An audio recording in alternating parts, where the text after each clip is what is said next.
Chapter 1 Kid. Wake up! Kid. A coarse shout pierced through Chen Yu's ears, and moments later, he felt his body twitch as he frantically clutched his right leg. What the hell are you doing, you brat? You nearly scared your grandpa to death. Do you understand? Another familiar gruff voice echoed in Chen Yu's ears, but this time his impatience flared. He cast a sidelong glance toward the source of the sound, retorting, "Can't you see I've just been in an accident?" Before he could finish his sentence, Chen Yu suddenly froze in place, realizing that the surroundings were not the site where that reckless driver had struck him. Chen Yu. It seems you finally recalled what happened. Emerged a diminutive old man from the thick white mist ahead, wielding an enormous pencil nearly 4 feet long, which made the old man appear half a head shorter than it at most. He stood a meter tall, no taller upon seeing the newcomer. Chen Yu's impatience gradually subsided, and he felt no discomfort in his body. He promptly inquired, "Elder, may I ask who you are? And where is this place? How'd I end up here?"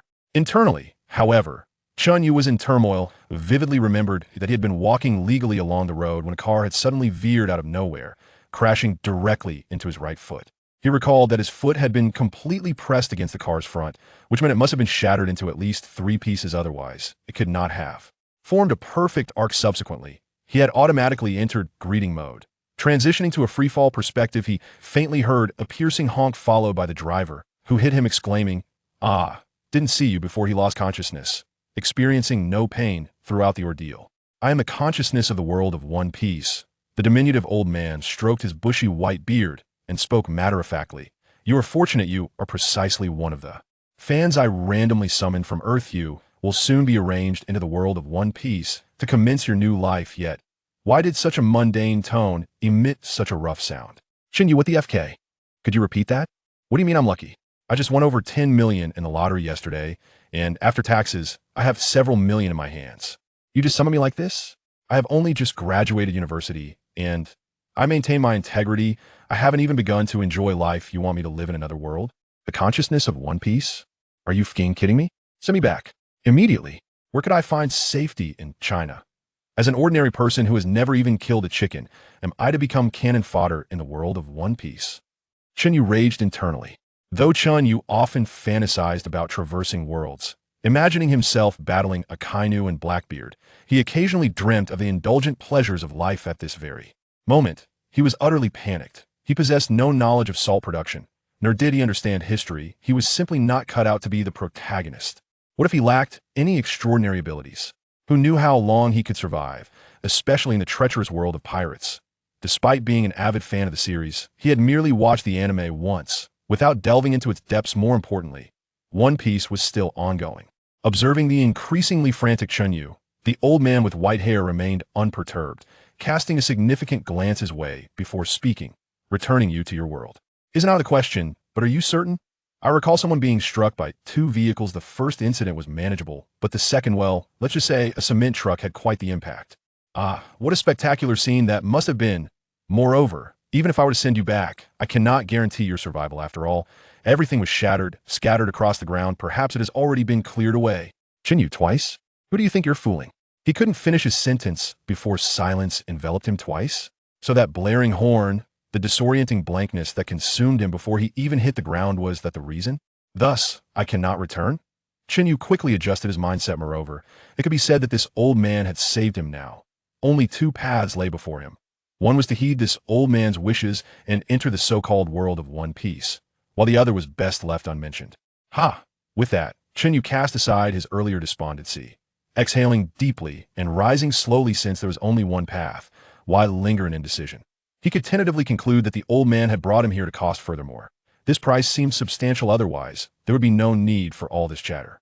Additionally, whether this old man represented the consciousness of the One Piece world was still uncertain. Yet it was evident that he possessed some degree of significance. Whether he was Chen Yu's guiding force remained to be seen.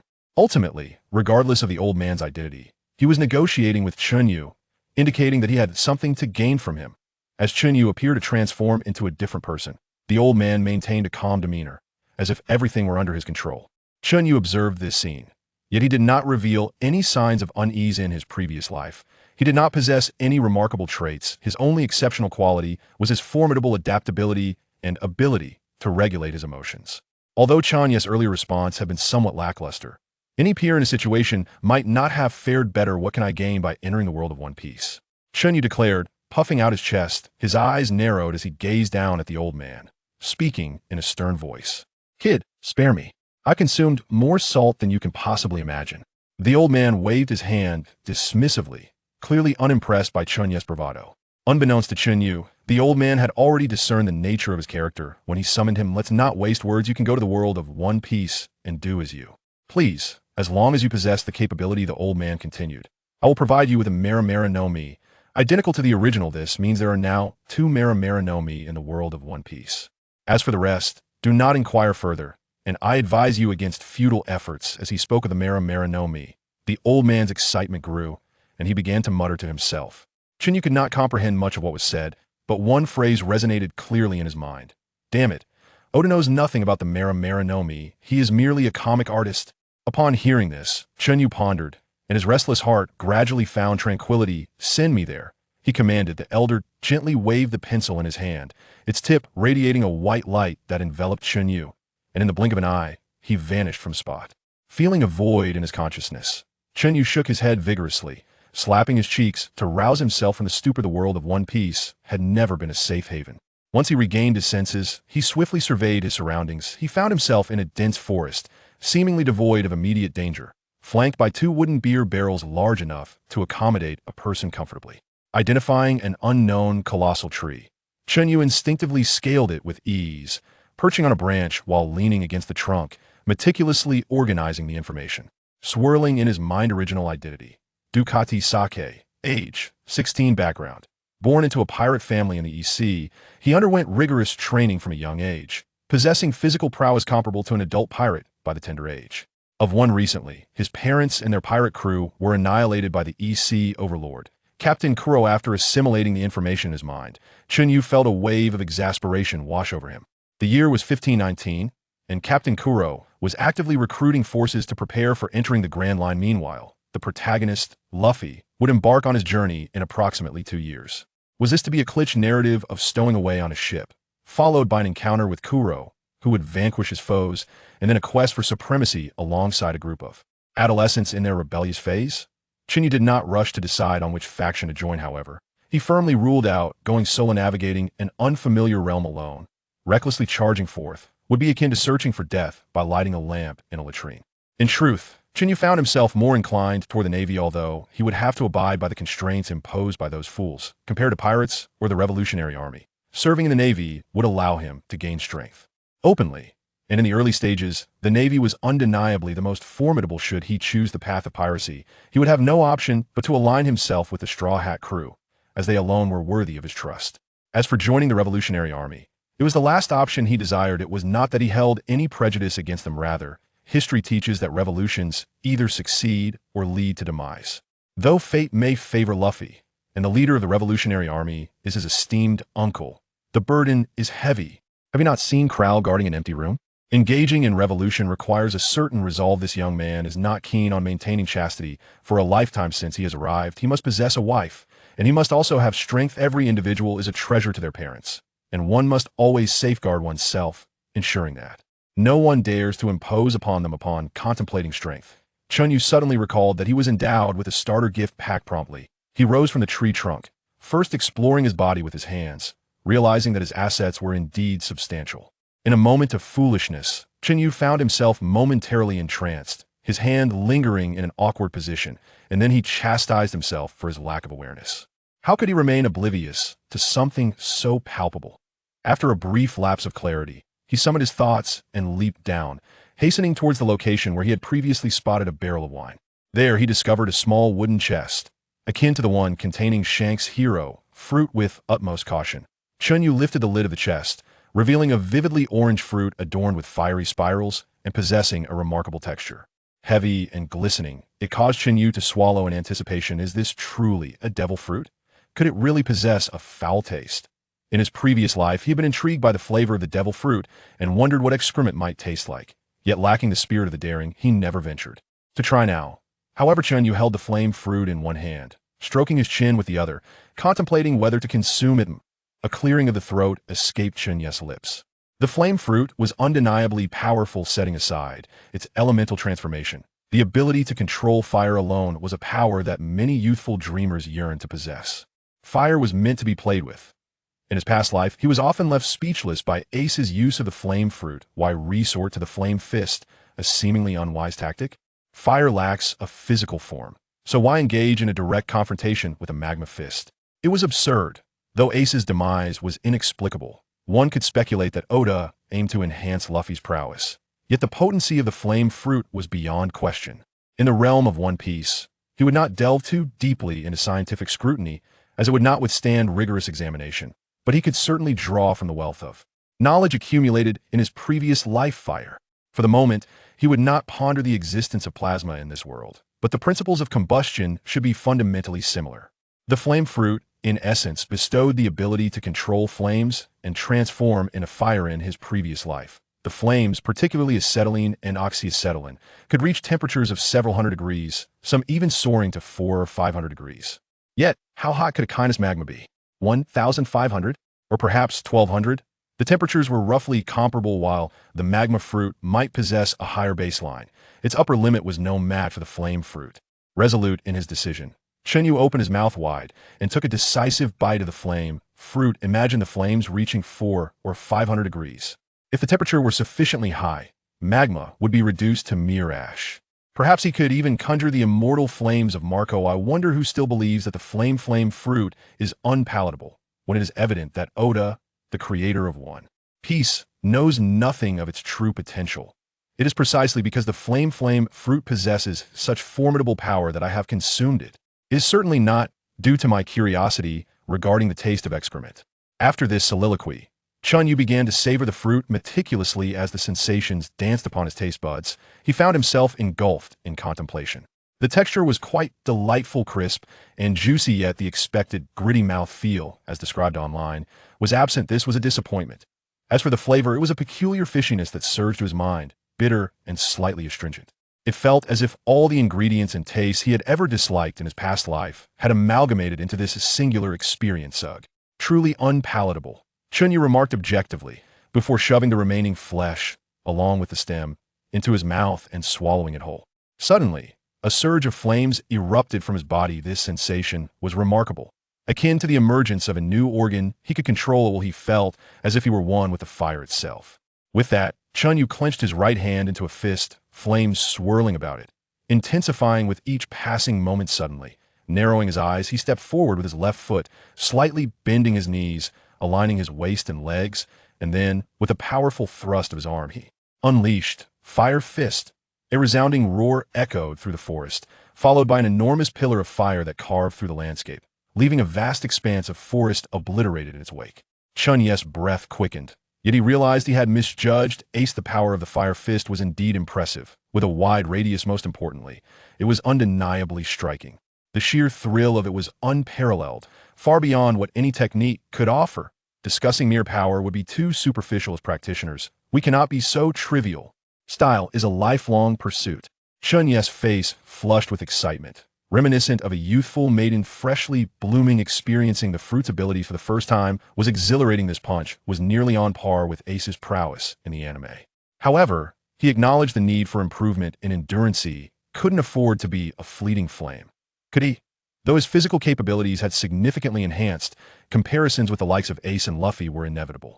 Chen Yu could only resolve to catch up, for he still possessed ample room for growth. Being a natural talent, having initially explored the fruit's capabilities, Chen Yu now possessed a clearer understanding of his current strength and future aspirations. Suddenly, his eyes sparkled with realization. Old man, your pen has fallen here, and there's a life-sized figure of Hatsune Miku. If it belongs to you, hurry and claim it, or else I shall take it. Chen Yu's earnest voice resonated through the forest. Chen Yu clenched his fist tightly, flames swirling around him, his gaze evenly scanning the surroundings with meticulous attention. After a brief moment, the forest remained silent, with no response echoing back with a sigh of resignation. Chen Yu exhaled softly. Suddenly, his expression grew exceedingly grave, as if addressing both himself and the past. From this day forth, I am but Chen Yu, and Creek shall surely meet his demise. With that, Chen Yu expelled a heavy breath, his eyes resolutely fixed upon the horizon of the sea, resembling a steadfast rock, lost in thought for an extended period. Minutes later, Chen Yu's body slightly shifted, and he transformed into a blaze of fire, hurtling with a resounding boom deep into the heart of the forest. It was evident that he was like a novice driver, navigating with a certain awkwardness, yet Chen Yu had been entrenched in this forest for 2 long years. In the blink of an eye, 2 years had swiftly passed. The dense jungle that once was as transformed into an open expanse, although it seems vibrant and overgrown with weeds at this moment. Certain details indicate that a widespread fire had occurred here in the past. A loud sound of stomach gurgling echoed across the open ground, reaching deep into the forest and reverberating among the trees. With such vigorous digestive sounds, one can imagine the remarkable physical condition of the person. Pat, pat! A series of footsteps echoed in the woods. A figure draped in animal skins, shouldering a 3-meter giant black bear, approached with a height close to 2 meters. Disheveled long hair flowing, and a muscular, sun-kissed physique like a wild man carved from stone. It was none other than Chen Yu. In the blink of an eye, 2 years had passed, and a helpless sigh escaped Chen Yu's lips. 2 years really flew by, just like this black bear. With this thought, Chen Yu waved his hand, and a flame suddenly appeared at the bear's groin, turning the small matches and green beans there to ashes. Out of sight, out of mind. What have I done in these 2 years? I focused on improving my physical fitness and only managed to initially develop my fruit abilities. It's not that Chen Yu's progress was slow. Honing his body took up most of his time. After all, the fruit's power heavily relies on the user's physical strength. If one's physical condition isn't strong enough, they simply can't withstand the casual use of their abilities. Chen Yu knew that such matters could not be rushed, so he had been frantically honing his physique for the past 2 years. Fortunately, his physical talent was excellent, and his strength had improved dramatically over these 2 years, with no sign of hitting a bottleneck. In addition to physical training, he also began initial development of his fruit abilities. After daily training, he would frantically unleash flames, with the temperature rising from over 200 degrees initially to nearly 700 degrees now, and his endurance was impressive. One could say that even a teddy bear from his past life would have to admire him. His application of the fruit had reached a certain level, allowing him to manipulate flames instinctively, similar to Luffy's paramecia fruit. When it comes to fruit development, the most important issue is the fruit's weaknesses. Based on the original work, a few rules can be summarized about the weaknesses of the ability user. 1. The feeling of weakness can be alleviated and overcome. 2. The elementalization of Logia-type users is quite intelligent. They can choose to actively elementalize, and being struck by harmful attacks will also trigger elementalization passively. This passive mechanism is enabled by default but can be turned off subjectively, meaning one can choose to be hit if they wish. 3. In water, the ability is suppressed, but it can still be used. Readers who disagree can refer to Luffy in the Arlong Park underwater scene, the Sky Island, or when he tamed the Kraken underwater, as well as Akiji freezing the sea and Odin boiling the sea. The abilities were still used, albeit much weaker. 4. Blackbeard's dark fruit nullifies the abilities of other fruits, similar to the effect of Sea Prism Stone. Over the past 2 years, Chen Yu had repeatedly gone into the sea, attempting to train in seawater to continually break through his limits. In addition, he had befriended the ferocious beasts on the island, who helped him improve his physical skills and compensate for his lack of combat experience. Therefore, unless absolutely necessary, Chen Yu would never harm the beasts unless he couldn't resist. The black bear was a good friend that Chen Yu had recently made. He didn't want to harm it, but its white fur looked just like a backpack. This appearance stirred up his homesickness, so to avoid further longing for home, he had to bid farewell with tears. After a moment of sentimentality, Chen Yu quickly dealt with the black bear, skinning, removing the fur, and butchering it all in one go, before roasting it slowly over a small fire. At that moment, the weather on the island suddenly changed, and a waterspout appeared in the distance, rushing towards the island with a large amount of water vapor. In the East Sea, the climate is not as unpredictable as the Grand Line, but one can never be too sure. Just seeing the approaching waterspout, a wild guess suddenly flashed through Chen Yu's mind. A muffled exclamation followed, confirming Chen Yu's outrageous speculation. As soon as Chen Yu looked up, he saw a beer barrel flying towards him, and a wave of exasperation surged in his heart. Damn, old man, if it weren't for your handiwork, I would definitely chop your guy up to feed the dogs. After venting his frustration, Chen Yu quickly shouted, "Passionate eel!" At the same time, Chen Yu extended his right hand, with his index and middle fingers forming a sword gesture, the pads facing up and the 2 fingers curling upwards. Subsequently, 2 pillars of fire, one large and one small, shot up from the ground. The small fire pillar whirled around, locked onto the beer barrel, and then smashed it to pieces with a loud bang. The other enormous fire pillar crashed into the tornado, knocking it off its original path. However, Chen Yu didn't go too far. He waved his hand and tossed out a fire net, firmly catching the exploding beer barrel, and then casually threw it aside. The fire net was inspired by Ace's flame passage released after breaking free from handcuffs during the Marineford War in his previous life. A stronger flame is enough to support a person, and besides, the flame can be heated or cooled. For Chen Yu now, precisely controlling temperatures within a few hundred degrees isn't difficult. The sound of falling wood was noisy. A young man with a straw hat hanging on the back of his head, large and lively eyes, and a scar under his eyes was wobbling as he stood up. So dizzy, so uncomfortable. Chen Yu's attention was fully focused on this person. He wanted to take a good look at the man he had pursued for over 10 years in his past life. Chen Yu's gaze swept down, finally focusing on Luffy's feet. That's right, it's the Supreme Happy Shoes. Looking at those straw sandals, Chen Yu's eyes were filled with envy. For the past 2 years, his clothes and shoes had long been worn out. He only had a pair of genuine leather pants, or more accurately, a genuine leather skirt wrapped around his younger brother. Suddenly, Chen Yu's eyes flashed, as if he had a good idea. You with the straw hat. This is my territory. Hand over everything valuable on you. Chen Yu casually picked up a wooden stick, pointed it at Luffy, and shouted. Upon hearing this, Luffy shivered all over and then reached out to grab his straw hat, placing it on his head and pressing down on the brim to shield his eyes. This was Luffy's signature move when he was ready to get serious. Are you a pirate too? Since you're ready to fight, be prepared to be knocked away by me, Luffy said in a serious tone. Chen Yu was not angry upon hearing these words. Instead, he found it very much like Luffy. Moreover, it seemed that this guy really had never actively killed anyone. Just knocked them away. At this moment, the corners of Chen Yu's mouth curled up slightly. Yo. Is this how you're going to treat your savior? Do you know who dragged you ashore? Do you know a huge price I paid to save you from that sea whirlwind? As he spoke, Chen Yu slightly turned to the side, secretly elementalizing his right hand, then pulled out a piece of fur to cover his right shoulder, stealthily applying some bear blood from the side to his shoulder. After a simple treatment, Chen Yu had lost his right hand, and blood was still dripping down continuously. TSK, that really hurt. Upon seeing Chen Yu's right shoulder, Luffy seemed to be shocked and instantly changed his expression. Your hand! Luffy panicked and ran around holding his head. Watching Luffy's flustered demeanor, Chen Yu raised an eyebrow. You just wanted to knock out your savior? You were the one who barged into my territory, right? I saved you, didn't I? And you still want to hit me? The drama king, Chen Yu, successfully made his appearance. Chen Yu controlled his micro-expressions, squeezing his eyes to create a wind effect, resulting in a pair of tear-stained eyes. Seeing this Chen Yu, Luffy buried his head even lower. I'm sorry. You said, am I being unreasonable by asking you to hand over something valuable? Is it too much to ask for something in exchange for saving your life? Chen Yu said, heartbroken. After not blinking for a long time, tears began to flow. This made Luffy even more panicked, his eyes bulging, nostrils flaring, and he hurriedly apologized in a series. I'm sorry. Seeing that the desired effect had been achieved, Chen Yu suddenly changed from sorrow to a fierce gaze, delivering a heavy punch from above down onto Luffy's head. Although he knew Luffy would most likely not retaliate, he still added, You're almost bleeding out, and you're still making a fuss.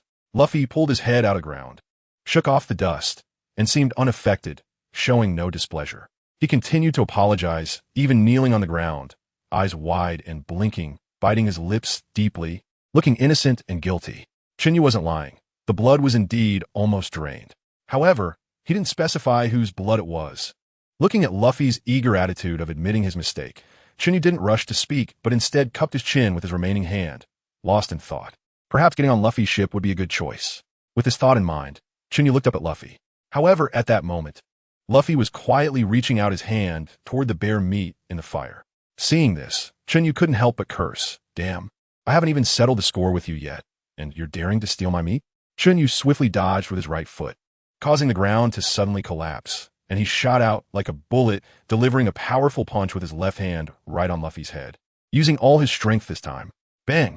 Luffy's head was instantly knocked away, his body dragged along with it, his neck stretching out long.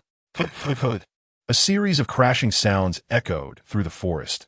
Trees along the way broke in half, and the massive vibrations startled the birds and beasts in the woods, causing chaos in the forest. Tiger, run.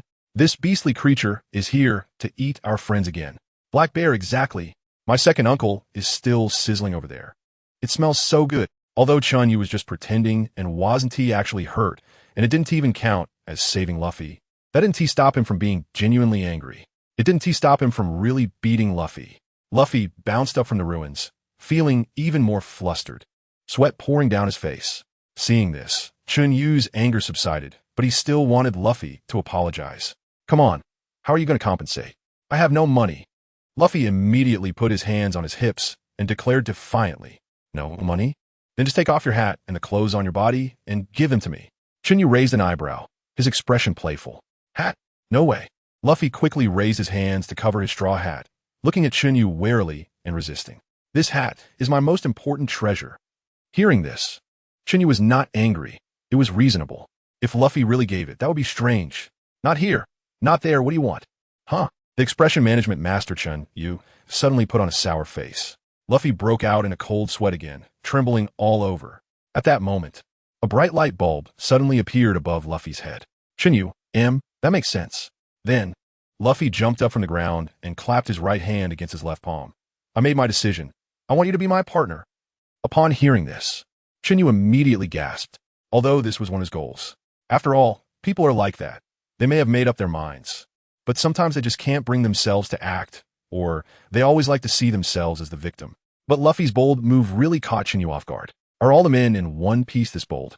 Seeing Luffy's cheerful and proud expression, Chen Yu could guess what he was thinking just by using his butt. It's nothing more than, I'm so smart, I'm so clever. This way, he doesn't have to compensate Chen Yu, and he also gets a crew member. Perhaps it was Chen Yu's display of strength that impressed Luffy, or maybe Luffy doesn't care about strength when looking for crew members. But one thing is certain, Luffy never doubted what Chen Yu said. Chen Yu felt a headache. This captain was really something else. He didn't respond to Luffy, but walked straight over to him, forcibly pulling off his supreme big slippers. This was his ultimate goal. Who wouldn't want a pair of slippers that couldn't be worn out or damaged? Afterward, he happily slipped the slippers on his feet, without even looking at Luffy, and turned to head towards the bare meat that he hadn't had a chance to eat yet. A thoughtful expression on his face. Hey, are you agreeing to what I said or not? Forget it. It's settled then, Luffy said to himself before also heading towards Chen Yu, or more accurately, the bare meat next to him. The sound of wood crackling in the fire was particularly sharp, echoing through the woods and lingering in the ears. After all this commotion, the sky had darkened. The two of them sat around the campfire, staring intently at it. One of them looked deep in thought, contemplating, tomorrow, I will probably leave and start a new life. How should I integrate into this world? Chen Yu feels that if he joins the Straw Hat Pirates, he will find it difficult to integrate into the group. Even today, he still views the world from a god's perspective. This is not his fault. It is hard to develop feelings when integrating into a familiar, yet unfamiliar collective, knowing what will happen in the future. Meanwhile, another person appears to be deep in thought. Is it ripe yet? Why isn't it ripe yet? Should I take the opportunity to sneak a taste? Chen Yu wasn't as ruthless this time. This was already the third time they were sitting here roasting meat, and each time he pretended not to see Luffy sneaking bites, making Luffy think he hadn't been discovered. After seeing that the last pair of bear paws were almost done, Chen Yu picked up the seasoning nearby. This was a barbecue spice he had made himself over the past 2 years. Actually just a mix of several spicy plants from the island that were dried, combined with sea salt, and ground together. Poisonous? No. His brothers had eaten it without any issues. After sprinkling the seasoning, he put it over the fire for a brief roast. And after smelling the fragrant spices wafting through the air, he tossed the well-cooked bear paw to Luffy. This got Luffy extremely excited. The previous 2 times he had eaten it plain, and he had wanted to ask for the seasoning several times, but he hesitated, appearing very cautious. Seeing Luffy like this, Chen Yu couldn't help but smile. Luffy was definitely not a meticulous person. He was more of a fool with great wisdom, but did he fear Chen Yu? Not necessarily. It was probably just shyness. Chen Yu interrupted Luffy's expression of delight as he savored his food. You just asked me to board your ship? Give me a reason. Although the beasts of this world are delicious, and sea kings are even better, the most important thing right now is to find a reliable crew before enjoying the feast. Upon hearing Chen Yu's question, Luffy rarely paused in his meat-eating, falling into deep thought. It must be said that Luffy is not clever at all, yet he never hesitates when it comes to important matters. Chen Yu was quietly waiting for Luffy's answer. I want to be the pirate king, but it's not enough to rely on just myself. I need many strong and reliable companions. Come aboard my ship. Luffy took off his straw hat, staring intently at it, then looked at Chen Yu with fervent eyes and said seriously. This answer was indeed quite serious, and Chen Yu never expected it to be this way. He originally thought Luffy would act as he always did, stubbornly saying, "I've made my decision, blah blah blah." Watching Luffy invite others, one can't say he wasn't serious. But it was definitely not as serious, earnest, and solemn as this invitation. "All right, I'll temporarily join your ship, but I have to say this first. If you can't satisfy me in the future, or if this ship doesn't satisfy me, I will leave without hesitation." After a brief thought, Chen Yu stood up and said solemnly. He wasn't sure if he could really fit in, as he had been quite a solitary person in his past life. He then extended his hand.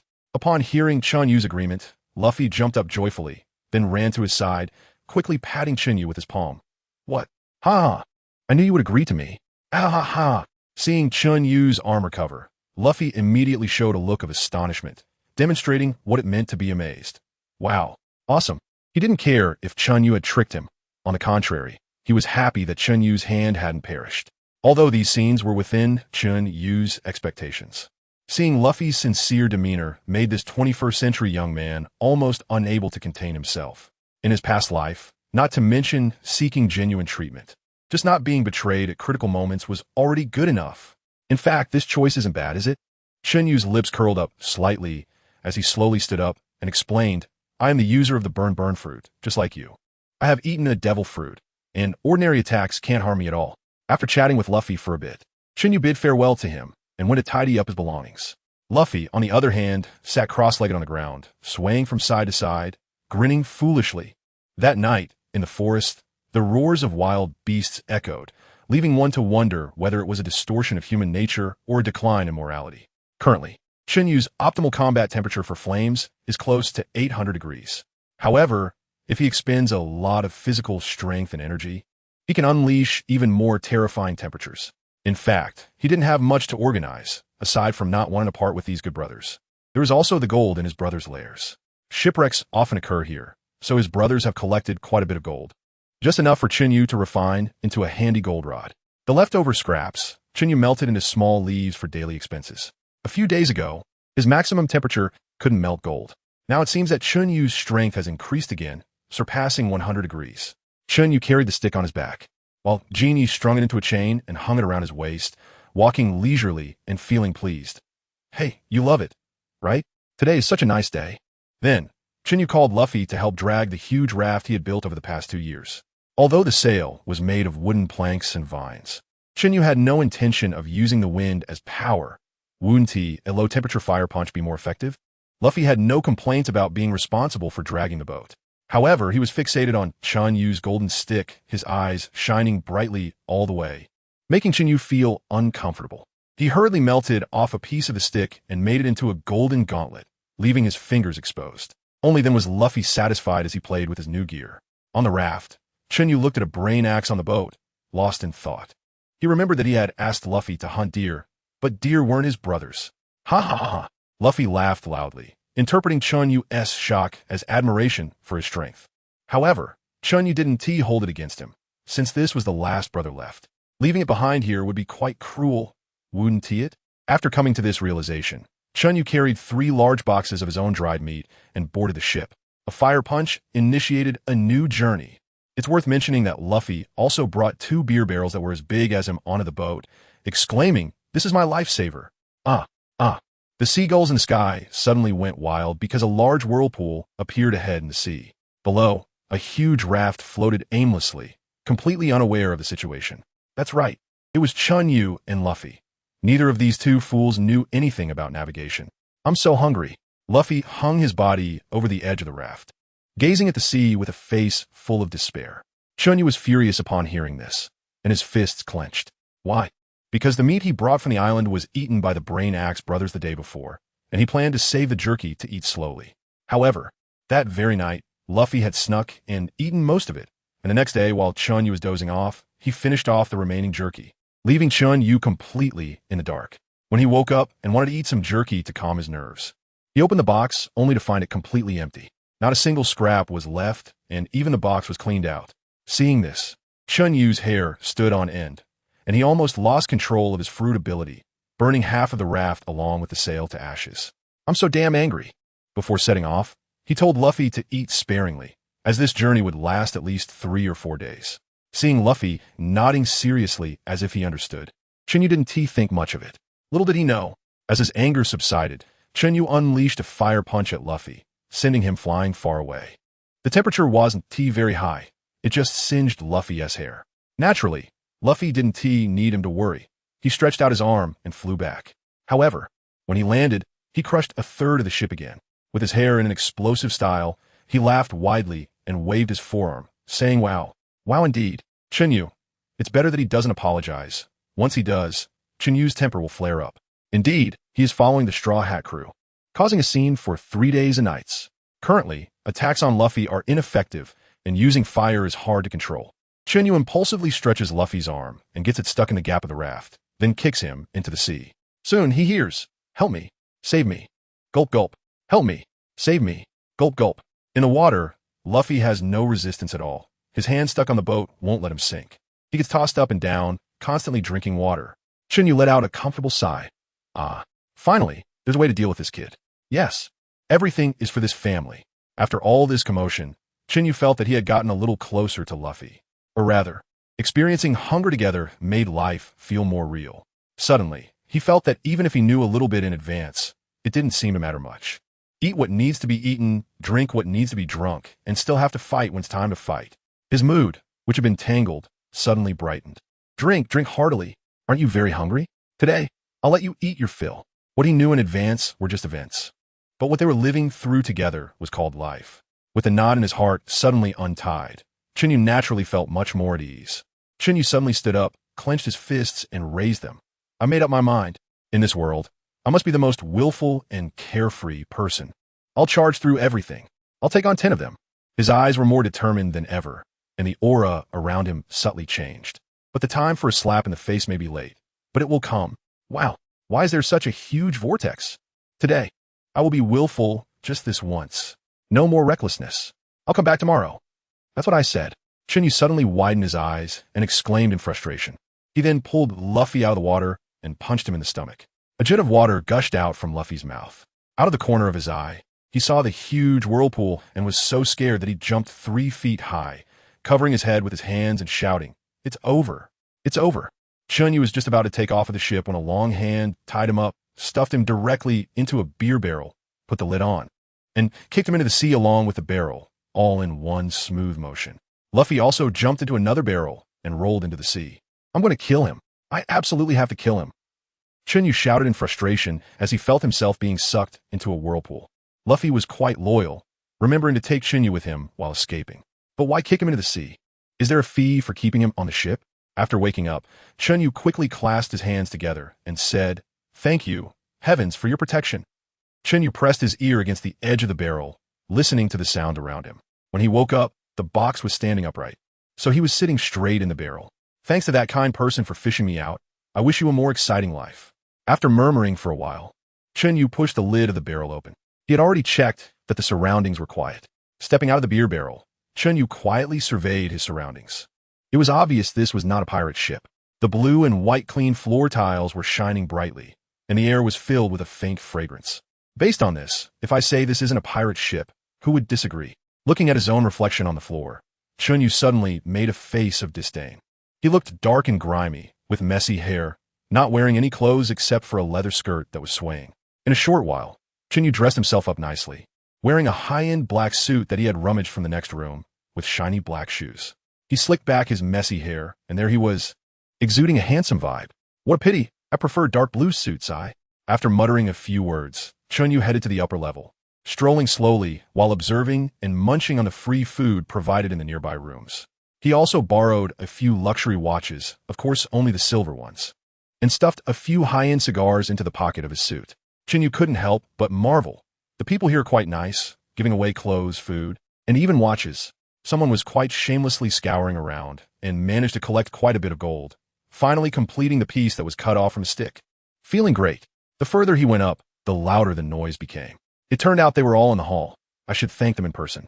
Otherwise, receiving so many gifts would make one feel quite embarrassed. As soon as Chen Yu walked into the hall, he saw a big fat woman flaunting herself there.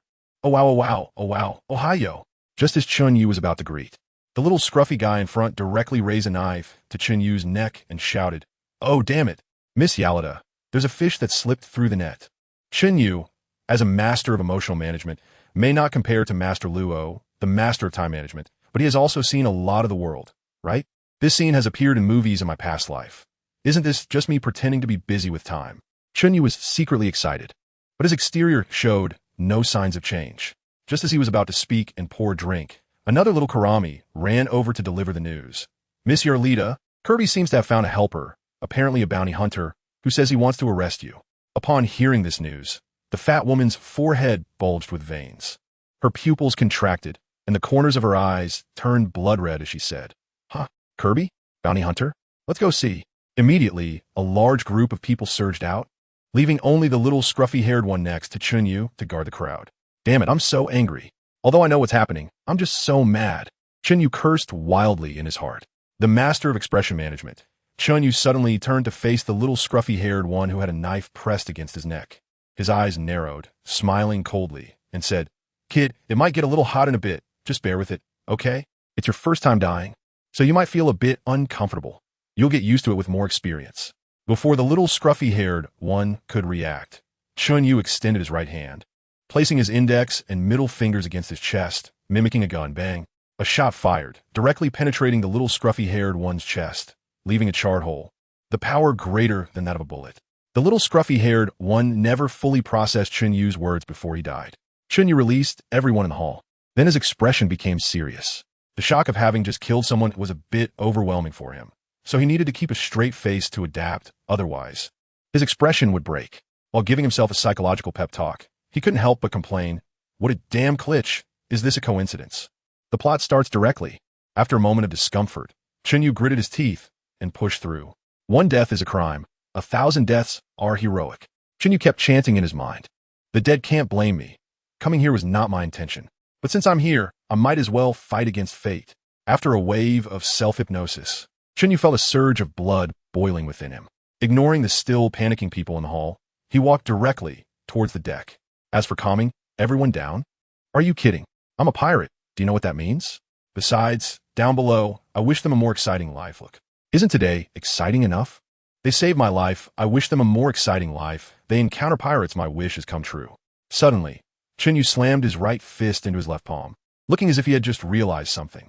"My wish has come true, so my grievances with them are cleared, but I still save their lives, which means each of them owes me a life." Chen Yu, garlic. The new youth of the 21st century does good deeds without leaving a name. Suddenly thinking of something, Chen Yu transformed into a ball of flame and flew towards the scruffy bird ship of Yalita. I wonder if the real Nami will still attract me like she did in my previous life? Before Chen Yu could finish speaking, he saw a classic scene. Oh, that little girl kicked really hard without holding back. Poor thing. I wonder if that uncle can still participate in the flag-raising ceremony in the future?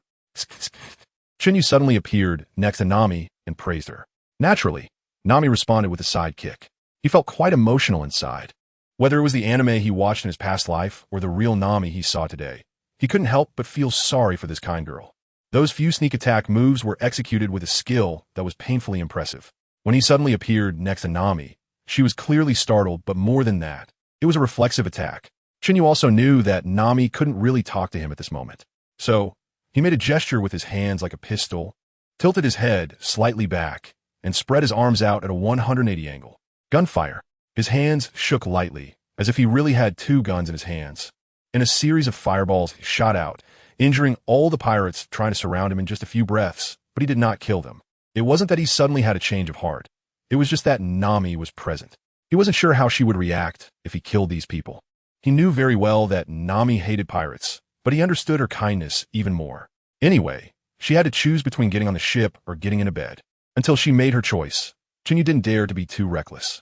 Since he had joined the Straw Hats, none of them could be left behind. "Can we talk now, little sister?" After saying that, Chen Yu arrogantly blew on his fingertips, and surprisingly, smoke actually came out, which was pretty cool. A suit-wearing thug, but without sunglasses. Now Nami became more subdued, or perhaps she was just scared. "What is there for us to talk about?" Nami said to Chen Yu, trying to maintain her composure. The drama king Chen Yu was online. Chen Yu's mouth curled up, resembling a dragon king. "In this sea area, the infamous little thief is you, right? Don't be nervous. I'm not interested in you. I'm looking for my companion, a fool wearing a straw hat. But since we've met, May I ask you a question? He then pointed to the bag of gold beside Nami and asked, why does a little girl like you need so much gold? Haven't you accumulated enough wealth? Is it not enough to spend? At first, Nami didn't show any expression, but upon hearing Chen Yu's next words, she exploded like a little wildcat. I won't give you a single cent. After saying that, Nami took a fighting stance. Seeing Nami like this, Chen Yu had no desire to continue chatting. He turned and left, doing so gracefully while leaving behind a sentence. My parents and family were killed by pirates, and now I'm all alone. It wasn't that he didn't want to continue the conversation, but he couldn't. Continuing would only make Nami more resistant. With that, he transformed into a streak of flame and rushed back to the merchant ship's deck. At that moment, Luffy was stretching his arm to fill a cup. Upon seeing Chen Yu arrive, he hurriedly waved excitedly. Hey, Chen Yu, over here. Here. Unfortunately, human joy cannot be shared, but it can be transferred. Seeing the scene, Chen Yu's expression hardened, and he pressed Luffy's head down, slamming it against the main mast of the nearby ship. Although Luffy didn't feel pain, he felt wronged. While Chen Yu didn't feel pain either, he was very pleased, extremely happy. Damn it, Chen Yu, why did you hit me? Luffy bounced up, fuming with rage, looking like he wanted to challenge Chen Yu to a duel. Bang! Chen Yu threw another straight punch, directly smashing Luffy's face in. Then coldly said, I can fly, and you stuff me into a beer barrel and kick me into the sea. What is up with that? You still want to commit patricide? I just don't understand. Even if I'm stuck in a beer barrel, how does that stop you from becoming the Pirate King or whatever? You damn well deserve a beating. Chen Yu was getting more and more angry. Luffy, on the other hand, was getting more and more flustered as he listened, breaking out in a cold sweat. He then directly knelt on the ground, blinking his eyes and repeatedly apologizing. Sumimasen. I'm sorry. I was wrong. I won't do it again next time. Every time Luffy did this, Chen Yu wouldn't hit him again. But this time was different. Seeing the scene made Chen Yu even angrier, and he went up to give Luffy another beating. You damn are the captain. Pong pong piang piang after giving Luffy another beating. Chen Yu finally stopped, suddenly stood up, and looked at Yalada. Before Chen Yu could say anything, Yalada's pig-like laughter rang out. On ha ha, on ha ha. Little brother, you're pretty good. Come with me, and I'll make sure you eat well and have a good time. Chen Yu was taken aback for a moment, then looked confused, and finally became furious. Damn old hag, can't you see the situation? You little brat, don't push your luck. Upon hearing this, Yalada was enraged and jumped over with her wolf-toothed club, swinging it fiercely at Chen Yu's head. Chen Yu couldn't be bothered to dodge. After the iron rod struck his head, it pierced through as if hitting flames.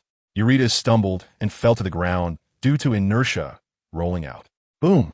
It crashed through the wall. Seeing this, the veins on Chen Yu's forehead bulged, and his tightly clenched right hand creaked. That old hag just meant to keep me, didn't she? Chen Yu muttered to himself. Unfortunately, no one responded. The other pirate, Kurami, didn't dare to answer, and Luffy didn't understand what keeping someone meant. Otherwise, he would definitely chime in and then get a good beating. Seeing Eureka getting up with a face full of anger, Chen Yu couldn't hold back his temper at all. He exerted force with his legs and shot out like a bullet, reaching Eureka in the blink of an eye, grabbing her collar and tossing her into the air. Chen Yu's movements did not stop there. With both hands shaped like claws, palms facing each other, he made a gesture resembling a finger cage. Flames continuously erupted from his palms, gathering and compressing between his hands. This process was brief. Onlookers only saw a flash of fire suddenly appear in Chen Yu's palms. Soon, the firelight became brighter and eventually transformed into a bright yellow fireball.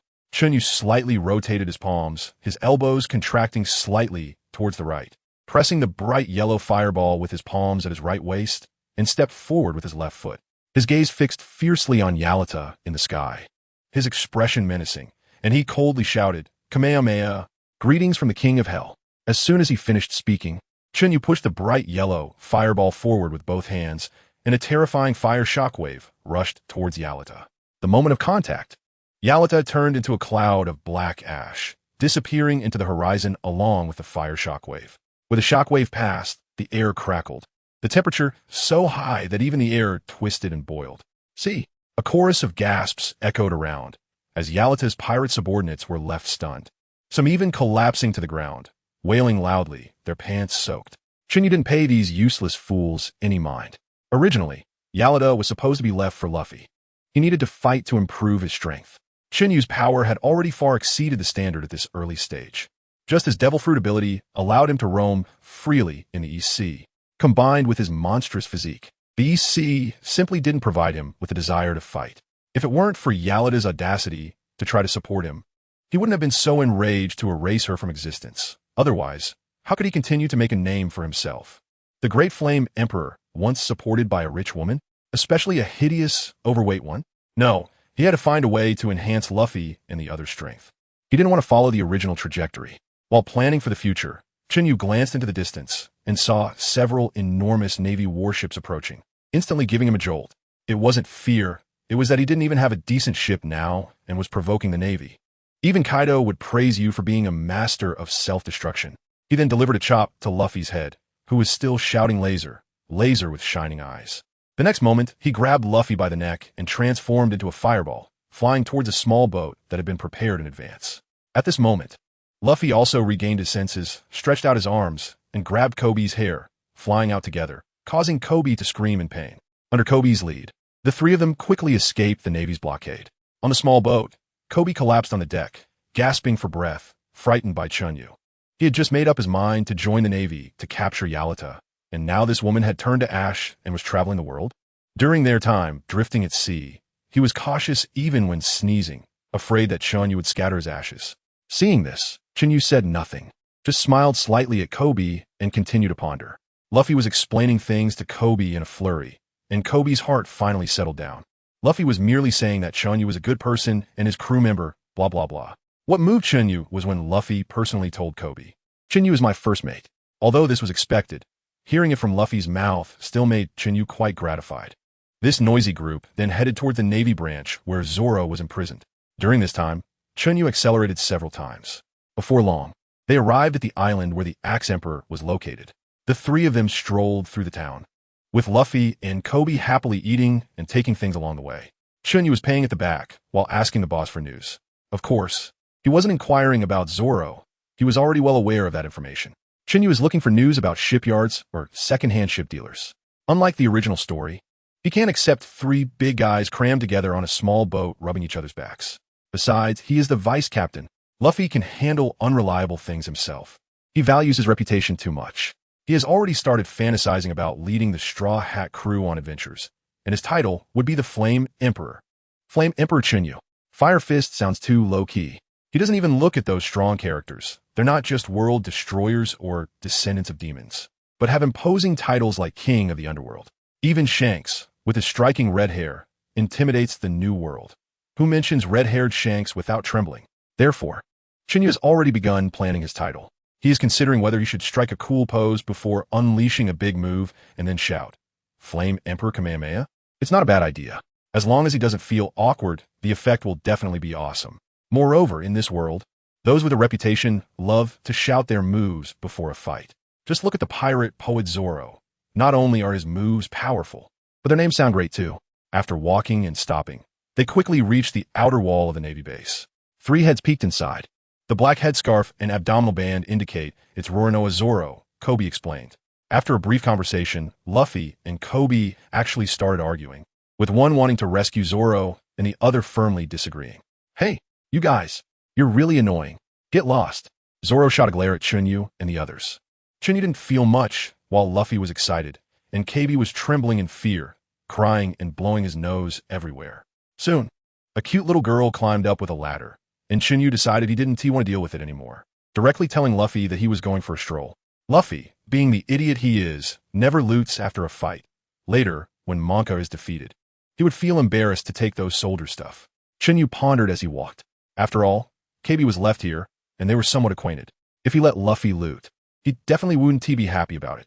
So, it was better to go and scavenge early. With that thought, Chen Yu transformed into a ball of flame and flew into the building, searching room by room. He knocked out the small soldiers he encountered. He did manage to collect a lot of coins, but he didn't take any paper money or other coins since it was inconvenient to carry. He also wondered if Nami was around. After their last parting, Chen Yu really missed Nami, and besides, Nami seemed to be under 20, just a bit older than him.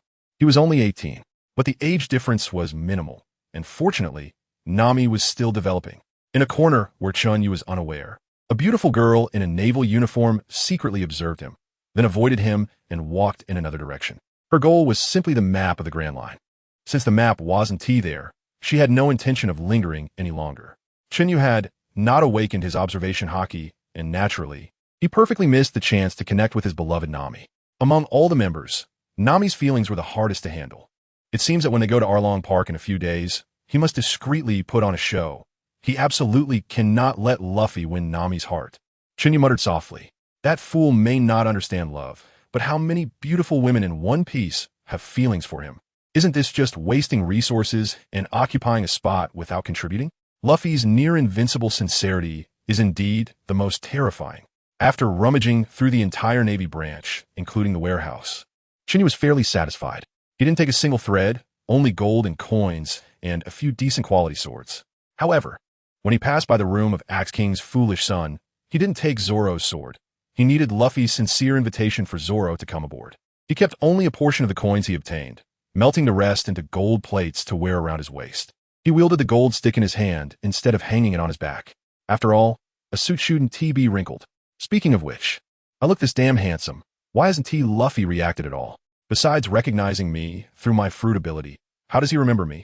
After a moment of pondering, Chen Yu headed towards the restaurant where the little girl was. His gold stick was quite eye-catching, but the townspeople didn't have the guts to approach. He casually tossed 2 coins to the landlady and said, "Landlady, it might get a bit noisy here later, don't mind it. Consider the rest as meal expenses. There are 4 of us, just serve some good dishes and wine." The landlady didn't say much in response and just complied. Those in the business know better. Someone like Chen Yu, who carries a gold stick and isn't afraid of being robbed, is clearly not someone to mess with. Chen Yu's black suit was quite imposing. However, to be honest, if it weren't for the mental block he couldn't get over, becoming a pirate wouldn't be impossible. But why does the boss lady look a bit attractive? Chen Yu, whose gaze was constantly scanning the boss lady, felt very conflicted. Eating the dishes served by the boss lady, drinking the little wine she brought over, and watching her graceful figure. He also wondered if the boss lady's bed was soft or not. Wow, Chen Yu gasped again. This time, he was shocked by his own thoughts. With Nami in front of him, the revolution had not yet succeeded, and he still needed to keep working hard. With this in mind, Chen Yu quickly recalled the TikTok version of the calming mantra. You know, that kind of hey, hey, hey. Just the TikTok calming mantra. After a little while, Luffy and Kobe walked into the restaurant following the little girl. Seeing that Chen Yu had already ordered the food, Luffy made a rocket-like leap, startling everyone around with a commotion. However, this time Luffy landed surprisingly accurately and quietly, without breaking anything. Not bad, not bad. Watching Luffy's performance, Chen Yu revealed a fatherly smile. He had trained him well. After waiting for Luffy and Kobe to eat for a while, Chen Yu casually asked a few questions. The situation was pretty much as he had expected. Now he was just waiting for Bellamy to show up. In the early stages, Chen Yu didn't plan to intervene too much. He was quite satisfied with how things were going. So, he had planned for events after the crew was gathered. Today, Chen Yu did intervene slightly. Just as Kobe was trying to stop Luffy from beating up Bellamy, Chen Yu timely held Kobe back and responded to Kobe's question. "Mr. Luffy, do you want to be enemies with the Navy?" Chen Yu did not express his opinion on the weak Kobe himself. However, Kobe's recent words had disgusted him for quite a while in his previous life. Chen Yu lowered his head to look at Kobe and said seriously, "What's wrong with being enemies with the Navy?" He didn't elaborate further, just turned to Luffy and said sternly, "Is it not okay for pirates to be enemies with the Navy? You said the Pirate King is the most free person. So act according to your heart and pursue your freedom." The crowd reacted differently to these words. Kobe lowered his head upon hearing this. Luffy smiled happily and gave Chen Yu a thumbs up, saying nice. Chen Yu, afterwards, he gave Balumeb a good beating, but it was clear he wasn't trying to seriously hurt him. He would just have some swelling for a few days. The crowd was shocked. Both Luffy's actions and Chen Yu's words had a strong impact on them. Chen Yu didn't say much to the others either. He casually took out a few gold coins from his pocket and tossed them to the landlady, saying, "Sorry about that. This is for the repairs. Please serve us a meal for 20 people. Chen Yu took out too much this time, and the landlady became flustered, perhaps also due to Chen Yu's earlier actions. Chen Yu noticed this scene and quickly explained, "Before we leave, Monka will definitely be finished, so you don't have to worry about the Navy retaliating." After saying this, Chen Yu picked up the little girl, who was the landlady's daughter, and continued, "Your daughter is very cute. Use the rest of the money to buy her some nice clothes." The little girl wasn't afraid of Chen Yu. On the contrary, she was very docile in his arms. However, her small hands tightly gripped Chen Yu's arm, looking worried. Chen Yu knew that the little girl was afraid of Monka. Right now, saying more wouldn't help. When the time came, they would naturally feel at ease. It wasn't that Chen Yu was being overly compassionate, but because this little girl was the key to their group's plan to tame the Wild Zoro. Moreover, The little girl was really adorable. When Chen Yu pinched her little face, his heart almost melted. This child had inherited her mother's good qualities well. Ahem, ahem. Chen Yu suddenly coughed lightly, quickly interrupting that shameful thought. After putting the little girl down, Chen Yu took out a cigar from his chest, clipped one end, and lit the other, savoring it slowly. In his past life, he was a heavy smoker. He had smoked quite a few cigars, but never inhaled deeply. In this life, his physical condition was excellent, and smoking a cigar was like a walk in the park. Furthermore, inspired by the bear's paw fruit, he was trying to develop a capability to burn away everything, including diseases. However, he had no clue how to burn away pain and fatigue just yet. Nevertheless, the bear paw fruit could literally bounce off injuries, illnesses, and negative states. The more ruthless aspect was the bear's ability to navigate. If he could just burn away negative emotions and pain, that wouldn't be too much to ask, right? However, he definitely couldn't do that now. At least, he had to wait for the fruit to awaken. As for why he dared to provoke the Navy now, come on, do you think I gather my information for nothing? Did you see that medium-sized sailboat next to the little boat? I bought it as the first mate, and it's sturdy enough with sails reinforced several layers. If they ran into the Navy, they could take them down if they could. If not, just unleash a fire fist and surf away. After Chen Yu, Zoro, and Luffy finished their meal, they headed towards the courtyard where Zoro was. It's you again? What a laid-back guy. Zoro sighed upon seeing Luffy again.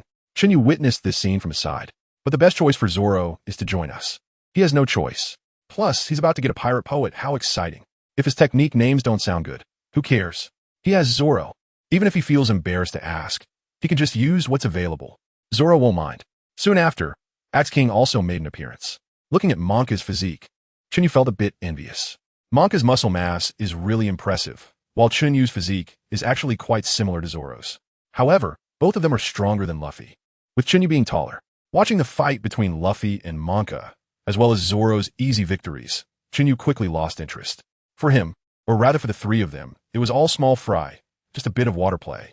In the early stages, Luffy's strength was relatively weak, and his techniques were varied. But without the enhancement of haki, he still fell short. As for Zoro, aside from nearly losing his life when he went to Mihawk, he could be said to have swept through other places. And regarding Zoro losing health in the Dragon's Paradise, if Zoro hadn't gone to Mihawk, I think he could have easily pushed through the Dragon's domain. The previous Pirate King story had many plot holes, like how Arlong's nose was directly broken by Luffy, while Zoro couldn't inflict any damage. Then they justified it by saying Zoro had been injured. I suspect Oda wanted to give Luffy more screen time, which is why he forcibly weakened Zoro. But this world is different. It's a real world, and the information I know in advance can only serve as reference.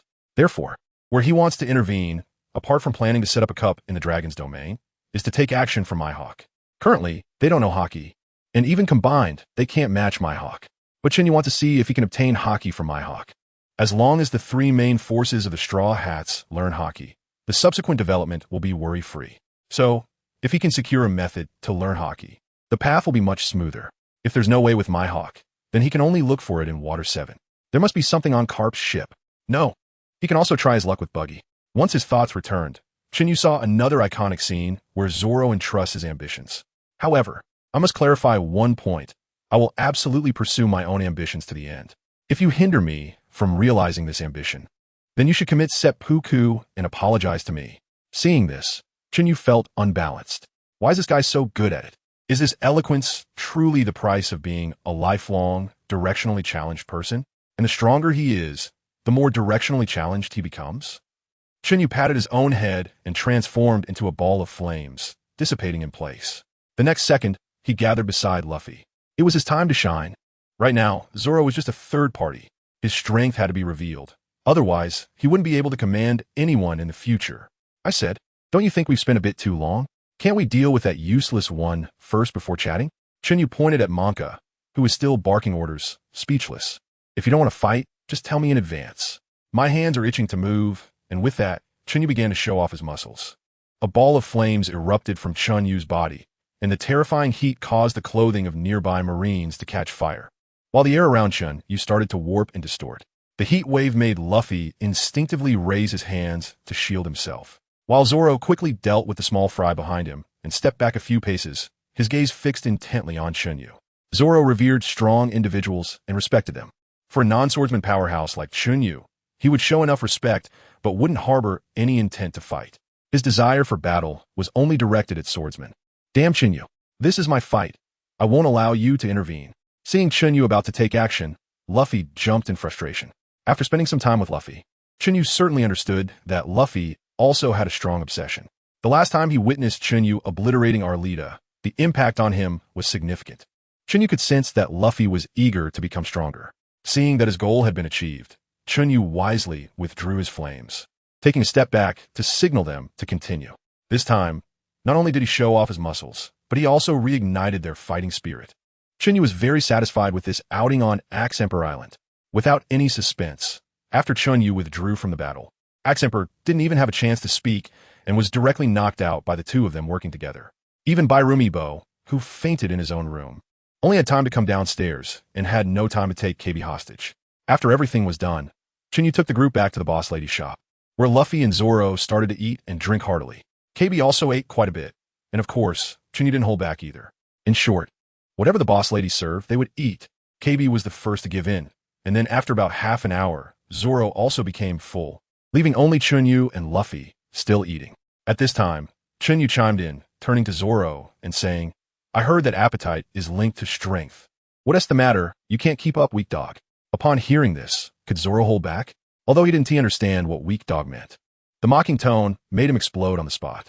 Coupled with Luffy's taunts, who kept repeating Chen Yu's words, the mockery was palpable, which made Zoro so angry that he drew his sword. If it weren't for KB desperately holding him back from behind, the three of them would have definitely ended up on the ground today. After calming down, Zoro joined the fight again, and the three of them finished all the food in the shop before it ended. Luffy had a big belly, and Zoro's belly was also quite round, seemingly turning pale for being stuffed. Meanwhile, Chen Yu showed no change at all.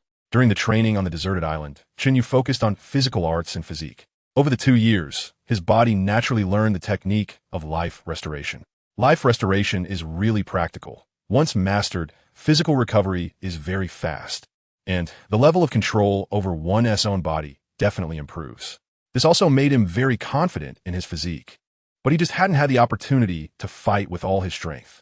Chen Yu's intention in making them eat so much was evident. Afterwards, he informed the two about the principles and benefits of returning life. Luffy didn't care. As long as he could eat, he didn't think much about it. Zoro, on the other hand, nodded thoughtfully, clearly remembering it in his heart. Unbeknownst to anyone, the relationship between the three deepened significantly. Men, sometimes a cigarette, a meal, or a drink is enough for mutual recognition. Ha ha ha. Zoro laughed, holding his belly, looking in the direction Luffy pointed at. Is this your ship? There are only the three of us as crew members? Ha ha ha. Zoro laughed again, his laughter both mocking and cheerful. The two of them had no idea what Zoro was truly thinking. They laughed at him, but at that moment, Zoro had completely accepted them. So they were also pursuing a dream that the world mocked? Well, laugh. Chen Yu interrupted Zoro's infectious laughter, pointing to a medium-sized sailboat nearby, and continued, we bought this on the island. For now, we will use this boat. Although it's secondhand, we will definitely have the chance to build a ship that belongs to our dreams in the future. Chen Yu was drawing a big cake, but he knew that Luffy and Zoro were really into this kind of thing. Dreams? He hadn't found his yet. For now, he just wanted to improve his strength so he could achieve true freedom. Poor Zoro had just imagined Chen Yu as a dreamer, completely misjudging him. Little did he know that the current Chen Yu was just a salted fish. After resolving some tedious matters, the three of them officially said goodbye to KB at the port, and the adventure that belonged solely to the Straw Hat crew was just beginning. Are you an idiot? I'm really fed up with this fool. Looking in the direction of the voice, he saw a sailboat drifting on the sea, and on the deck, there was a green-haired guy staring blankly at the sky. Just a moment ago, Luffy said he wanted to eat that bird in the sky, and then he rocketed straight towards it. At this sight, Zoro initially had no reaction, until he saw Luffy delivering himself right into the bird's mouth with such a reckless move, which left him utterly shocked. Zoro had never seen such a reckless operation before. He immediately woke up Chen Yu, who was still napping. Chen Yu was a bit grumpy after being woken up. The first thing he did was look for Luffy, planning to give him a beating. However, before Chen Yu could fully open his eyes, he heard Zoro shouting anxiously, "That idiot Luffy got eaten by a bird. You need to save him." Upon hearing this, Chen Yu was no longer sleepy or angry. He immediately called Zoro to help him with the sails while he quickly flew towards the big bird. Unfortunately, by the time Zoro woke Chen Yu up, The big bird had already flown far away. Realizing he couldn't catch up to the bird quickly, Chen Yu hurriedly flew back, and by then, Zoro had already put the sails away. Zoro didn't understand why Chen Yu asked him to stow the sails, or why he didn't continue the chase. But he didn't ask, and Chen Yu didn't offer any explanation. Chen Yu originally wanted to rush back with Luffy, but the thought of Zoro being out of his sight for a while made him anxious. He was afraid that in such a short time, Zoro would wander off to the new world on his own. Chen Yu flew to the stern of the ship, his lower body suddenly becoming elemental. With his hands bracing against the stern, he exerted force, and the entire ship took off into the air. Zoro, confused, smashed headfirst into the wall, his head visibly swelling into a large bump. With a fierce expression, he growled, "One day I will kill you, Chen Yu." Before Zoro could get back on his feet, Chen Yu accelerated again, causing Zoro to once again slam against the wall, experiencing a wave of being pushed back. Since Chen Yu was exerting force upward at an angle, the sailboat was steadily flying above the water surface. However, the entire ship suddenly shook, as if it had collided with something. This did not affect Chen Yu. He directly cranked up the power to the maximum, and the ship's speed was now not much slower than the Sunny's explosive speed. If Chen Yu were flying alone, his speed could reach astonishing levels, a result of his 2 years of continuous physical training and unique development of the Mera Mera no Mi. He might not be as fast as the Goro Goro no Mi, but he definitely had self-preservation capabilities, at least in terms of speed. If he truly wanted to escape, perhaps only Kazuru, the street skater, could stop him.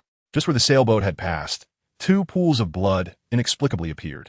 Poor Buggy's subordinates were first tricked by Nami, and then directly killed by the ship. Can you believe no one has noticed yet? Chen Yu was like he had been injected with adrenaline, exerting even more effort. "Bakiji, I'm coming." After flying for a while, he surpassed the large bird. But Chen Yu chose not to stop because he spotted a small island. Finally found it. After saying that, Chen Yu gradually slowed down, then flew to the bow of the ship, executed a reverse thrust, and instantly brought the ship to a halt.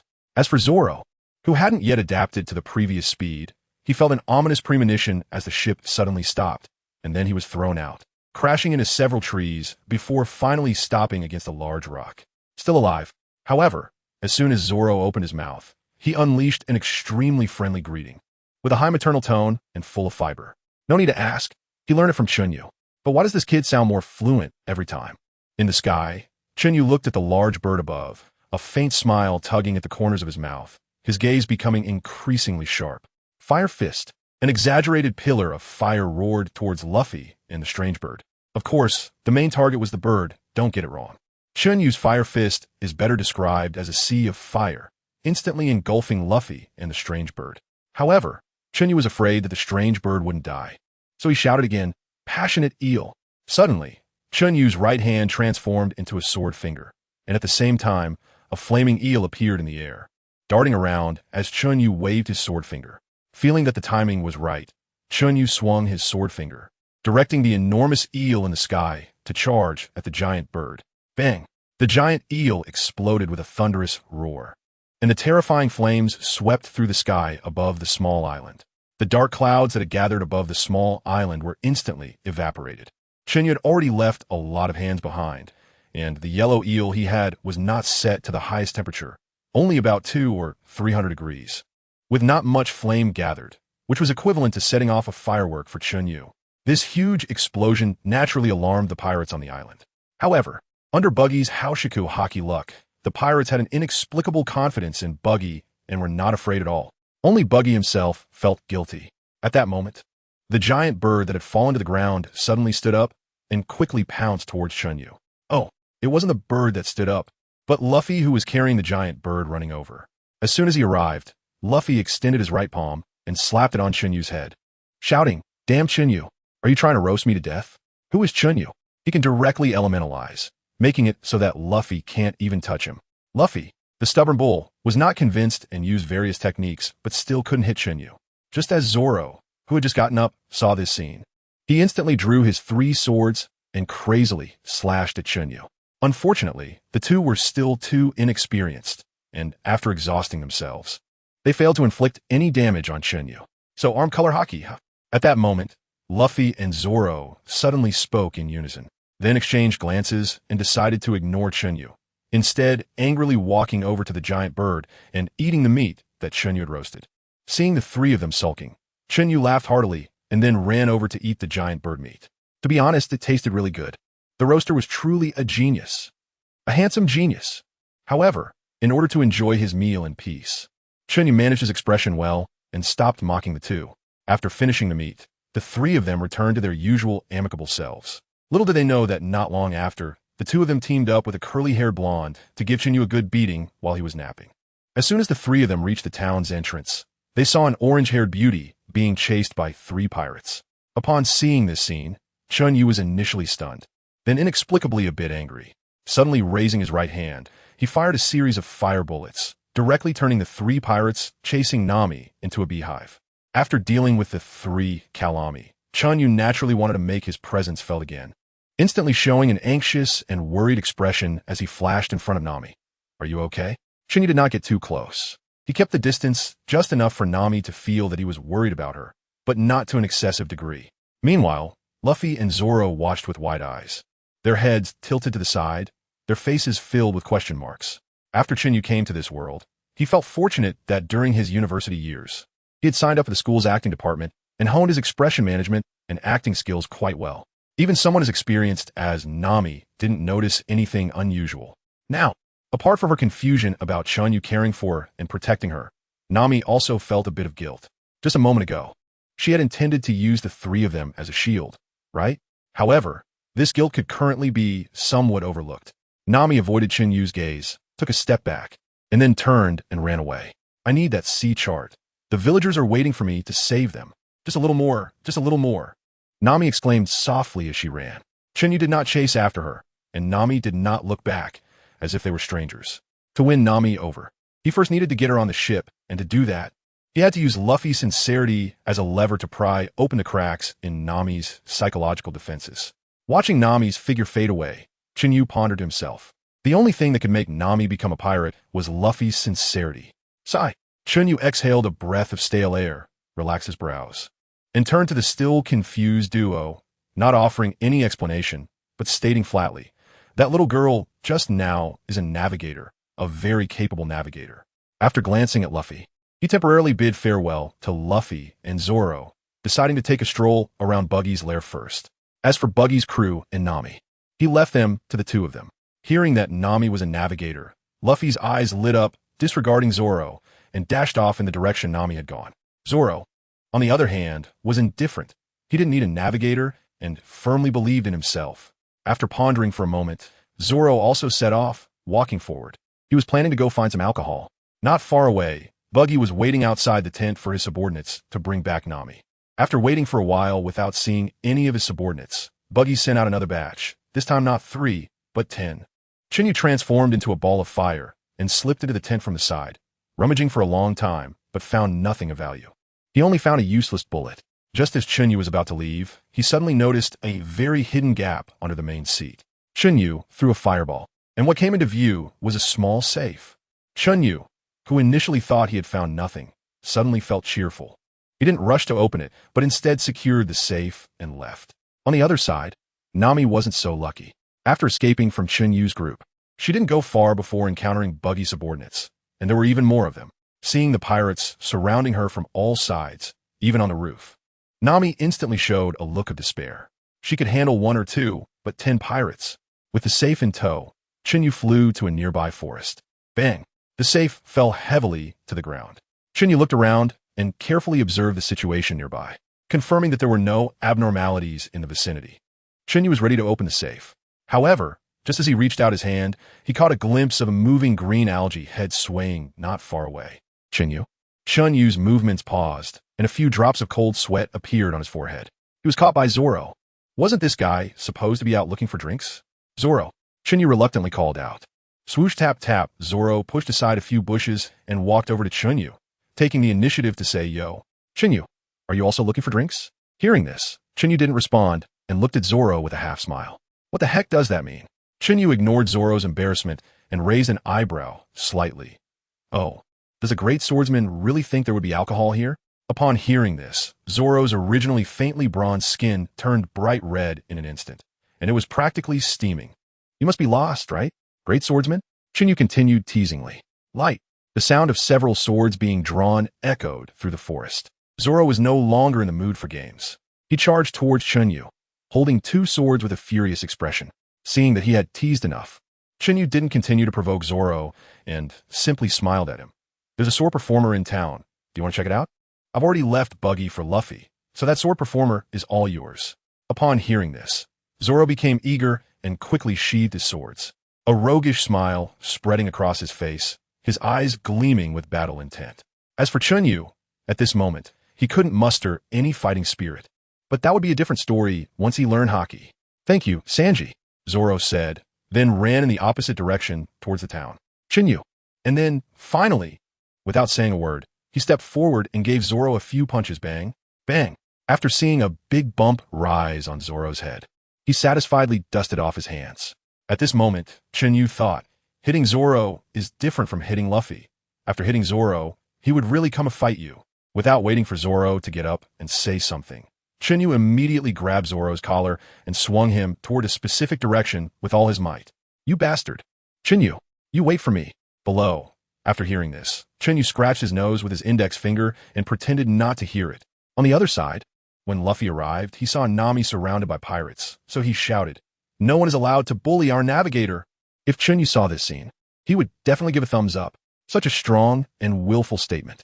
Chen Yu once again used his hand as a knife, and his palm instantly transformed into a rapidly flowing blade, gently cutting the edge of the safe. After some effort, he finally opened the safe without damaging the contents inside. Looking at the book he pulled out from the safe, Chen Yu frowned slightly. The book had several neat characters written on it. Buggy's diary. Chen Yu wasn't surprised that this book was a diary, but he was taken aback that Buggy had such neat handwriting. Buggy really didn't look like someone who could write. After flipping through the contents, he found that it recorded Buggy's little experiences on Roger's pirate ship, mostly daily life. It mentioned that the crew often trained their hockey on the deck, but it leaned more towards methods of training after awakening hockey, without mentioning how to awaken it. It did mention kinbunchaku, but the methods were similar to what Rayleigh taught in the anime. Besides covering one's eyes and having someone hit them with a stick, there was also the suspended wood method. As for kinbunchaku, Chen Yu could have already trained it, but for the past 2 years, he had been constantly honing his physical strength. For him, physical strength and armament hockey were more important right now. Therefore, he hadn't found time to practice kinbunchaku. Now, the time has come. Moreover, due to the lack of equipment for training physical strength, Chen Yu and Zoro had been slacking off during this period. It wasn't that they didn't want to train, but without equipment, it would take most of the day just to exhaust their stamina. For Chen Yu, it was even more exaggerated. Therefore, during this time at sea, Chen Yu spent most of his time taking baths in seawater with Luffy. He had already adapted quite a bit and could exert 80 of his power in the water. After all, he had been soaking for 2 years. As for Luffy, he could only manage not to feel too weak while soaking in the water and could barely move, and at the beginning of training, Luffy wasn't very willing at all, looking like a complete slacker, with no other choice. Chen Yu had to jump into the sea in front of a shocked Luffy and swim a few laps of freestyle and breaststroke. Upon seeing this, Luffy's eyes lit up, and then, in a burst of inspiration, he jumped into the sea as well. Splashing and bubbling, Chen Yu fished Luffy out, gave him a good beating, and then helped him squeeze out the water. From that day on, Luffy would voluntarily engage in seawater bathing training without Chen Yu needing to supervise him. Thus, Chen Yu gradually understood that the way to get along with Luffy and Zoro was to be linked to becoming stronger. Zoro was willing to try. As for Luffy, he needed to have interest or willingness to take action himself. Otherwise, even if he beat him every day, if he wasn't willing, he still wouldn't be willing. Since the training plan was on the agenda, it was time to solve Buggy quickly. With this thought in an instant, Chen Yu transformed into a burst of flames and flew towards Buggy's location. When Chen Yu arrived in town, the first thing he looked for was Zoro's figure. Chen Yu, where's Zoro? He hurriedly looked around. He was really anxious. He was genuinely afraid of seeing in tomorrow's newspaper that Zoro had already arrived at Sabeti Archipelago and was even guiding the celestial dragons. Unable to find Zoro's figure, Chen Yu pondered if he might be in another direction. Just as he was about to leave, he suddenly caught sight of 3 sheathed swords and a twitching green leg sticking out from the ruins. Phew! Chen Yu quickly breathed a sigh of relief, then hurriedly walked towards Zoro, regardless of his condition, and yanked him by the collar, reminding him, "Zoro, that swordsman is up to you. I'll handle the others." After saying that, Chen Yu flew towards Buggy's location. Upon seeing Luffy with the cannon pointed at his head, Chen Yu felt a wave of speechlessness. As the captain, getting caught so easily is not a good thing. Impulsiveness is a disease. It must be treated. Sigh. Chen Yu sighed, then looked at Luffy and muttered to himself, I've given you the chance, and after so long, you still haven't dealt with Buggy. Damn it. Chen Yu suddenly saw 3 Karamis wielding knives attacking Nami, who was trying to extinguish the fuse of a bomb with her hands. He was instantly terrified and his eyes widened in anger. This was the woman he had his eye on. Originally, Zoro would have saved Nami, but because of him, Zoro was still convulsing. So close. So close. Chen Yu transformed into a ball of flames, charging towards Nami, protecting her firmly behind him, and then turned to block Karami's attack with a golden staff. Chen Yu, Luffy in the cage exclaimed in surprise. After the reminder, Nami also turned to look and saw a tall figure blocking all the attacks for her. Upon seeing the newcomer, Nami's pupils suddenly contracted, feeling extremely complicated inside. It turned out he was also a pirate, but his family was not. I should have realized it earlier. The companion he was looking for back then, the guy with the straw hat, was none other than Luffy, right? What Nami thought, Chen Yu was unaware. At this moment, can you say that Chen Yu has deep feelings for Nami? That he likes her a lot? Not necessarily. Chen Yu was well aware that his feelings were mostly driven by lust, with perhaps some emotions developing on that basis, and nothing more. As for his past life, if one were to be serious about it, it was simply a pure fantasy about Nami, coupled with sympathy for the little girl's plight. However, when he truly encountered a living, breathing Nami, the feeling was different. Genuine feelings are not so easily formed. Chen Yu flicked his wrist and sent 3 Karami flying. His tone cold as he said, Luffy, I've given you the chance, but it's up to you to seize it. Don't blame me. I won't leave any of them for you today. Chen Yu bared his teeth at Luffy. Buggy couldn't die just yet. He didn't know what would happen if he killed him, and besides, they might need Buggy to draw the Navy's fire in the future. After a brief calculation, Chen Yu's gaze sharpened. Simply put, among those present, they only needed to keep the sword wielders and the performers, and G.I. Ba. Boom! Accompanied by Chen Yu's movements. An endless sea of fire erupted on the spot. Today he was testing his skills. In the endless sea of fire, the Buggy pirates were drenched in sweat, unsure if it was cold sweat or hot sweat. Buggy instantly recalled the massive explosion in the sky not long ago, and he was so frightened that his legs trembled. He was only unafraid of slashing attacks. Just as Buggy was about to speak, Chen Yu suddenly made a move. He transformed into a blaze and instantly appeared behind the sword wielder, kicking him toward Zoro. After dividing the battlefield, Chen Yu looked around and smiled broadly. The Dragon King's grin. The Buggy pirates were fully armed, ready for battle. But their backbone, Buggy, was quietly leaving the scene. Chen Yu didn't care about these matters. With both hands raised in front of his chest, his left arm upright, and his right arm crossed over his left, he formed a distinct cross gesture. Stellar light. A loud shout erupted from Chen Yu's mouth, and before long, a dazzling light gathered at his cross gesture. Boom! In an instant, a solid cross flame ray shot out. Chen Yu maintained his gesture, lightly stepped with his left foot, and spun around with his right foot as the center. The light from the stellar ray swayed along with him, instantly flattening everything in its path. The pirates enveloped by the light didn't have time to scream before they vanished into the air, drifting away with the wind. By the end of the spin, except for the 3 that Chen Yu intentionally avoided, all the others were eliminated from the game. The surrounding ruins were engulfed in flames, and the weapons used by the pirates were all burned red, some even melting and deforming. It was another crushing match, which left Chen Yu feeling quite unchallenged. I only tried one move, Chen Yu muttered quietly. His voice wasn't loud, but everyone present heard it clearly. Upon hearing this, Buggy jumped up and started doing a breakdance, shaking uncontrollably. When he saw Chen Yu looking at him, Buggy was instantly scared to pieces, with his split parts trembling violently. Chen Yu strode forward, his palm clenched as if holding a long flame sword. This sword resembled a Han sword, but was even longer. The sword had no guard and was named Boundless, meant solely for killing. Chen Yu raised the waya in his hand and rested it on Baki's head. Baki was already so scared that he could barely stand, and now he was trembling like a leaf. Chen Yu didn't say much and directly raised the temperature of Wui, scorching Buggy's scalp to the point of sizzling. This was just the interest he was helping Nami reclaim. Chen Yu hadn't forgotten about the burn on Nami's hand. Otherwise, how could he build rapport?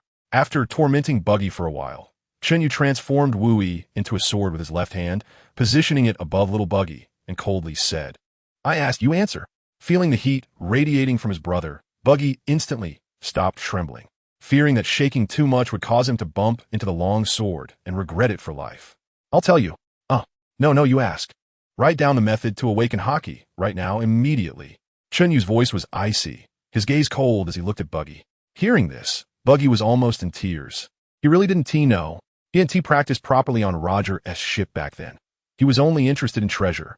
All along, he had relied on his fragmented abilities to stay safe. Even his first mate Rayleigh couldn't hurt him. Therefore, he had never considered learning Haki. Seeing that Buggy was silent, Chen Yu's expression turned harsh. The wui in his left hand instantly released a wave of heat, directly burning Buggy bald.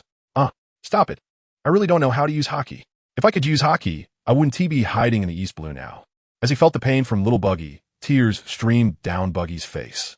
Seeing this, Chen Yu already had his answer, and it was within his expectations. To be honest, he was quite speechless about Buggy.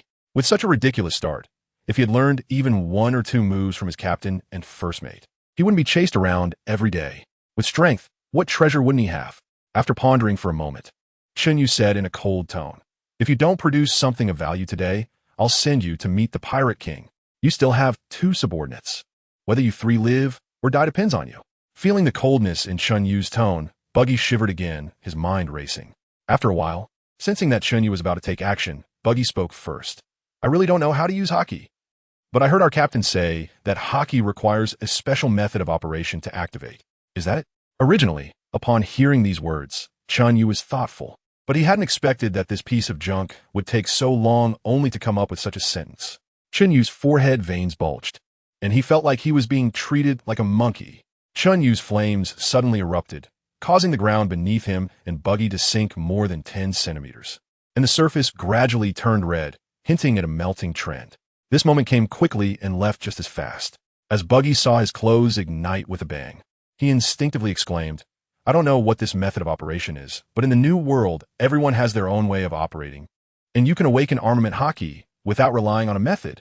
It said that Carp awakened his armament Haki after blowing up half a mountain, and then gradually got stronger relying on the Navy's special methods. In just a few breaths, Buggy babbled on incoherently, almost shouting. This might be the fastest he has ever spoken in his life.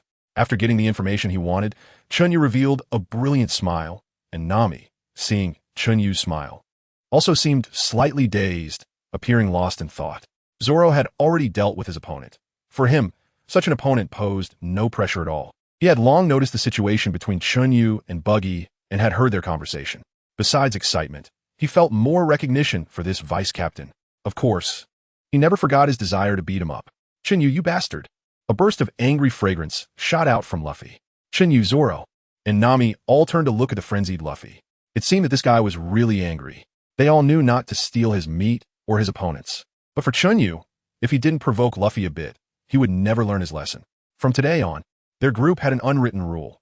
If it doesn't work out, switch people. Bang bang. Luffy managed to break free from the thick ropes that bound him. The kind that was really thick, and with a strong push, he squeezed out of the cage. Goodness. Zoro in the anime was stabbed a few times in front of you, and you didn't react like this. After getting out, Luffy seemed to have caught mad cow disease, grabbing the stone cage and charging forward like a rocket headbutt. Zoro and Nami looked terrified and hurriedly dove to the sides, while Chen Yu wore a look of disdain. Bang! Luffy crashed headfirst into Chen Yu's abdomen. Feeling the sharp pain in his stomach, Chen Yu's expression instantly changed. Holy crap! Armament Haki! Chen Yu exclaimed in shock, his voice gradually fading away. Is this for real? Zoro, lying on the ground, was stunned into speechlessness at this scene. Luffy seemed to sense something as well, rubbing his head with a look of surprise on his face. After a while, Chen Yu walked back slowly, looking at Luffy with disbelief. He never expected that the first person to master Haki would be Luffy. He had always misunderstood. Although Luffy was the weakest in terms of strength for the time being, his talent was no less than anyone else's, and his physique was on par with Chen Yu's, especially his vitality. He was definitely the strongest among this group. Wow, I'm shocked myself. I just wanted to beat Chen Yu up a bit, but I didn't expect to actually succeed. Ha! Luffy was completely not angry anymore, holding his straw hat, spinning around while laughing heartily. Chen Yu was also happy for him. However, finding out the reasons now and letting the 3 of them master it is the top priority. What Luffy just said also gave Chen Yu a guess. The 3 types of Haki are all some kind of power within the body. Conqueror's Haki can be triggered by emotions, which is very clear.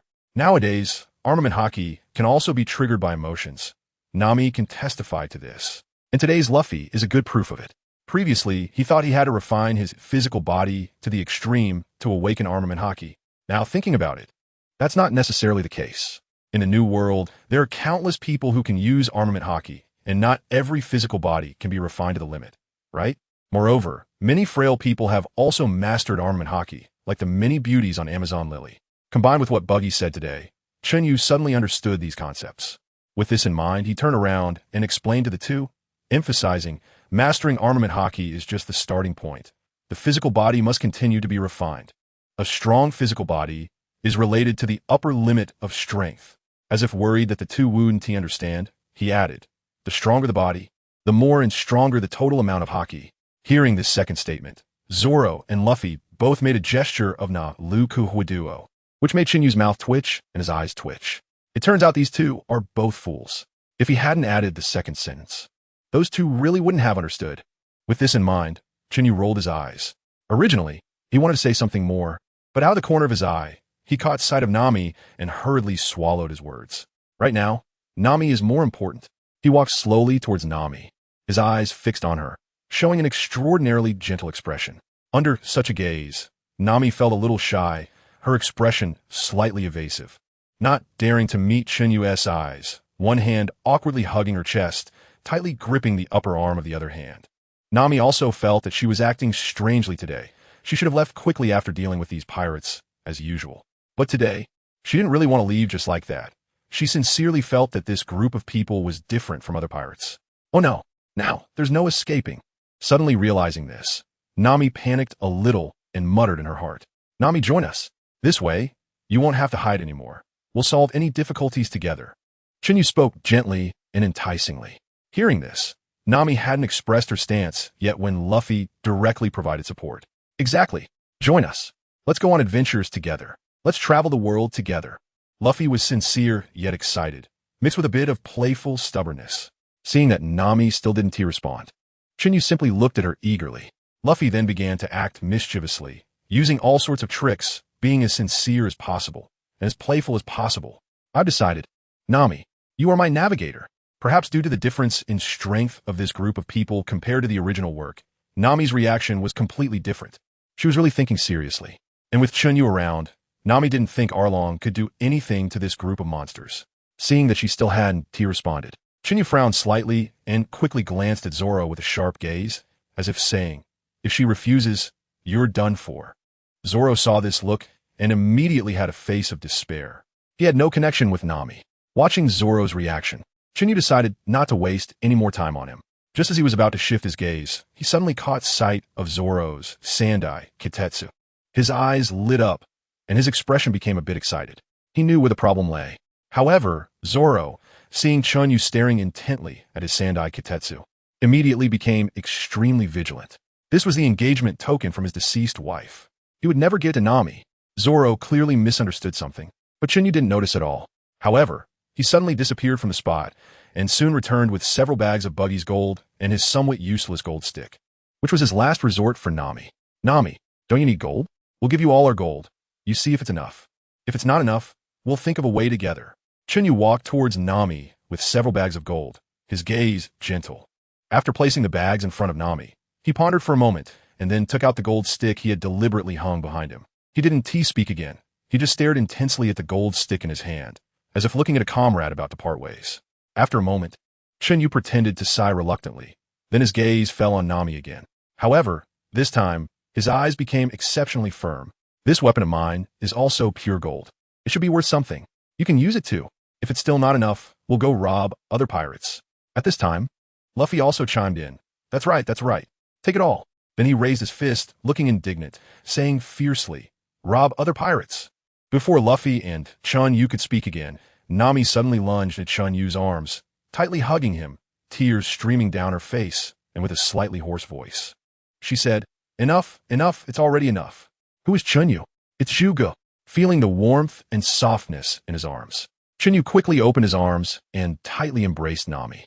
After hugging for a while, Chen Yu noticed that Nami was still trembling. His expression froze, and his gaze instantly became extremely cold as he firmly said, Nami, Your enemies are our enemies. They are my enemies. Nami had been wandering alone for many years, and she could no longer remember how many days and nights she had spent without anyone to rely on. Continuously stealing from pirates and accumulating wealth had become an obsession for her. In her eyes, only money was reliable, and only money could save her in them. Upon hearing Chen Yu's words, Nami's body first stiffened, followed by even more intense trembling, and before long, she burst into tears. How long had it been? Today. She not only gathered 100 million, but also felt the concern she hadn't felt in a long time. And all of this came from a pirate crew called the Straw Hat Pirates. She thought they were so foolish. She had clearly tricked them many times. In this world where human life is cheap, there were not as many tests as in her previous life. Perhaps in Nami's eyes, if Chen Yu and the others wanted to harm her, they would have acted long ago. They had the strength to do so. Looking at Luffy beside him, who still had a face full of questions, Chen Yu was speechless. Luffy was the kind of person who wouldn't stop until he heard a clear answer. Reluctantly, Chen Yu turned to the two and explained, Nami has agreed to join us. After saying that, he ignored the two fools and focused on observing the beauty in his arms, holding Nami even tighter. Chen Yu gently patted Nami's back, carefully comforting her. Luffy quietly watched Nami and Chen Yu from the side. Even he, no matter how dense he was, could tell that something was off with Nami. Zoro, meanwhile, was holding his sword, keeping Buggy, Kabeji, and Moji at bay, silently guarding them. Chen Yu noticed all of this. Indeed, if Zoro weren't directionally challenged, he would be a very competent first mate. As for Luffy, he was only the captain when it came to fighting, and nothing more. After standing for a while, Luffy pressed his palm against his head, lowering the brim of his hat, and quietly stared out at the sea. He was a fool, but he wasn't stupid.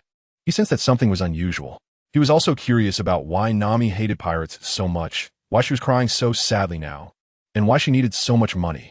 But he wouldn't ask. He knew that with Chen Yu on board, Chen Yu would say what needed to be said, and would direct him on what to do. With everything arranged by Chen Yu, he felt at ease. That's just the kind of person Luffy was. His antics would only happen when it was appropriate, and he was clear on the important matters. This time, he was keenly aware that Chen Yu was angry. Chen Yu has been on board for a while, but he has never seen Chen Yu show such an expression. Zoro's thoughts are even simpler. His only desire is to become stronger, continuously and relentlessly becoming stronger, strong enough to surpass anyone, strong enough for his name to echo through the heavens. Chen Yu would swing his knife without hesitation at whoever he was told to, without asking why. He trusts this vice captain. At the same time, Zoro is also a very responsible person, or rather, everyone in the Straw Hat crew is incredibly dedicated to this group. Whether it's Luffy and Usopp parting ways later, or Zoro insisting that Luffy shouldn't go after Usopp, everyone is doing it for the sake of the team. The only difference is that Zoro has a broader perspective.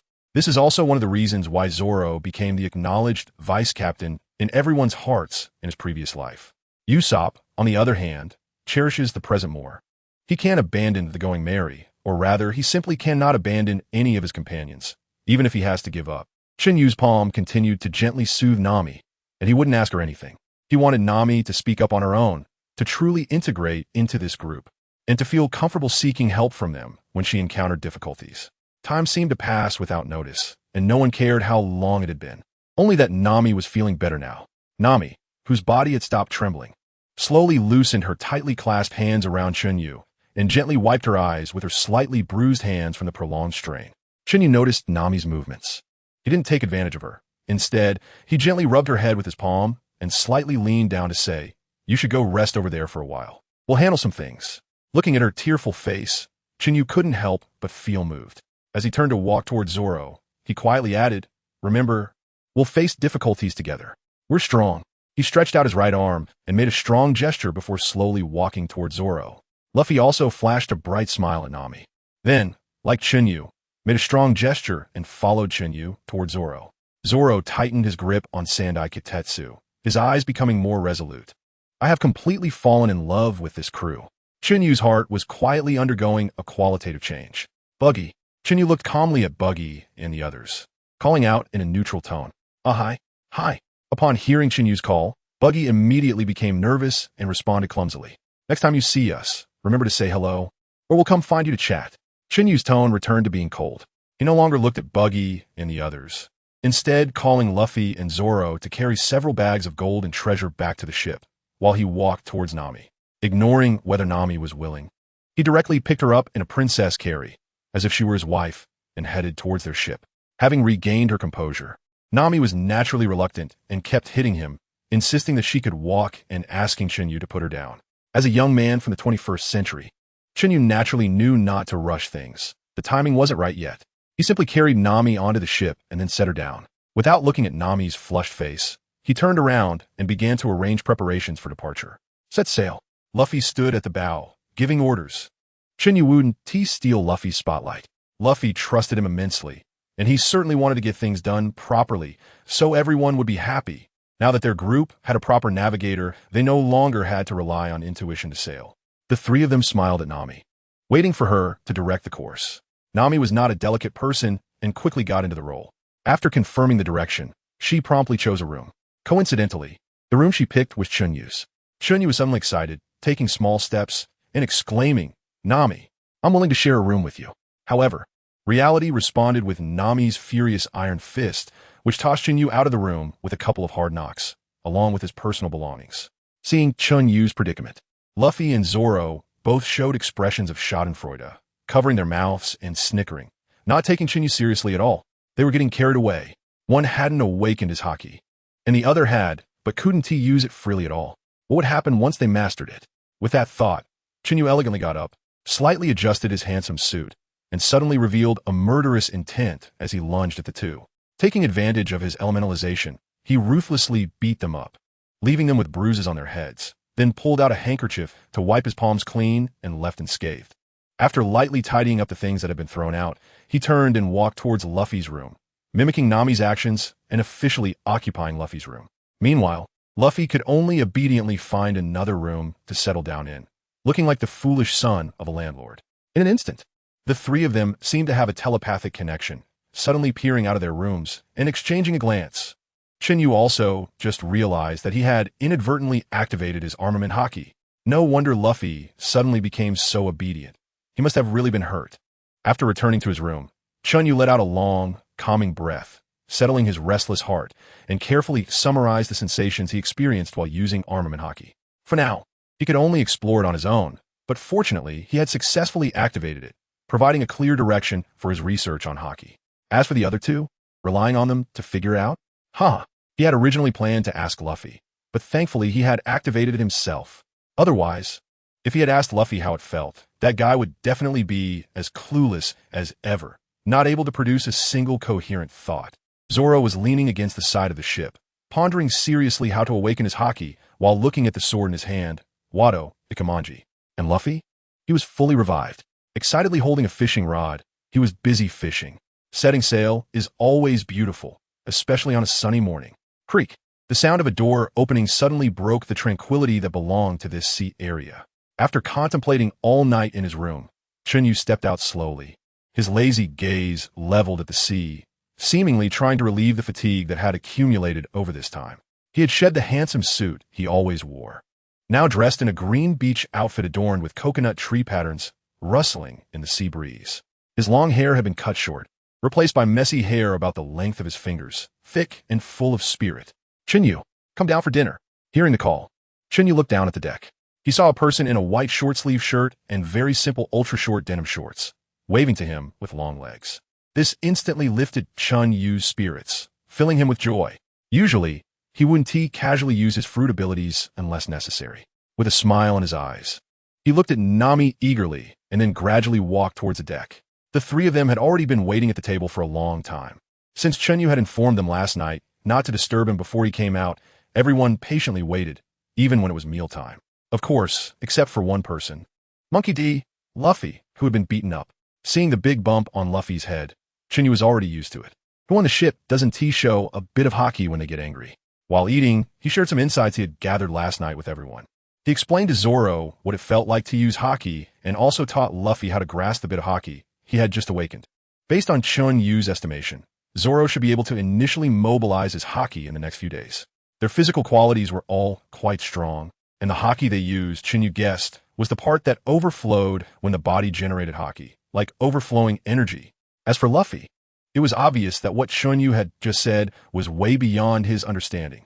Chen Yu planned to beat him a few more times later, and that would be about it. But he currently had no way to deal with Nami. The hockey within her seemed to be easily activated by her emotions. However, her physical condition had not reached the level of self-sufficiency, so Chen Yu's theory could not be applied to her.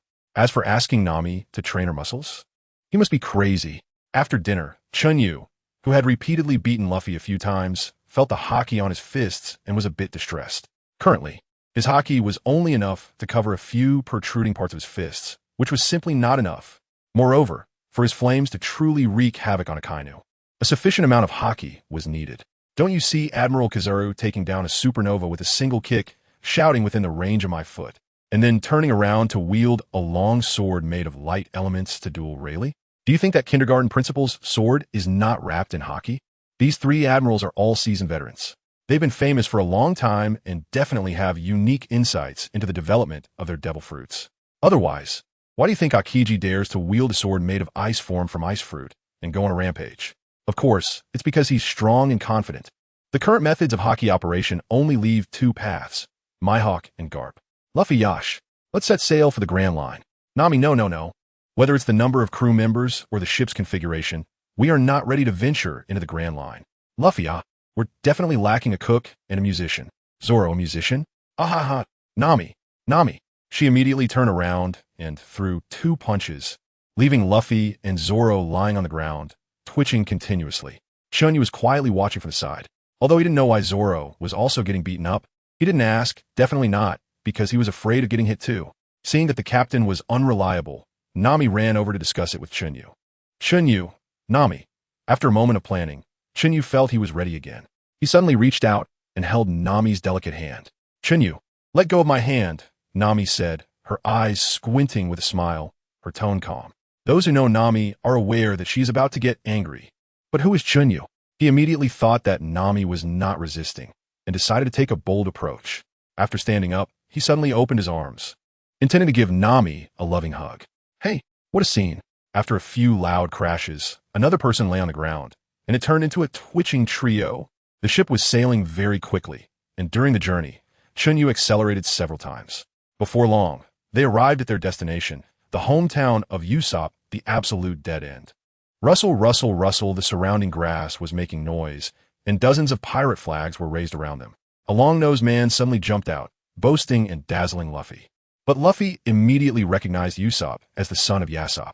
As Usopp pulled out his slingshot, aiming at their group, Luffy's expression changed instantly. Since the gun is drawn, one must bet their life on it. Luffy's face suddenly darkened as he lowered the brim of his hat, speaking in a chilling tone. Zoro also immediately got into character. He pushed out the wad Ikemonji with his thumb, ready for battle.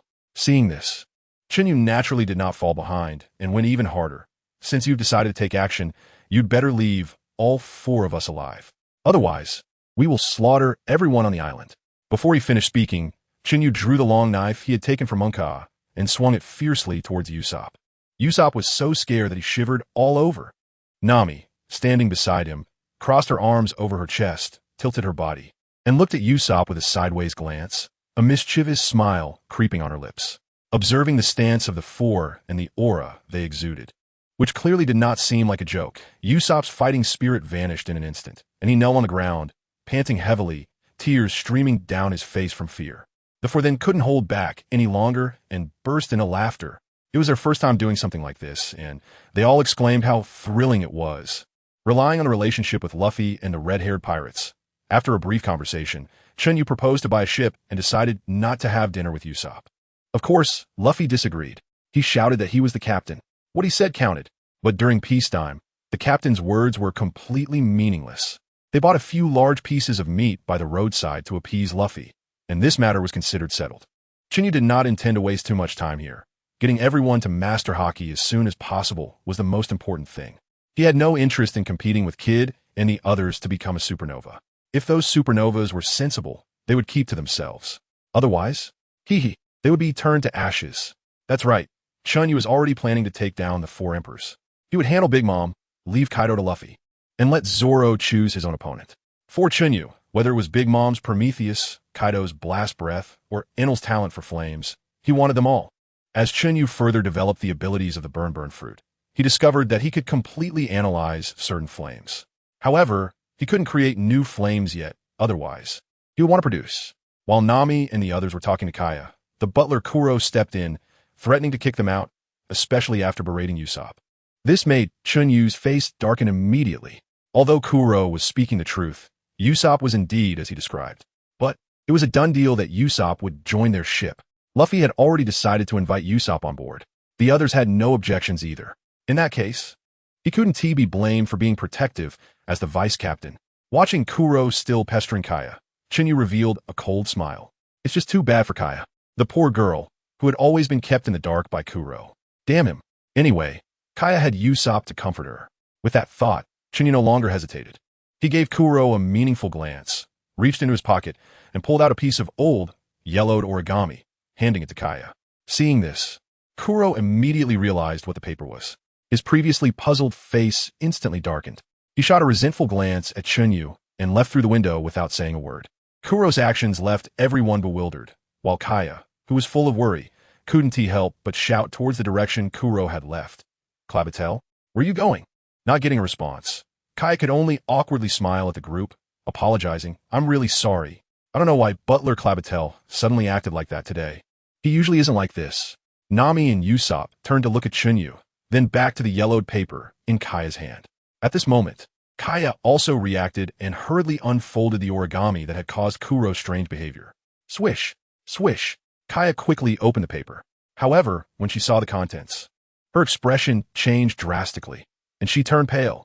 Usopp, seeing this, jumped up in a panic, exclaiming, "What happened, Kaya? What does it say?" Even the Straw Hat Crew's curiosity was piqued. It was a bounty notice. I found it in Buggy's lair. A stranger named Kuro was wanted for 16 million berries. I had kept an eye on it back then, but I didn't expect to encounter the real deal here. Chen Yu told a lie, his expression calm. Buying a ship is impossible. They want the heads of the Kuro people, and they want the ship too. Everyone is a decent person. I dare to pay. Do you dare to accept? Kai found it hard to accept at first, and even thought it might be Chen Yu's scheme. However, once she regained her composure, she quickly identified the authenticity of the bounty. Even if she didn't want to believe it, she had to accept this fact. Although Kaya seemed like a naive, sweet girl, she wasn't foolish. She quickly analyzed the ins and outs of the situation.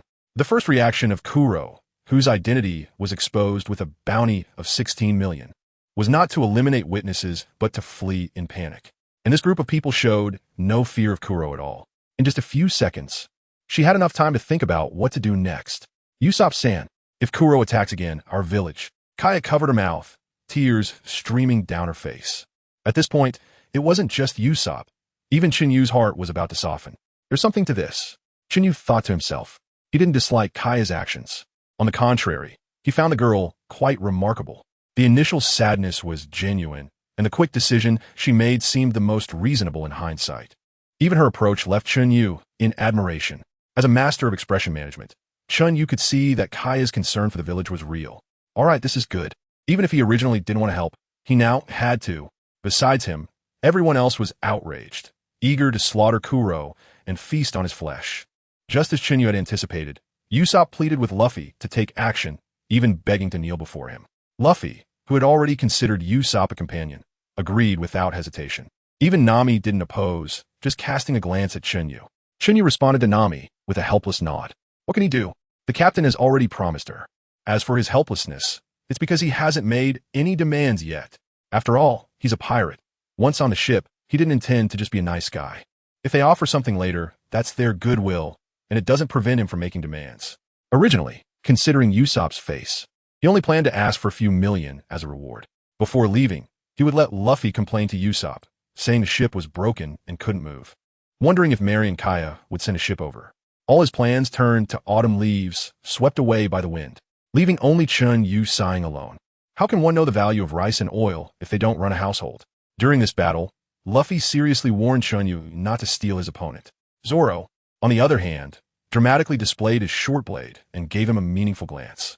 Great, this show-off is back again. Chen Yu did not refuse the two's request. He silently took out a cigar, took a deep puff, and then exhaled a long stream of smoke before responding in a deep voice. If you don't seize the opportunity, don't blame me. TCH, it's just acting. Who can't do that? Chen Yu, however, Chen Yu thought, last time when he stole a kill, Luffy awakened his haki. What if it happens again, and he awakens the Conqueror's haki? No, that won't do. As the vice captain, I can't be that ruthless. Chen Yu, lost in thought, suddenly muttered to himself, which drew a look of disdain from Nami beside him. After the last incident of Chen Yu stealing a kill, both Luffy and Zoro were more cautious. They knew all too well what it meant to miss an opportunity. As they walked to the coast, their group didn't spot a single caramel. It was only when Usopp suddenly remembered that there was another coast on the other side of the island that he became anxious and started jumping around. At this moment, Chen Yu stopped pretending to be dead. He lightly stomped his right foot, and a sea of flames erupted around him, lifting everyone up and flying towards another shore. The fire was not hot. Upon contact, it only felt warm. However, it still startled Usopp, Kaya, and the others. Pretty impressive, right? Our ship's vice captain. Seeing the shock on their faces, Luffy happily jumped out to show off his vice captain. Chen Yu didn't feel much, but he was a bit troubled because he didn't see any admiration in Nami's eyes. With the help of Chen Yu and Yin Yun, they reached the destination coast in just a few breaths. What caught everyone's eyes was a pirate ship and a dense crowd of pirates. Reactions among the group varied. Luffy and Zoro were full of excitement, while Usopp's legs were already trembling, probably worried about getting some illness at this moment. Koya and Nami looked tense. As for Chen Yu, he didn't even blink. This time, he estimated that he would just play the role of a small pawn. Luffy and Zoro's strengths had already multiplied several times under Chen Yu's intentional enhancement. Just the use of haki would keep them undefeated. He just hoped that Zango could be a bit more effective and ideally hypnotize both of them, so he could try out his moves again. As Luffy and the others went down, Kuro couldn't sit still any longer. He wasn't at all like Koya thought, wary of the Straw Hat crew. On the contrary, he didn't take them seriously at all. In his eyes, these people were nobodies, not worth worrying about. He had jumped out the window purely to avoid exposing his identity, planning to find the Black Pirate crew first, deal with them, and then come back to take over. Unfortunately, the ideal was beautiful. He was destined not to see tomorrow's sun. Eager to knock Kuro away, Luffy completely ignored Zango this time and charged directly at Kuro with a rocket. He was scared that Chen Yu would steal his kill. This made Zango feel quite awkward being left alone there. Chen Yu is ready to take action against the enemy. He first asked Nami if she wanted to fight. How could she want to fight? Was this really a question Chen Yu should ask? Immediately, a big slap landed on Chen Yu's head as she angrily said, "Hurry up. What can Chen Yu do? He feels wronged." Clearly, he wanted Nami to feel a sense of involvement. But unexpectedly, he was met with a big rejection. Does she know that such a big rejection gives a child who is just over 200 months old a huge psychological shadow? With a face full of grievance, Chen Yu could only vent his anger on those little karamis. What kind of scattered situation is this? Stepping on the flame clouds, flying in midair, Chen Yu muttered. He saw Chen Yu in the sky, slightly spreading his feet, slowly raising his hands, and gradually bringing his open palms closer together, softly calling out, "Sparks of fire." As soon as the words fell, a dense array of glowing orbs appeared in his palms. Some were bright yellow, some were light green, like a myriad of stars. These glowing orbs flew toward the pirates below at an extremely fast speed with the wave of Chen Yu's hands. What is commendable is that the trajectory of these glowing orbs was randomly disordered, yet they did not collide with each other, making it hard to defend against. Sparks of fire, spreading flames. Chen Yu's cold voice echoed from the sky. The pirates, who were initially confused, began to wail after the sparks of fire erupted. They tried to roll to extinguish the flames, and some even ran towards the sea in an attempt to put out the fire. But is the flame that Chen Yu called sparks of fire, spreading flames, really that simple? Rolling couldn't extinguish the flames, and the pirates soaked in water were still howling. This flame was like a poison that clings to the bones, unavoidable and indelible, until the end of the underworld. Done. Having completed the task, Chen Yu returned to Nami's side, taking advantage of her unpreparedness to tightly grasp her left hand with his right hand, just holding it tightly like that. Nami was originally struggling fiercely, but when she turned to look at Chen Yu's expectant yet pitiful expression, she could only give up and comply with someone's wishes. Chen Yu, whose scheme had succeeded, felt restless, his heart pounding wildly. Feeling the little hand he held no longer struggling, the excitement inside him was unstoppable. Meanwhile, Nami, whose hand was held, seemed to be unsettled as well. Although the two could control their expressions, they couldn't suppress the adrenaline surging within them. If someone were to observe closely, they would definitely notice that the two, holding hands with expressionless faces, had their ears blushing uncontrollably.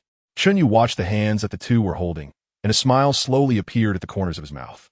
When he thought of Sanji's envious and jealous expression in the future, the smile grew even more exaggerated. "All right, It was already clear that someone had forgotten to manage their expressions while daydreaming. Suddenly realizing something, Chen Yu quickly looked around. He was confirming whether anyone had noticed him just now, while also secretly calculating whether he needed to silence someone. Fortunately, everyone was engrossed in the fighting in the arena. Chen Yu curiously looked towards where everyone else's gaze was directed. The battles on the field were basically over, with only Luffy and Kuro still fighting. What's going on with Luffy? Seeing Luffy at a disadvantage, Chen Yu couldn't help but frown. Zoro had already taken out those two brothers in an instant. And here was their captain still struggling? Is this reasonable? Just a few seconds of watching Luffy and Kuro's fight, Chen Yu could see Luffy's shortcomings. Although his combat awareness wasn't bad and his punches wrapped in haki had considerable power, his speed was too slow. He hadn't had the time to train his observation haki. And at this moment, Luffy was unable to catch Kuro, who was wielding his spoon. Kuro also couldn't accurately attack Luffy, so their battle had reached a stalemate. Chen Yu could tell that the one who would ultimately win would definitely be Luffy. After all, Kuro's continuous high-speed movement must be rapidly draining his stamina. And in at most 20 minutes, he would definitely exhaust himself and lose. However, he didn't want to see Luffy struggling so hard against such an easy opponent. This is called a chicken fight, and he calls the chicken captain. How can he tolerate that? Luffy, can you do it or not? If you can't resolve the battle in 5 minutes, I'll step in to help you. Chen Yu stretched out his other hand, waved at Luffy, and teased. Stop rambling. This is my battle. Hearing Chen Yu's words, Luffy immediately exploded like a puffed-up cat and shouted out. Chen Yu looked incredulous. Oh my, no way. Is he angry just like that? Is he really steaming with anger? No. Wow. Seeing Luffy not only steaming but turning completely red, Chen Yu finally realized that this kid had activated Gear Second due to his anger. I seem to have discovered something incredible. Should I give Luffy a set of 1 day flowing cherry blossoms, 2 days domination, 3 days instant kill of the 4 emperors? That's why I'm a great teacher, right? Kaido, Rayleigh, and that soldier Wulong are all my little brothers. They are all mediocre teachers. With Gear Second activated, Luffy's overall strength has increased several times. In terms of speed, he has completely surpassed Kuro. Luffy in Gear Second is comparable to CP9 foot assert, and Kuro's silent step can't compare at all. After catching up to Kuro, Luffy didn't hold back, stretching out his arm and unleashing rubber, jet gatling. With just the first punch, Kuro couldn't withstand it, spitting out a mouthful of blood and instantly losing his spoon. Chen Yu noticed closed gaze, which shifted from confusion to shock, then to fear, and finally to despair, before rolling his eyes and losing consciousness. Klo had fallen, and Luffy wasn't in much better shape. As the second gear was released, he almost couldn't stand. Seeing Luffy about to topple over, Zoro took a step forward and grabbed him, then proudly said, "You're the last one. Bastard. How long do you want to hold on?" Nami said angrily beside them. Her shout startled Chen Yu. He didn't know if Nami was aware of where he was from, but the guy went from letting go to elementalization, then dashed towards Luffy in one smooth motion, like flowing water. He kept repeating to himself, "I just care for my girlfriend. I'm definitely not a henpecked husband."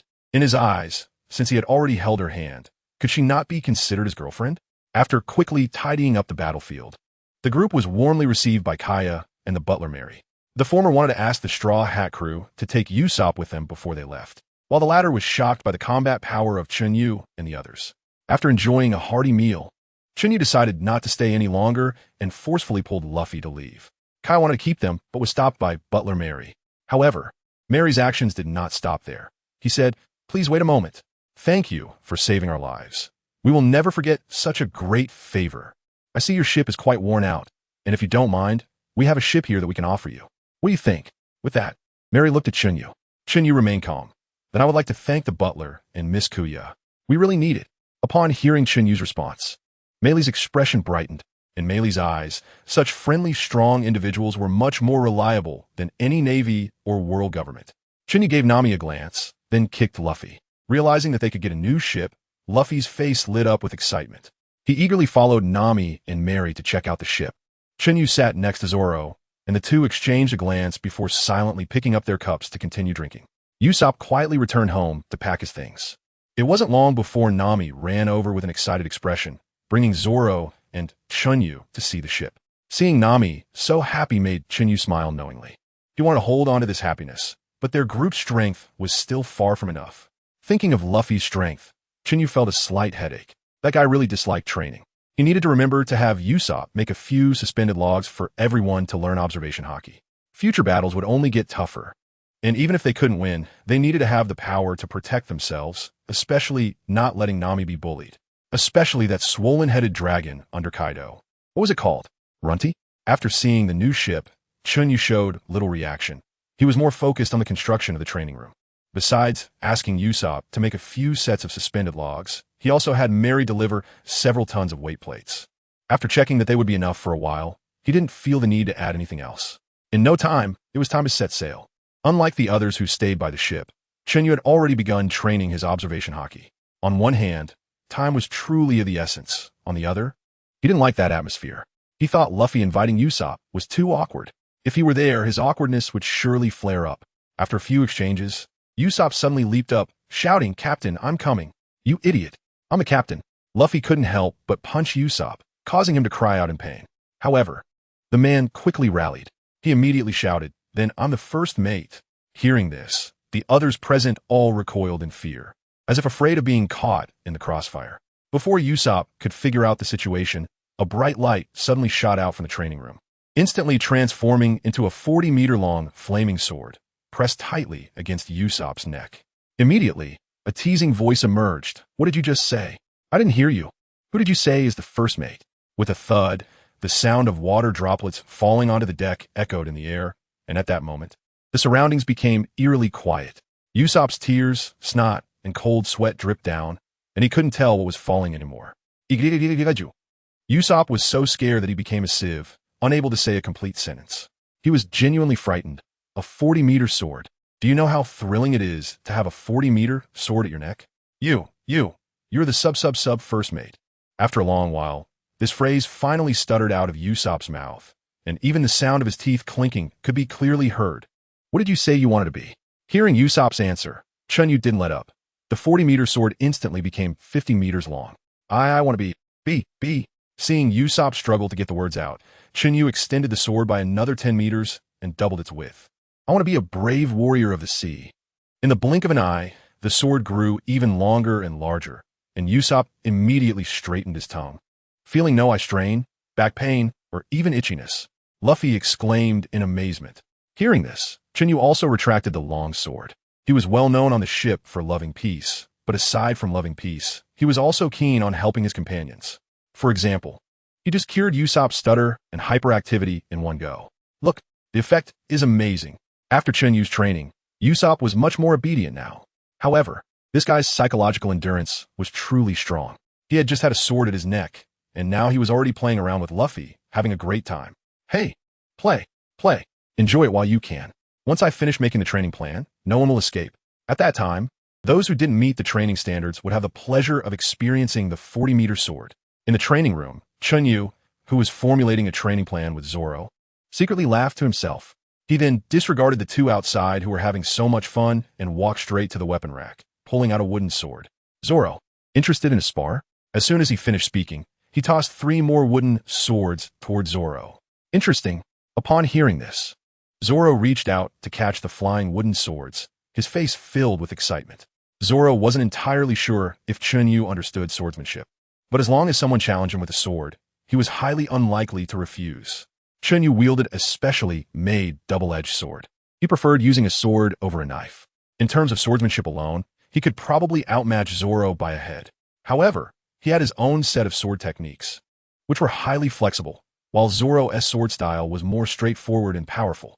Seeing that Zoro had already entered a fighting stance, Chen Yu did not hold back. Strictly speaking, today he was here to seek Zoro's guidance. With his long sword in hand, Chen Yu moved slowly around Zoro. Suddenly, his gaze sharpened, locking onto Zoro with intense focus. He stomped his right foot onto the ground, lunging forward with explosive force, closing the distance. Gripping his sword tightly in his right hand, he thrust it directly at Zoro's chest without holding back. He was not afraid of Zoro's 3 swords. This thrust was unavoidable for Zoro. He could only choose to defend.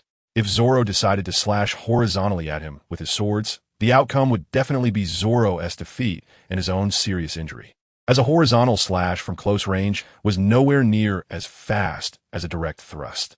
Experienced, Zoro immediately sensed Chen Yu's intention. However, with no other option, He could only defend, as he was outmatched in both strength and speed. Thus, he decisively crossed his dual swords, defending with all his might. Bang! The sound of wooden swords clashing echoed in the training room, followed by several heavy footsteps. Bang! Bang! Zoro took the thrust head-on. Such terrifying combat instincts. Chen Yu thought to himself. He initially believed Zoro would underestimate him and defend with one hand, which would surely result in him being thrust away by Chen Yu's sword, determining the victor right then. Unfortunately, it wasn't he that Zoro looked down on him.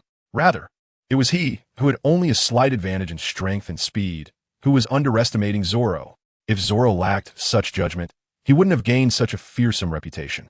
After taking the hit, Zoro's eyes glowed with a fierce light. The moment of the hunt. Just from that single thrust, Zoro acknowledged Chen Yu. At that moment, Zoro no longer hesitated and charged fiercely towards Chen Yu. Tiger Hunt. As Zoro moved quickly, he suddenly changed his stance, placing his left hand in front of his sword, and his right hand arched overhead, the blades perpendicular to the sword, resembling a fierce tiger pouncing, a hungry tiger hunting. Even though Chen Yu was powerful, he did not dare to take it head-on. He observed Zoro's tensed muscles, gauging the general direction of his strike, slightly shifting to the side and positioning his sword diagonally above his head. Zoro's hands came crashing down. However, it did not create a standoff between the two. Because Chen Yu had shifted early, the swords collided at an angle rather than vertically. Through this angle, Chen Yu had already mitigated much of Zoro's force. Chen Yu immediately took a special step, slightly tilting his sword. Using Zoro's strength, he suddenly turned around and circled to Zoro's back, placing the sword against Zoro's neck. The fight was over. Looking around, it was clear that this was a winning position for Chen Yu. Zoro's moves were too broad and powerful, but they were countered by Chen Yu's agility. Moreover, Chen Yu was not just agile. His strength and speed surpassed Zoro's. Additionally, Zoro had not unleashed some of his lethal moves, as he wouldn't use them against his companions, which led to Zoro's inevitable defeat. Before Zoro could speak, Chen Yu sheathed his sword and took the initiative to say, "Zoro, you haven't lost. I know you are unwilling to use lethal moves against your companions, but you still have a fatal flaw. If in the future your enemy is stronger than you in strength and speed, and their moves are very agile, then after they withstand your attacks, you will surely lose." Zoro was like a bull, rushing back and forth with astonishing strength, but his agility was lacking. Mihawk used a small knife to block Zoro's attack, and after his momentum was interrupted, Zoro had no follow-up and could only endure Mihawk's taunts. Zoro nodded in agreement, immediately pondering over it. He was not a coward, but he was stubborn. Losing was losing. He would choose to become crazily strong until he surpassed everyone. This was also Chen Yu's goal. Zoro's conviction was so strong that he could hardly accept failure. He wanted to keep winning, but that was impossible. He had to learn to face failure. Only by experiencing various failures could he become the strongest. He did not want to shed tears of shame after losing in the upcoming challenge against Mihawk, or to feel the negative emotions that arose from having his steadfast belief in invincibility and pride shattered. Although he said, "I want to see the distance to the heavens," and he acknowledged that there was a distance between him and Mihawk at this moment, he still held on to hope. Perhaps this distance wasn't so far. Perhaps he still had a chance to win. That's how people are, especially those with an extremely proud heart. This is a typical manifestation of someone who has not experienced the harsh realities of society. Today was just like giving Zoro a preventive shot. Beyond that, he could do nothing more. After leaving the training room, Chen Yu gathered everyone else to prepare for the first meeting of the Straw Hat Pirates. The group, looking confused, arrived at the kitchen and saw Chen Yu sitting at the head of the table, with a line of large characters made of fire behind him. The first meeting of the Straw Hat Pirates. Even the usually noisy Usopp and Luffy fell silent. Usopp was seeing this kind of thing for the first time. It was also his first meeting and the first activity since joining. Luffy didn't understand what the words meant at all, but felt it looked very impressive. He was full of excitement, like a shy elementary school student making his first public appearance. Nami also wore a serious expression. In her eyes, Chen Yu had never been this formal. It seemed Nami felt that Chen Yu had not given her a proper confession so far, and she was quite indignant about it. Ahem.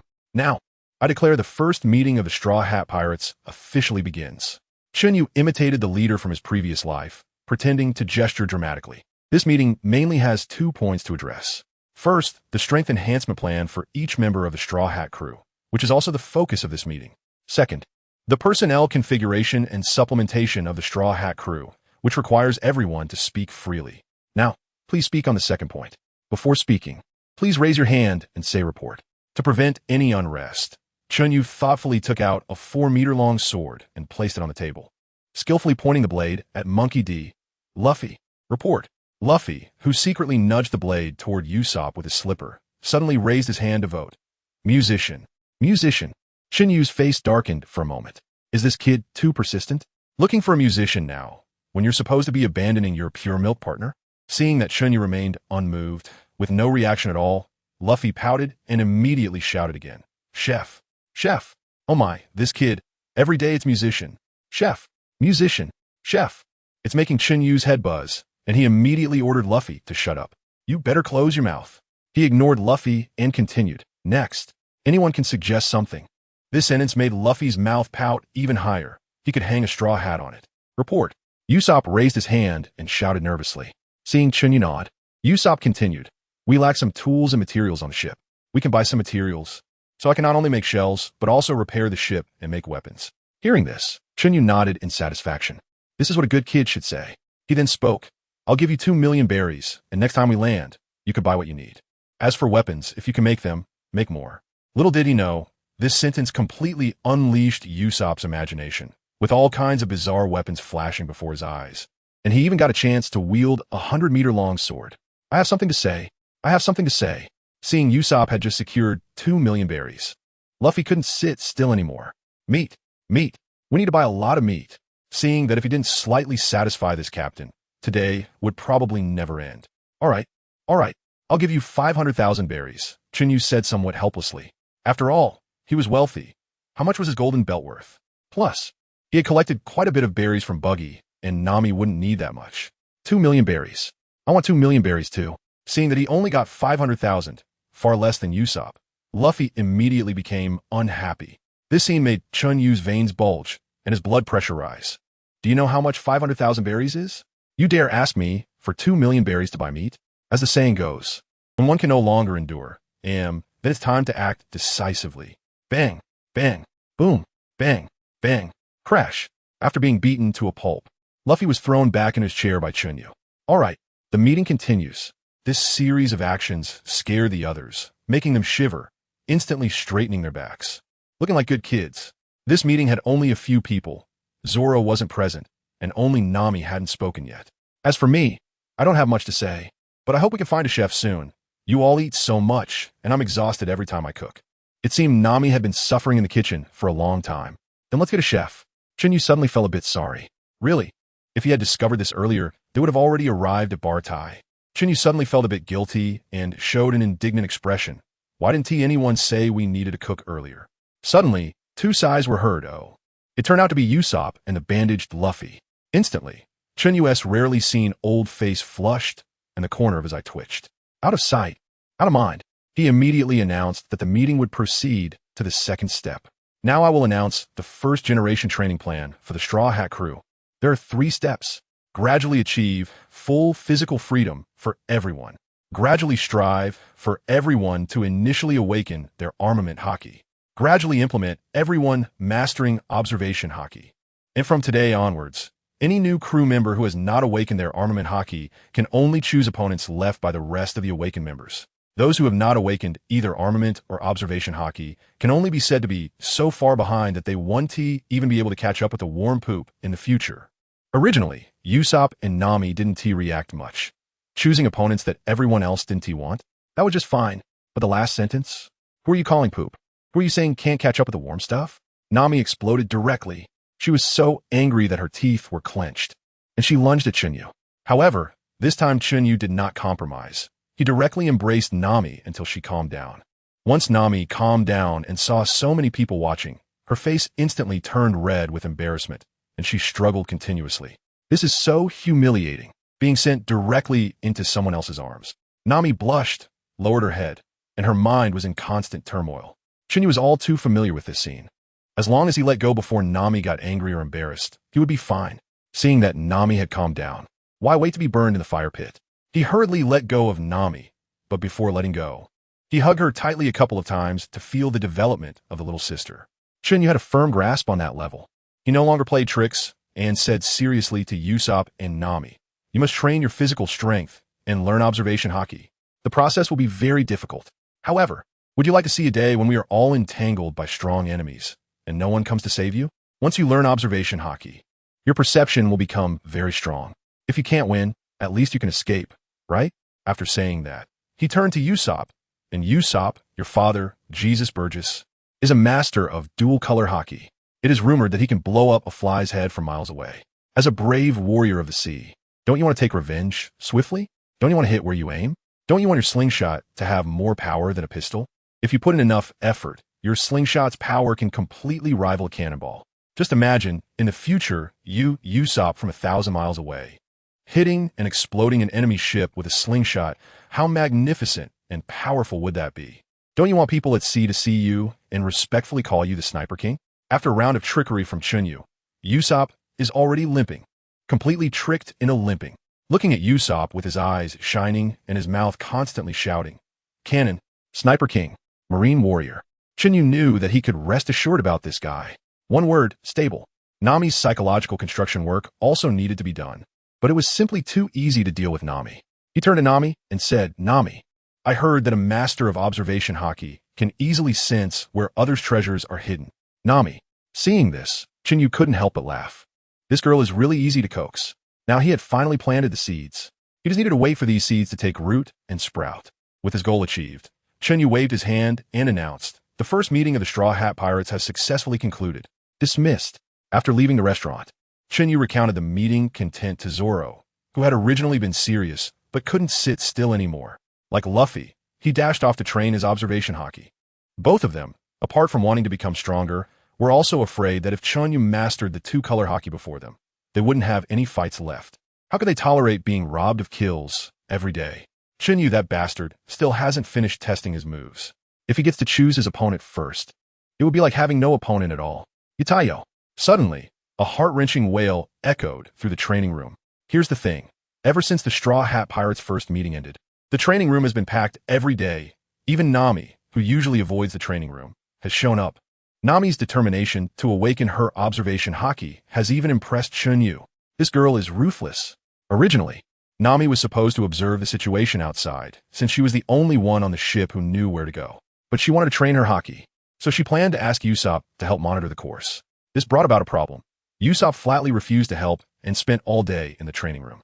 First, he used a suspended log to train his observation hockey, and then he immediately continued with weight training and strength training without a break.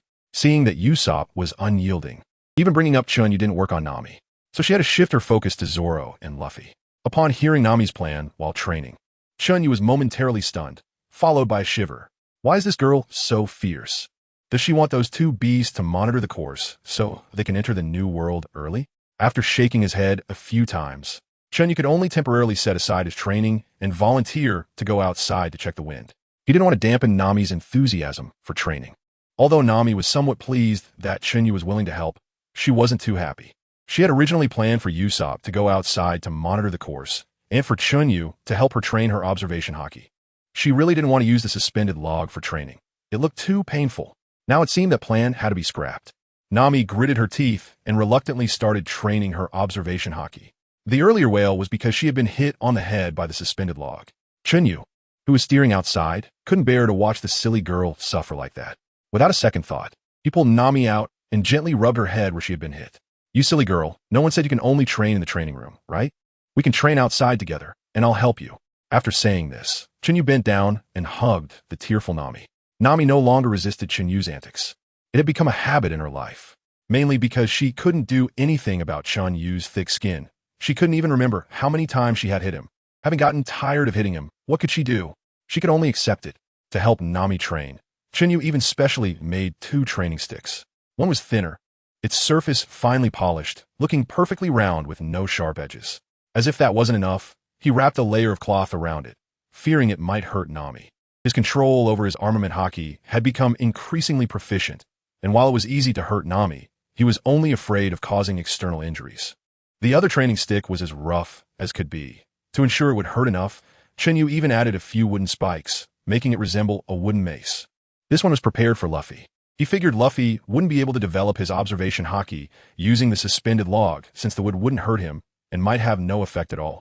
After seeing the training sticks made for her and for Luffy, Nami exclaimed that her brother was so nice, watching everyone in high spirits. The invisible pressure from the future on Chen Yu had lessened considerably. This was the limit of what he could do now. After training for about half a day, Chen Yu, who was in charge of observing, suddenly spotted an island ahead. The island was shrouded in dark clouds, with constant lightning and thunder, giving it a terrifying and mysterious aura. Just as he was about to inform everyone, he noticed Nami, whose face was already bruised, was closing her eyes with a furrowed brow, looking pitiful as she earnestly tried to field Chen Yu's attacks. A bold idea popped into his head. Isn't an attack also considered an attack, right? With that wicked thought taking over, there was no turning back. Looking at the beauty before him, Chen Yu swallowed hard, rubbed his hands on his pants, even using flames to cleanse the poison, then lowered his head. Trembling hands cupping Nami's small face, and nervously pressed his lips against hers. It seemed Nami sensed that Chen Yu hadn't made a move for a while, and was quite puzzled. Just as she was about to open her eyes, she felt someone cupping her face, and before she could see what was happening, she suddenly felt a sensation on her lips. In that moment, a shocked Nami opened her eyes wide, staring incredulously at the large face so close to her. Sensing Nami's reaction, Chen Yu instantly felt guilty, pulled back, and ran away. Nami, who took a moment to react, was immediately flushed with embarrassment. However, seeing Chen Yu irresponsibly turn and run, Nami was furious. She shouted, "Chen Yu, where are you going?" Sometimes fate is just like that. If Chen Yu hadn't run, Nami wouldn't have been angry. She would have just felt extremely shy. But Chen Yu thought that if he didn't run, Nami would get mad and hit him. But he deserved to be hit. The people in the training room heard the commotion outside and mistakenly thought something had happened, all stopping their training and rushing to the deck. As soon as they stepped out onto the deck, they heard Chen Yu's voice from afar. "I see an island. I'm going to explore the way first." Chen Yu's voice echoed through the mountains, startling the birds in the forest and instantly awakening the vitality of the island. Luffy, with his adventurous genes activated, couldn't wait for the ship to dock and flew out. Usopp also showed off the muscles he had trained recently, shouting, "Brave sea warriors are going to explore the jungle." Meanwhile, Zoro wanted to go for a walk. Seeing that no one noticed her situation, Nami felt a bit guilty and secretly breathed a sigh of relief. She then controlled the ship to gradually approach the shore. However, her heart was restless for a long time. After the ship docked, everyone got off, leaving only Nami to walk slowly to the wall, lean against it, and slowly slide down until she was sitting on the ground, hugging her knees and lowering her head, unable to calm her inner turmoil. After a while, Nami lifted her head again, gazing at the small island in the distance. A beautiful arc gradually forming at the corner of her mouth. Suddenly, Nami's smiling mouth moved, mumbling something, and one could vaguely hear words like Belmere and no Zygo wait. Coming back to her senses, Nami seemed to finally see the appearance of the small island, immediately turned around and ran into the house to take out a blueprint, constantly comparing it with the island. At this moment, she seemed to understand something, leaped off the ship, and ran toward Chen Yu. On the other side, Chen Yu and the others had already been surrounded by a group of patchwork creatures. There were wild boars with lion manies, spicy strips with rabbit heads, and foxes with combs, among other peculiar beings. There was also a voice claiming to be a god floating in the air. Seeing this, Chen Yu recognized where he was and was about to unleash flames without hesitation, but was stopped by Luffy. After being informed by Chen Yu that the speaker was not a god, but merely deceiving him, Luffy's face filled with anger, and he immediately rolled up his sleeves, ready to take action himself. Seeing this, Chen Yu decided not to intervene further, as he vaguely sensed Nami's presence and prepared to welcome his little treasure. Even if he would get beaten up, but it would just be a beating. What if the flowers, plants, cats, and dogs on the island scared Nami? A blazing flame swept through the forest, causing the animals along the way to flee in all directions. In an instant, the flame arrived at the entrance of the forest, slowly descending and transforming into a handsome young man. Upon seeing Chen Yu suddenly appear not far away, Nami, who was running, let out a proud snort. "At least you know what's good for you. I won't be mad today." Looking at Chen Yu waiting for her not far ahead, Nami felt a bit happy. She immediately quickened her pace, running straight to Chen Yu, and leaped. Just as Nami jumped up, she didn't expect Chen Yu to suddenly spread his arms and take a small step forward, opening his embrace toward her. What the heck? This guy, so bad. Always thinking about taking advantage. Nami's mind was racing as she leaped, feeling a mix of shyness and anticipation. Just as she was about to collide with Chen Yu, she chose to open her arms and leaped into his embrace. Chen Yu naturally embraced Nami, holding her securely in his arms. He lowered his head and buried his face in the crook of Nami's neck, taking a deep breath of her fragrance. Chen Yu took a long and forceful breath. The surrounding air flowed along Nami's skin and into Chen Yu's body. Ing. The airflow passed through Nami's neck, causing her body to shiver. And an involuntary sound came from her nose, prompting Chen Yu to instinctively tighten his embrace around her. Nami's delicate body pressed tightly against Chen Yu's chest, making her breath quicken. Her hand uncontrollably slid around Chen Yu's waist, gently embracing him, remaining silent for a long time. The two held each other tightly. Suddenly, Nami's cheeks turned slightly red, her crystal-clear ears began to blush from the roots, and her seemingly delicious thin lips puffed up. The jade hand that had been gently holding Chen Yu's waist suddenly tightened. It seemed like she wanted to teach this bad guy a lesson. Feeling the force at his waist, Chen Yu became even more excited. He slowly exhaled warm air, his lips gently kissing Nami's fair neck, then extending his tongue to softly lick it. Feeling a sudden rush of warmth at her neck, Nami's beautiful eyes began to uncontrollably become hazy. Hearing another pleasant sound coming from her ear, Chen Yu's hands couldn't help but wander up and down, while his lips pressed firmly against Nami's neck. Pop! The sound created when Chen Yu's lips separated from her delicate skin lingered in the air. Nami pushed Chen Yu away with force.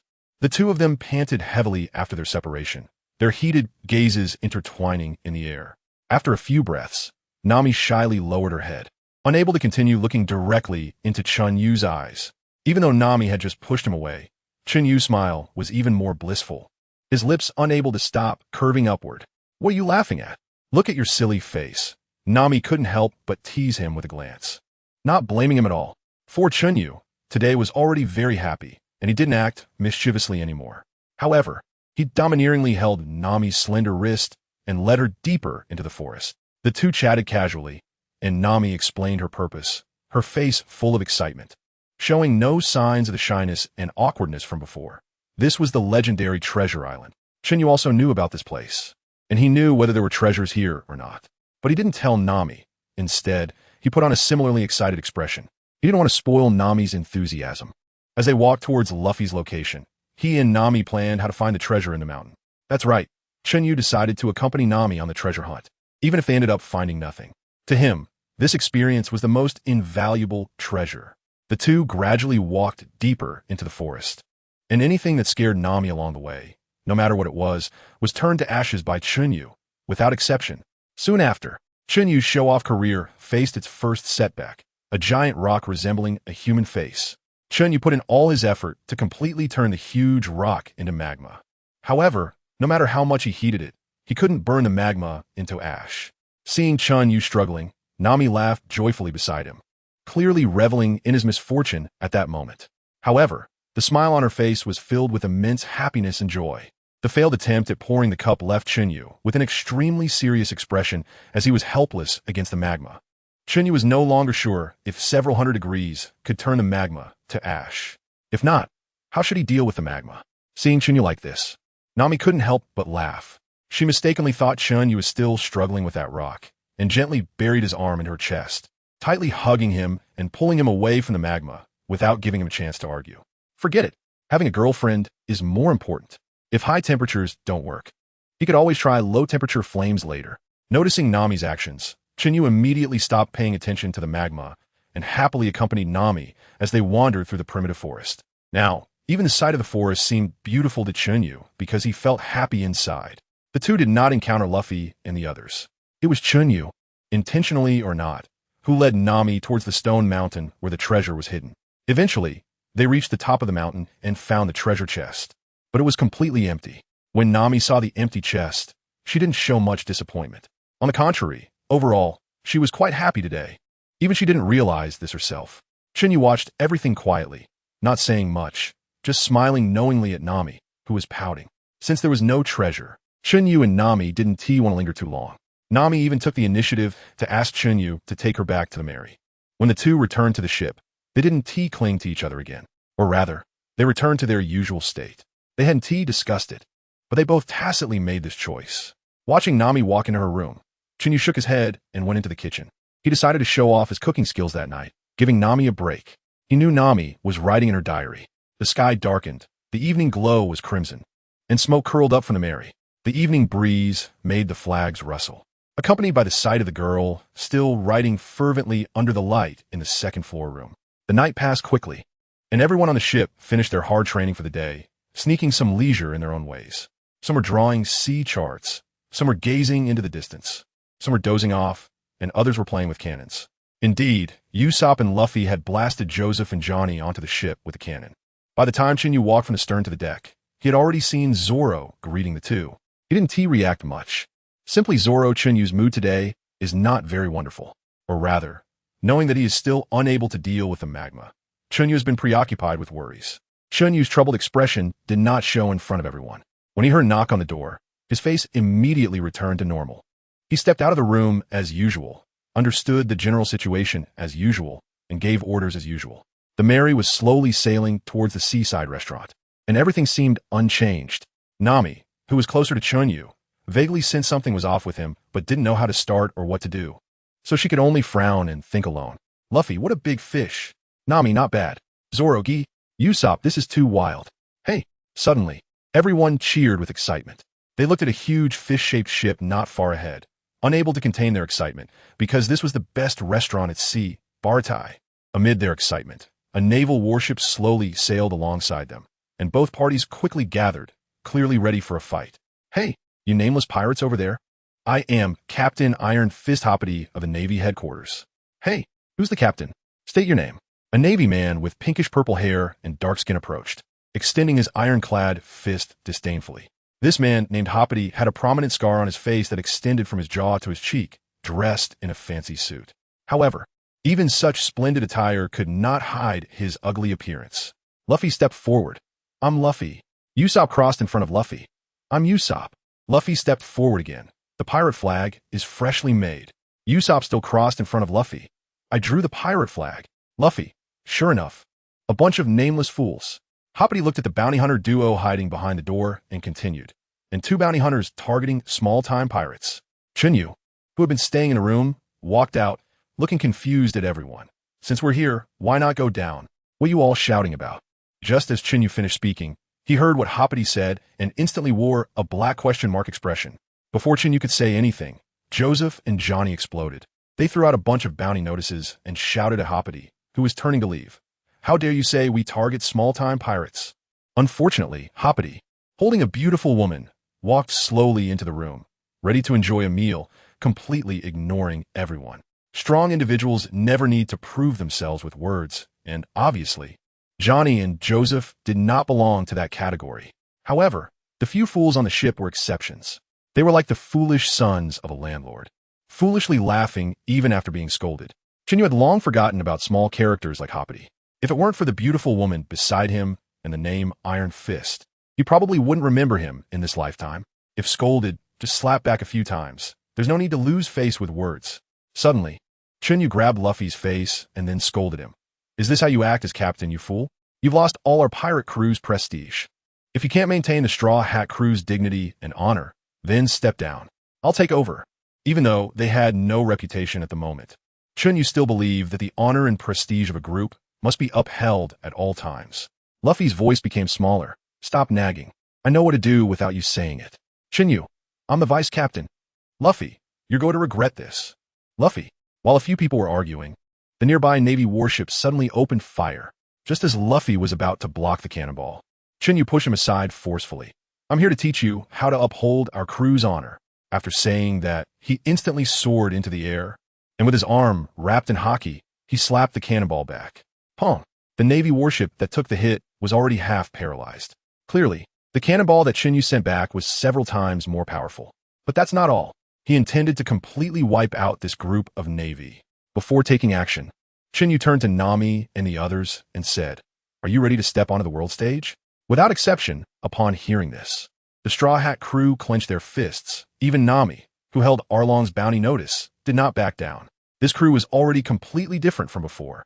Courage and strength are interconnected. Very good. Chen Yu was very satisfied with everyone's reaction. He then shifted his gaze back to the Navy warship and shouted loudly, Flame Emperor. In an instant, a massive amount of flames surged from Chen Yu, forming a fiery emperor in the air, whose movements mirrored Chen Yu's. Fire Fist. Chen Yu silently shouted in his heart. The next second, two fire fists, one large and one small, attacked the Navy warship. The sailors on board turned pale. They had already begun their countdown to world travel. Bang! Boom! The two fire fists struck the warship, and in just an instant, they turned to ashes. Vanishing into the air, not even a wail could be heard. Chen Yu was still very merciful, letting them go without any pain. Oh! X2, looking towards the sound. He saw the foolish sons of two landlords with shining eyes, constantly mumbling. Emperor Yin, all right, this is just a flashy technique, essentially a fire punch, a magnificent fire punch. Finally about to become famous. Chen Yu murmured as he slowly descended. However, his brows furrowed slightly, and a fleeting shadow crossed his face like a gentle breeze brushing by, leaving no trace. The rubber fruit eventually transformed into the Nika fruit, and the dream-chasing youth ultimately turned into a fateful battle, which made Chen Yu feel very uneasy. The unknown enemy, the unknown Nika fruit, he didn't even know whether this fruit would change Luffy in any way. The immense pressure weighed down on Chen Yu, making it hard for him to breathe. And all of this was noticed by Nami. She had long started to pay attention to Chen Yu's emotions. The fleeting emotion that Chen Yu had just displayed was precisely captured by her, which made her very displeased. She was completely at a loss and even a bit angry. She didn't know what Chen Yu was hiding. Seeing Chen Yu revert to his usual self, Nami's anger and confusion had nowhere to go. Let's go. Let's first taste the craftsmanship of this famous restaurant, Chen Yu said with a smile. Meishi, Meishi, Meishi. X5 Chen Yu's gaze turned to Nami, who had not spoken. Suddenly, his pupils constricted. The worry in his eyes could not be suppressed, as he saw the bounty notice in Nami's hand. When Nami noticed the eyes filled with concern, her inner anger dissipated instantly. She couldn't even figure out why she had suddenly felt angry, but it was because of Chen Yu that she was hiding things, which made her unhappy and frustrated. However, at this moment, her concern for Chen Yu outweighed everything, and she shot him a fierce glare before ignoring him and striding towards Bartai. Nami didn't feel too much emotional fluctuation because of Arlong. She just wanted to try hard on her own first, also to resolve her long-standing obsession. Chen Yu, who had been glared at, was filled with question marks, completely clueless as to why he had angered Nami again. He immediately followed behind her, scratching his head in distress. Upon boarding Bartai, everyone noticed that Hobody and her companion were safe and sound, dining in the restaurant, completely unaware that their battleship was gone. Perhaps it had already been sucked in by him. Oh, and his subordinates too. Welcome, distinguished guests, to the Sea Restaurant Bartai. As soon as the Straw Hat crew stepped into the restaurant, a very peculiar-looking man greeted them with a smile, rubbing his hands. Big-mouthed monkey? Chen Yu muttered to himself, but didn't act too aloof, responding calmly. 7 of us, bring out the signature dishes. Money is no object. Seeing Chen Yu dressed in a suit, big-mouthed monkey Patty became even more enthusiastic. In his eyes, having money meant being a big shot. He quickly bowed, nodded, and led everyone to a large dining table to take a seat. Please wait a moment. Chen Yu stopped Patty and pulled out a stack of berries from his pocket, estimating it to be around 20 bills, and handed it to him. Patty looked at Chen Yu's actions with a puzzled expression, but remained unfazed. What do you mean, sir? A brat has caused us some trouble, but he is currently dining in your restaurant. Please let us know what's going on. Chen Yu took out a gold coin from his pocket and tossed it to Patty. Upon hearing this, Patty instantly became excited and reached out to catch the gold coin. Bang! Just as Patty extended his hand, he was suddenly kicked away by a blonde-haired guy in a suit holding a glass of red wine. None other than Sanji. In our restaurant, everyone is a god. Once you step outside this door, everyone is on their own. After kicking Patty away, Sanji took a deep drag from his cigarette and explained, Is that so? Thank you for clarifying. Chen Yu replied without anger, pulling out a cigar from his pocket and tossing it to Sanji. Their group had come specifically for Sanji. Today, they were only holding back because of him. Otherwise, Chen Yu wouldn't waste so many words. Chen Yu immediately pointed at Nami and said, My girlfriend, isn't she beautiful? Upon hearing this, Sanji finally noticed Nami next to Chen Yu, and for a moment, he was somewhat mesmerized. He even dropped the cigarette from his mouth onto the ground, quickly stuffing the cigar that Chen Yu gave him back into his mouth and fumbling around his body. Boom! Chen Yu extended a finger, and a burst of flames erupted from the tip. As soon as the flames appeared, the surrounding air began to distort, waves of heat rippling through the restaurant, causing the guests inside to turn their heads. Immediately, the cigar that Sanji had in his mouth was quietly lit as well. Chen Yu's move clearly shocked many people. Even Patty, who was about to get up and settle the score with Sanji, was frozen in place. As chefs, They could tell that the temperature emitted by the flames was absolutely terrifying. Now, Patty looked at Chen Yu and his group with even more respect and enthusiasm. Bro, first serve my girlfriend a plate of desserts. Thanks, Chen Yu said, then tossed a cigar to Sanji. He lit one for himself, turned around, and started puffing away, no longer paying attention to Sanji. Sanji today was not beyond saving. The outburst of desire was selective, like our iron fist Colonel Hoppity. Holding a drink, Sanji slightly bowed and acknowledged him, then walked toward Hoppity, showing no intention of bothering Nami. The bottle of wine was ordered by Hoppity, and he had even hired a wine hostess, but unfortunately, it was Sanji who showed up. Watching Sanji walk away, Chen Yu observed with great interest. The others waiting for their dishes followed Chen Yu's gaze. Feeling a delicate touch on his palm, Chen Yu looked down. What met his eyes was a slightly shy Nami, who had taken the initiative to hold his hand. It was clear that Nami was a bit excited about Chen Yu publicly acknowledging her as his girlfriend just now. However, this left Chen Yu completely bewildered. Wasn't this girl just angry at him moments ago? Chen Yu hurriedly shook his head. It was not a good idea to ask. It's best if she's not angry anymore. He still didn't know why Nami was angry just now. Now it's good. He can treat it as if nothing happened. He quickly extended his palm, fingers spread wide, intertwining with Nami's hand, gently shaking her little hand. Next, the group started to eat while enjoying the scene of Sanji taking care of Hody. Chen Yu looked for a while, or rather, he was observing the suit on Hoppity. Lost in thought, he felt that he had burned the boat a bit too early. A group of people slowly savored the dishes that were served, while Chen Yu occasionally fed the cut meat to Nami's mouth, completely immersed in joy. No, only Chen Yu and Nami were savoring it slowly. The others had already begun to gobble it down, and Luffy had several big lumps on his head. Chen Yu certainly didn't know why. It just happened that a big red rat seemed to want to steal the food from him and Nami, and he dealt with it. Luffy, how does it taste?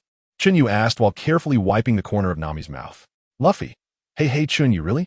How about we pull that blonde-haired guy onto the ship? Luffy hurriedly swallowed the food in his mouth and nodded excitedly at Chen Yu. How about you invite him while I go find their boss? Luffy naturally agreed. He was already used to following Chen Yu's arrangements, and, unless necessary, he didn't bother to think for himself. Zoro, keep an eye on the hobo D. If he steps out of this door, you're responsible for dealing with him. Chen Yu simply instructed Zoro a few times before heading up to the second floor to look for Zeph. After a brief conversation, Chen Yu managed to persuade Zeph, promising that if Creek came to attack, they would handle it. The experienced Zeph could naturally see the strength of Chen Yu's group and couldn't help but laugh, repeatedly emphasizing that they must take Sanji away to help him realize his dream. When he came down, Chen Yu stood like a statue on the platform in front of Bartai, gazing ahead, quietly enjoying the sea breeze, seemingly waiting for someone. You bunch of nameless small fries. Do you know you've gotten yourselves into big trouble? I am Lieutenant Hobo D of the Navy headquarters. Before Hobo D could finish speaking, Zoro swiftly took him out with a clean slice. This is just too boring, Chen Yu muttered. He was waiting for Mihawk, ready to challenge him after Zoro finished his challenge. However, he wasn't doing it for the sake of swordsmanship, but for the mastery of haki. Chen Yu had been preparing for this battle for a long time. Watching the fight between Luffy and Creek below, Chen Yu shouted, Luffy, quick battle and quick resolution. Don't wreck the place.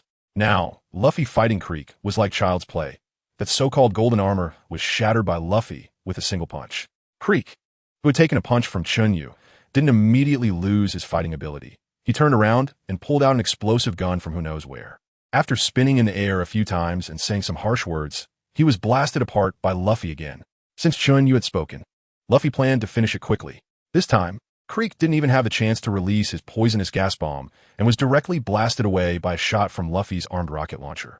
Looking in the direction Creek flew off, Chen Yu suddenly slapped his forehead. He almost forgot. Immediately, he flew out. It wasn't long before he flew back again. The Demon Arcane quickly also met defeat. Watching Sanji's fight, Chen Yu felt that Sanji's strength was indeed impressive. Even without mastering haki, he could take steel blows with his legs. Once he mastered armed haki, his strength could definitely reach new heights. Speaking of Zoro's new love, it seemed quite fitting.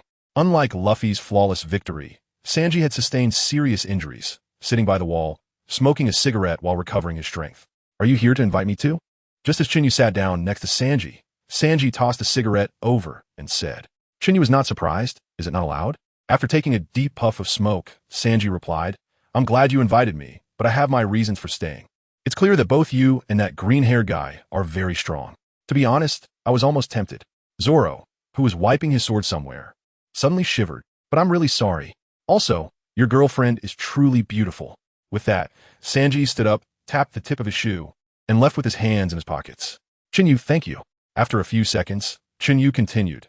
We all have an unrealistic dream. And it is because of these dreams that the world mocks us that we have come together. After saying this, Chen Yu decisively stood up and walked in another direction. Do you know ALL Blue? Upon hearing this, Sanji suddenly froze in place, then turned around and shouted. But by the time he turned, Chen Yu's figure had already disappeared. On the other side, Chen Yu fell into deep confusion again. He didn't know what he wanted to do. Originally, he just wanted to fit in with this group, and now he had done that. But what about the future? He had never thought about becoming the world's greatest swordsman, nor had he thought about drawing sea charts. And he definitely hadn't thought about becoming the Pirate King. As Chen Yu's eyes gradually became confused, he suddenly came to his senses. In the faint observation color that had just awakened within him, he sensed a strange, yet powerful presence. Mihawk. It was undoubtedly him. Chen Yu pushed himself up with his right hand, using the force to stand straight, while adjusting his breath to the best state. After doing this, Chen Yu quickly walked toward Zoro. Since this time Chen Yu had sent Luffy to deal with Kuro, and now Mihawk was arriving on his coffin board. It was within reason and did not deviate because of Chen Yu's arrival. Zoro, you can feel it, right? That sharp aura like a blade. Chen Yu suddenly appeared beside Zoro, speaking in a serious tone. Zoro, seeing that Chen Yu had specifically come to find him, also wore a serious expression. Ah, could it be? Chen Yu, go test the results of your training after going to sea. Just don't die. Don't worry. I won't be getting off the ship here. Zoro, with a serious tone, sheathed the well-maintained sword in his hand. He stood on the still intact battle platform, his heart racing with excitement. He had already witnessed the power of Mihawk. Having personally seen Mihawk slice through Kureha's giant ship, Zoro was drenched in cold sweat. He did not fear. Even if it meant death, he had to challenge Mihawk. Looking at the coffin board gradually approaching, Zoro's expression became increasingly serious, his gaze unwavering. Suddenly, he spoke to Mihawk. Hawkeye Mihawk, I want to see for you. Mihawk merely glanced at Zoro and replied, For what? Zoro tore off the bandana tied around his arm, tied it around his forehead, slowly drew 3 swords, and declared firmly, the strongest. Upon hearing this, Mihawk smirked dismissively. What a foolish guy. Zoro, undeterred, smiled and invited him to duel again, then entered a combat state, his limited haki coiling around the 3 swords, his gaze fixed on Mihawk. Oh, interesting. Truly interesting. I didn't expect to see haki in this weakest of seas. Then, as you wish. Seeing Zoro use haki, Mihawk was clearly shocked. At that moment, he recalled the words of his friend Shanks. But right now, he was more curious to see how much strength this young swordsman had. He immediately planted his feet on the ground, his figure flickering. In an instant, he was beside Zoro, swiftly drawing the black sword Yoru from his back. The Mihawk who drew his sword was a completely different person compared to just now. An invisible aura erupted from him, and Zoro, facing Mihawk, felt even more pressure. After his defeat at Chen Yu's hands last time, Zoro had identified many of his shortcomings and tried to improve. Today was the time to test his results. Zoro did not strike immediately. Instead, he crossed the 2 swords in his hands and then swung them simultaneously, raising his momentum to a new level. Having fully opened his observation haki, Onigiri, Zoro stomped his feet hard on the ground. His body shot out rapidly, slightly curled, bending his waist. With his hands crossing the swords in front of him, using the technique of Wado Ikamanji, he aimed at Mihawk and slashed fiercely.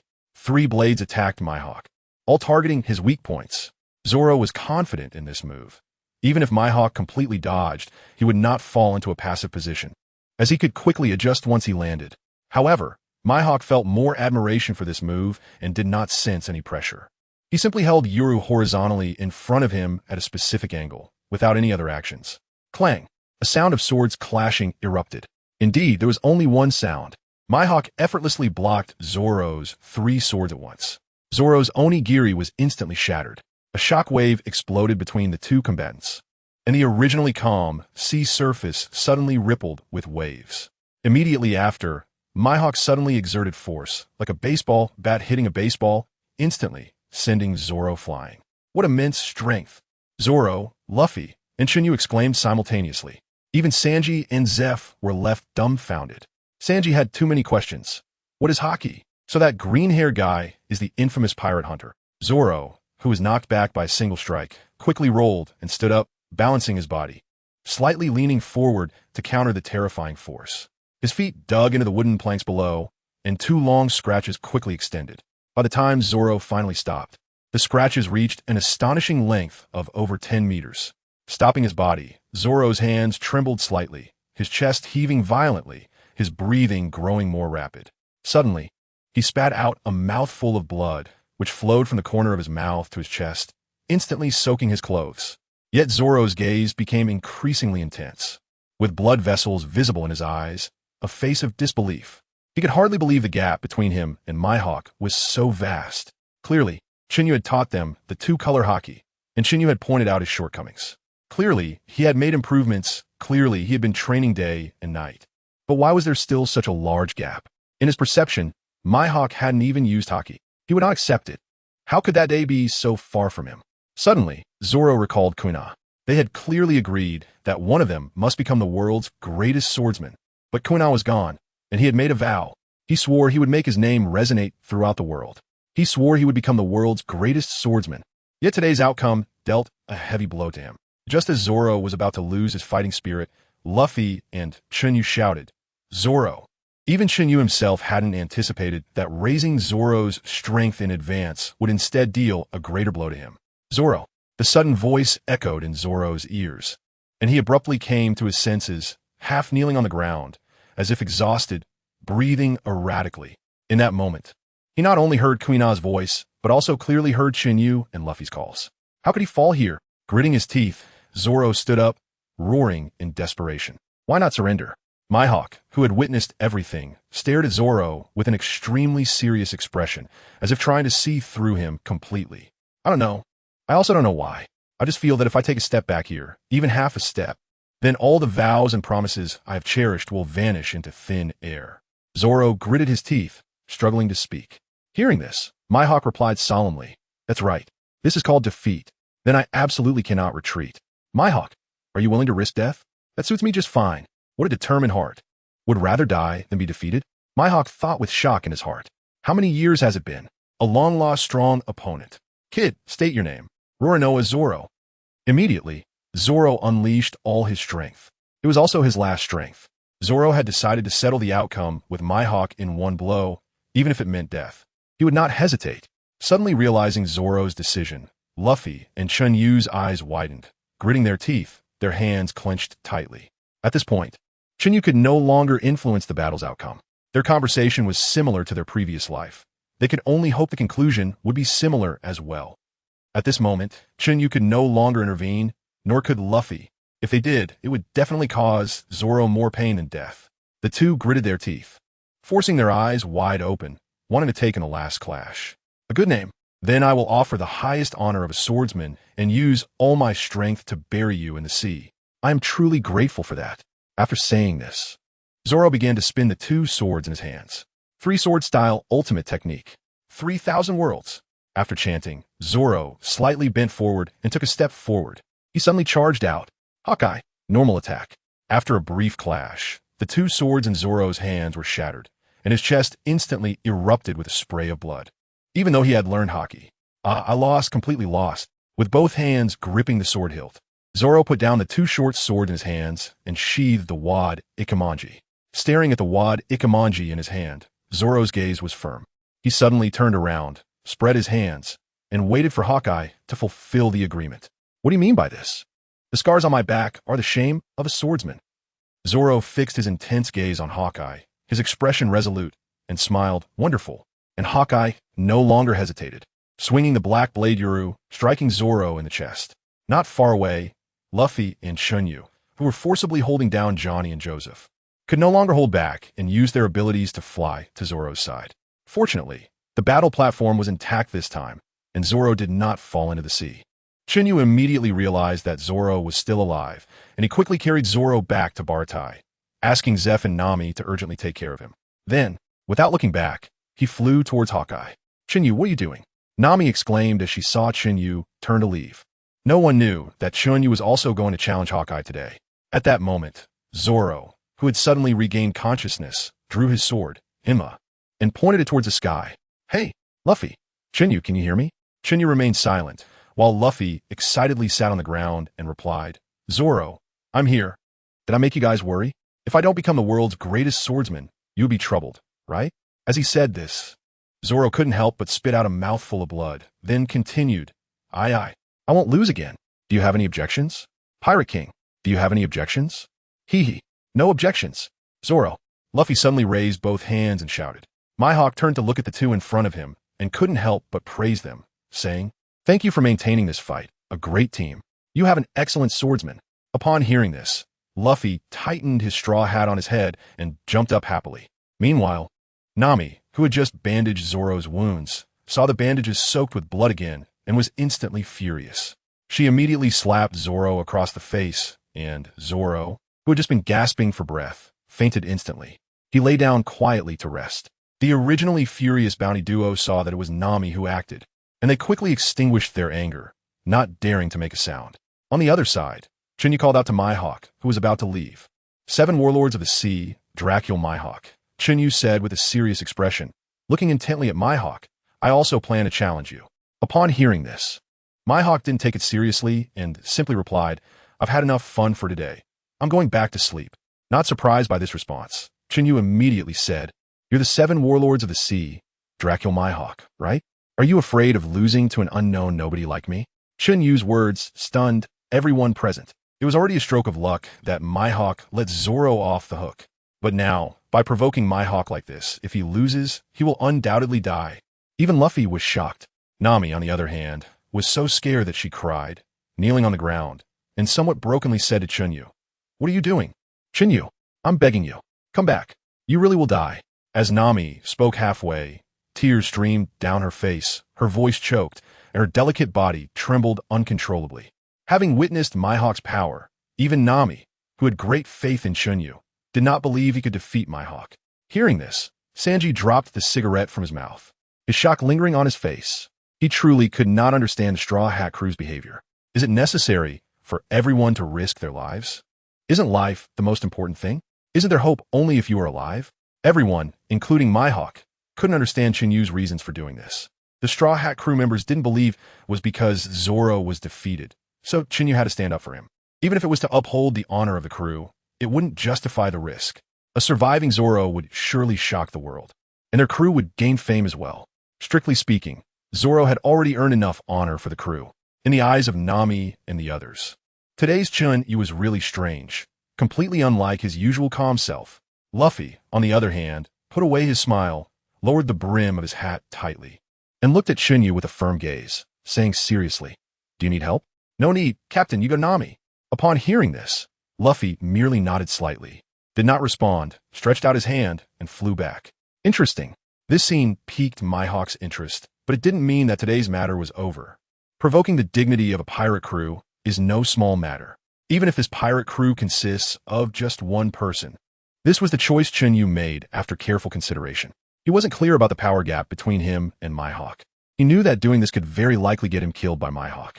He also understood that even if he didn't get the hockey technique from Mihawk, he could obtain it from Carp's ship at Water 7, or at Sabeti Archipelago from Rayleigh. He could completely avoid this risk. However, after crossing over, he was truly happy. The time spent with Nami was the happiest days of his 2 lifetimes. With the pressure from the future increasing, Chen Yu became prone to overthinking. In his previous life, he lived quite blandly, with mediocre achievements, mediocre abilities, and a mediocre upbringing. Even so, he wasn't happy or content. It wasn't just the pressure from society, but also from family. Since childhood, Chen Yu was forced to do things he didn't love. Reluctantly attending elementary school, reluctantly attending middle school, reluctantly finishing high school, and reluctantly choosing a major he didn't like. Even with all that, Chen Yu still thought there was hope in life. He believed that education was truly important, and that his parents wouldn't harm him. But after graduation, his family still insisted he choose a job he despised, just because they thought it was stable. In his previous life, he also thought about ignoring his family and choosing a job he liked. But doing so faced relatives' blame for being ungrateful and parents' subtle hints and persuasion. From that time on, he had little expectation or desire for life, and he no longer cared about the work he liked. After all, it didn't matter if he liked it. However, by a stroke of coincidence, he ended up here. Although he was initially reluctant, once he arrived, everything he did was what he loved, and he met someone he liked. During this time, he was very satisfied. He was very happy. Even if he had won a large sum from the lottery just before the car accident in his previous life, he wouldn't want to go back. He didn't need to think to know how that lottery money would be spent. It would be used to buy 2 houses in the city where his family lived, one for him and one for his brother. The remaining money wouldn't be much, just enough to save for a future wedding dowry. He wasn't unwilling to share with his brother. On the contrary, he had a good relationship with his brother, and he had no objection to buying a house for him. But even after buying the house for his brother, the remaining money wouldn't be under his control. He still wouldn't be able to choose a job he liked, and that money couldn't be spent on the things he liked, nor could he settle down in the city he loved.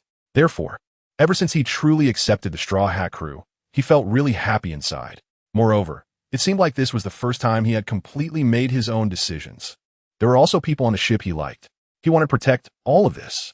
Thus, mastering hockey was essential. The reason he chose to act today was that what if there was nothing on Carp's ship?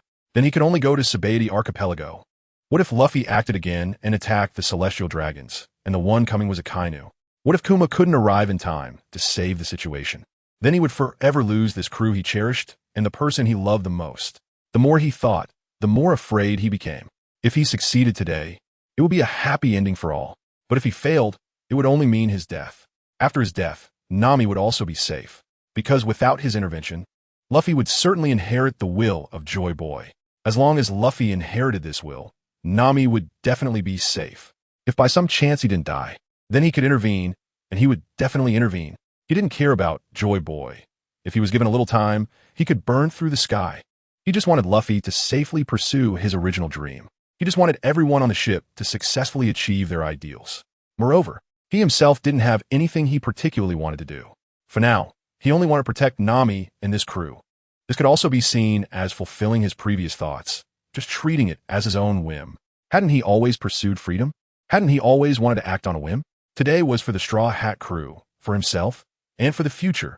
Chen Yu's gaze became increasingly determined as he looked at Hawkeye with full battle intent. Come on, Hawkeye. Ha ha ha. Interesting. This is really too interesting. No wonder Shanks likes to wander around the East Blue for no reason. Witnessing the change in Chen Yu's expression, Hawkeye suddenly burst into laughter. What an interesting bunch. Kid, tell me, what are you really after? Hawkeye drew his long sword again, twirling it in a flourish, his sharp gaze fixed on Chen Yu. Chen Yu, hockey operation method. At this moment, Hawkeye's face showed obvious astonishment. The fact that someone from the weakest sea, East Blue, could awaken hockey on their own had already made him look at them with new eyes.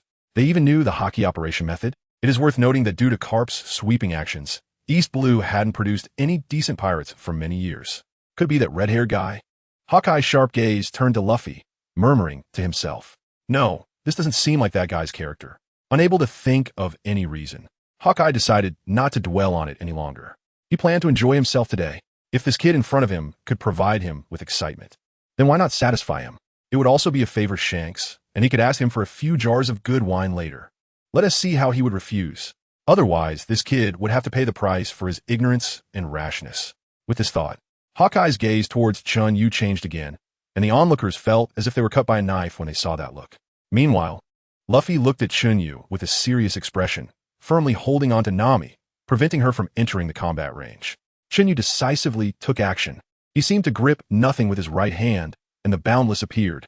In a duel with Hawkeye, he was no match for others, whether in strength or speed. Hawkeye surpassed him. Naturally, he wouldn't reveal his power step by step like a fool. He struck with all his might, with the Boundless in hand. Chen Yu bent his knees slightly and leaned his body forward. Bang! Chen Yu's feet exploded with power, propelling him forward at high speed. The board beneath his feet instantly collapsed, and the surrounding wooden planks cracked like a spider web. This was just to achieve a higher initial velocity. Then, his lower body directly elementalized, further increasing his speed to a new level, gathering his domineering aura onto the Boundless. He twisted his waist in conjunction with the force from his hands and struck fiercely at Hawkeye. King! A sound of metal clashing echoed through the sky. It wasn't an exaggerated crack in the heavens, but a wave of air erupted around the two, forcing many chefs at Bartai to retreat in succession. The only ones who remained still were the Straw Hat Crew, Zeph and Sanji. This group of people was not simple at all. Zeph glanced at Chen Yu, who was confronting Hawkeye, then turned to look at the Straw Hat Crew, sighing. Sanji beside him nodded in agreement, then thoughtfully took out a cigarette, lit it, inhaled, and exhaled. Good explosive power and judgment. Hawkeye praised. Chen Yu remained silent. He was not sparring with Mihawk, so he would use all means necessary. As he saw Mihawk about to strike, Chen Yu instantly elementalized, rapidly retreating his body until he stopped in midair, far from Bartai. Mihawk Basic Slash. Hearing the name of Mihawk's move, Chen Yu's eyes twitched. Heavenly Break Round Dance Slash. The two techniques shot out simultaneously after both of them swung their swords. The former was a genuine slash. The latter was an application of his Devil Fruit ability, a rapidly spinning ring of flames. This flame ring was visibly divided into 3 layers. The innermost layer was a terrifying crimson, the widest. The middle layer was a gradient of red to orange, slightly narrower. The outermost layer was an orange-yellow gradient, the narrowest. When the two techniques collided, it did not result in the direct clash that everyone imagined, where one would emerge victorious over the other. The Heavenly Breakround Dance Slash had a 4th layer outside the 3 visible ones. A faint yellow transparent layer that was almost invisible to the naked eye. This layer was where Chen Yu's move became truly terrifying. Observant individuals could definitely see that the space around the Heavenly Breakround Dance Slash appeared to be distorted, with the space where the outermost transparent layer was located being the most severely twisted. This was a layer of heat generated by high-speed rotation and complete combustion, hot enough to burn the heavens and sharp enough to cut mountains. It was simply horrifying. Furthermore, the outer layer would not disappear until the flames inside were exhausted. This terrifying move dissipated just moments after colliding with Mihawk's slash, and the energy released during the dissipation instantly stirred up violent winds and waves, expanding outward from the point of explosion. From above, one could see a circular tsunami spreading outwards. Huff! A move for a basic attack. Chen Yu exhaled a breath of turbid air, muttering to himself, "What a beautiful move." Seeing this scene, Mihawk could not help but exclaim. Even though he had only used a basic attack, how many people in the world could withstand his basic attack? Let alone the younger generation. Bring it on. Mihawk put away his playful mindset, and his fighting spirit suddenly surged. Be careful. Seeing Mihawk taking it seriously made Chen Yu feel a bit apprehensive, but he still spoke in a serious tone.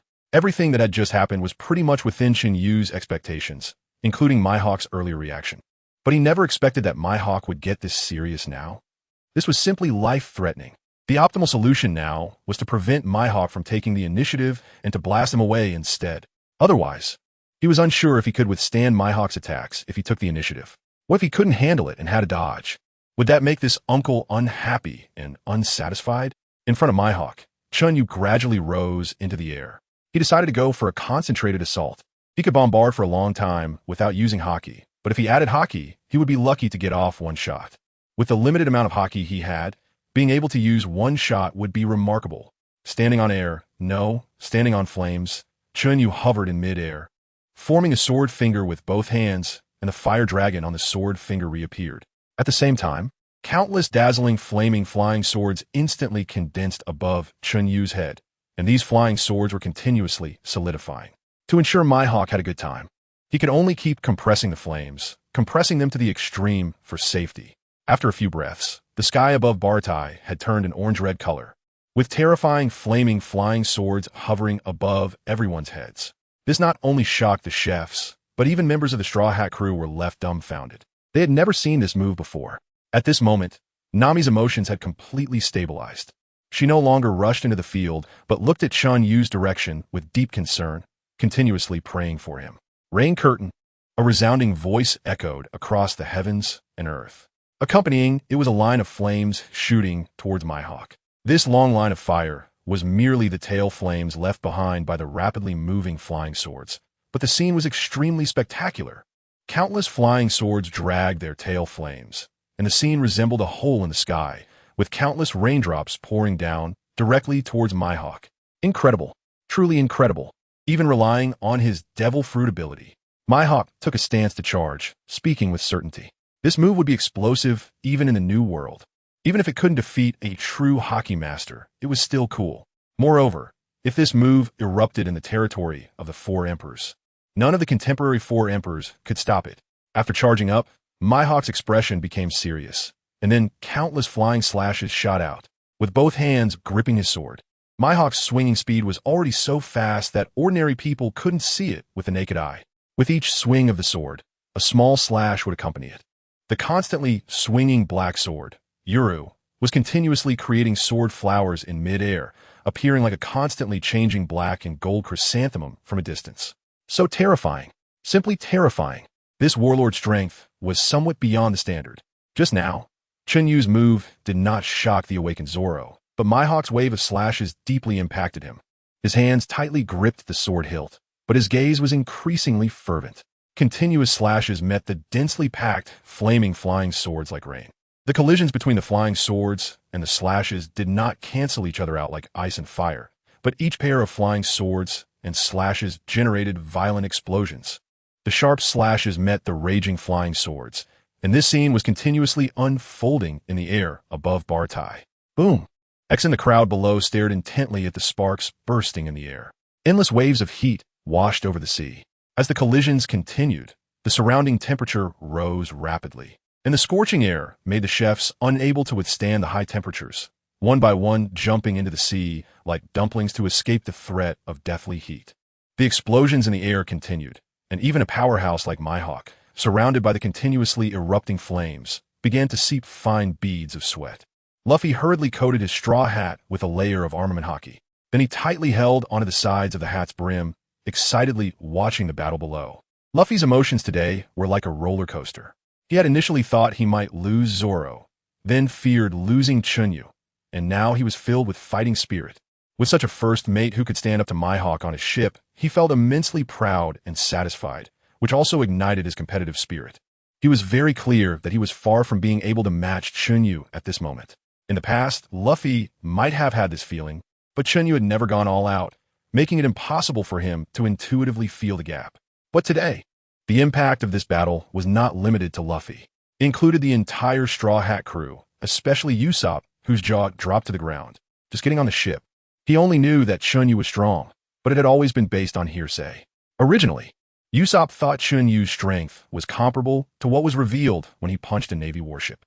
Moreover, in his eyes, that was already quite explosive. But witnessing this battle today completely taught him a lesson, shattering and reshaping his perception of strength.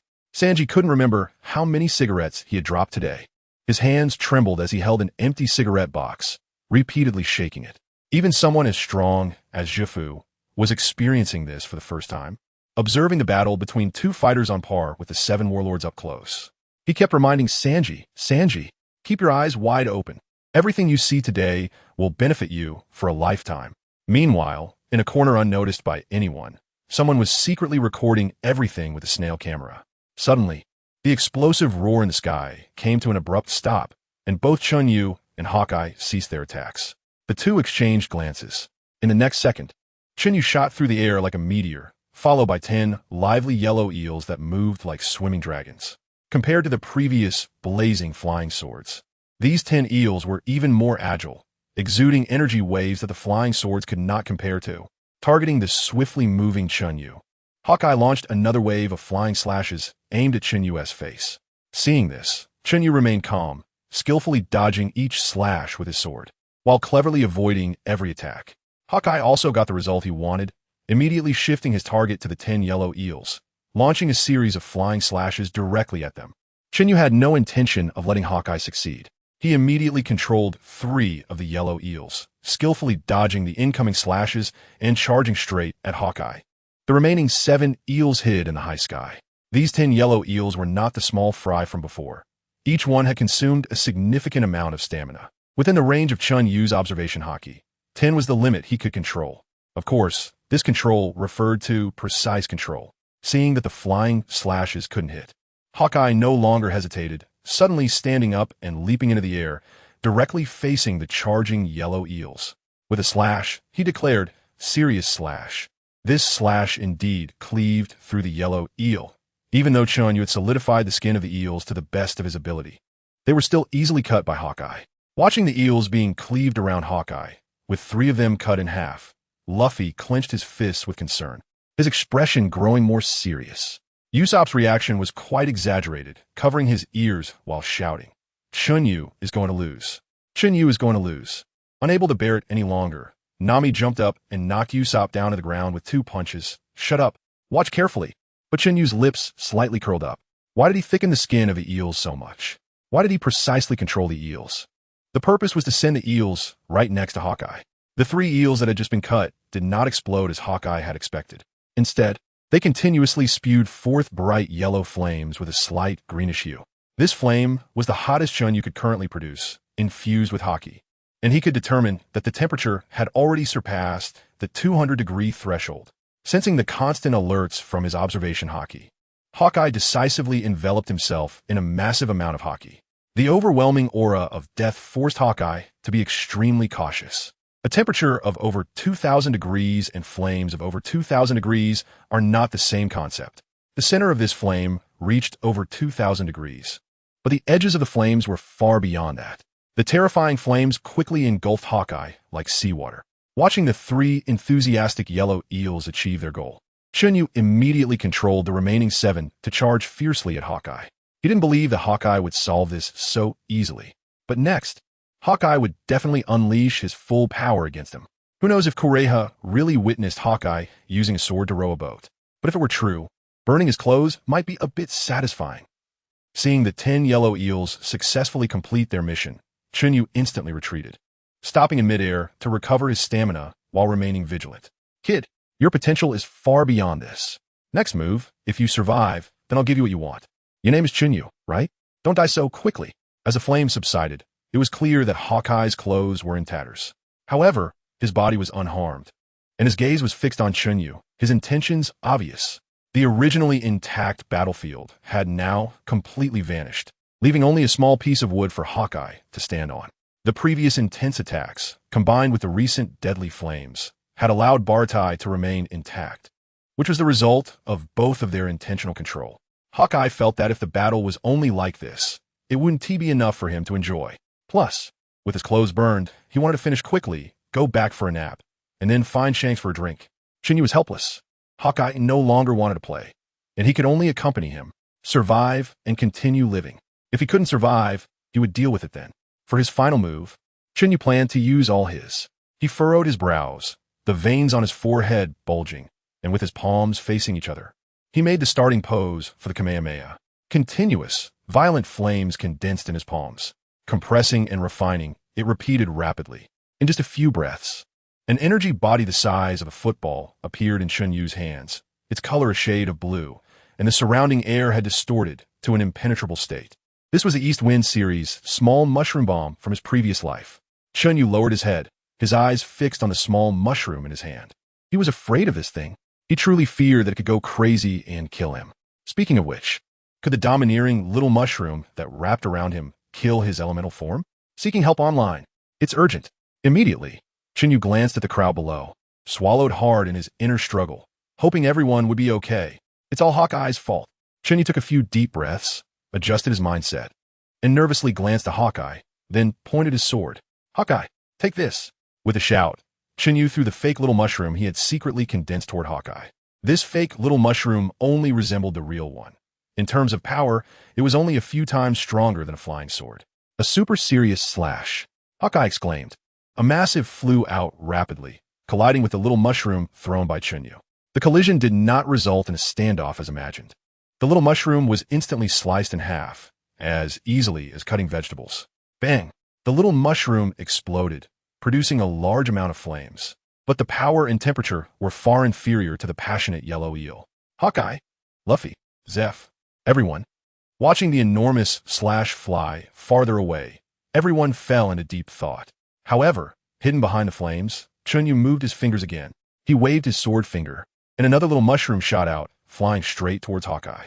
At this moment, Hawkeye showed disdain, thinking how disappointing this boy was after all his expectations. Should he teach him the haki application method or not? Just as Hawkeye was feeling disappointed, his still active observation, haki, instantly provided a warning. The strength of the warning was something he hadn't experienced in years.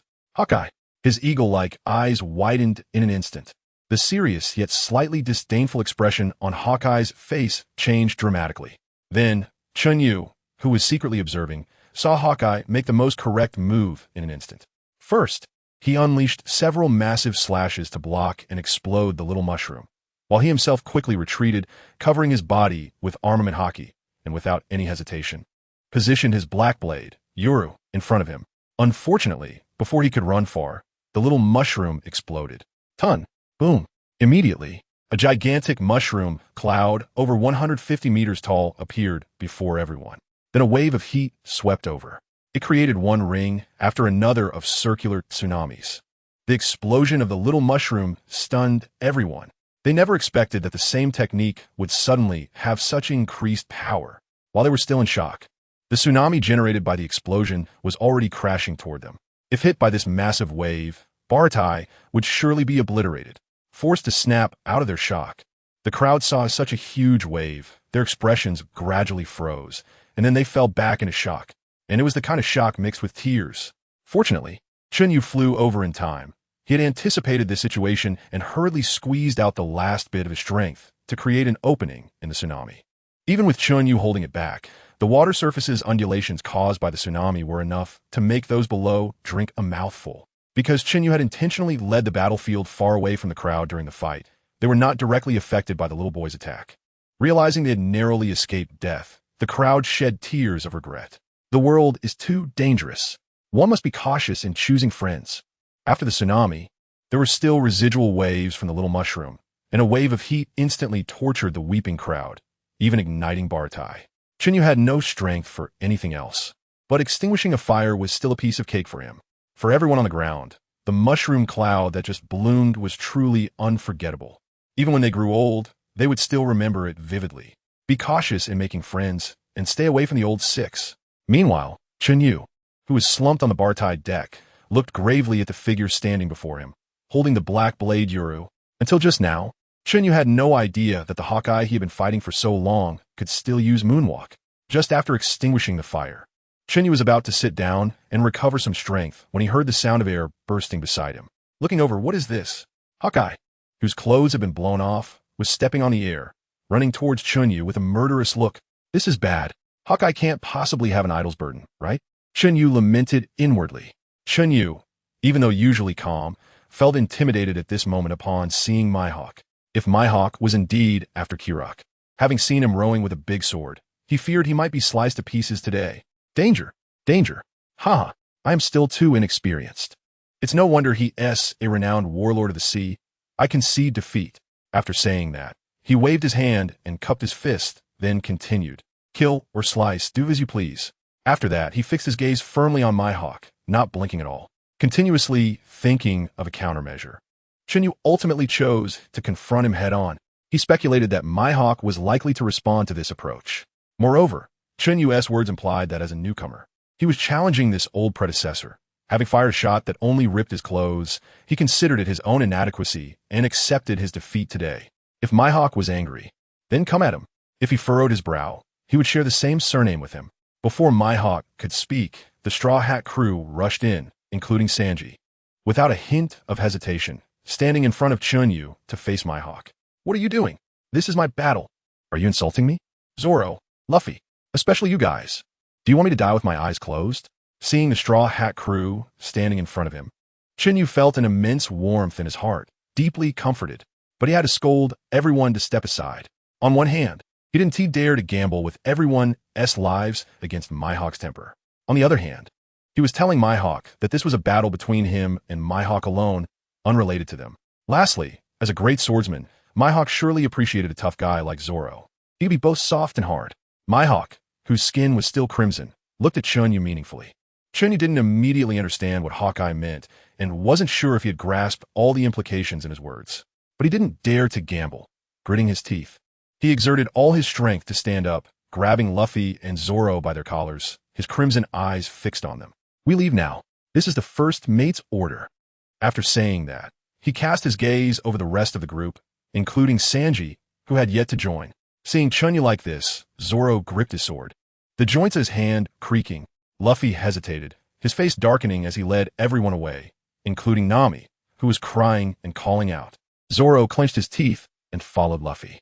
Sanji handed a cigarette to Chen Yu, lit it for him, and then left with a sullen expression, hands in pockets.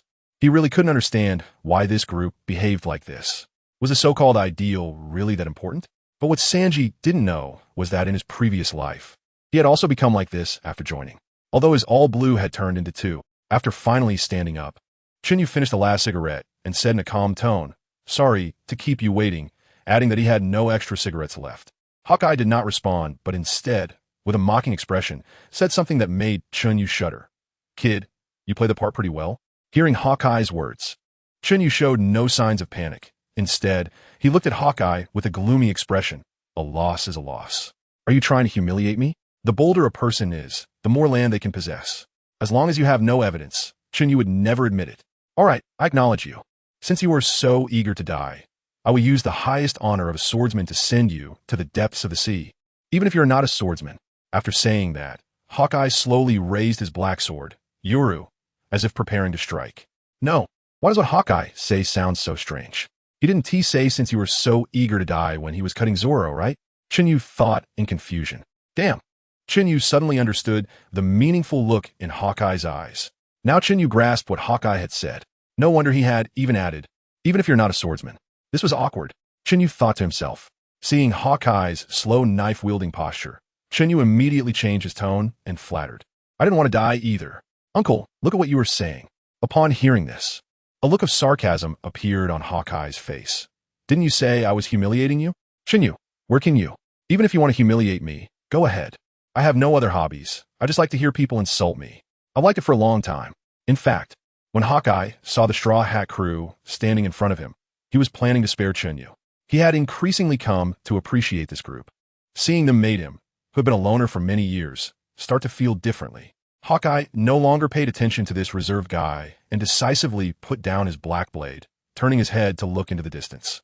At this moment, Chen Yu did not come out to cause trouble. Strictly speaking, he was a bit reserved, but he wasn't foolish. One could easily tell that Hawkeye was reminiscing about something. Was it really wise to interrupt him at this time? After about 10 minutes of silence, Hawkeye slowly spoke. "The hockey operation method is in the pocket of my jacket." Chen Yu's face first showed joy, but then it instantly stiffened. Chen Yu expressed that he had never been so speechless in his life. It seemed that this slightly clever boy had amused Hawkeye, as a rare smile appeared on the usually serious face of the swordsman. "I'll memorize it and write it down for you later. However, I must say this first. I acknowledge you, but only you. Although I can tell, it seems Hawkeye enjoys speaking in riddles." Chen Yu thought to himself, if Hawkeye could hear people's thoughts, he would definitely raise his black sword, Yuru, and strike Chen Yu down. Hawkeye replied, "If it weren't for you speaking in riddles first, would I be like this? Looking at my conversations with Zoro, which of my words, ISNT straightforward. It's you who keeps acting like a riddle. If I hadn't reacted quickly, I wouldn't have even realized you were mocking me, belittling me." Since Hawkeye had been so straightforward, Chen Yu certainly wouldn't remain silent either, knowing he represented the Straw Hat crew. "We owe you a favor, and as long as it doesn't violate our principles, we will never back out." Chen Yu looked at Hawkeye sincerely, his tone firm. Then, Chen Yu added, "You know we have this potential." Upon hearing this, Hawkeye showed no reaction, but did not deny it either. After a while, Hawkeye looked at Chen Yu seriously and asked, "What if I want the head of a celestial dragon? That doesn't violate my principles. If you want it, I'll go get it and bring it to you." Chen Yu replied without any joking tone, still determined. Hearing this, Hawkeye laughed, not out of mockery, but from the bottom of his heart. "Ha ha, you really are an interesting bunch. Kid, remember what you promised today." After speaking, Hawkeye walked straight to the baratai, asking for paper and a pen. He then wrote on 2 full pages with great flair. He solemnly handed these 2 pages to Chen Yu, his expression extremely serious. Strong individuals often have some form of legacy. The current 4 emperors each have their own inheritance. Among them, red-haired Shanks inherits from Roger, while the other 3 emperors inherit from Rox. Although the methods of cultivation in the New World are not rare, they're mostly limited to basic training techniques, and deeper applications are viewed as treasures. I do not wish for this method to fall into the hands of others. Seeing Hawkeye so grave, Chen Yu couldn't help but straighten his back, like a student, and solemnly receive the papers with both hands. "I guarantee it with our pirate flag." Hawkeye decided to leave, but Chen Yu wasn't someone with low emotional intelligence. He asked Sanji for a clean set of clothes and a box of cigarettes, then brought the Straw Hat crew to bid farewell to Hawkeye. Watching Hawkeye's ship sail a distance away, Chen Yu accurately threw the clothes on Hawkeye's ship, followed by tossing over a cigarette. Hawkeye merely accepted the cigarette, then turned and sat down, ignoring everyone else. The crew watched Hawkeye leave until his ship disappeared from sight. Just as Chen Yu was about to happily share the news with his crew, he turned around and only had time to see an orange shadow rushing towards him. Suddenly, Chen Yu was sent flying by a punch, and then an orange-haired girl leaped onto him, sitting on top of him without holding back, raining punches onto his face. Chen Yu could feel the punches hitting his face becoming weaker and weaker, until they finally came to a complete stop. Plop! Drops of tears fell like pearls from a broken string, continuously falling onto Chen Yu's face, trickling into his heart. Chen Yu did not speak. His gaze remained fixed on the girl whose eyes were already swollen and red from crying. He saw that her fingernails and fingertips were smeared with blood. He noticed the 8 small, arc-shaped cuts lined up on her palms, which had begun to bleed again due to the forceful punches she had thrown moments earlier. He saw that her chest was already soaked through. He noticed the blood still lingering at the corners of her mouth and between her teeth. He could see that the girl was trembling all over.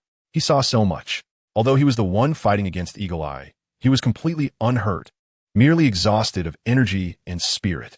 Clearly, the girl had not participated in any battle, so why was her body covered in wounds? Chen Yu knows, he has always known, whether during the battle or when confronting Eagle Eye with others, he has seen the girl, but he always consciously avoids looking at this pitiful girl. Chen Yu had planned for a long time for these 2 pages of paper and even risked his life for it. But why was he not as happy as he had imagined? Shouldn't he be cheering with joy, feeling happy for accomplishing something he had planned for so long? Yet, he felt very sad instead. His body didn't hurt. Even after being punched so many times, he felt no pain at all, but his heart ached deeply. It was as if those punches were hitting his heart rather than his face. Chen Yu could no longer restrain himself. He quickly opened his arms and tightly hugged the girl in front of him, who was crying while sitting on him. With a thud, the girl who was embraced fell heavily onto Chen Yu. "Let go of me." The girl in Chen Yu's arms kept struggling, murmuring words. But how could Chen Yu comply with her wishes? His hands remained tightly wrapped around her, as if he were holding his most treasured possession, fearing to lose it. After struggling a few more times and realizing she couldn't break free, the girl obediently lay down, resting against the chest of the bad guy who had always worried her. Her hands changed from struggling to embracing, tightly holding onto the person beneath her, afraid that this was a dream. Seeing the scene, everyone who was secretly observing from a distance couldn't help but smile, resembling some relatives. Even Sanji was no exception. The Straw Hat crew all showed relieved smiles. But what they were even more grateful for was that their vice captain had returned safely. When Luffy turned around, he had already made up his mind that if things went wrong, he would charge straight at Mihawk without hesitation. If he couldn't protect someone who was solely devoted to thinking about his own crew, what ambition could he talk about? What aspirations could he claim? What qualifications did he have to be captain? Luffy had long decided when he set out to sea that he wanted to be the freest person on the ocean, to become the pirate king. If he couldn't even protect his own vice captain, what freedom could he talk about? Without Chen Yu, he couldn't become the pirate king. Without Zoro, he couldn't become the pirate king. Similarly, without the Straw Hat crew, he definitely couldn't become the pirate king.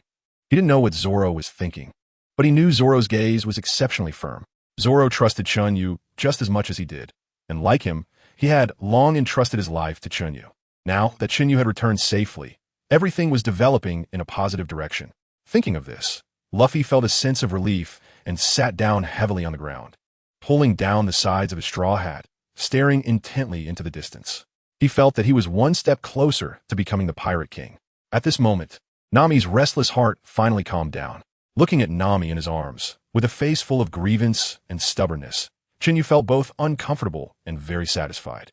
In this strange world, he, like a rootless floating weed, finally found a home, whether physically or emotionally. Remembering that Nami had just hit him in public, he suddenly felt very embarrassed. He needed to regain his dignity. He wanted to assert his authority. He wanted to tell everyone that he was the one in charge. Immediately, he placed his hands under Nami's armpits and forcefully dragged her up from his embrace, pulling her to a place where his mouth could reach.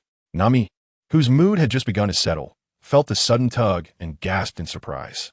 However, her gasp was abruptly cut off.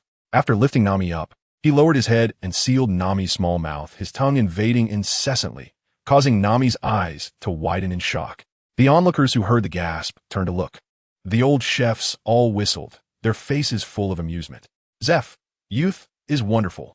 Only Sanji knelt on the ground, repeatedly pounding the floor, muttering, "Damn it, I'm really envious of Chen Yu." Nami, who was biting her teeth tightly, upon hearing the teasing remarks from the crowd, hurriedly got up, breaking free from Chen Yu, and before leaving, she bit Chen Yu's tongue hard, then ignored everyone, lowering her head to hide her expression.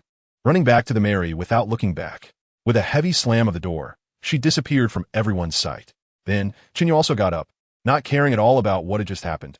It was just a bit of blood from his tongue, right? What? You ask if I feel embarrassed? Embarrass my ass. I'm showing off. Zeph, I'm really sorry. I almost ruined your hard work. Chen Yu respectfully apologized to Zeph. Ha ha, the old man said. You guys let us chefs witness 3 very exciting battles, and you also protected all of us chefs. More importantly, you show me the most precious thing in this world. Zeph smiled nostalgically. The chefs, yes, yes. What amazing battle. Such remarkable people. Now that your battle is over, our battle is just beginning. Yes, yes. You should rest well. I heard you can eat a lot. We prepared delicious food for you, plenty of it. That's right, that's right. We are the chefs of the Bartai restaurant. I'm fired up. Looking at the chefs rolling up their sleeves, eager to try, Chen Yu smiled and thanked them. Sanji, I want to eat dompa pork, Chen Yu called out to Sanji, who was turning to head to the kitchen. Dompa pork? Chen Yu, what's wrong? Is there a dish that the chef of the restaurant at sea can't make? This is a hometown dish of mine, and I haven't had it in a long time. Chen Yu made a mocking expression and said sarcastically, So, I wonder if you, the sous chef who only dares to stay in the East China Sea, can satisfy my little wish? Damn shrimp balls. Don't underestimate the chefs at sea. Sanji quickly rolled up his sleeves, bit his cigarette, and said angrily. Simply telling Sanji the method for making dompa pork, Chen Yu sat down at the nearby dining table, patiently waiting. He was already so hungry that he had no strength left, even though he still had the ability to return to life. You just wait. The dompa pork I make will be so delicious you'll swallow your tongue. After saying that, Sanji quickly walked toward the kitchen, his eyes ablaze with fire. With sharp ears, Luffy heard delicious and immediately turned into a rubber snake, stretching his head over.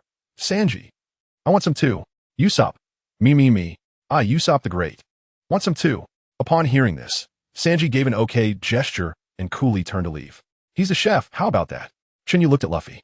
Hearing this, Luffy had a distressed look on his face because Sanji had already rejected him. No buts. Just tell me if you want it or not. Chen Yu interrupted Luffy's, but. Chen Yu, do you have a way? Luffy's face changed in an instant, turning from distress to anticipation. Just wait. He'll come on our ship. Calculating that the dishes would be ready soon, Chen Yu quickly dealt with the 2 fruits in his hands and got up to walk towards Ameri. Chen Yu tried to find a Jean, but unfortunately, he never saw him. Otherwise, Chen Yu quite admired that guy and had groomed him to become the captain of his subordinate team. Sigh. Chen Yu gently sighed, not quite feeling disappointed.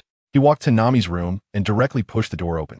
Upon entering, he saw a pair of nimble, jade-like feet constantly tapping up and down on the blanket, with Nami lying on the bed, her face buried deep in the pillow, shaking her head left and right. Seeing this scene, Chen Yu smiled, genuinely happy. Noticing that Nami seemed unaware of his arrival, he quietly exited the room and slowly closed the door. After 2 or 3 breaths, Chen Yu lightly knocked on the door and softly said, Nami, it's time to eat. If you don't come out soon, those guys will finish everything.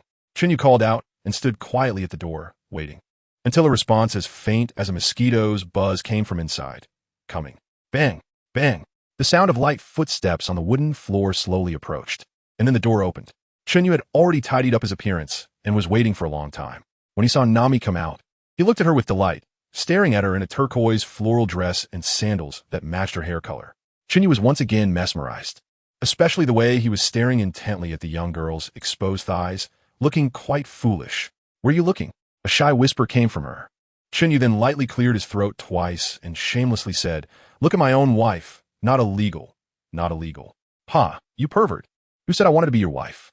Nami shot a glance at Chen Yu, a bit sundra and slightly shy. With a huff, she walked past Chen Yu and headed toward Bartai. Chen Yu naturally chased after her and gently took Nami's delicate little hand. Although this little hand could pack a punch, Chen Yu just liked it. Chen Yu said, In public, we can avoid kissing, but we must hold hands. When Chen Yu and Nami arrived at the restaurant, everyone was already there. As soon as they walked in, they saw 2 large tables, each 8 meters long and 2 meters wide, pushed together covered with food, and 5 large barrels of wine standing beside them. Everyone was waiting for Chen Yu and Nami to arrive. Before entering, Nami had already broken free from Chen Yu's hand. Therefore, even when the seasoned veterans were making crazy gestures and whistling, Nami ignored them and naturally took a seat. Nami, I'm not afraid of you all now. Originally, Sanji wanted to wait until everyone had arrived before starting the meal. He planned to see Chen Yu's jaw drop after tasting his dompa pork. However, Luffy, sitting nearby, Occasionally stretched his arm and sneakily stuffed food into his mouth when Sanji wasn't looking. After once, twice, and the third time, Sanji finally couldn't take it anymore and held a butcher's knife to Luffy's neck, scaring Luffy into sweating and shaking all over. Thus, as soon as Chen Yu entered, he saw a lively atmosphere, which he really enjoyed. He immediately sat down next to Nami and looked at everyone. "Chefs, let's eat." "Oh, excellent guys. You have to try the fish I made. It's so fresh and beautiful." "Nonsense. My dishes are the most delicious. Eat lotus root." A group of chefs were competing to show off their skills, making quite a commotion. Luffy, who quickly finished his plate, turned to snatch Usopp's food, only to be chased around by Usopp after being hit with a spicy pepper.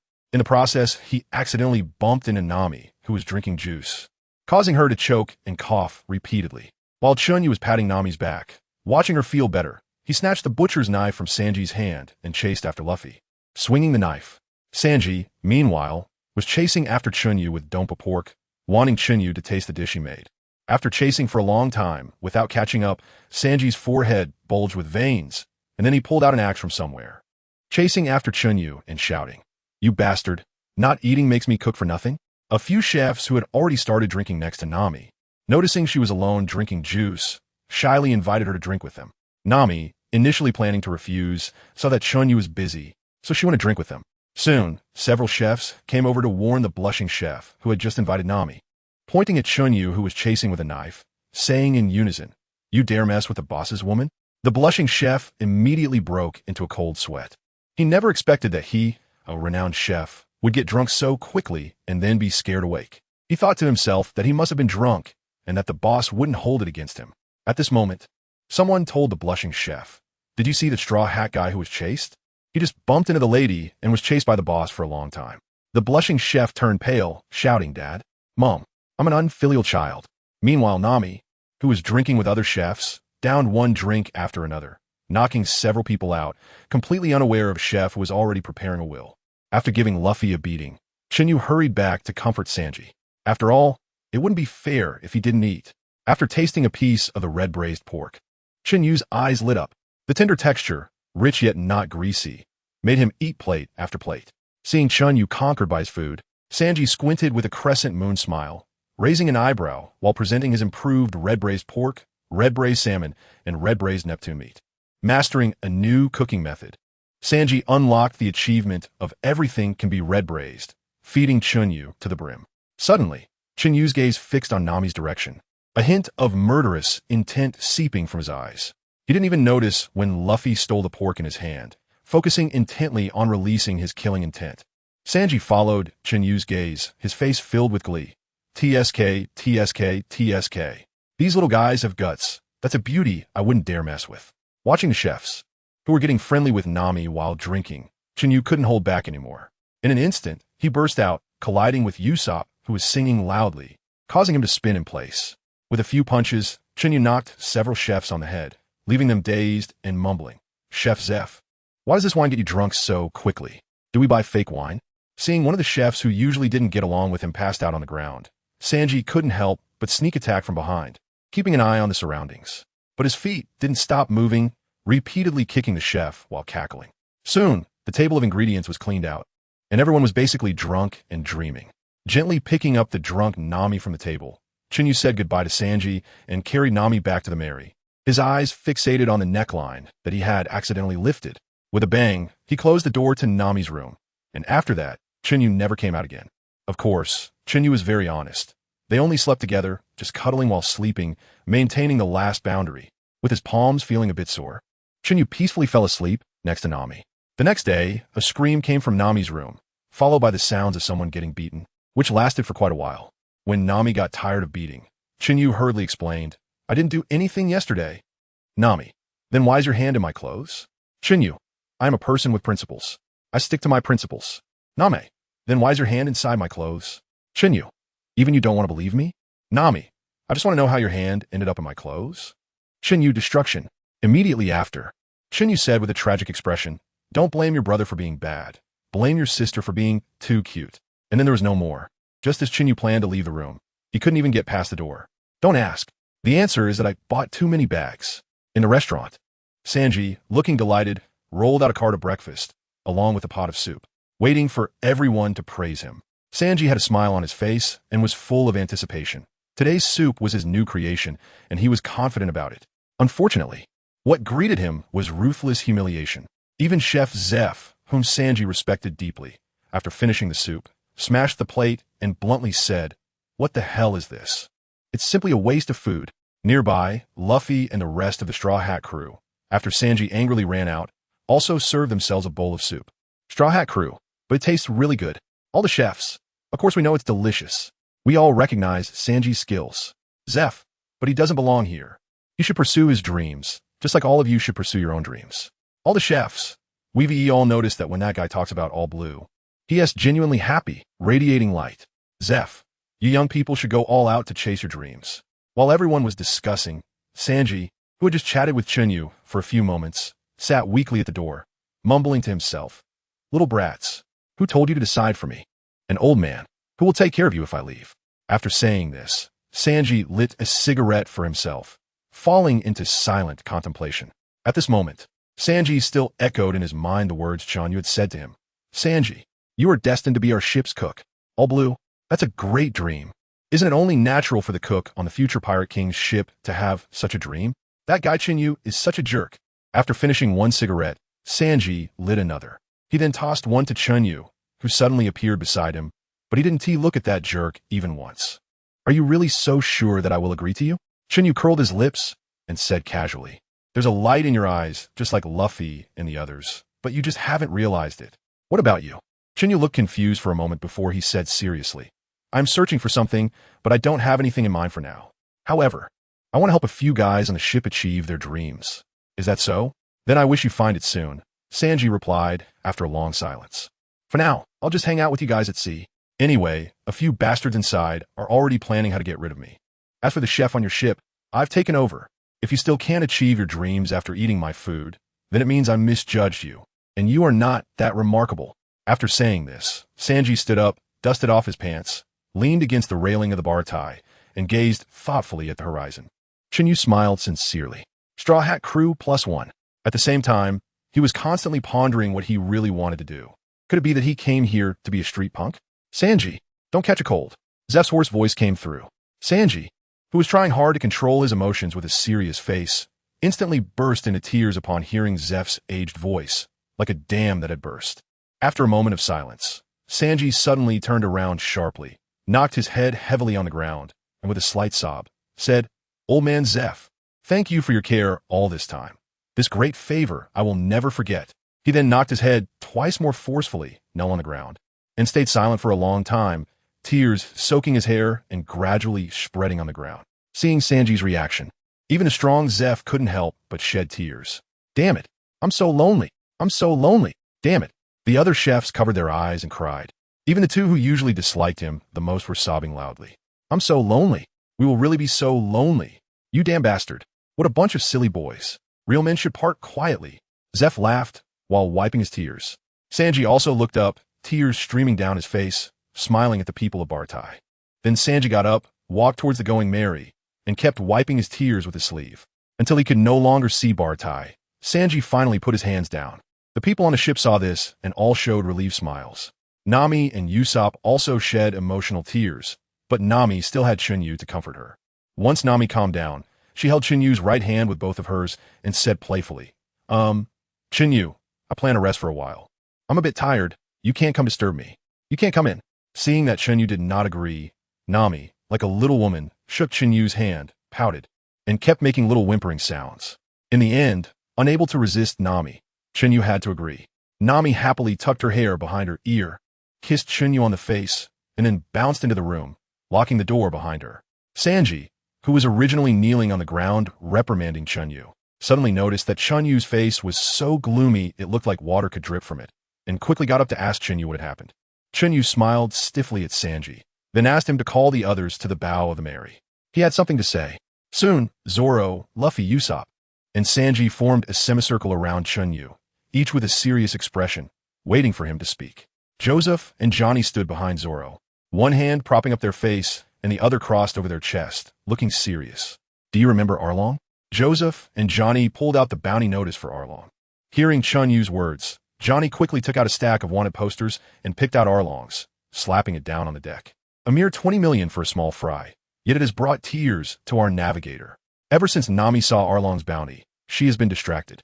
No matter how I asked, she wouldn't tell me. At this point, Chen Yu couldn't suppress the intense killing intent radiating from him. Next, we're going to Nami's hometown.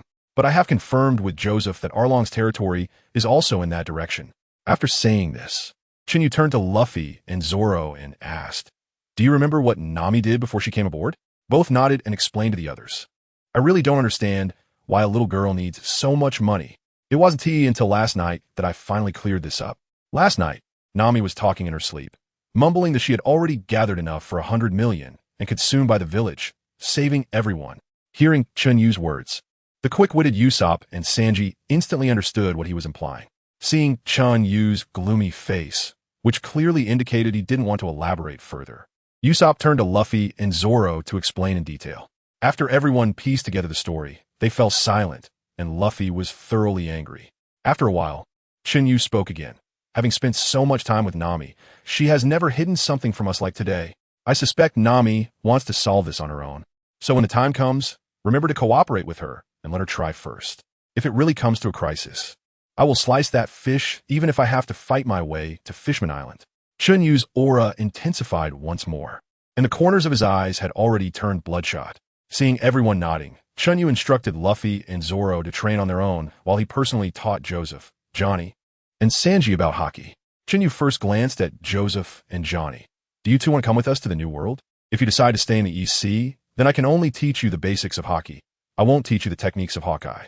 The two remained silent for a while, and after exchanging glances, they spoke at the same time. "Chen Yu, we know our strength is limited, but it was unavoidable in the past, and now we want to become stronger. Please let us stay on the ship. Even if it's just to do chores, we're willing. The enemies we will face in the future are as strong as monsters, and we may even have to fight against the world government. I'll ask you one last time, are you really willing?" "Johnny, brother Chen Yu, ever since I saw you and brother Zoro fight against Hawkeye, I've been thinking for a long time. I don't want to live aimlessly anymore. Even if I die, I want to die standing like a man." "Joseph, brother Chen Yu, I feel the same." Chen Yu said seriously. "Good. Then I agree to you joining the Straw Hat Pirates as the vice captain. If you betray us in the future, I will personally take care of you. Remember this. If we betray, I will use this knife to take my own life in front of brother Zoro, so that, brother Chen, you won't have to lift a finger." Johnny and Joseph raised their machetes and swore toward the pirate flag at the same time. Hearing this, Chen Yu nodded in satisfaction, then glanced at Sanji. Sanji did not answer Chen Yu directly, but took a deep puff of smoke and slowly exhaled before resolutely saying, "You bastard. Who do you look down on?" Seeing this, Chen Yu smiled knowingly. This was the result he most wanted to see. In his eyes, if Joseph and Johnny were ambitious enough, they would become the new main force in the future. Otherwise, they would just be the lackeys of the Straw Hat crew. How could a dignified pirate king's ship be without a messenger lackey? I just told you what hockey is, and now I will let you experience it. You can figure it out yourselves. I'll give you 3 days. If you can't figure it out, I'll give you extra training." At this point, Chen Yu looked at Sanji. "Zoro figured it out in 2 days. How long will it take you?" Seeing the fiery fighting spirit in Sanji, Chen Yu felt relieved. He hadn't seen the two bickering in the past few days, which puzzled him, but it seemed they just hadn't had the chance to argue. He couldn't let them become too close. Otherwise, there would be no competitive atmosphere. He also found a spacious place, watching the ship while studying the hockey techniques. He planned to learn it himself first, and if there were no problems, he would teach everyone later. Moreover, he had to learn it himself first because Luffy and Zoro were somewhat illiterate, and Sanji's hockey foundation was not solid yet. The others were even less suitable. Their physical fitness was not up to standard, and they needed to prioritize improving their physical fitness, especially the males. Another major project. Chen Yu sighed sadly. Then he cheered up and said, "Let's consider it for my little Nami." Chen Yu spent some time memorizing the hockey operating method, and once he finished, he felt more confident. There was no doubt that Hawkeye had not held back. Chen Yu couldn't help but smile wryly. He really owed a big favor to this person. The hockey operating method not only recorded how to mobilize the hockey within the body, but also included methods for hockey refinement and application. The hockey refinement method is similar in principle to what is recorded in Buggy's notes. There are no tricks involved. It relies solely on hard training and like physical strength. It can increase the upper limit of hockey. However, the upper limit that can be achieved with this method also depends on physical strength. The haki mobilization method allows for full utilization of the haki within the body, which can solve Chen Yu's current problem of having a limited amount of haki. Until now, Chen Yu could only use the excess part of his haki, while most of it remained dormant within his body and used. This method can help him master haki and assist Nami and Usopp in mastering the armament haki. The haki application method is a deeper application of haki. The applications recorded by Hawkeye are all related to swords, such as using haki to enhance the sharpness of cuts and to strengthen the sword's durability, which is perfect for Zoro. It is also applicable to others. If Usopp uses this technique, it should make the bullets he fires more penetrative. The haki application method from Amazon Lily tends to focus on explosive power for a brief moment, while Carp's approach seems to lean towards penetration or internal destruction. Chen Yu continuously the essence of this domineering technique, clarifying it to better master it and teach others effectively. For Chen Yu, who has already sensed and initially grasped the domineering power, just a glance at the activation method is enough. He stretched out his right hand, which was not the usual flesh color, but pitch black with a silvery sheen. Finally not a 3-second man anymore, Chen Yu exclaimed excitedly. At this moment, if he were to fight against Hawkeye again, he could make Hawkeye even more embarrassed. However, he still couldn't beat Hawkeye. Phew, once I finish dealing with Nami's matters, I need to focus on my physical training. After organizing his thoughts, Chen Yu stood up, ready to call Nami, just as a small island appeared ahead. Bang, bang, bang. Chen Yu gently knocked on Nami's room door and whispered, "Nami, I've spotted the island." Immediately after, Chen Yu heard a series of hurried footsteps, and the door was suddenly swung open, revealing a slightly haggard little girl. Chen Yu didn't expect that in just half a day's time, Nami seemed to have become a different person. No matter how much Nami tried to evade it, Chen Yu could clearly see the fatigue in her eyes. Her eye sockets slightly sunken, and her lips not as rosy as usual. This scene made Chen Yu's heart ache. He didn't know what Nami had gone through during this time, and at this moment, all he could do was support her. Nami must say goodbye to the past and settle accounts with Arlong. Otherwise, this matter would forever be like a needle deeply embedded in Nami's heart, filled with danger and pain. Chen Yu didn't say much. He reached out, cupping Nami's face in his hands, holding it steady. As Nami seemed about to struggle again, Chen Yu shot her a stern look and unhesitatingly leaned down to kiss her.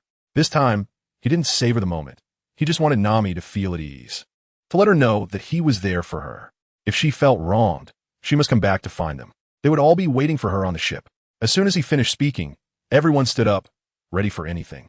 Seeing the scene, Nami could no longer hold back her tears and, with a smile, responded with an before carrying a big bag and getting off the ship, not daring to look back.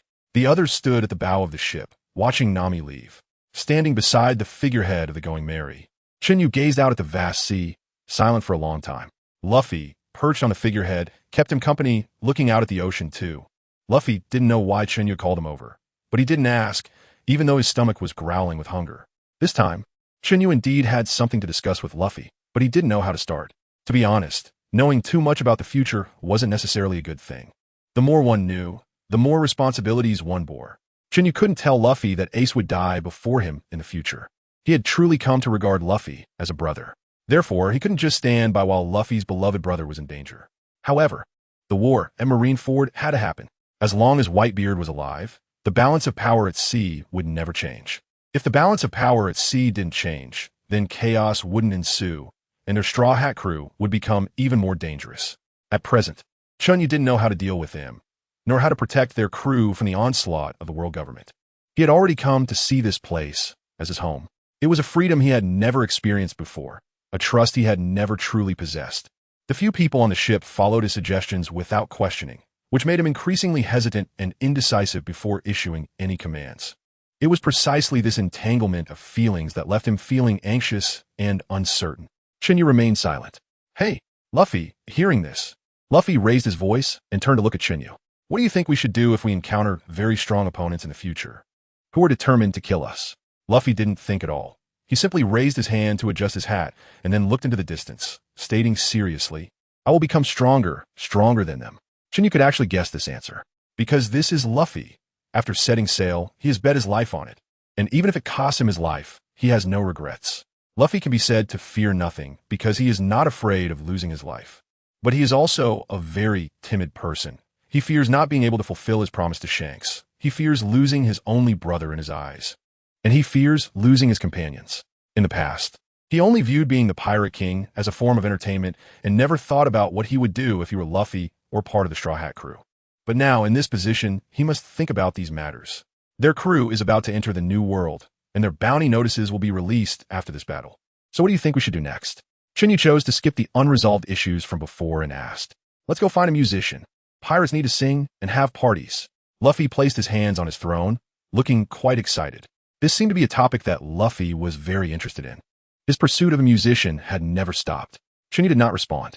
There will be musicians, but not now, so there's no need to dampen Luffy's spirits. What about besides musicians? Chen Yu asked.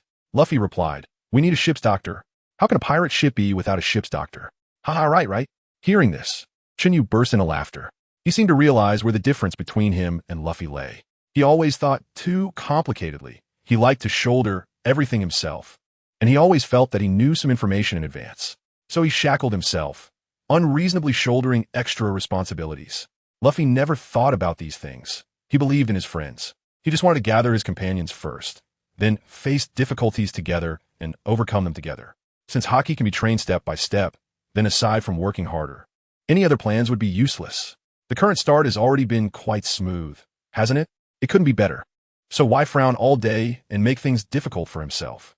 Moreover, if he himself couldn't rely on his companions and didn't ask for help when there were problems, why did he expect Nami to do so? It's not that the companions aren't good enough or reliable, but she also wants to bear it herself first. Or she may have hope regarding the billion berries bet that she has upheld since she was 8. If she hands over the billion berries to Arlong, what if Arlong happily leaves her hometown? This way, she saves her village without putting her companions at risk. Arlong is not strong, but he is Nami's childhood shadow. Chen Yu is the same. He always wants to come up with a perfect plan that allows everyone he cherishes to safely get through each day, ensuring that everyone can smoothly achieve their goals. He always wants others to follow the path he has mapped out. It's just that he knows something in advance. Chen Yu felt that if he continued like this, he would drift further away from the group. True partners should rely on and help each other, shouldn't they? Chen Yu has completely let go. No one expects him to bear everything alone. He only needs to know the general direction. As for the difficulties encountered, they can be shared and everyone can brainstorm solutions together. Isn't that the best strategy? Moreover, presuming to plan their future direction for them is, in itself, a selfish and irresponsible act. He really doesn't need to live so exhaustively. If there are issues, they can discuss them, and if not, that's even better, as it means he can spend time sweet-talking Nami. Chen Yu turned to look at Luffy, revealing a relieved smile. The most important thing is to live in the moment. Once Nami's issues are resolved, we can start preparing to head to the Grand Line, and then we will have a ship's doctor and a musician.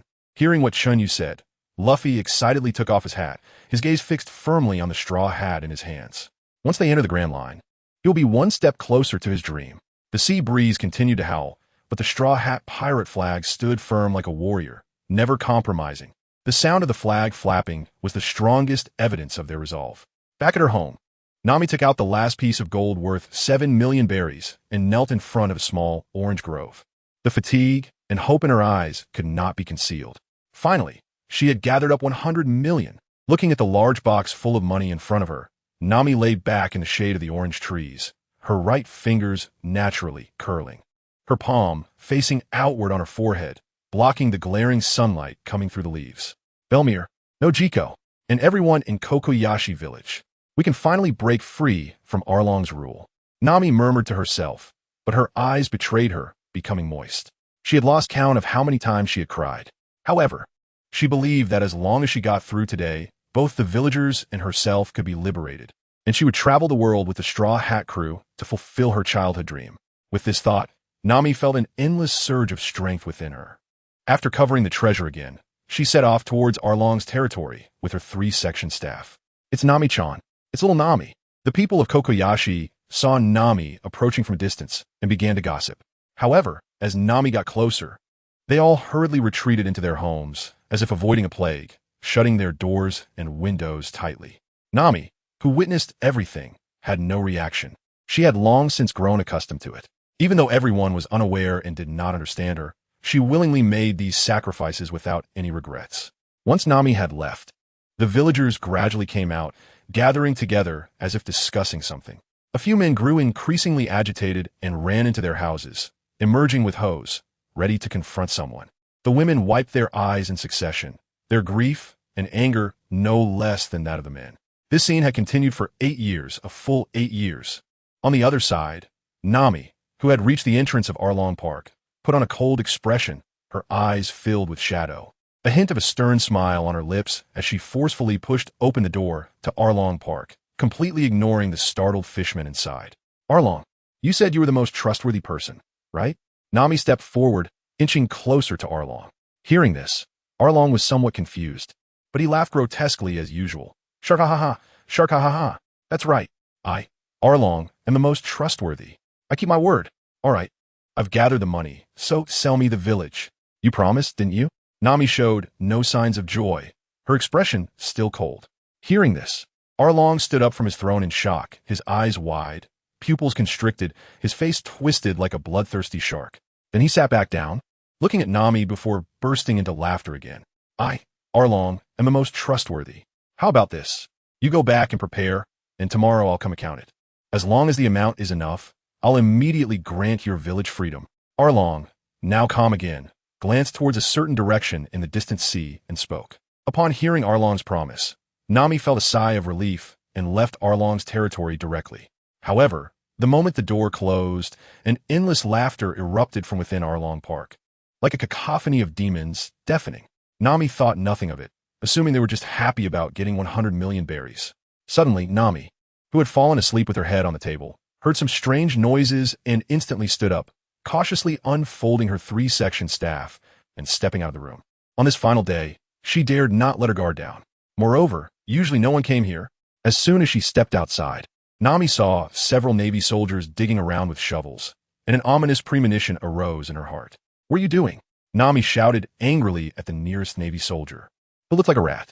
The rat colonel, seeing Nami's rudeness, was not angry. He stroked his beard and said, according to informants, the little thief Nami has repeatedly stolen pirate property, amounting to 100 million. You're Nami, right? Don't be nervous. We Navy are the ones who uphold justice. As long as you hand over the stolen money, we want to make things difficult for you. After saying this, the rat colonel began to laugh incessantly. 100 million. How do you know it's 100 million? Nami was now furious. Only a few people in Arlong Park knew about this. Even the most foolish person could figure out the cause and effect. You Navy ignore the bloodthirsty Arlong terrorizing the seas and come to catch me. A thief? Don't you feel ashamed? Upon hearing Nami's words, the rat colonel was neither angry nor responded to the topic. Little girl, this colonel is merciful and forgives your crimes. Are you trying to obstruct the Navy from doing their job?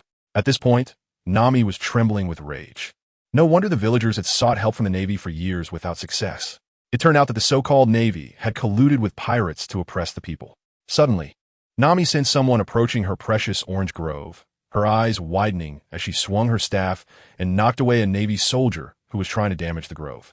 But her fists were ultimately no match for 4 hands. Under the rat colonel's orders, everyone moved towards the orange grove, and Nami, on the brink of collapse, could no longer stop the soldiers trying to dig up the grove. Thud! The sound of the shovel hitting the wood was particularly piercing at that moment.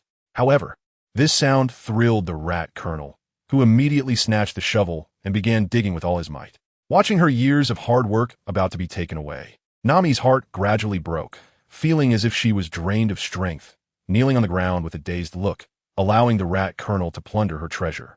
Moments later, Nami's initially vacant gaze gradually solidified, turning into endless hatred. She hated Arlong's deceit, hated the Navy for not only doing nothing but also colluding with pirates to exploit the people, and she hated the Arlong pirate tattoo on her body. Nami's neck slowly turned towards her shoulder, looking at the tattooed shoulder, her eyes filled with anger and madness.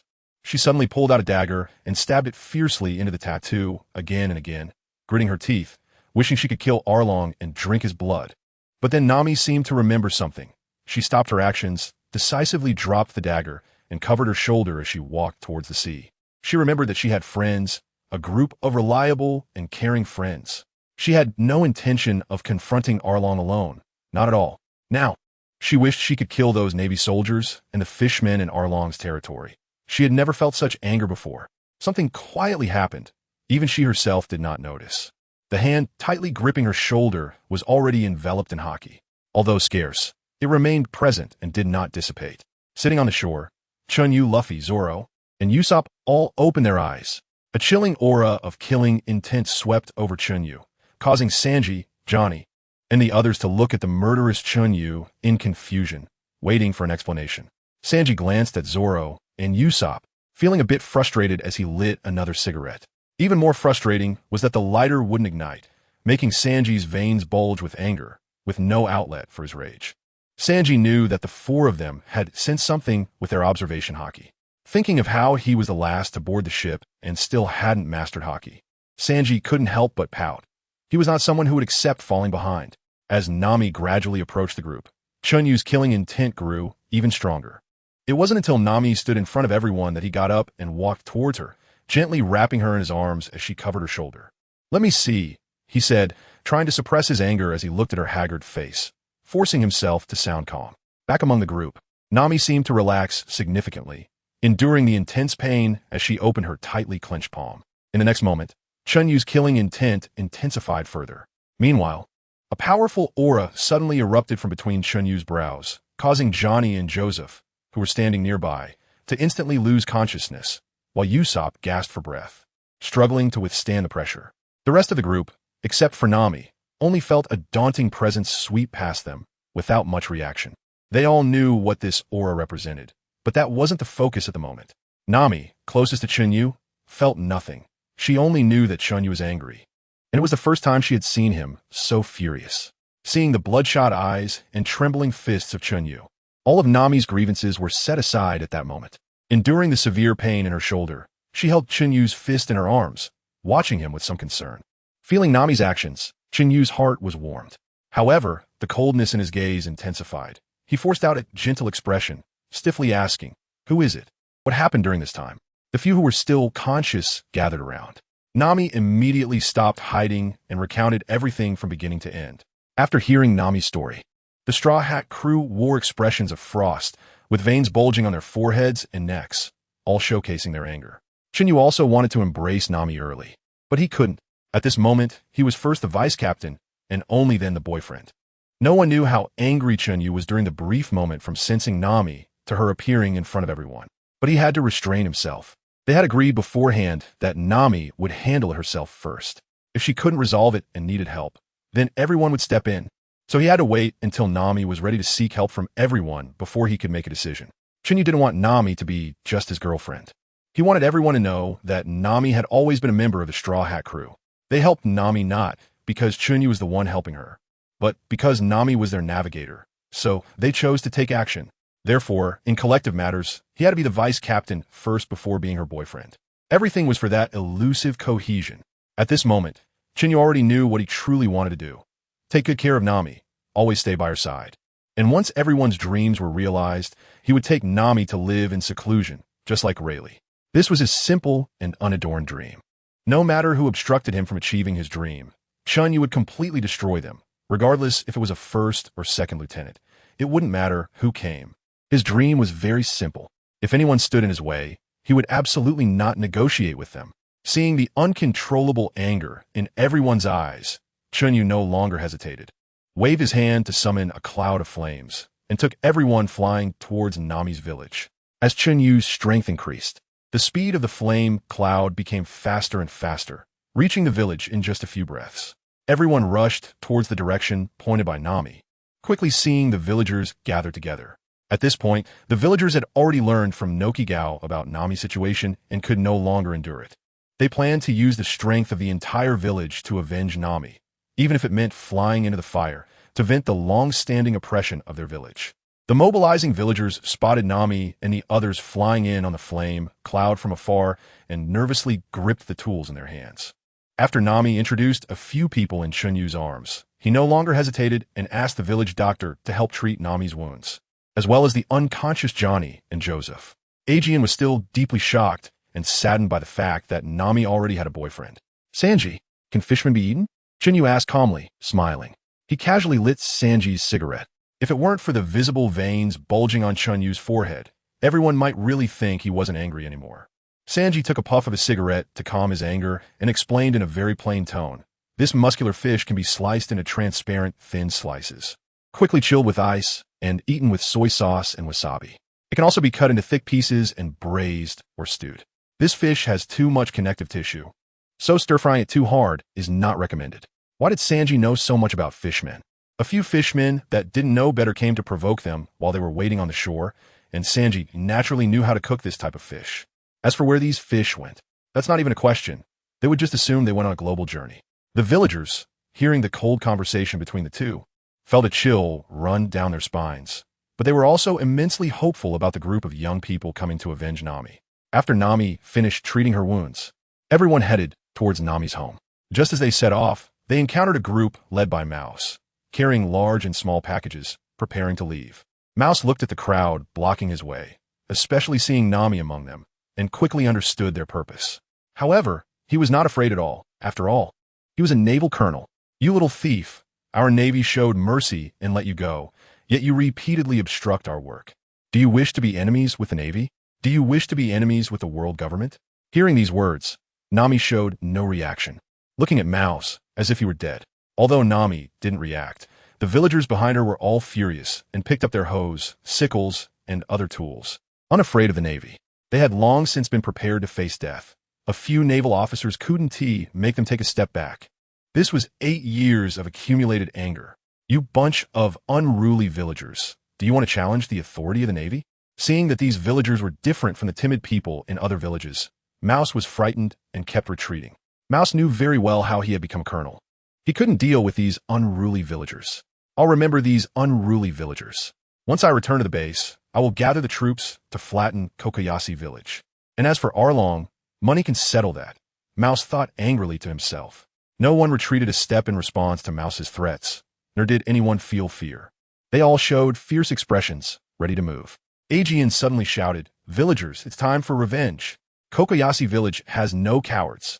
Looking at Aegean, who was ready to lead the charge towards Mouse, Chen Yu reached out his right hand to stop him, saying, "Uncle, we can handle it ourselves. A mere navy is not worth our concern." Nami also gave Aegean a look. She didn't want these kind people to suffer repercussions later. She would soon set sail and head to the Grand Line, and with her monstrous companions, she was not afraid at all. But the people in the village were different. They could not escape the navy's pursuit. Chen Yu brought Nami behind him, in front of the villagers. Taking a step forward, he stood before the timid Mouse, but did not look at him. Instead, he turned to the Straw Hat crew. "I want this person. You can deal with the people from Arlong Park. Is that okay?" Luffy and the others naturally agreed, especially since they had no desire to deal with someone like the Mouse. Seeing that Chen Yu completely disregarded him, the Mouse trembled with anger, pointing his finger directly at Chen Yu and roaring, "You lowly pirates, do you know who you are about to face? I'm a Navy colonel." "Who?" Chen Yu responded without any reaction, merely glancing at the Mouse indifferently. He was contemplating how to make the Mouse die with double the pleasure. Lowly pirates are just lowly pirates. You can't even imagine how powerful the Navy is. People like you have long been captured by the Navy. But as long as you capture Nami and that group of troublesome villagers and hand them over to us, I guarantee your safety." The Mouse continued to threaten, his fingers still pointing at Chen Yu's head. Upon hearing the Mouse's words, Nozygo, who had just been warmly embracing Nami, quickly stood in front of her, on guard against Chen Yu and his group. However, Nami pulled back. "Chen Yu and the others won't hand us over," Nami said, holding Nozygo's hand, trying to ease the tension among Nozygo and the villagers, while playfully adding, Nami firmly believed in the Straw Hat crew, but the others were not as trusting. Having suffered from pirate persecution, they were not easily convinced by pirates. The villagers still tightly gripped their tools. Nami had already learned from Nozygo that the villagers had long known about her deal with Arlong and had been worried about her for years, but they chose to pretend and endure to avoid affecting her. Coupled with the villagers' concern and protection at this moment, Nami felt incredibly warm inside, realizing that her efforts over the past few years had not been in vain. "Didn't I say I don't like being pointed at?" Chen Yu once again ignored the Mouse's nonsense, looking at him with a smile. Chen Yu has already figured out how to double the happiness of the Mouse. "What a fantastic idea. You lowly pirate, do you even know who you are facing? Our navy is backed by the world government, and you dare to go against them?" After being ignored by Chen Yu time and again, the Mouse could no longer tolerate it and decided to go back and immediately bring people to wipe out this group of lowly pirates and unruly people. "You know, but you seem to really enjoy pointing at me. I just said I don't like being pointed at. Sigh, why do I have to be so good at helping others? After saying this, without caring about the mouse's reaction, he directly created several fire ropes in the air, binding the mouse in its current position. After securing the mouse, Chen Yu extended his index finger and ignited a ball of flame 3 centimeters in size, around 3 to 400 degrees, using this flame to burn the finger that the mouse was pointing at him. However, to prevent the mouse from screaming and scaring himself, Chen Yu firmly covered the mouse's mouth with his other hand, forcing it to breathe only through its nose. As the flame began to burn the finger, the mouse's heavy breathing caused a large amount of mucus to gush out of its nose. Quick-witted, Chen Yu immediately evolved a flame barrier to block his hand, preventing it from being tainted by the mouse. The intense pain caused the mouse to not only breathe heavily, but also to produce continuous roars from its throat, which could only escape through its nose. This sound did not seem painful at all. Instead, it resembled a cow's mooing, which made Chen Yu feel genuinely pleased. Meanwhile, the mouse watched in horror as its finger visibly turned red and swollen, then shrank, turned white, and finally became dry and black. Of course, throughout this process, the mooing never ceased. Seeing the mouse so fond of mooing, Chen Yu was certainly not stingy. With 1 finger burned, there were still 9 fingers left. No, wait. 19 fingers. No, 20 fingers. The right index finger was burned first, and now was the left thumb. After mooing like this for a while, the mouse fainted. It only took burning 4 fingers to knock it out. Chen Yu was somewhat speechless at how easily the mouse fainted. It really couldn't withstand torture at all. It's a shame that Chen Yu is still a novice. He really is too weak. Chen Yu immediately lost interest and burned all the sailors, including the rat, to ashes. As the naval scum fell one after another, the villagers were all excited and cheered. Indeed, when the wall falls, everyone pushes. No matter how good you have been your whole life, if you do one thing that wrongs me, you will be the most evil person in my eyes. After dealing with the rat, Chen Yu did not linger any longer and, wearing a straw hat, flew towards Arlong's territory. This time, he did not bring the villagers, which was also agreed upon by Nami. When they reached the entrance of Arlong Park, even Nami, who was very confident in front of everyone, couldn't help but feel nervous again. This place, this style of building, this pirate flag had been deeply etched in Nami's mind. Unless it was completely destroyed, it would definitely affect Nami for the rest of her life. Chen Yu began assigning tasks, and this time he didn't arrange an opponent for himself. As usual, the main fighters were Luffy against Arlong, Zoro against Little 8, Usopp against Gio, and Sanji dealing with that Blackfin. However, the requirements were different this time. Chen Yu demanded that Luffy and Zoro defeat their opponents within 10 minutes. Usopp must defeat his opponent head-on, and he didn't have many requirements for Sanji. After all, Sanji still hadn't mastered his haki, so winning was good enough. As for the 2 swordsmen, they had to find a way to take down the 2 small fish. Hearing Chen Yu's demand for Zoro to finish his opponent in 10 minutes, Sanji naturally refused to admit defeat, shouting that he would also finish within 10 minutes. Chen Yu didn't respond to this and let him be. Watching Luffy punch through the stone door of Arlong Park, Chen Yu couldn't help but feel a bit emotional. His arrival had indeed made this group much stronger. Take this door breaking, for example. Previously, Luffy needed several rounds to pry it open, but now he could smash it with just 1 punch. This made Chen Yu feel a sense of accomplishment. His silly son had grown up. Seeing that everyone had gone to find their opponents, Chen Yu didn't remain idle either.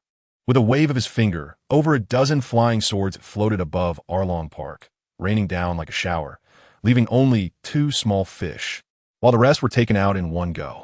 After doing all this, Chen Yu walked slowly into Arlong's territory, but no fish came to stop him. Those who tried were blocked. He had no interest in other areas. He was headed straight for the top floor's chart room, which was Nami's room. However, flying straight up would be too abrupt. He wanted to give Nami a surprise, not a scare.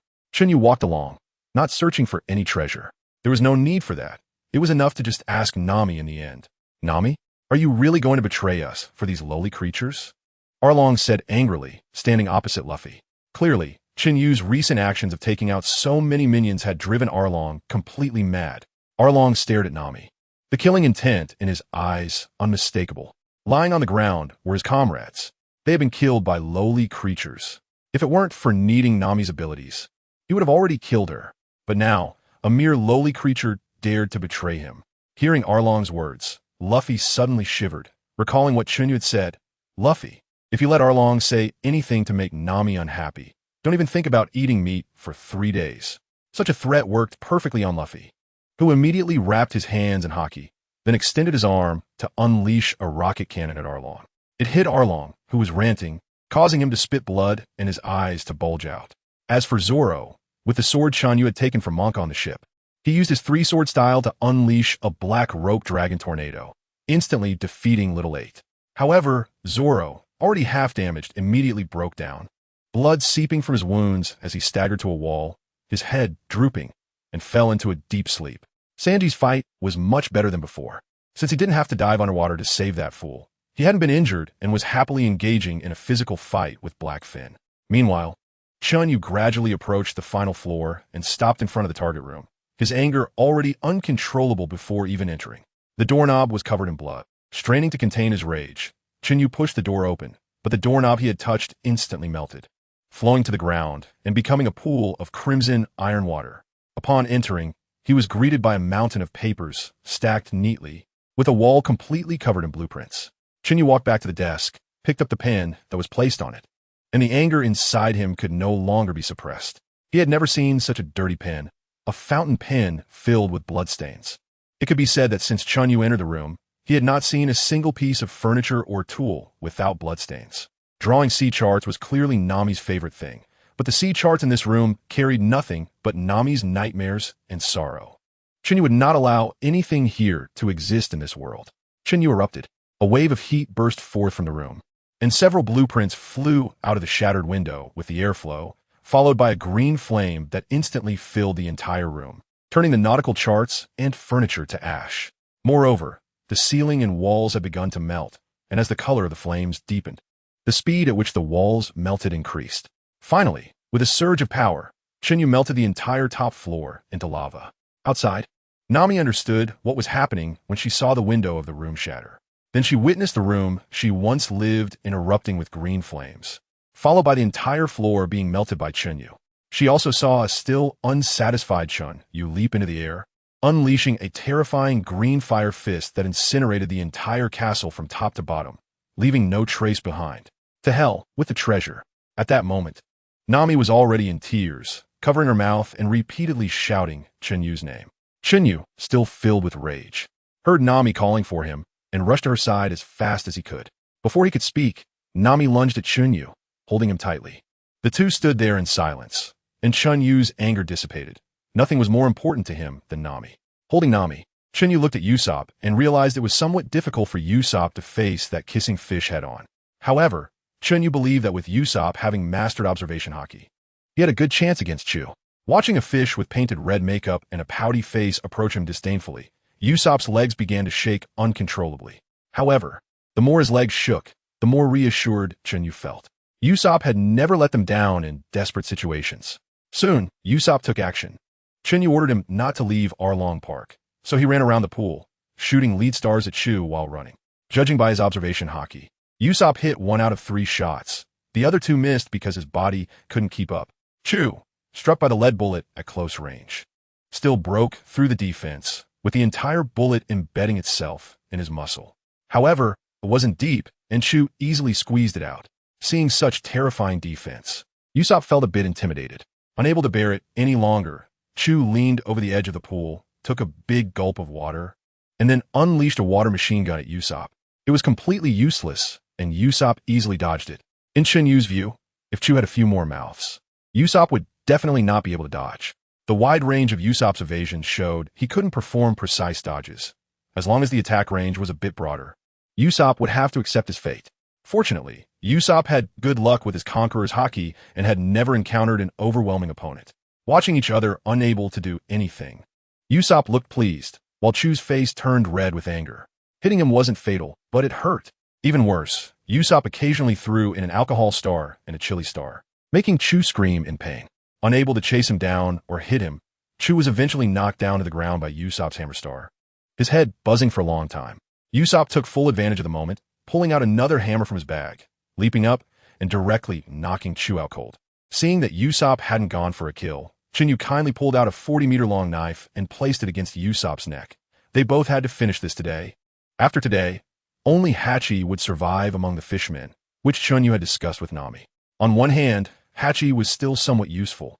On the other hand, Hachi was a bit of a fool, blindly following Arlong around. Such a big fish had holes all over, but was lacking in cleverness. Most importantly, Hachi had never killed anyone from Kokoyashi village. Otherwise, even if Hachi became useful later, he would still be doomed.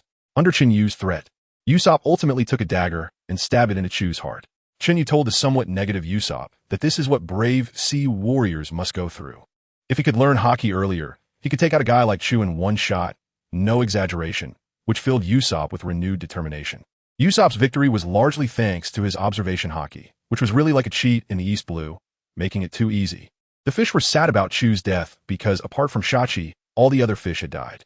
Sanji was sulking in a corner, having failed to defeat his opponent in 10 minutes. The two sword masters, through years of tacit cooperation, managed to send off those two useless fish, albeit at the cost of a few broken bones each. The villagers, arriving late, saw the chaotic scene at Arlong Park and burst into tears of joy, huddling together. Watching the villagers rejoice, the Straw Hat crew couldn't help but smile with emotion. Chen Yu was not idle either. During the time when Nami was reuniting with the villagers, he eliminated all the symbols of the Arlong pirates nearby. The entire Arlong territory was left with only the unconscious Little Eight, while the rest was just a pool of lava. The red glow emitted by the lava contrasted with the sunset on the horizon, making Chen Yu feel a surge of emotions. Soon, everyone was invited to visit Kokoyashi village. At this moment, all the villagers were left with nothing but gratitude towards the Straw Hat crew. Meanwhile, somewhere in the Grand Line, a serious meeting was taking place. A burly leader in a Navy uniform spoke up. "We are holding a meeting regarding the Straw Hat crew. Monkey D. Luffy, the captain of the Straw Hat crew, hails from the East Blue and is a user of the gum gum fruit. According to investigations, he has a close relationship with the Yonko Shanks, posing a significant threat to this world. He is suspected to be the grandson of Navy hero Garp. Since the Straw Hat crew set sail, they have caused chaos in the East Blue in just a few days. First, they defeated Arlong, then Colonel Monka of the Navy branch, and continue to triumph over Buggy the Clown, Captain Creek, and now the Arlong Pirates. Based on the intelligence collected so far, it can be inferred that Colonel Mouse of the Navy branch was also defeated by this group and is currently unaccounted for. In the East Blue, where the average bounty is only 3 million, this group has consecutively defeated several notorious pirates with bounties exceeding 10 million, which is not good news. We must take this seriously and eradicate this evil trend early on." Another grim-faced general spoke. "That means no branch can handle this group alone now." The leading general nodded and continued. "This is just the surface information. According to reports from our spies, the threat posed by the Straw Hat crew is far greater than this. Roronoa Zoro, a combat member of the Straw Hat crew, also hails from the East Blue and has fought against the warlord Dracula Mihawk at the Bartai restaurant. Although he lost to Hawkeye, he earned his recognition after the battle. It's been years. Hawkeye has never placed such importance on a young man. This person's potential is no less than that of his captain." "Agreed," the general continued. "Moreover, the vice captain of the Straw Hat crew, Chen Yu, has an unknown background and is a significant concern for both our Navy and the world government. His achievements are even more remarkable than the captain's. He has also challenged Hawkeye at the Bartai restaurant and is suspected to control flames, with abilities similar to Port Gasti, ace of the Whitebeard Pirates. Due to the overwhelming nature of Chen Yu's challenge to Hawkeye, one of our informants unfortunately lost their life, but also provided us with crucial combat data." After saying this, the leading officer played a video of Chen Yu's battle with Hawkeye. Chen Yu's technique of countless fire swords raining down poses a tremendous threat to our Navy. Aside from a few admirals stepping in, no one will be able to completely block such techniques. Moreover, we have not grasped subsequent intelligence. From what we learned afterward, Chen Yu and Hawkeye fought to a standstill. The East Blue has already suffered the humiliation of having one Fire Fist ace. We cannot allow there to be a second one. This trend must be cut off as soon as possible to uphold the military's authority." "Agreed," the leading general proposed. "Let's set a bounty of 300 million on Chen Yu, the vice captain of the Straw Hat Pirates." After saying this, he looked down. "Agreed," one officer said. "However, do you think the world government will agree to such an outrageous bounty for a first-time bounty?" As soon as this was said, there was a flurry of discussions below. But in the end, everyone recognized this statement, as it was indeed the world government. "Agreed," another officer said. "In that case, let's go with Plan 2. Issue bounty for the entire Straw Hat crew, reduce Chen Yu's bounty, and increase the bounties of the other members." The leading general continued. After a period of discussion, the other generals successively agreed. "This is currently the most reasonable plan, But we must emphasize Chen Yu's danger within the military to prevent our Navy heroes from sacrificing themselves in vain. One officer added, "Agreed. All right, let's proceed with the final bounty resolution for the Straw Hat crew. I propose a bounty of 60 million berries for Captain Monkey D.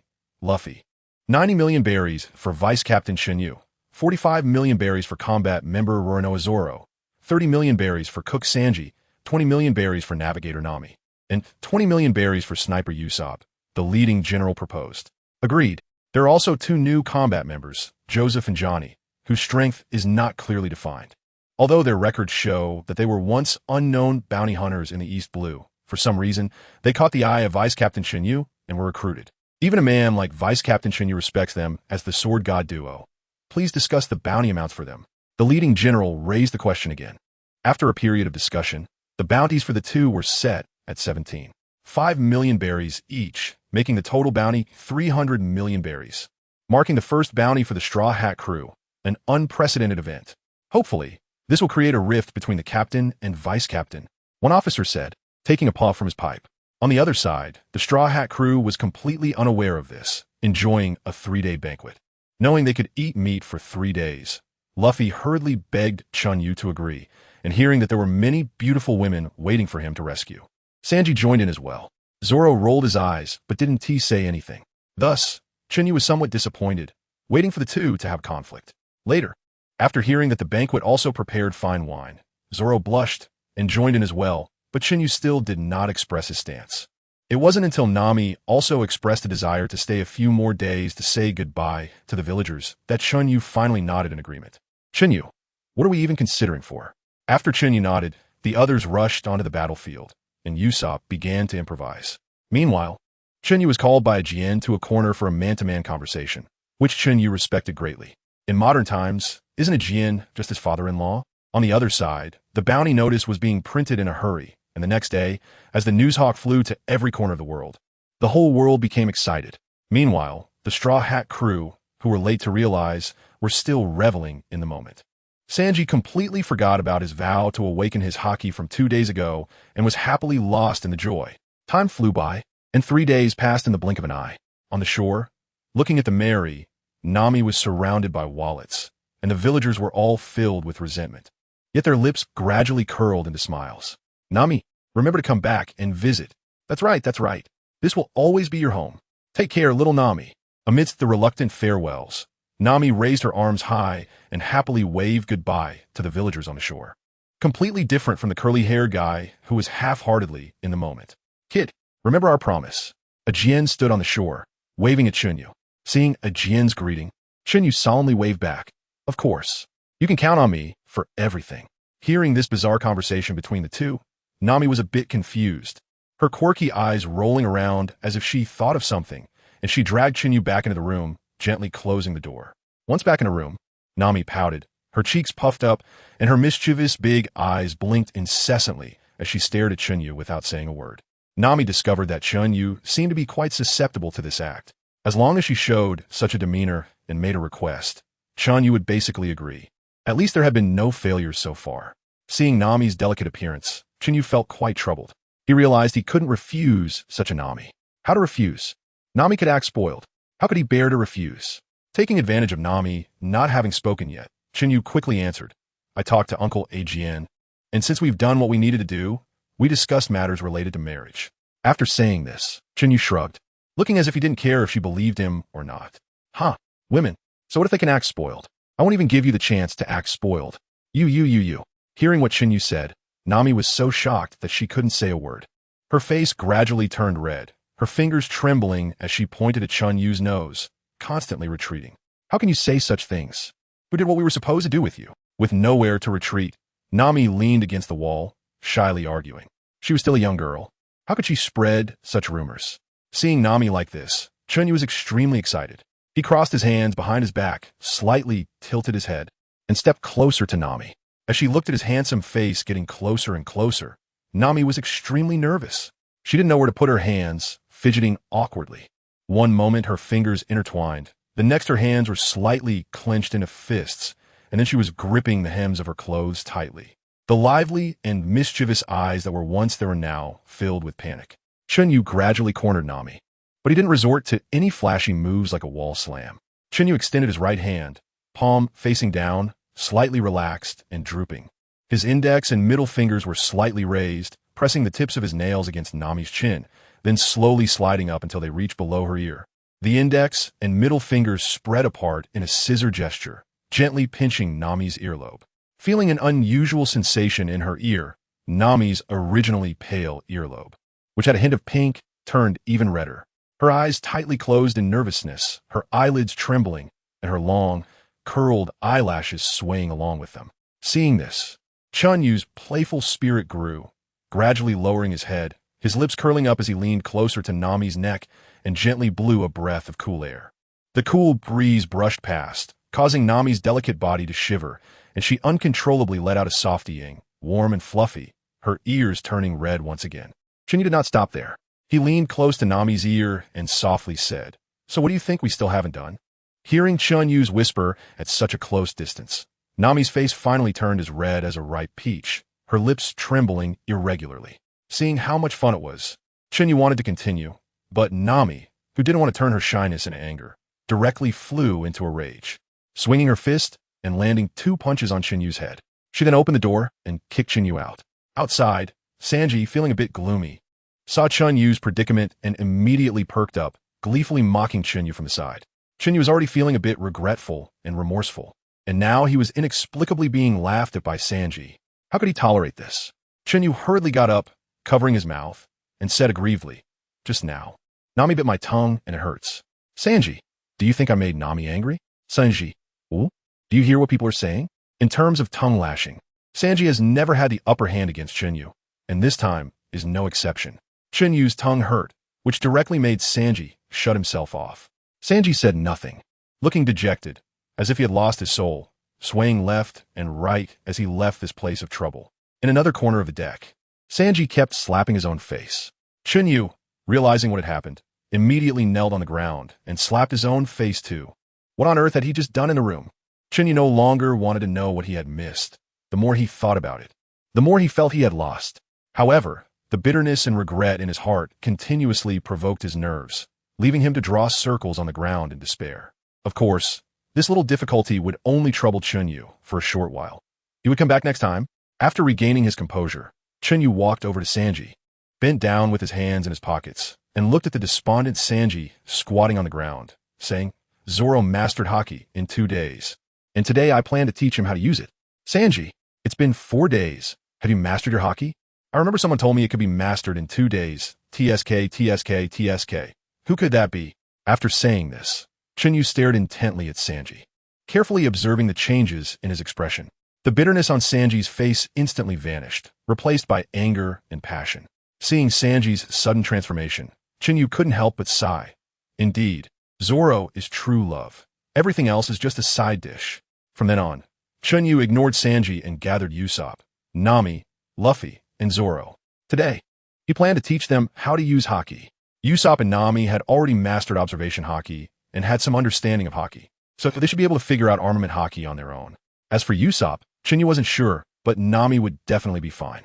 Recently, it seemed like Nami had been on a roll. It appeared that whenever she wanted to hit him, she could easily make him suffer. Nami must have an incredible physique. After teaching Nami and Usopp the methods and insights of using haki, Chen Yu brought Luffy and Zoro into the training room. Teaching these two with theory was useless. They had to be beaten. Of course, he didn't teach them the application methods included in the usage techniques. That could wait. It was difficult, and Chen Yu hadn't mastered it himself yet. After a few straightforward hits on Luffy and Zoro, he explained how to mobilize haki, what it felt like, how to exert force, and other intuitive feelings, then gave them another round of hits, which was enough. Every time Chen Yu taught like this, the two would either learn on the spot or suddenly use it one day. The more he taught them, the easier it became for Chen Yu. After all, beating them with a valid reason. How could there be any pressure? After finishing with the two, Chen Yu went back to Sanji and said, "Sanji, Zoro has learned how to use haki." After saying this, Chen Yu turned and left. He didn't need to think to know what Sanji looked like at that moment. Once everything was arranged, Chen Yu basked in the sun alone outside when he saw Luffy come out with a fishing rod, suddenly falling into deep thought. Could it be that he really was a great teacher? Just because Luffy had nothing to do and went fishing. I really am a great teacher. With a satisfied expression, Chen Yu closed his eyes again to enjoy the sunlight. What? You ask why Nami didn't accompany me to sunbathe? Nonsense. Just a woman. What is so great about her? Just because her legs are a bit long, her skin is a bit fairer, she doesn't let me in the door. Her figure is a bit better, and she looks a bit prettier? What's so impressive about that? The day isn't even over yet. Chen Yu, am steadfast. After sailing for about 2 hours like this, they arrived at Lowtown. Delivery Seagull. One newspaper, please. On the dray. Fourth ship. A burly middle-aged man with a ponytail flicked a coin and shouted to the sky. Seeing a seagull drop a newspaper, the middle-aged man casually threw the coin into the air. However, the seagull that caught the coin didn't leave, but kept squawking on the dray. Fourth ship. The middle-aged man immediately understood that the money wasn't enough. Having been in these waters for so long, Ben Beckman naturally understood that today's newspaper was not ordinary. There was big news. After realizing this, Ben Beckman didn't make things difficult for the delivery seagull, but pulled out another coin and tossed it to the seagull. After receiving the money, the seagull saluted and flew off in one direction. As soon as it unfolded the newspaper, it saw a small stack of wanted notices. However, he didn't pay much attention to it. He had seen this kind of thing on the sea many times.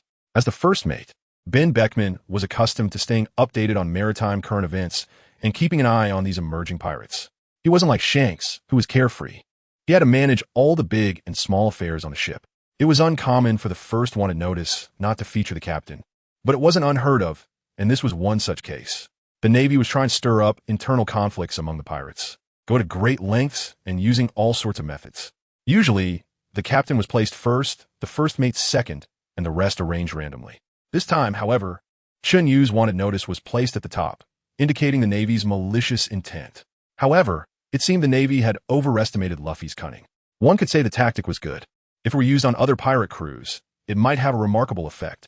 But used on the Straw Hat Pirates, it can only be said that the Navy needed to keep working hard. A pirate crew capable of having wanted notices distributed all over the world by delivery seagulls must have some clout. Otherwise, if they published notices for every small fry, would Morgan still make money? Beckman read the newspaper word by word, and his originally calm demeanor was suddenly stirred when he saw the words East Blue Straw Hat Kid. As the brains of the operation, his rare reaction immediately drew exclamations from the crew.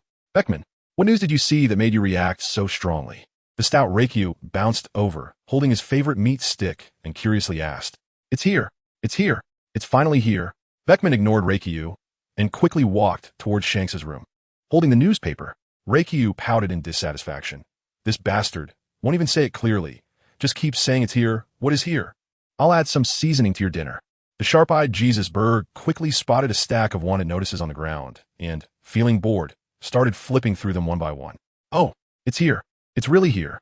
When he turned to the second page, Jesus Berg saw a smiling straw hat youth and excitedly said, The moment Reikyu turned around to leave, he was instantly irritated. Everyone just keeps saying it's here, but doesn't say clearly. He impatiently snatched the wanted notice from Jesus Berg's hands.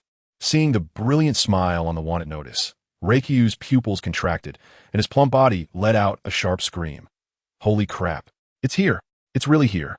While Reikyu was in shock, two people rushed out of the room.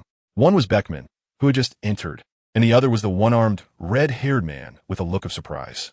Finally here. Luffy, we've been waiting for you.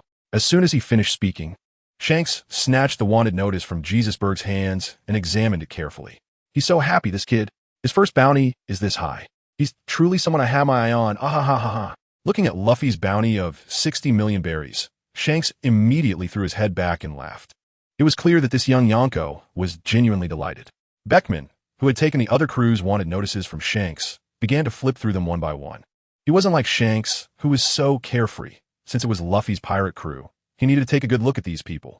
Fire Fist Chen Yu? 90 million berries? He's the first mate? Beckman stared at the bounty notice for Chen Yu and couldn't help but frown. He quickly saw through the intricacies of the situation. Did those Navy guys want to provoke a conflict between the Straw Hat crew and Whitebeard? However, this kid should be quite strong. His first bounty is even higher than Luffy's, making him worth paying attention to. Beckman muttered a few more words to himself and continued flipping through the notices. The others didn't catch his interest much until he reached Usopp. Just as he had calmed down, Beckman became excited again. Jesus Burgess. Usopp, it's Usopp. Your son is named Usopp, right? Beckman shouted excitedly at Jesus Burgess. Beckman felt he was not composed enough today, having lost his cool twice. He would need to be more careful next time. Nanny, let me see, let me see. Hearing Beckman's words, Jesus Burgess jumped up in shock, his anxious heart racing as he immediately snatched Usopp's wanted poster. So that's it. So that's it. You set sail too. That's right. A man should stand tall and do what he wants. Jesus Burgess looked at the face that resembled his wife's and felt his eyes gradually redden. He wasn't a good husband, nor a good father. Now that he could see his son growing up healthy and heading towards the sea like him, he felt genuinely happy. Good kid. Work hard with that guy, Luffy. A man should aim for the four corners of the world. Jesus Burgess held back his reddening eyes and said excitedly, Ah, boys, we're having a feast. To celebrate Luffy setting sail, we're having 3 days of festivities. We won't stop until we're drunk. Shanks waved his hand and said passionately. Beckman thought, this first mate and the green-haired kid must be the two interesting guys that Mihawk mentioned. On the other side, in Windmill Village, everyone, to our Luffy, cheers. Oh, cheers. To our Windmill Village producing a great pirate, cheers. Oh, cheers. What a disgrace. This is a villain. This is a shame for our village. The elderly village chief said angrily while leaning on his cane. Cheers. In Frost Moon Village. Master, is this pirate hunter Zoro our senior brother? That's awesome. Hey, hey, hey. Master, teach us to become pirates. It's really awesome. Yes, yes, yes. I want to learn too. I want to be a pirate. Me too. Looking at the excited kids, Gungshiro felt helpless.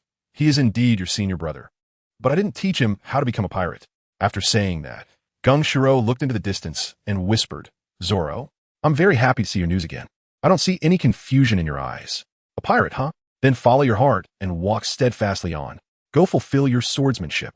In Kokoyashi Village, the Navy is being too much. They actually put such a high bounty on such a cute, timid, and well-behaved little girl. I want to file a complaint. A Jin said angrily while slapping the enlarged wanted poster he had specially printed out on the wall. Noki looked speechless. Uncle Jin is clearly very happy and likes it. After a brief moment of calm, a Jin also looked towards the direction the Straw Hat crew had set sail. At that moment, his heart was not at peace. Kid, I'm leaving Nami in your hands. I believe you will protect Nami and keep her smile safe. Captain Buggy, look. Captain Kuro, today's freshly released wanted posters. The entire world is in an uproar. The Straw Hat crew disembarking from the ship had no idea what was happening out at sea. Chen Yu sent Luffy 500,000 berry for meat, 100,000 to Usopp for equipment and materials, and the rest of the crew only received 100,000 berry each. Finally, Chen Yu's gaze fell on Zoro. Although Zoro didn't lack swords at the moment, the other swords besides the Wado Ikamanji were worthless and not useful at all. Zoro, do you want to change your swords? You should know that the other 2 swords in your hands will soon fall behind your growth and strength. Why not get 2 new swords on this island? I heard there are some good swords in the weapon shop on this island. There's a rumor that someone has seen the Sandai Kitetsu, which is a pretty good sword. What do you think? Should we go buy it? Seeing Zoro still remain calm, Chen Yu gently persuaded him. Upon hearing this, Nami narrowed her eyes. She didn't believe that the bad guy was genuinely trying to remind Zoro out of kindness. He definitely had ulterior motives. But I only have 100,000 berry. Zoro pondered for a moment and hesitantly spoke. I just want to ask if you want it or not. If you need money, I can lend it to you, Chen Yu said without changing his expression. Then lend me some quickly, and I'll pay you back later. Zoro was ultimately excited. He was looking forward to meeting the new sword. I can lend you the money, but we need to set some conditions. I'll give you 1,000,000, which should be enough for you to buy it. But no matter how much you spend, you must promise me 3 conditions. Don't worry, I won't violate your bottom line. Chen Yu looked at Zoro and continued to gently persuade him. If you miss this village, there won't be the shop. As soon as these words were spoken, Nami instantly felt at ease. This is Chen Yu, after all. No rabbit, no hawk. After much hesitation, Zoro ultimately agreed to this unequal treaty, promising not only to pay back the money, but also to meet 3 conditions set by Chen Yu. It was a guaranteed profit. No, a blood profit. The more Zoro thought about it while holding the money, the more uneasy he felt. However, he had a good habit. If he couldn't figure something out, he wouldn't think about it. He had a sense of direction, just like someone who doesn't know the way. If he couldn't recognize it, he would just go by feeling. After all, someone would eventually come looking for him. Chen Yu looked excitedly at Zoro as he left. 3 conditions. How should he play? Nami, who was also present, looked slyly at Chen Yu and said, I want 1,000,000 berries. Otherwise, I'll tell Zoro to borrow from me. I don't want his conditions. Although Nami had left all her money in the village, she could still manage to take out a mere 1 million. Hearing Nami's excited words, Chen Yu was speechless. This woman is too greedy. She opened her mouth and asked for 1 million right away. However, Chen Yu did not refuse.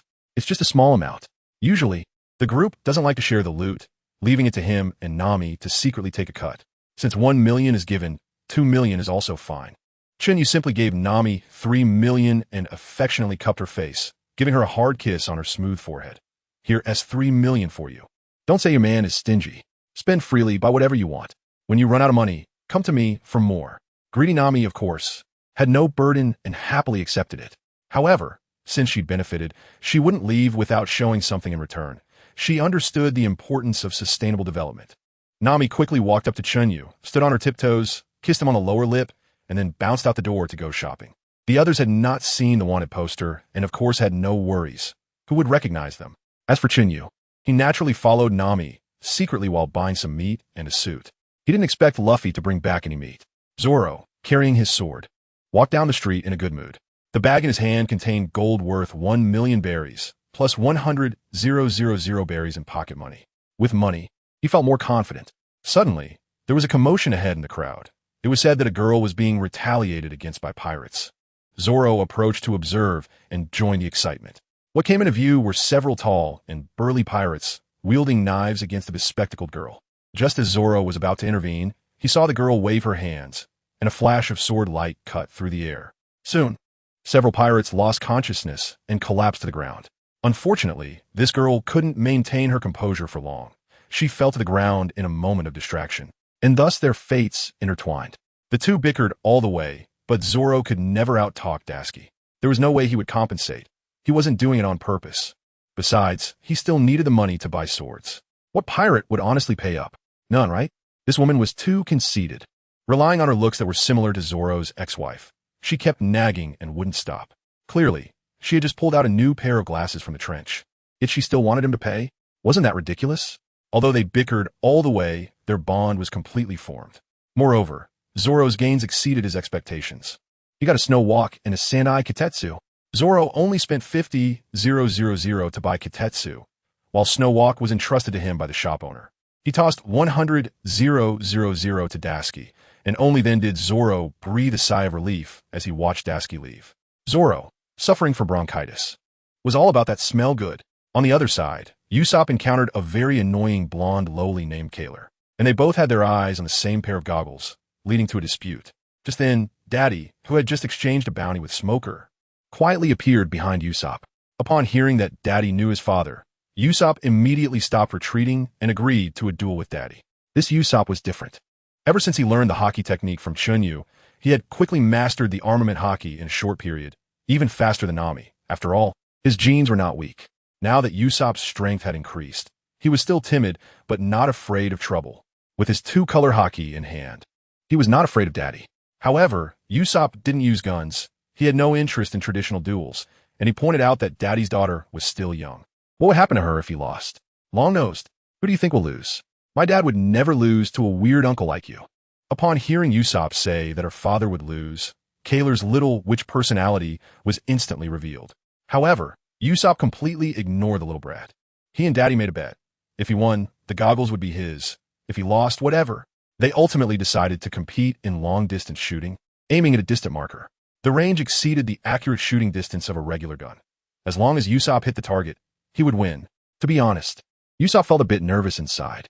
However, he was very confident in himself. Before he entered Lowtown, Chen Yu had told him that he would be the sniper on the future Pirate King's ship, and when it came to shooting, he wouldn't lose to anyone. In the end, Usopp won, of course. He strengthened the slingshot with armament hockey, and the range far exceeded that of an ordinary pistol. Usopp also happily obtained the goggles he had been longing for. However, seeing Daddy and Kaler embracing each other made him feel a bit heartbroken. How he wished to receive paternal love, too. Usopp had a very complicated attitude toward his father, Yasopp. He admired Yasopp because his mother said he was a man of great stature. But he was not a qualified husband or father at all. A hint of loneliness washed over Usopp as he carried his purchased goods towards the Going Merry. However, this wave of loneliness came quickly and went just as fast. The Going Merry, along with Nami and the Straw Hat Pirates, was his true home. Besides, he had long since grown accustomed to it. All the way, Nami was trying on clothes, but after trying them on, she didn't buy any, which made the owner say, "Welcome to visit us next time." Chen Yu was not idle either. Originally dressed in casual wear, he now wore a deep blue striped suit, sunglasses on, and his hair cut short, looking both refined and capable.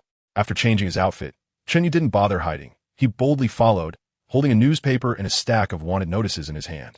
TSK, TSK, TSK. So the Navy is such a schemer? Chen Yu crossed his legs at the entrance of clothing store, reading the latest newspaper in his hand. Everyone is wanted? Chen Yu lifted his sunglasses and gazed down the street.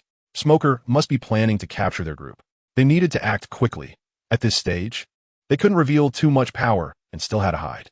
With this thought in mind, Chen Yu folded the newspaper and took one last look at his wanted notice. Curling his lip, fire fist? It seems the Navy's calculations are off again. Entering the clothing store, Chen Yu searched for a long time, but couldn't find Nami. Looking at the endless stream of cool, beautiful girls around, he felt his composure was being tested. Unable to find Nami, Chen Yu decided to use his observation hockey. He didn't believe anyone besides Smoker could catch their group. Even the least skilled, Nami and Usopp, had already mastered the two-color hockey. So, are you afraid or not? Chen Yu searched high and low, only to find a men's clothing section of Nami's outfit store in a place he never expected. Now Chen Yu understood Nami's thoughts, but he wasn't happy at all. He immediately set off with a determined stride to find his Nami-chan. Ahead of him, Nami held a white suit in one hand and a burgundy suit in the other, her eyes fixated on a black suit with a subtle floral pattern on the collar. Nami originally planned to buy 2 suits for Chen Yu, plus a casual outfit. Now, looking at the 3 suits, she was deeply conflicted. She liked all 3. It wasn't that she wasn't willing to buy all 3, but if she bought them, she wouldn't be able to afford the casual outfit for Chen Yu. Suits were ridiculously expensive everywhere, and none of the 3 she liked were below 300,000 berries. In the end, Nami decided to return her own clothes since she had brought less than 1,000,000 berries. She picked up the 3 suits and a casual outfit and walked to the cash register, her face beaming with an exceptionally bright smile. Witnessing the whole process, Chen Yu felt his heart suddenly flutter. How could he let Nami feel so wronged? He immediately strode out, tossing a bag of gold coins with his left hand and placing his right hand on Nami's shoulder. "Boss, I'll cover this young lady's expenses, including the few outfits she just returned. Wrap them all up for me." With a slight change in his voice, he added, "My dear lady, may I have the honor of inviting you to dinner?" The shop owner, seeing Chen Yu's carefree demeanor, smiled so wide his eyes were nearly closed, rubbing his hands in agreement. "All right." Feeling the sudden physical contact, Nami initially frowned, then quickly activated her observation hockey, her right hand reaching for the 3-section staff at her waist. Just as she was about to draw it, she recognized the person her hockey had sensed and was momentarily stunned. Could this guy have been following her all along? Instantly, Nami felt a bit pleased. She knew exactly why Chen Yu was following her, but she planned to teach this guy who liked to stalk and take advantage of others a lesson. "Thank you for your kindness, but my boyfriend might be nearby. If he's not, I wouldn't mind having dinner with you." Nami tried to make her voice and posture as sexy and alluring as possible. Unfortunately, the current Nami was still not as captivating as the Nami of 2 years later, whose every smile and frown exuded sensuality and charm. Hearing this, could Chen Yu hold back? "What? Say that again?" A slightly flustered Chen Yu turned Nami around. She had originally been facing away from him, but now they were face to face. Once he turned her around, Chen Yu saw her meaningful smirk and the teasing glint in her eyes.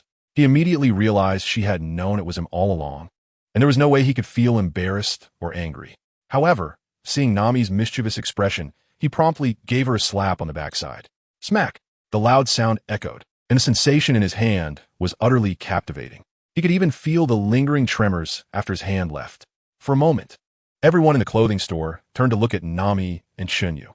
Some envied Nami, some envied Chen Yu, and even some women stared intensely at Nami's seemingly still shaking backside, all with complicated expressions and an undeniable longing, while others turned away in frustration at their own lack of appeal. Chen Yu looked at those men with envy, jealousy, and hatred, standing tall and proud like a victorious gander, his chin held high. Nami felt a pain in her rear, and for a moment her mind went blank. She knew where she was. After being slapped by Chen Yu, her head felt empty, and her face gradually turned red, her rosy cheeks seemingly ready to drip water. After a moment of confusion, Nami clenched her fists, wanting to give this clueless guy a good beating. Just as she was about to swing her fist, she saw Chen Yu's proud and self-satisfied expression.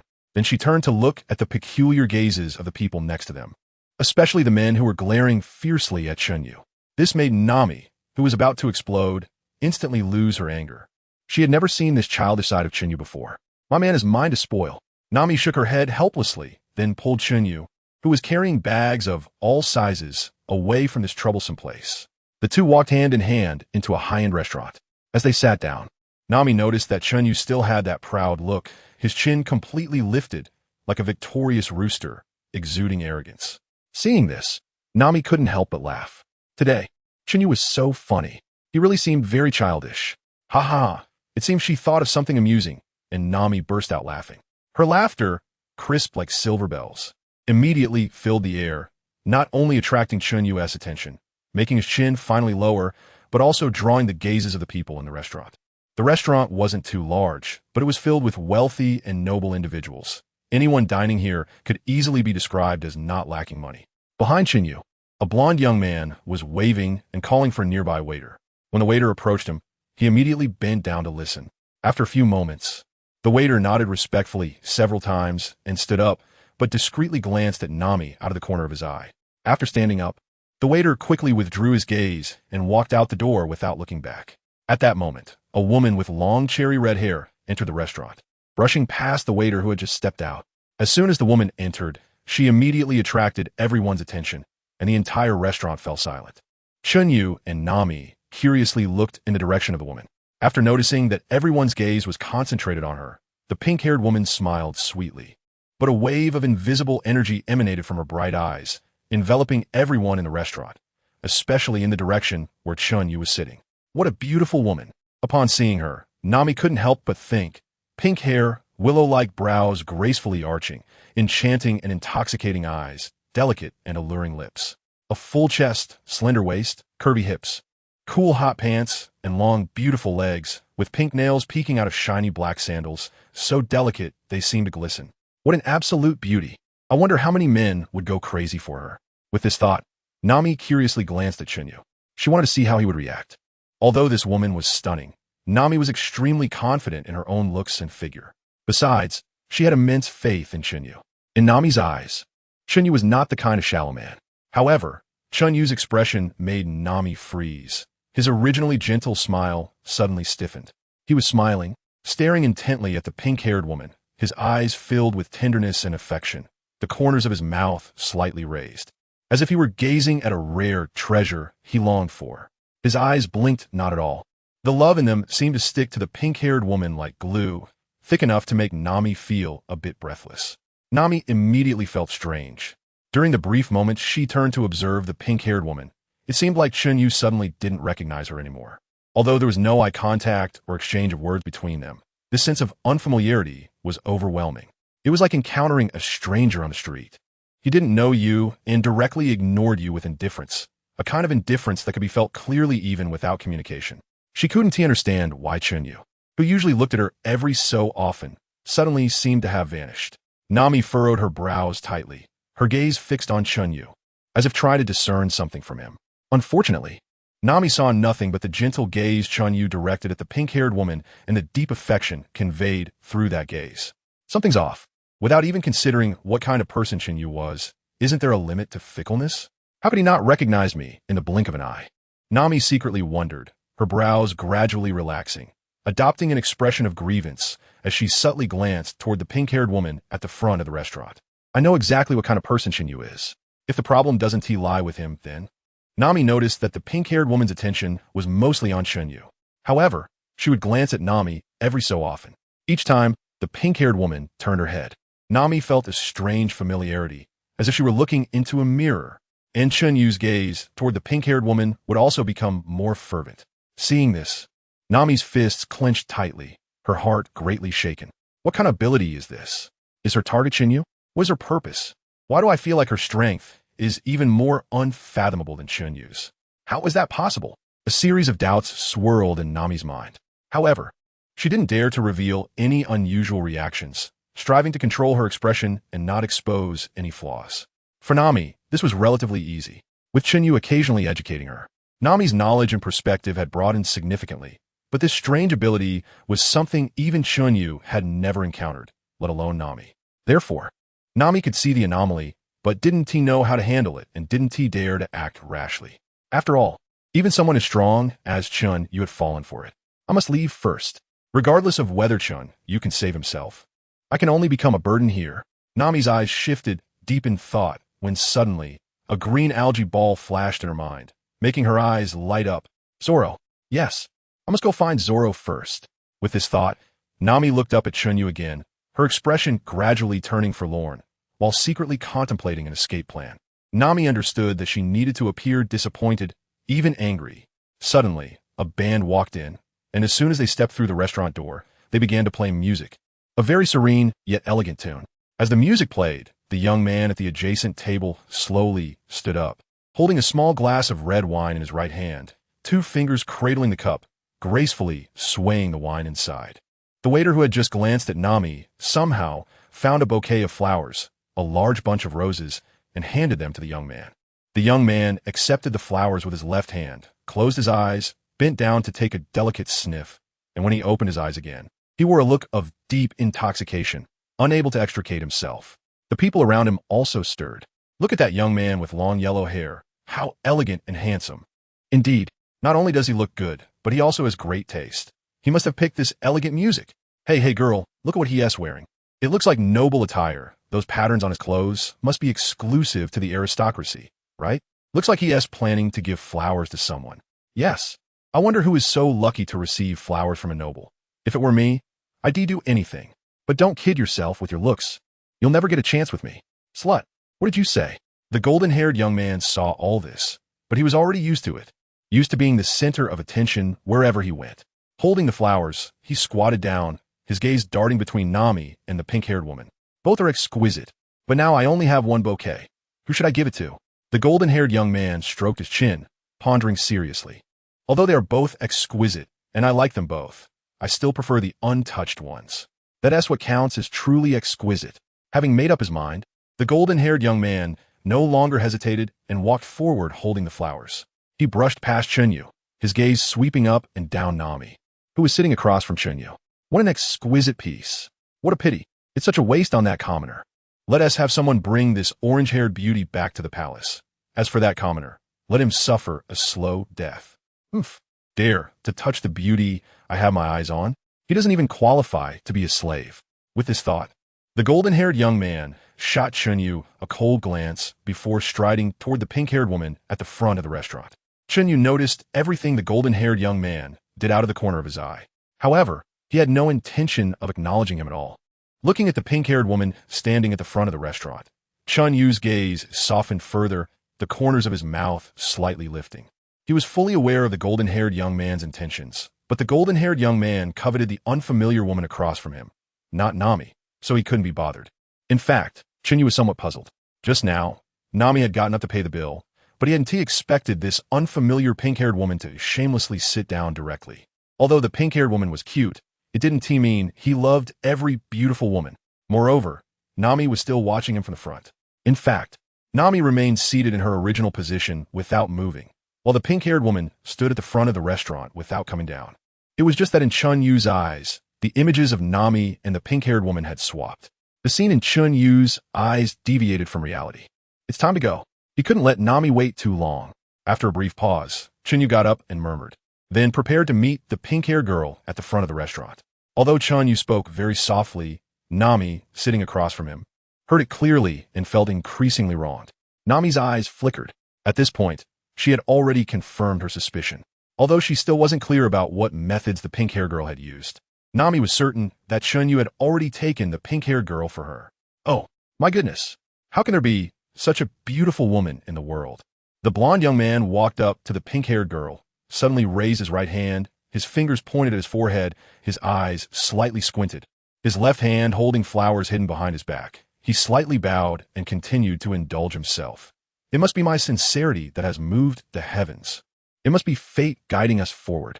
It must be the divine granting us this encounter that has allowed me the fortune of meeting you today. The blonde young man slowly raised his left hand, presenting the flowers to the pink-haired girl, kneeling on one knee, his right hand pressed against his chest to show sincerity.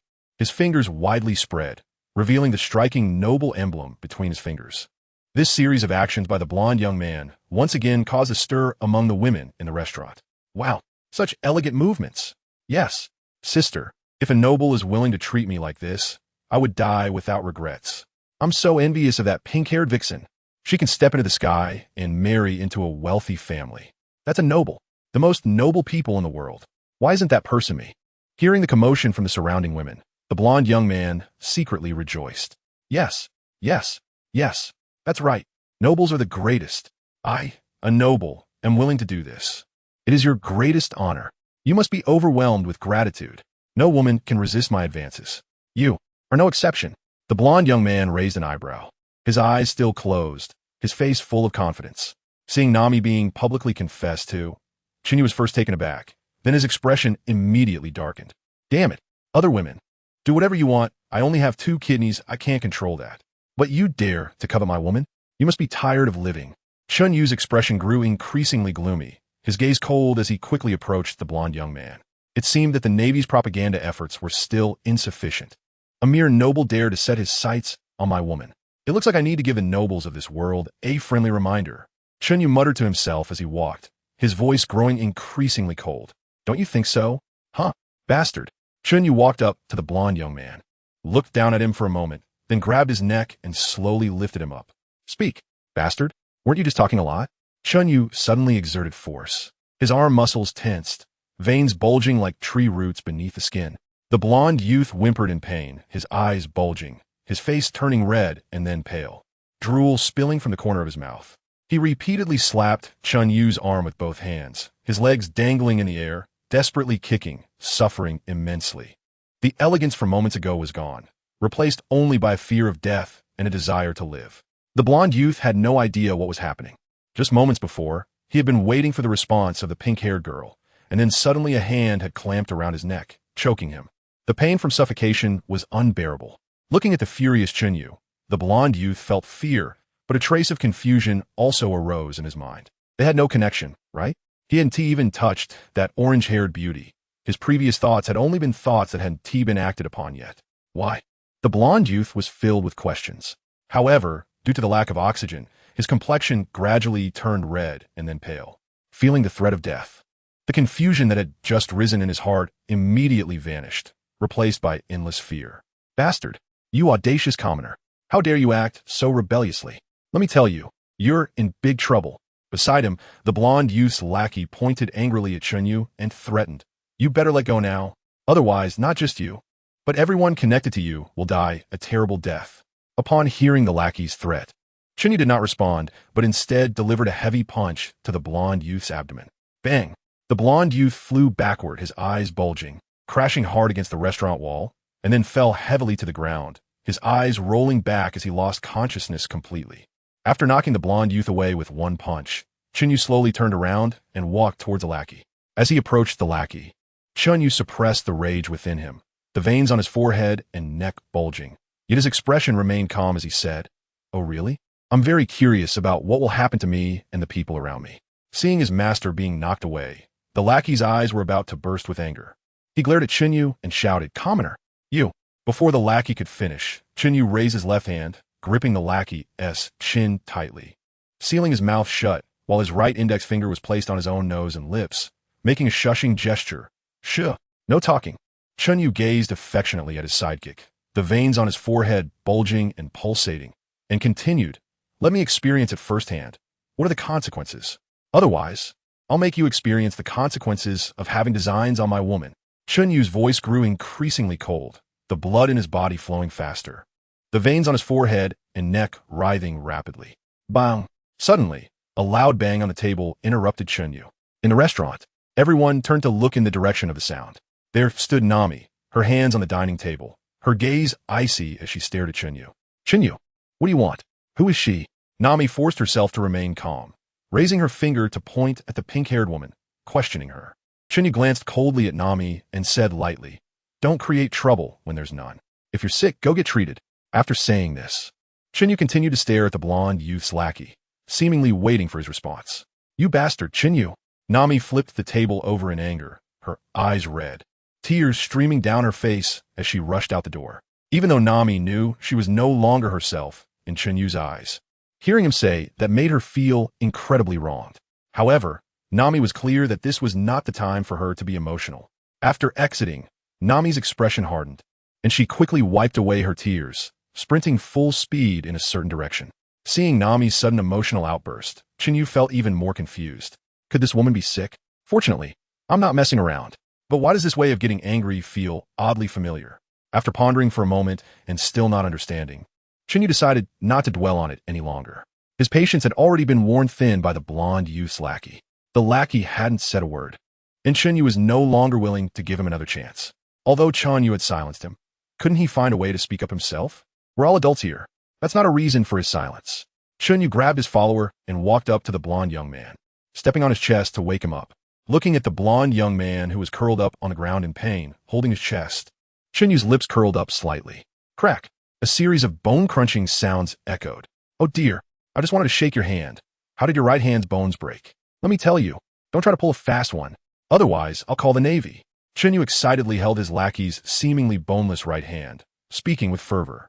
Originally, the lackey was already writhing in pain, his mouth blocked and making muffled sounds. Upon hearing Chen Yu's words, the lackey's eyes widened instantly, blood vessels visible at the corners, and his legs kicked in the air continuously, struggling to yell even harder despite his mouth being blocked. Not going to play the victim? Then just say it. What are the consequences of offending you nobles? After a moment, the lackey still did not respond, only making muffled sounds that Chen Yu couldn't understand, prompting him to speak again.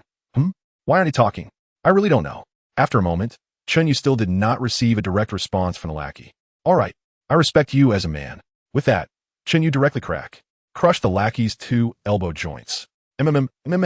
This time, the lackey struggled even more violently, tears streaming from his eyes, his throat vibrating continuously, yet he remained silent. Oh wow, awesome. Chen Yu tightened his grip on the lackey's mouth with his left hand. What a man. However, I do like this kind of man, strong enough. Chen Yu's palm moved downwards, crushing the bones of his subordinate's legs inch by inch from the ankles. Crack, woo-woo, crack, woo-woo. The subordinate's throat trembled violently, his eyes completely bloodshot. Yet he remained silent without uttering a word. After Chen Yu crushed all the leg bones of his lackey, the lackey's whimpering completely ceased, his body went limp, hanging in Chen Yu's hand, and he fainted completely. I really admire you more and more. Chen Yu slowly raised his right hand, gripping the two soft eggs of his lackey, and asked, I'll give you one last chance. Say something, otherwise I might just crush them. Chen Yu stared at his subordinate and warned him. Unfortunately, this time the subordinate didn't pay any attention to Chen Yu, not even making a woo-woo sound. His expression calm and unusually silent. All right, brother, I will remember you for a lifetime. Chen Yu's right hand suddenly clenched, completely crushing the soft egg held by his subordinate. Why is there no sound of the eggshell breaking? Chen Yu was filled with rubbing and squeezing his palm. The originally unconscious lackey's eyes widened again, and the whimpering sound was extremely sharp. Forget it, maybe this guy's capital is too small, so it made no sound when crushed. Let's give him some dignity. As soon as Chen Yu finished speaking, the head of his follower shattered with a crack, breaking into several pieces, with red and white substances scattered all over the ground. Chen Yu calmly shook his hand, tossing away the red and white object, seemingly feeling it wasn't enough. Flames ignited fiercely in his left hand, meticulously disinfecting every inch of his skin. After completing all this, Chen Yu slightly tilted his head to look at the sky at the entrance, lamenting, It's a pity we are enemies, but I keep my word. I will remember you for a lifetime. With that, Chen Yu turned to glance at the blonde youth still curled up on the ground, his smile even wider. Upon witnessing Chen Yu's extreme methods, everyone's faces in the restaurant instantly went pale. The women covered their mouths, and the men covered their groins. They had merely come to watch the excitement, but never expected Chen Yu to escalate things to such a degree, and one by one, they frantically rushed out of the restaurant. Chen Yu ignored the others and directly grabbed the blonde youth's head. Your brother is so tough. You better not lose face for him. You need to be just as tough in a bit, got it? Chen Yu leaned down and whispered beside the blonde youth. Upon hearing this, the blonde youth shivered all over, and his pants began to dampen as a foul smell wafted out. Please spare me, thinking of the fate of his subordinate. The blonde youth shivered again and hurriedly spoke, pleading, with snot and tears streaming down his face. Chen Yu glanced disdainfully at the blonde youth, seemingly disappointed with his performance. Be good. Listen, begging for mercy is not what you should do. You should either keep quiet or say thank you. Chen Yu's voice gradually turned cold. Yet his grip on the golden-haired youth's head tightened. In his eyes, the golden-haired youth was already a dead man. Feeling the sharp pain in his head, the golden-haired youth immediately let out a howl, struggling and writhing with all his might. The noise was so loud, the wailing so tragic, and the movements so violent. It was more intense than a year pig. As a noble, even a slight scratch usually required the best doctor for treatment. How could he endure such pain now? Just as Chen Yu was about to crush the golden-haired youth's head, the pink-haired girl suddenly stepped forward and hugged his arm. Chen Yu, let's go. The sweet and tender voice of the pink-haired girl reached Chen Yu's ears. Looking at the pink-haired girl so close to him, Chen Yu frowned slightly, but then relaxed immediately. He felt that Nami was acting strangely today. Nami was well aware of his possessiveness. The nobles who usually came to flirt with him all ended up like this. Although Nami felt a bit sympathetic toward his actions, she had never spoken out to stop him. But now, Chen Yu repeatedly sensed the aura of Nami, but did not notice anything unusual. That's really strange. Chen Yu shook the blonde young man in his hand and replied to the pink-haired woman with confusion. But I haven't dealt with him yet. The pink-haired woman tried to imitate Nami's actions and tone, gently saying, this guy hasn't done anything, so let's let it go this time. Killing nobility on this island is very troublesome. Chen Yu nodded in agreement, but his heart was startled. No, Nami couldn't be that gentle. Both her posture and tone were different from before. Who on earth is this person? Why does she exude Nami's aura? If she is not Nami, then where did Nami go? Chen Yu's heart gradually became anxious, but his expression remained unchanged, his gaze still soft as he looked at the pink-haired girl. Then let's go. Just a piece of garbage. It doesn't matter if I don't kill it. With that said, Chen Yu didn't wait for the pink-haired girl's response, sweeping his sword finger. The flames transformed into a sword, directly turning the blonde youth into a human stick. The blonde youth's miserable wail echoed throughout the restaurant and spread outside. In an instant, it caused a commotion among the onlookers outside the restaurant. Although Chen Yu was facing the blonde youth, his gaze was constantly on Nami's. No, this is definitely not Nami. Nami doesn't stop me. It's just her choice, but that doesn't mean that her kind nature would accept this behavior. Noticing that the pink-haired girl still maintained her gentle demeanor without any waves, Chen Yu's thoughts quickly flowed. Snap! A crisp sound suddenly echoed in the restaurant. Chen Yu had slapped the pink-haired girl's perky bottom, but a playful glint flashed in his eyes. Feeling the pain in her bottom, the pink-haired girl's body stiffened. Her pretty face quickly turned red, and she suddenly turned her head towards Chen Yu, but quickly pulled back, leaving only the back of her head for Chen Yu. What are you doing? We've been an old couple for so long. Why is her reaction suddenly so big? However, the elasticity isn't as good as it used to be. Chen Yu stepped forward, hugging the pink-haired girl from behind, his head slightly lowered, buried in her neck, taking a deep breath. His hands, however, were exploring both up and down. At this point, Chen Yu was able to confirm that the girl in his arms was not Nami. Just moments ago, the pink-haired girl had indeed turned her head back in time, but Chen Yu still caught a glimpse of her cheeks. Although her appearance was identical to Nami's, the redness on her face was quite different. After being ambiguous with Nami for so long, he naturally knew how Nami blushed. In such situations, Nami would blush from shyness or anger, but the pink-haired girl only had an angry blush on her face. Feeling Chen Yu's hand gradually approaching her secret area, the pink-haired girl's face flushed even more with anger. Bastard, daring to take advantage of me. If it weren't for the master's orders, I'd kill you right now. With this thought, the pink-haired girl's anger intensified, her delicate body trembling with rage. Chen Yu, you handle the scene first, leave no traces. I'll head back to the ship. The pink-haired girl pushed Chen Yu away with all her might, suppressing her anger, yet still spoke softly. As soon as she finished speaking, the pink-haired girl rushed out the door without looking back. It was only after she disappeared from his line of sight that the tenderness on Chen Yu's face gradually faded, replaced by coldness and wariness. He could not gauge the pink-haired girl's depth. Ever since he began to suspect her, Chen Yu had also noticed the abnormality in her aura. Although it was identical to Nami's, it was like an abyss, seemingly harmless but actually bottomless. At this moment, Chen Yu recalled the unfamiliar woman who had just sat across from him, her demeanor strangely familiar, who had flipped the table and left in tears. The Nami who had just left in anger must have had a problem, and the pink-haired girl who had flipped the table and left in tears earlier might actually be Nami. Chen Yu furrowed his brows tightly, his face full of apprehension.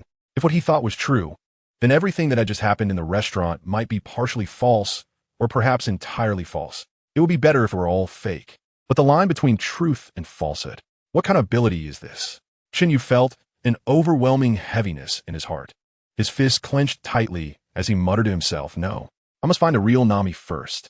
After leaving the restaurant, Chen Yu quickly activated his observation haki, carefully searching for Nami's presence within its range.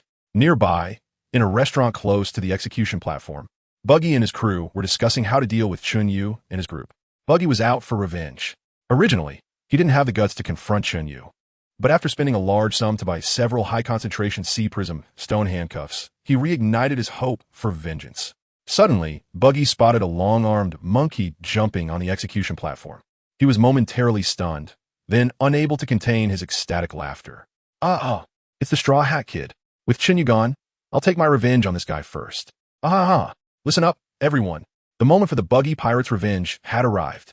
Taking advantage of Luffy climbing up to the execution platform, Buggy used his Devil Fruit ability to pin Luffy down. Luffy didn't immediately fight back. He only struggled slightly, which prevented him from breaking free right away. This also gave Kabeji, who had sneaked onto the platform, the chance to cuff Luffy with 3 high-purity C-prism stone handcuffs. Thanks to Chen Yu's special training, Luffy wasn't completely powerless. However, the 3 high-concentration C-prism stone handcuffs had drained his strength to escape Buggy's grasp. Realizing he couldn't break free, Luffy's first reaction was, oh no, I'm going to get scolded by Chen Yu. I won't be able to eat meat for 3 days. The first thing that came to Luffy's mind was Chen Yu's warning. If he made a mistake due to carelessness in the future, he wouldn't get any meat for 3 days.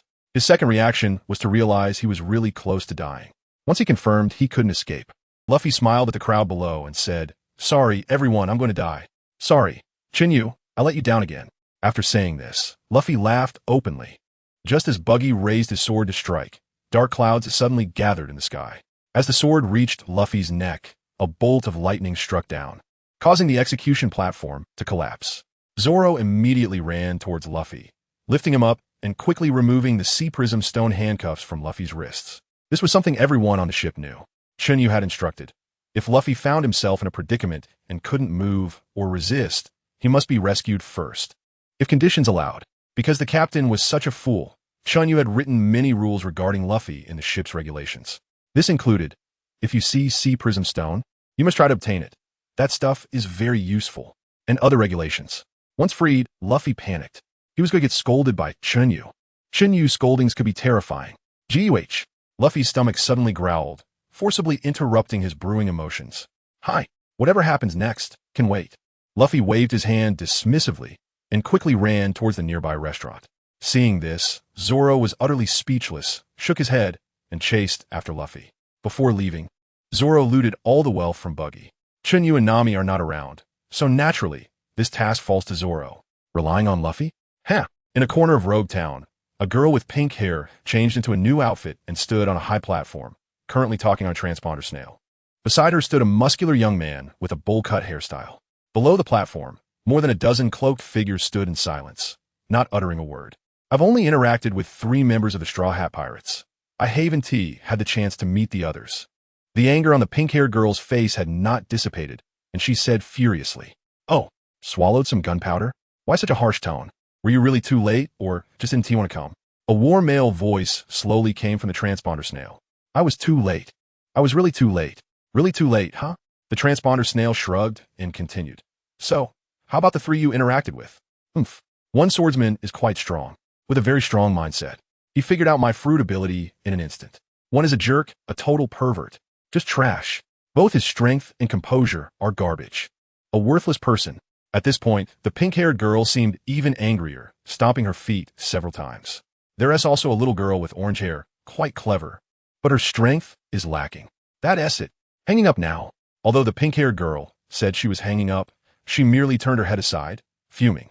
I say, your subjective willingness is too strong. I assent it. The transponder snail spoke with a hint of helplessness before continuing. That trash must be Chen Yu, right? Looks like you suffered a loss at his hands. Shut up. When have I ever suffered a loss? The pink-haired girl was like a powder keg, igniting at the slightest provocation. However, she didn't continue throwing a tantrum, but instead added softly. In terms of facts, Chen Yu is indeed impressive. I used my breath illusion, yet he still saw through it. That's good. However, their strength is still a bit lacking. Let us interact with them more. For now, that asset come back early. As soon as the words fell, the transponder snail immediately hung up, not waiting for the pink-haired girl to respond. The pink-haired girl seemed unfazed, calmly putting away the transponder snail. Bastard. Where did I expose myself? Is it because I didn't act gentle enough? And I clearly have a better figure, right? Thinking of this, the pink-haired girl turned back to glance at her curvy backside, her face full of indignation. It really frustrates me. The pink-haired girl, after thinking for a long time with no results, grew angrier, and the pent-up rage within her erupted again. That bastard actually dared to. Bastard. I remember you. Ultimately, the pink-haired girl didn't say it out loud, but after stomping her feet in anger, she closed her eyes to adjust her emotions. Watching the pink-haired girl's ample chest rise and fall, the bowl-cut, muscular young man swallowed a few times, then immediately stuck out his butt, leaning forward, his eyes glancing to the side. After a moment of calming down, the bowl-cut, muscular young man gently asked the pink-haired girl, "Yin Yu, what about that, Chen Yu?" Without waiting for the bowl-cut, muscular young man to finish, the pink-haired girl directly interrupted, "Shut up. This is not something you should ask. And don't call me by name." The pink-haired girl glared at the bowl-cut, muscular young man with her beautiful eyes, her expression instantly turning cold. Hearing this, the bowl-cut, muscular young man quickly lowered his head, a flash of unwillingness in his eyes, but he immediately responded, "Yes, deputy leader." His calm voice was enough to prove that this situation was not the first time. "I ask you, where did that noble from the land of flowers who flirted with me last time go?" The pink-haired girl's delicate face grew even colder, staring fixedly at the bowl-cut, muscular young man. "Reporting to the deputy leader, I don't know. To speak honestly, as long as you answer truthfully, I won't blame you. I truly don't know." Oomph. After giving the bowl-cut, muscular young man a cold glance, the pink-haired girl impatiently said, "You better not know. Also, Chen Yu is someone specially appointed by the leader. I wouldn't dare to act against him without permission. You better weigh your own abilities." After saying this, the pink-haired girl simultaneously exerted force with both legs and instantly vanished from spot. The iron platform, however, could not withstand the pink-haired girl's force, instantly caving in and deforming. Watching the direction in which the pink-haired girl left, the bowl-cut, muscular young man's expression gradually twisted, his face extremely ugly. "Chen Yu, huh? I remember you." On the other side, Nami was gradually running towards the execution platform. "Where are you?" While running, Nami activated her observation haki to sense Zoro's presence, her pretty face full of anxiety. "Found it."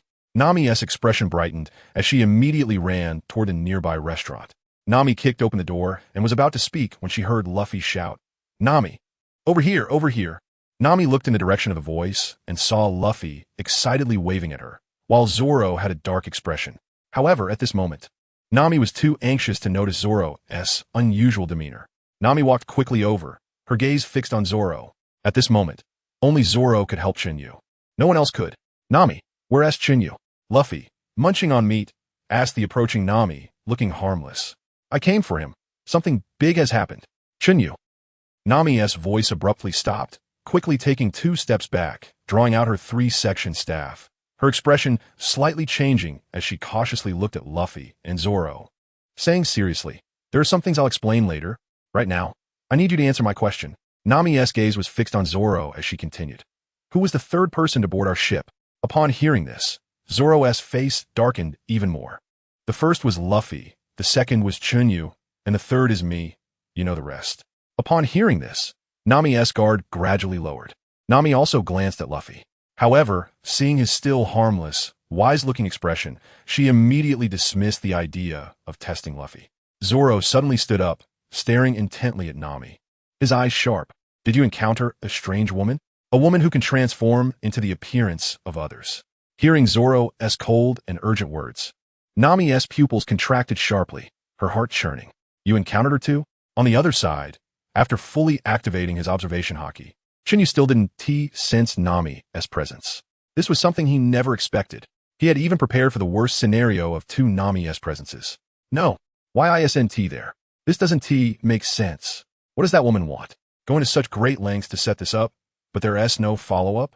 Chen Yu furrowed his brows, but his face gradually turned pale with panic. "Is there something wrong? What about Nami?" Chen Yu's eyes narrowed as he continued to analyze. "No, we can't linger any longer. I must consider the worst-case scenario. If Nami has simply left my observation range, that would be the best outcome. But if something really happened to Nami, every second wasted increases the danger." Chen Yu was extremely anxious and immediately analyzed the worst-case scenario. His observation haki could cover half the town, so logically, Nami shouldn't have been able to run that far. Moreover, who was that unfamiliar woman? Which faction did she belong to? Did she have any accomplices? Or who on the island could threaten Nami? Was it that group of nobles? The world government? Bounty hunters? Or the navy? In an instant, Chen Yu thought of many possibilities, but he quickly ruled out the world government. The people they favored hadn't even boarded the ship yet. Next were the highly skilled bounty hunters, especially those from the New World, but that probability was quite low. What about the local nobles? After all, that fake Nami had just stopped him from killing that golden-haired brat. However, the chances were slim. The local nobles definitely didn't have the capability to command such powerful individuals. Moreover, that fake Nami was likely coming after him. Otherwise, with Nami's strength, she wouldn't have been able to escape that restaurant at all. As for the celestial dragons, that was even less likely. Not to mention that everything on the island was normal with no disturbances. The celestial dragons wouldn't come to this island. There was only a gallows here. Because of Smoker, there weren't even any slave traders. And if there were indeed a strong bounty hunter who captured Nami, they would go to Smoker to exchange her for a bounty. In Chen Yu's eyes, the most likely scenario was that Nami encountered the patrolling Smoker on her way out. Even if Nami mastered the two-color haki, she still wouldn't be able to handle Smoker. Furthermore, Smoker's Devil Fruit ability was also of the Logia type, making it entirely possible for him to apprehend Nami in an instant. Regardless, he had to go see Smoker now. He hoped his reasoning was wrong. Chen Yu endured his worries and flew in the opposite direction of the execution platform. He had noticed that the Navy branch was right there when he arrived, not far from the execution platform.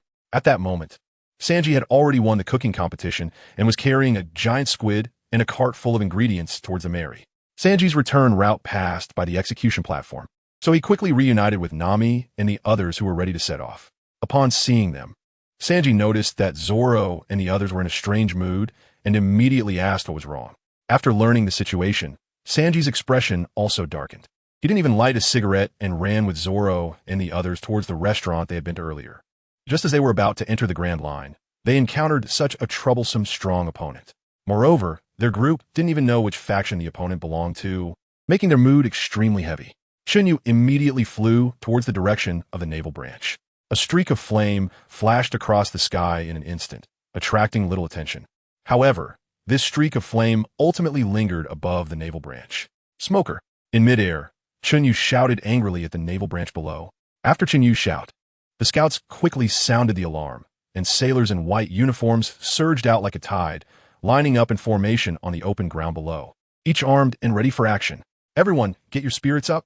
The one coming is the vice captain of the Straw Hat Pirates, Fire Fist Chen Yu. Behind us are the people we protect, and our justice does not allow us to take a step back. The enemy we face this time is incredibly powerful, and our mission is to hold out until Colonel Smoker arrives. Are you afraid?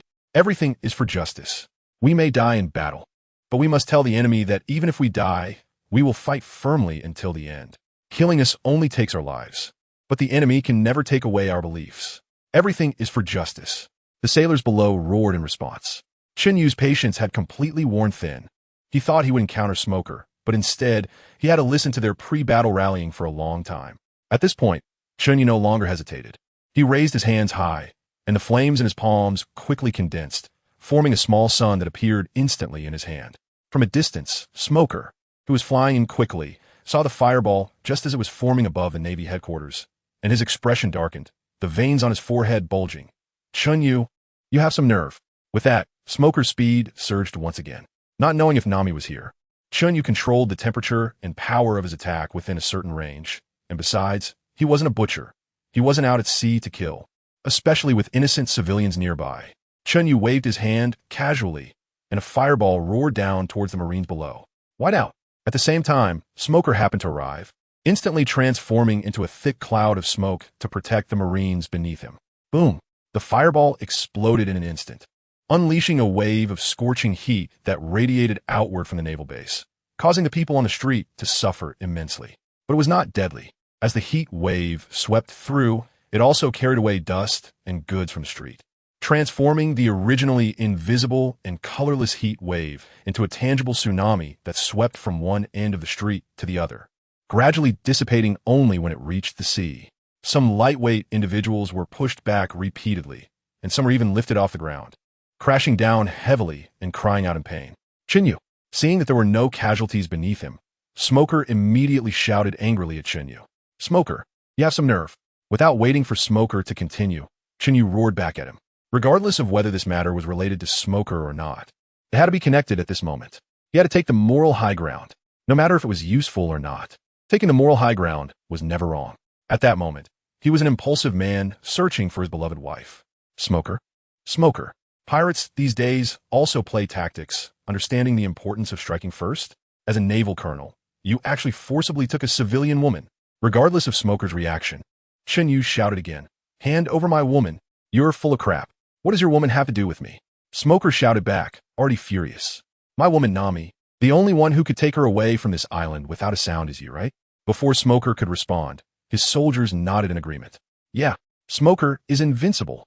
But that Nami is a little thief from the Straw Hat crew, right? Are you stupid? The vice captain has already come. That must mean it's true. By the way, that Nami is indeed a stunner. Every time I see her, I get itchy. She's definitely a gem. Do you think our captain is that kind of person? Our captain is still our good captain. He just made a mistake that every man makes. Yeah, our captain is really something. He actually hid her away, not even letting the brothers have a peek. So it turns out our captain likes this kind of thing?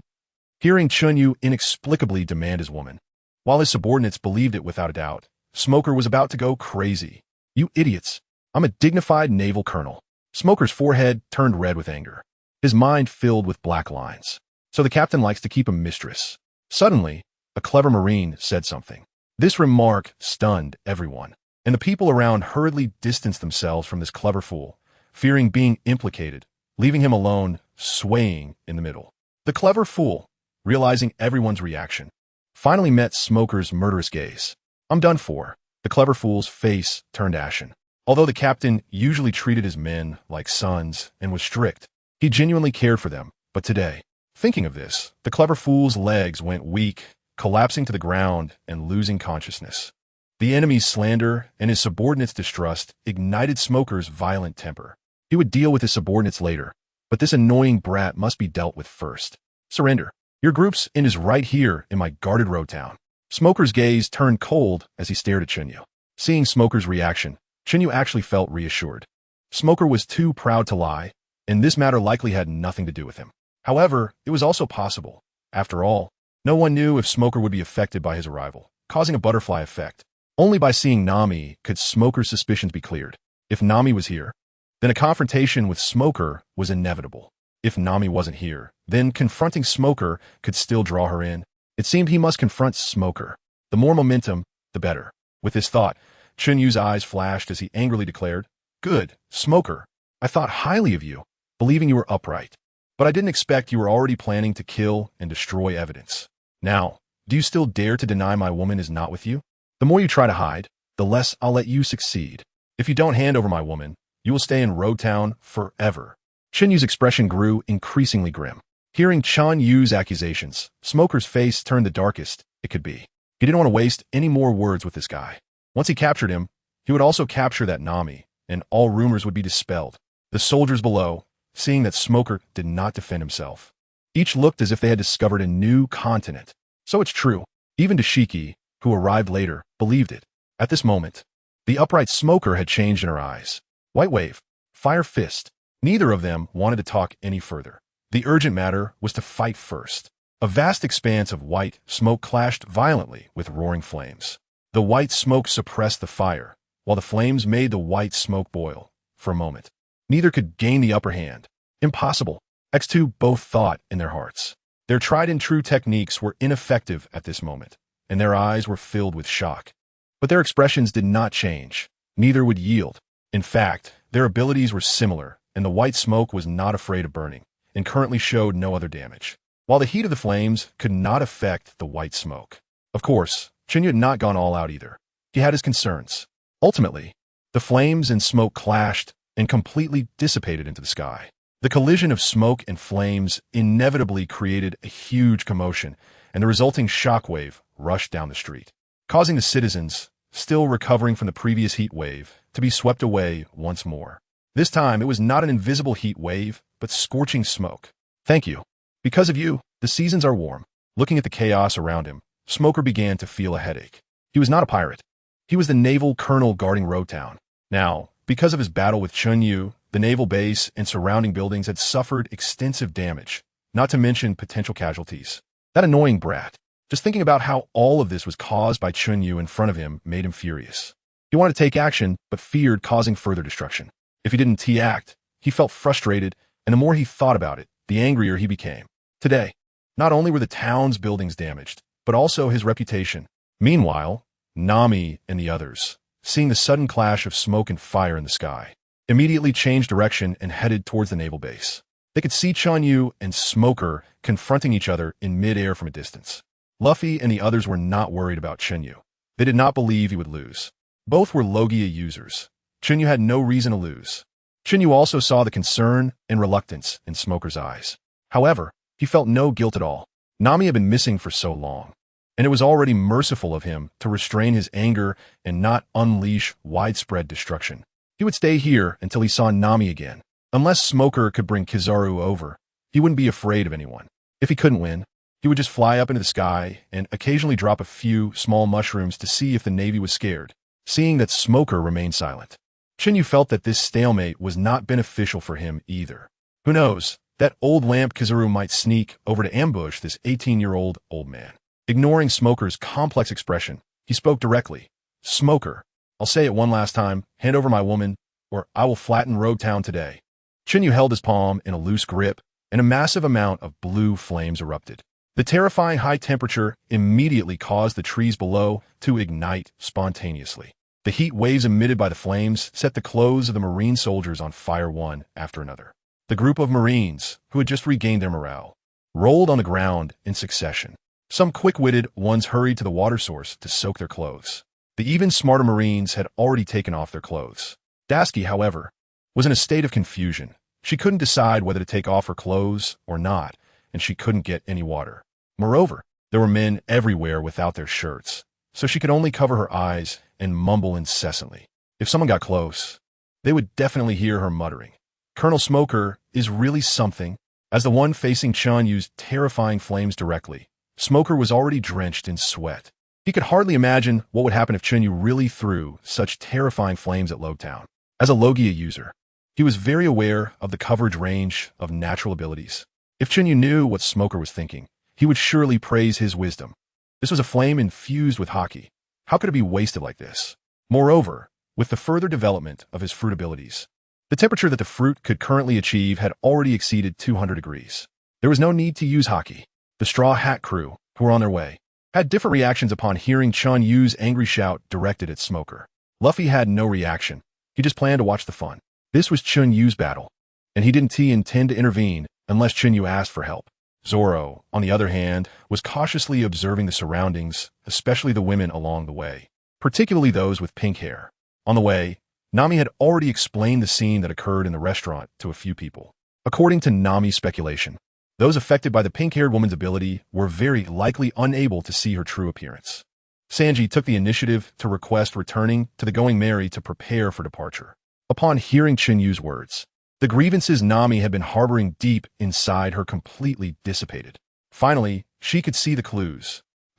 I'll settle the score with you later. Nami's gaze was fixed on the anxious figure in the distance, her eyes filled with resentment but flashing a hint of tenderness. Luffy, Zoro, let's go. Chen Yu sighed, seemed to be fine now. We need to gather the others first. Right now, we need Chen Yu to hold Smoker back. Let him be anxious for a while. It's fine. Saying this, Nami directly changed direction and ran towards the Going Merry. Zoro glanced at Chen Yu, who was controlling the fire in the sky, shrugged helplessly, and followed Nami, still pinching Luffy's cheek. Luffy was being dragged away by Zoro, his cheek stretched long, but he still crossed his arms seriously, observing the battle between Chen Yu and Smoker, hearing the same woman who was conjuring things out of thin air again. Smoker's eyes filled with bloodshot anger, his fists creaking as he tightened them, his whole body trembling slightly with rage. However, his sense of justice always reminded him that he must restrain himself. Otherwise, Loguetown would be destroyed. Chen Yu quickly activated his observation haki. Wanted to see if Nami would come in response to the sound. Chen Yu suddenly exclaimed. He sensed Nami's presence on the Merry. Not only that, but everyone was gathered on the Merry, except for him, and Nami was standing on the lookout waving at him. Seeing this, Chen Yu raised his eyebrows and slightly curled his lips. He then immediately looked at Smoker. It seemed he had wronged Smoker. He was still a good Navy officer, but I wasn't wrong, right? As a law-abiding young man of the new era, it's perfectly normal and reasonable for me to seek help from the Navy when my wife is missing, isn't it? If Smoker knew Chen Yu's thoughts, he would surely curse loudly. How absurd. It's simply outrageous. No, it's too much. The woman out of nowhere not only tarnished his reputation, but also intended to trap him in a dilemma of morality. Such intentions are worthy of condemnation. Chen Yu, don't go too far. If you're looking for a woman, go find one elsewhere. This is a Navy branch, not a place for you to act recklessly. Smoker could no longer tolerate it. With concerns about taking action, he could only vent his anger with curses. Otherwise, holding it in for too long would cause internal injuries. Stubborn and unyielding, Chen Yu responded sharply, intending to play the act to the end. As soon as he finished speaking, he pointed his sword. And a raging fire sword hung in the sky. In order to injure Smoker, Chen Yu infused the sword tip with hockey. Thus, the temperature at the tip was even higher, glowing with a blue light. Smoker, I can't hold back this move. If you truly stand for the justice behind you, quickly hand over Nami. Otherwise, today, I will slaughter your entire branch. Chen Yu's expression was grim, and although his voice was calm, the brutality within it pierced like a cold wind to the bone. Bastard, I, Smoker, have lived a life of integrity, never once touching your woman. I haven't even seen the Nami you speak of. Smoker could no longer hold back. If a fight was coming, then let it come. No one should be bullied like this. If it comes to it, I'll die here with everyone else. I won't take this bullshit. Very good, very good.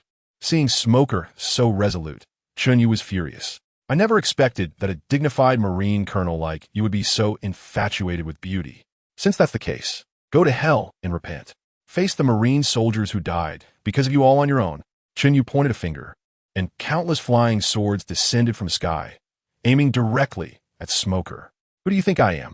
Smoker roared, meeting the flying swords with countless white fists. His momentum not any weaker than Chen Yu's. The soldiers below had actually regained their composure long ago. They knew very well who Colonel Smoker was. He would never forcibly take a woman.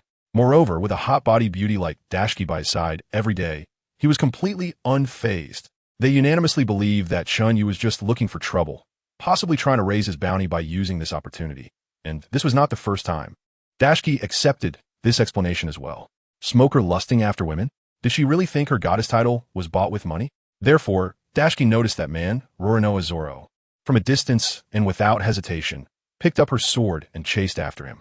Seeing this neurotic woman coming, Zoro urged Nami to leave first, and he would hold them off, then brandished his sword, go slash, to meet Dashki. The flying swords in the sky easily pierced through the white fists. When Chen Yu got serious, he was simply not something Smoker could contend with at that moment. The flying swords pierced through the fists and shot towards Smoker, each one flying on an unpredictable trajectory. Smoker, constantly dodging, was in agony. He realized he couldn't defeat Chen Yu.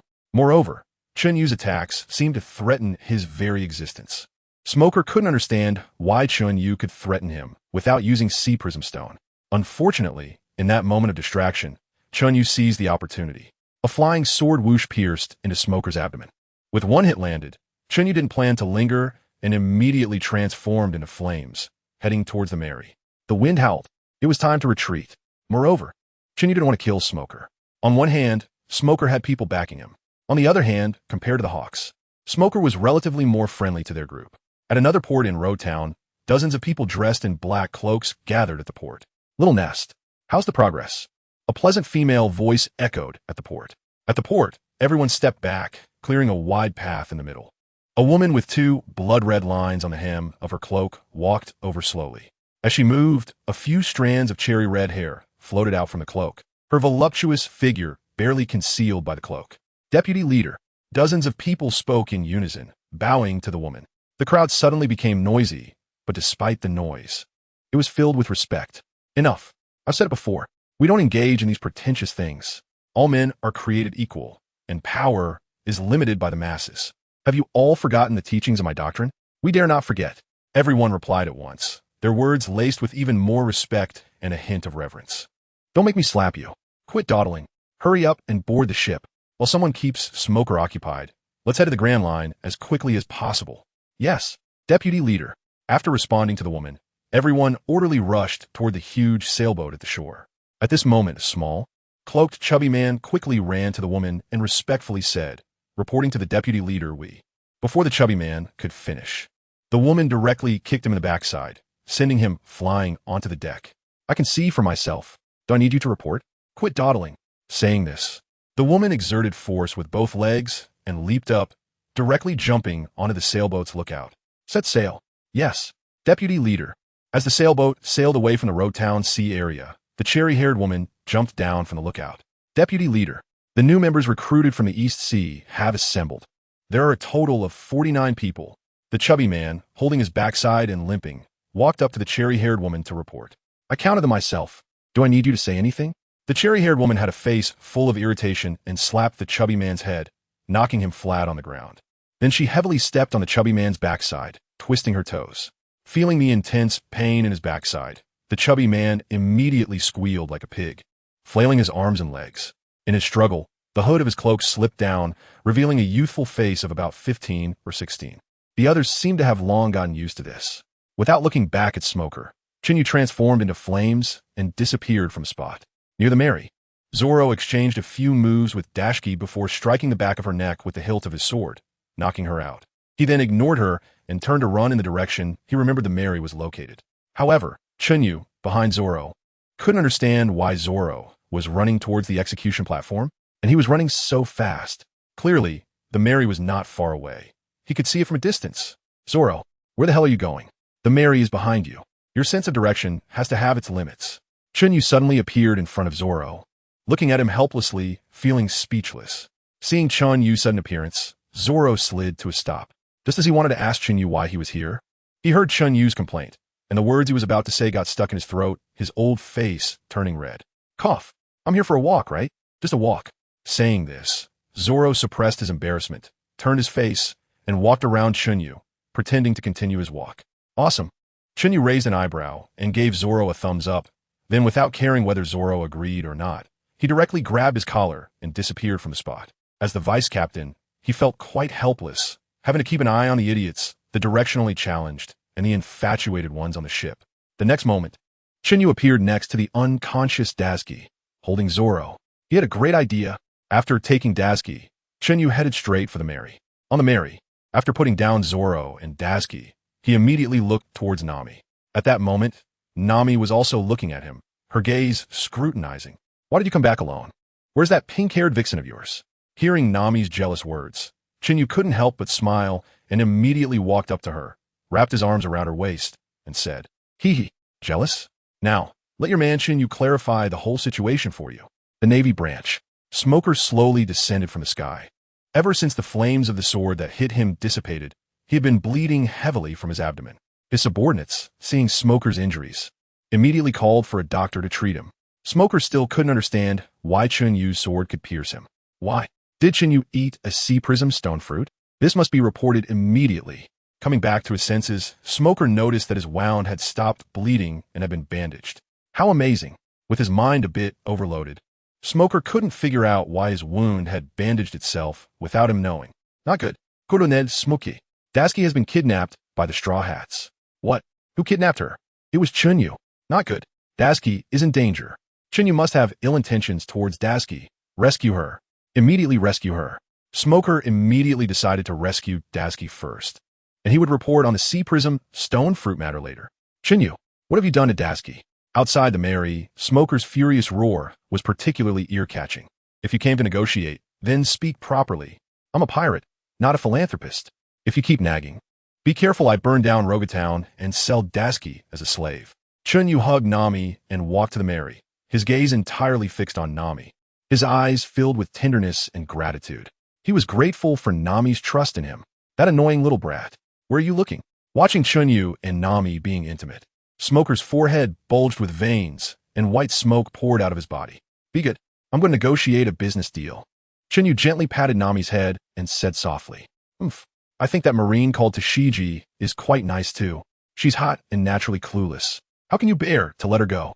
Chen Yu did not respond to Nami, but kissed her on the lips in front of everyone. Smack! The light sound of their lips parting slowly echoed. Although the sound was small, it felt incredibly abrupt at that moment. What are you doing? Seeing Chen Yu licking his lips with an unsatisfied expression, Nami's pretty face instantly turned red to her ears. While feeling shy, she was also quite angry, pushing Chen Yu away and running into the room without looking back. Chen Yu! An angry roar suddenly interrupted Chen Yu's reminiscence of that wonderful sensation.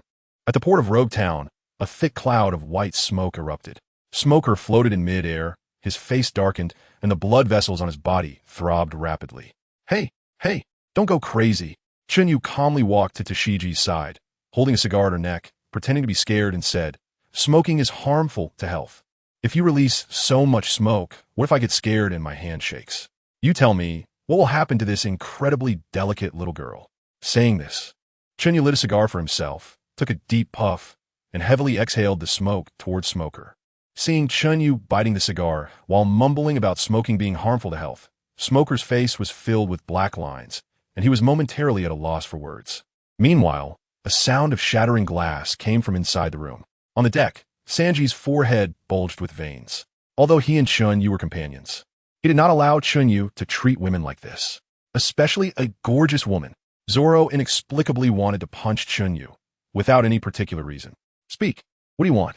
Smoker's body trembled violently, suppressing the anger in his heart, and after putting away the white smoke, he spoke in a trembling voice.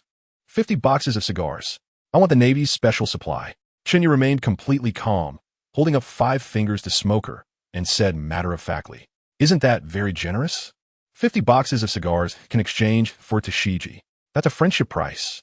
Upon hearing this, the blood vessels in Smoker's neck, arms, and even ankles began to surface, and his body trembled even more. "I curse you. Now, where am I supposed to find you 50 boxes of cigars? And they have to be the Navy's special supply." Smoker's eyes widened instantly, with blood vessels covering the corners of his eyes. "Only 20 boxes. There's only 20 boxes left." Smoker's fists clenched tightly. This was all his savings. If Chen Yu was still not satisfied, he would have to fight Chen Yu to save Tashiji. "Deal." Chen Yu immediately smiled widely. Smoker's cigars were not comparable to those outside. Moreover, he didn't expect Smoker to have so many. What else could he be dissatisfied with? "First release her, and then I'll give you the cigars." "Don't worry, I wouldn't dream of going back on my word." Smoker's face was extremely dark. This battle had drained all his savings, and his heart was bleeding. TSK, TSK, TSK. Chen Yu shook his head and clicked his tongue. Then, Chen Yu snapped his fingers, and a dense array of fire swords filled the sky above. Chen Yu simply looked at Smoker calmly, smiling but saying nothing. "Wait." Smoker glared fiercely at Chen Yu, snorted coldly, and then flew towards a Navy branch, panting.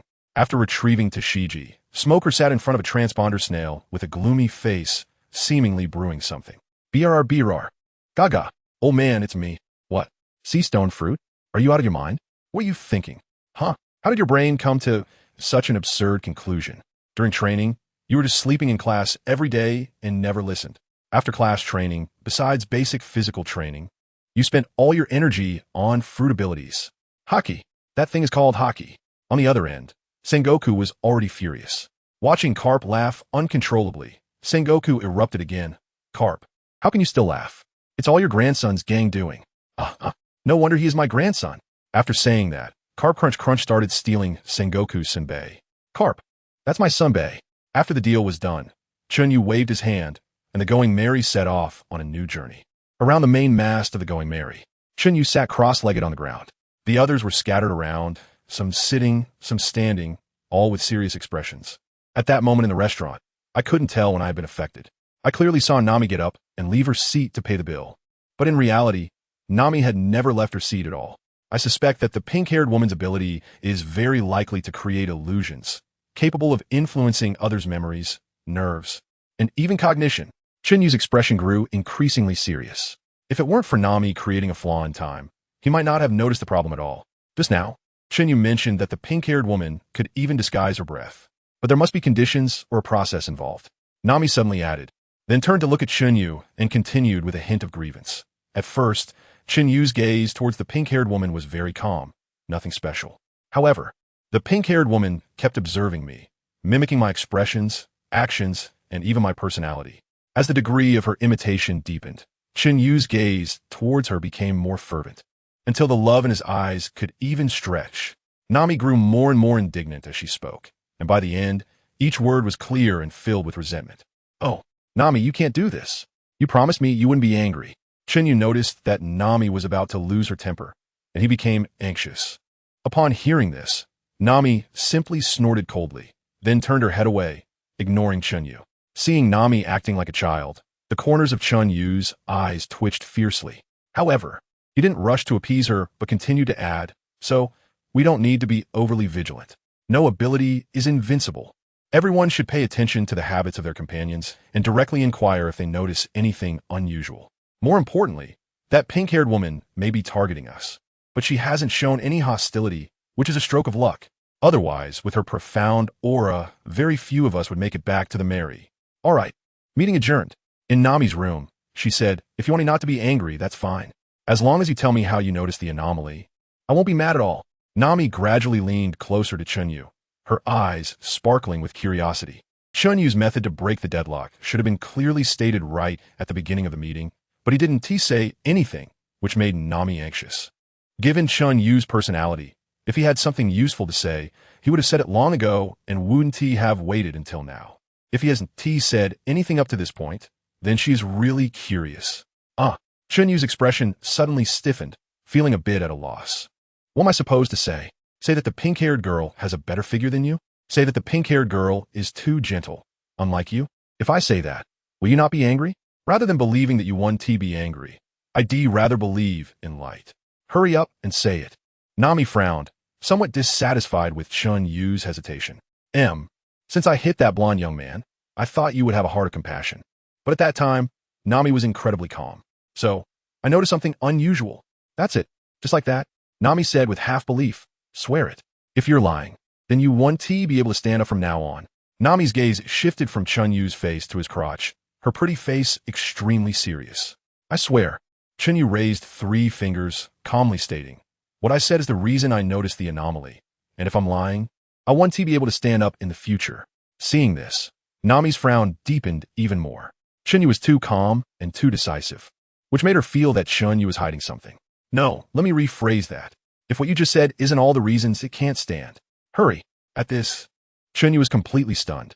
Although he swore it was just a way to make girls happy, he didn't dare to take that risk. The cost was too high. He was only 18. Seeing Chen Yu stammering but not swearing, Na-Mei's brows gradually relaxed, but her expression grew colder. "Get out of here." Na-Mei directly grabbed Chen Yu by the collar and kicked him out of the room, then slammed the door shut. She understood Chen Yu and knew that he absolutely wouldn't speak today. After leaving Rog Town, the Mary didn't have the usual liveliness. The trip to Rog Town didn't involve particularly intense battles, but Chen Yu felt utterly exhausted, especially mentally. Chen Yu leaned against the railing beside the bow of the ship and soon fell asleep. At this moment, Sanji, Zoro, and Luffy suddenly gathered together stealthily, chattering about something. They even called Usopp over midway, and the 4 of them continued their lively discussion. However, it seemed they brought up something that frightened Usopp greatly, causing him to quickly retreat and keep his distance from Luffy, Zoro, and Sanji, who were still asleep. Feeling that the deck was still not safe, Usopp hurriedly took the supplies he bought and ran to the stern to focus on his preparations. Luffy, Zoro, and Sanji expressed deep disdain for Usopp's departure. "Coward!" Then, Luffy stealthily approached Chen Yu again, waving his hand in front of Chen Yu's face. When he saw that Chen Yu did not react, Luffy became even bolder and poked Chen Yu's face, but Chen Yu still did not respond. Luffy's face instantly lit up with excitement. Meanwhile, Sanji and Zoro's faces turned completely dark. Luffy, Zoro, and Sanji surrounded Chen Yu, raising their fists, which gleamed with a black metallic sheen. Usopp at the stern couldn't help but peek out curiously, excitedly watching the 4 at the bow. Bang! Clang! Boom!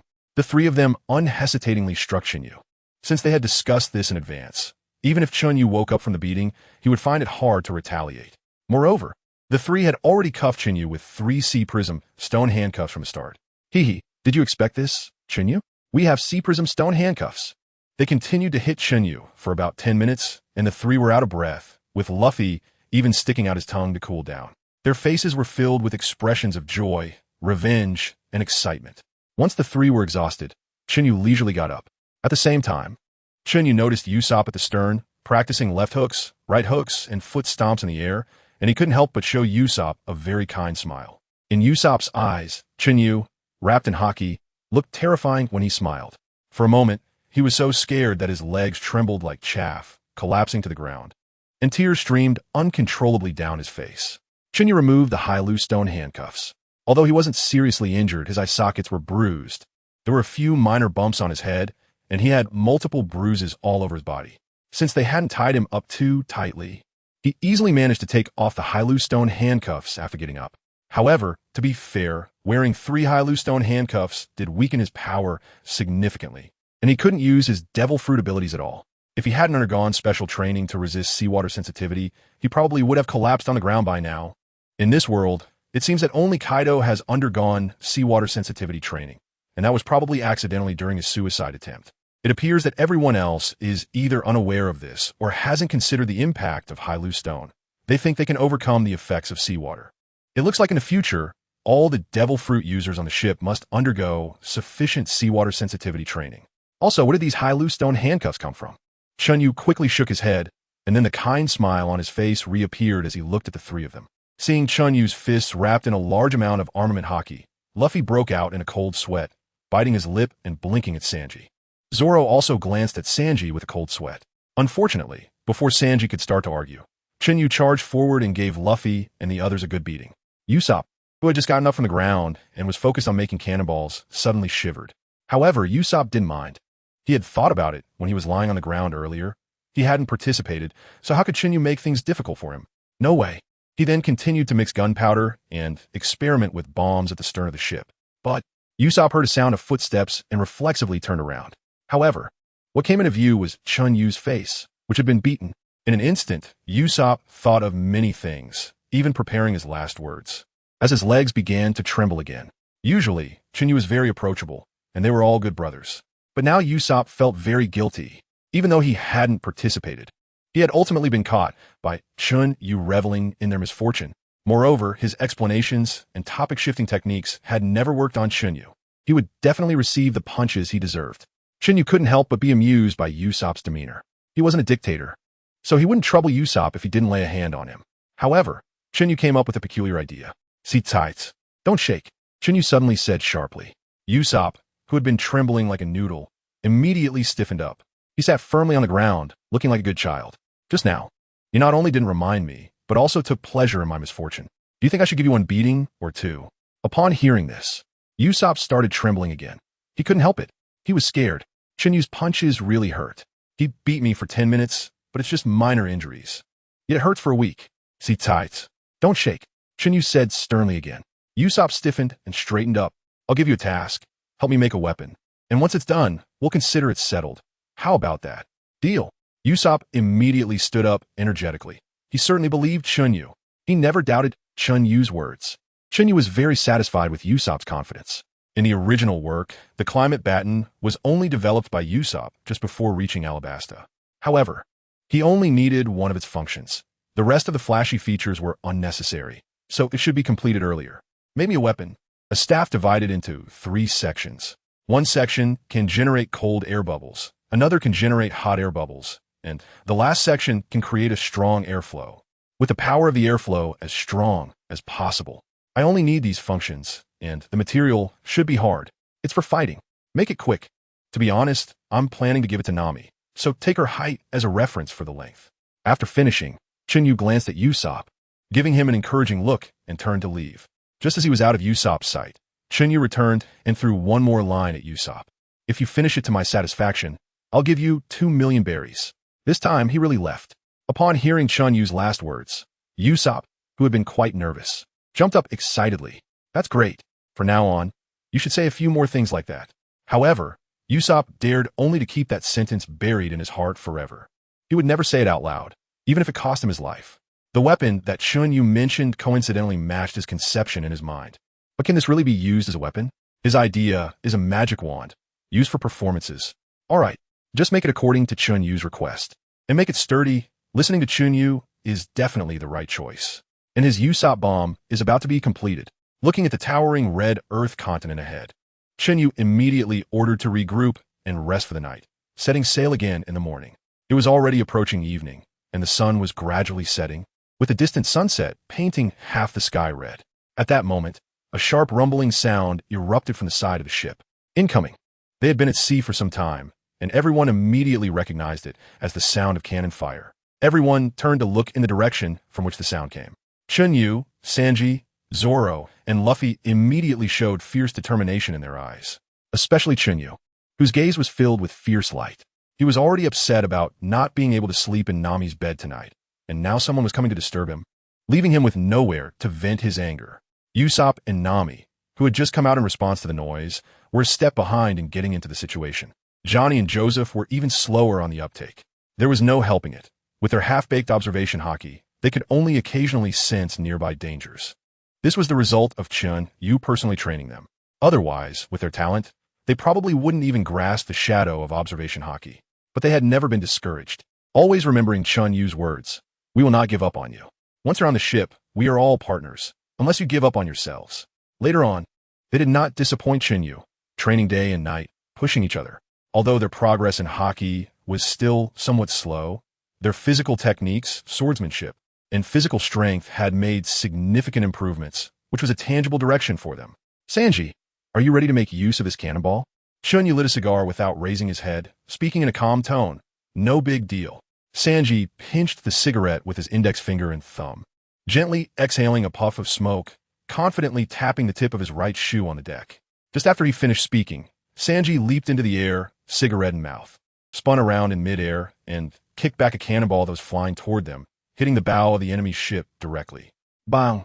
The cannonball, infused with Sanji's haki, exploded instantly. A part of the bow that resembled an eagle, along with the entire bow, was blown to pieces. Several pirates nearby were killed on the spot, while others were swept into the sea by the shockwave, their fates unknown. The remaining surviving pirates rushed to the side of the curly-haired youth under the main mast, wailing. "Lord Paji, the Straw Hat crew isn't afraid of cannonballs at all. There's a kid in a black suit who kicked our cannonball back, and it seemed even more powerful. Plus, our bow has been blown to bits. You fools, I can see that. Hurry up and get someone to fix it." The curly-haired youth's originally deep brown skin turned even darker. A black suit? That must be Chen Yu, the Straw Hat crew's first mate, known for wearing suits. The power of the kickback cannonball had increased, and coupled with what the newspapers mentioned, he could control flames. It must be an unknown devil fruit, likely an ancient type like the captain's. Paji rubbed his chin thoughtfully. As for why Chen Yu was called Fire Fist, he wasn't sure.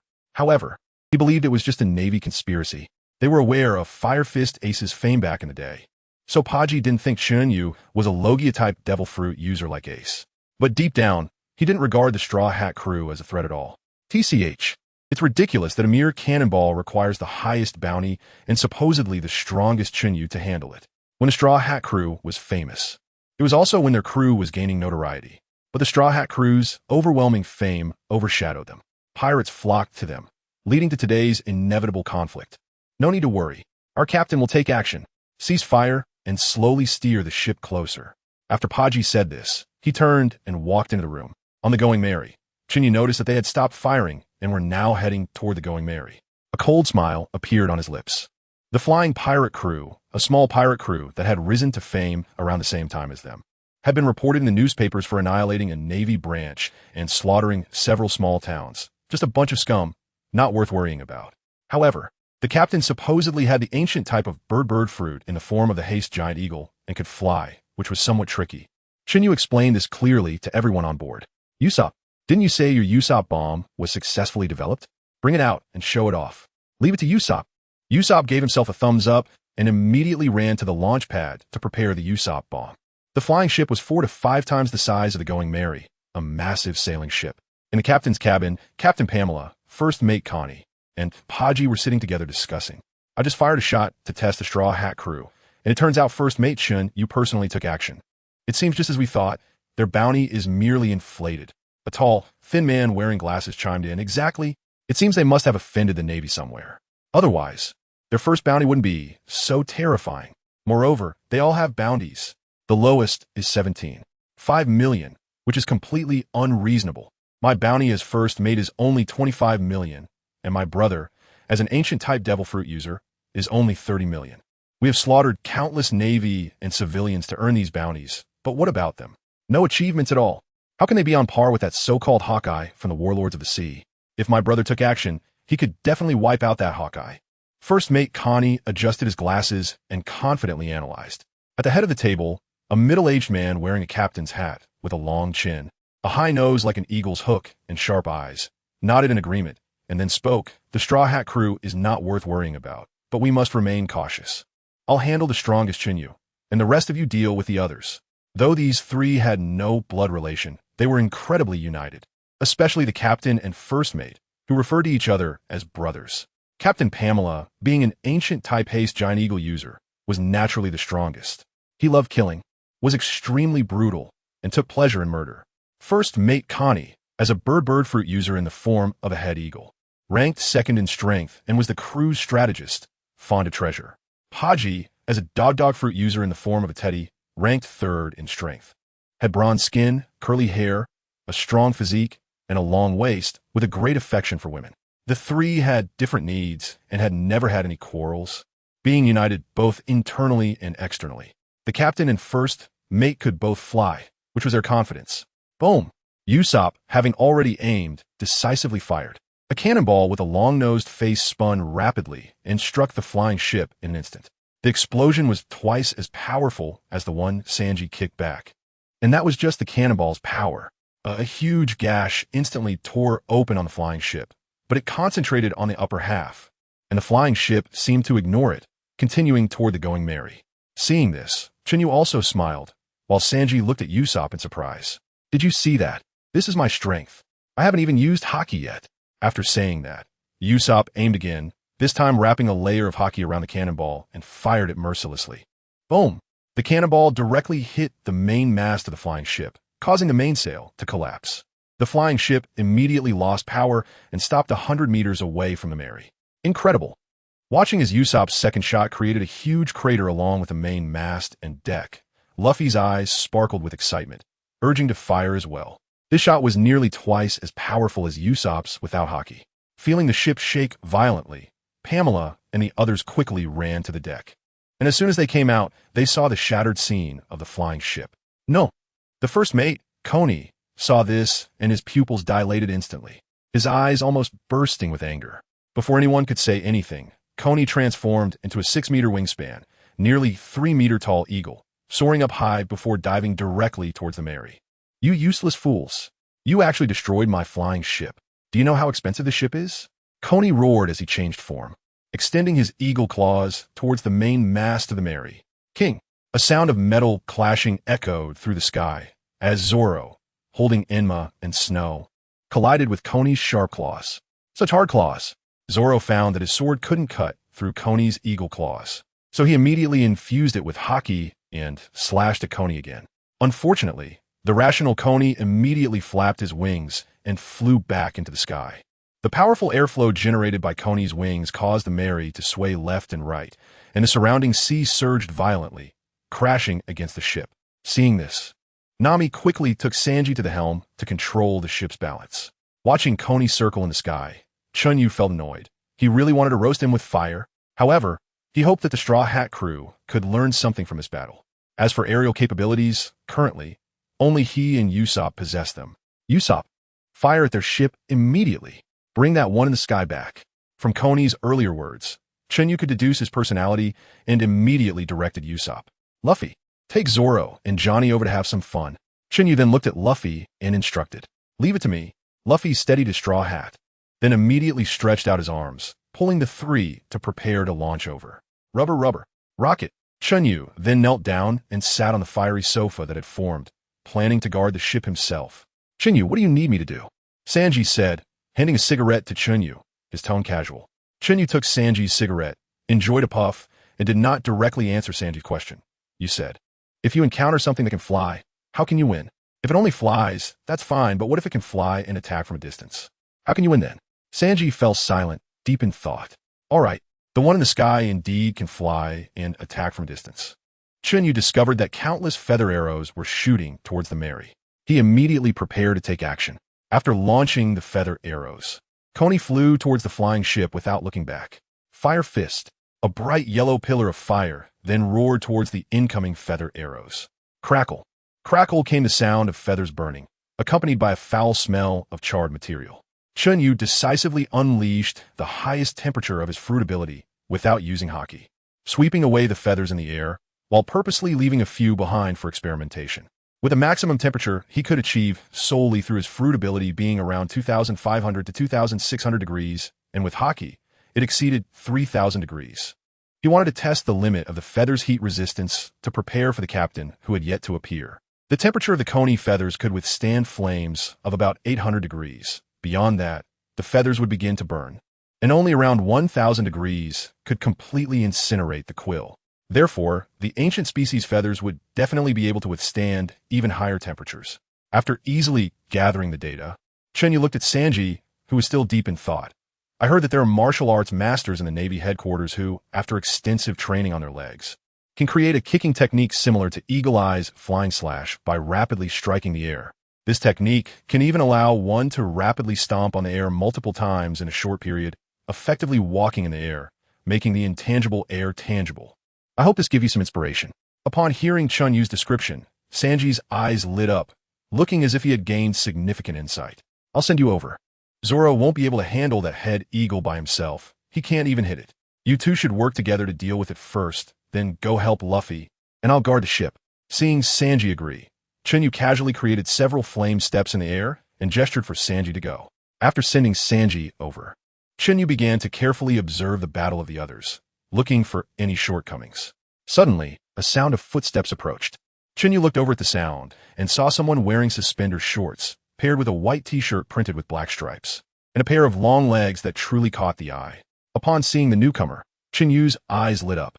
I want to fight too, Nami said, waving her 3-section staff earnestly. Right now, there isn't a suitable opponent for you, so just accompany me as a spectator. Chen Yu stood up and walked towards Nami, trying to wrap his arms around her. Unfortunately, Nami dodged and did not let Chen Yu succeed. Don't try to get close to me. Don't touch me until you tell me what you know. And don't even think about coming into my room tonight. After a cold snort, Nami pointed her stick at Chen Yu, proudly declaring. Hearing Nami's words, Chen Yu felt a sharp pain in his stomach.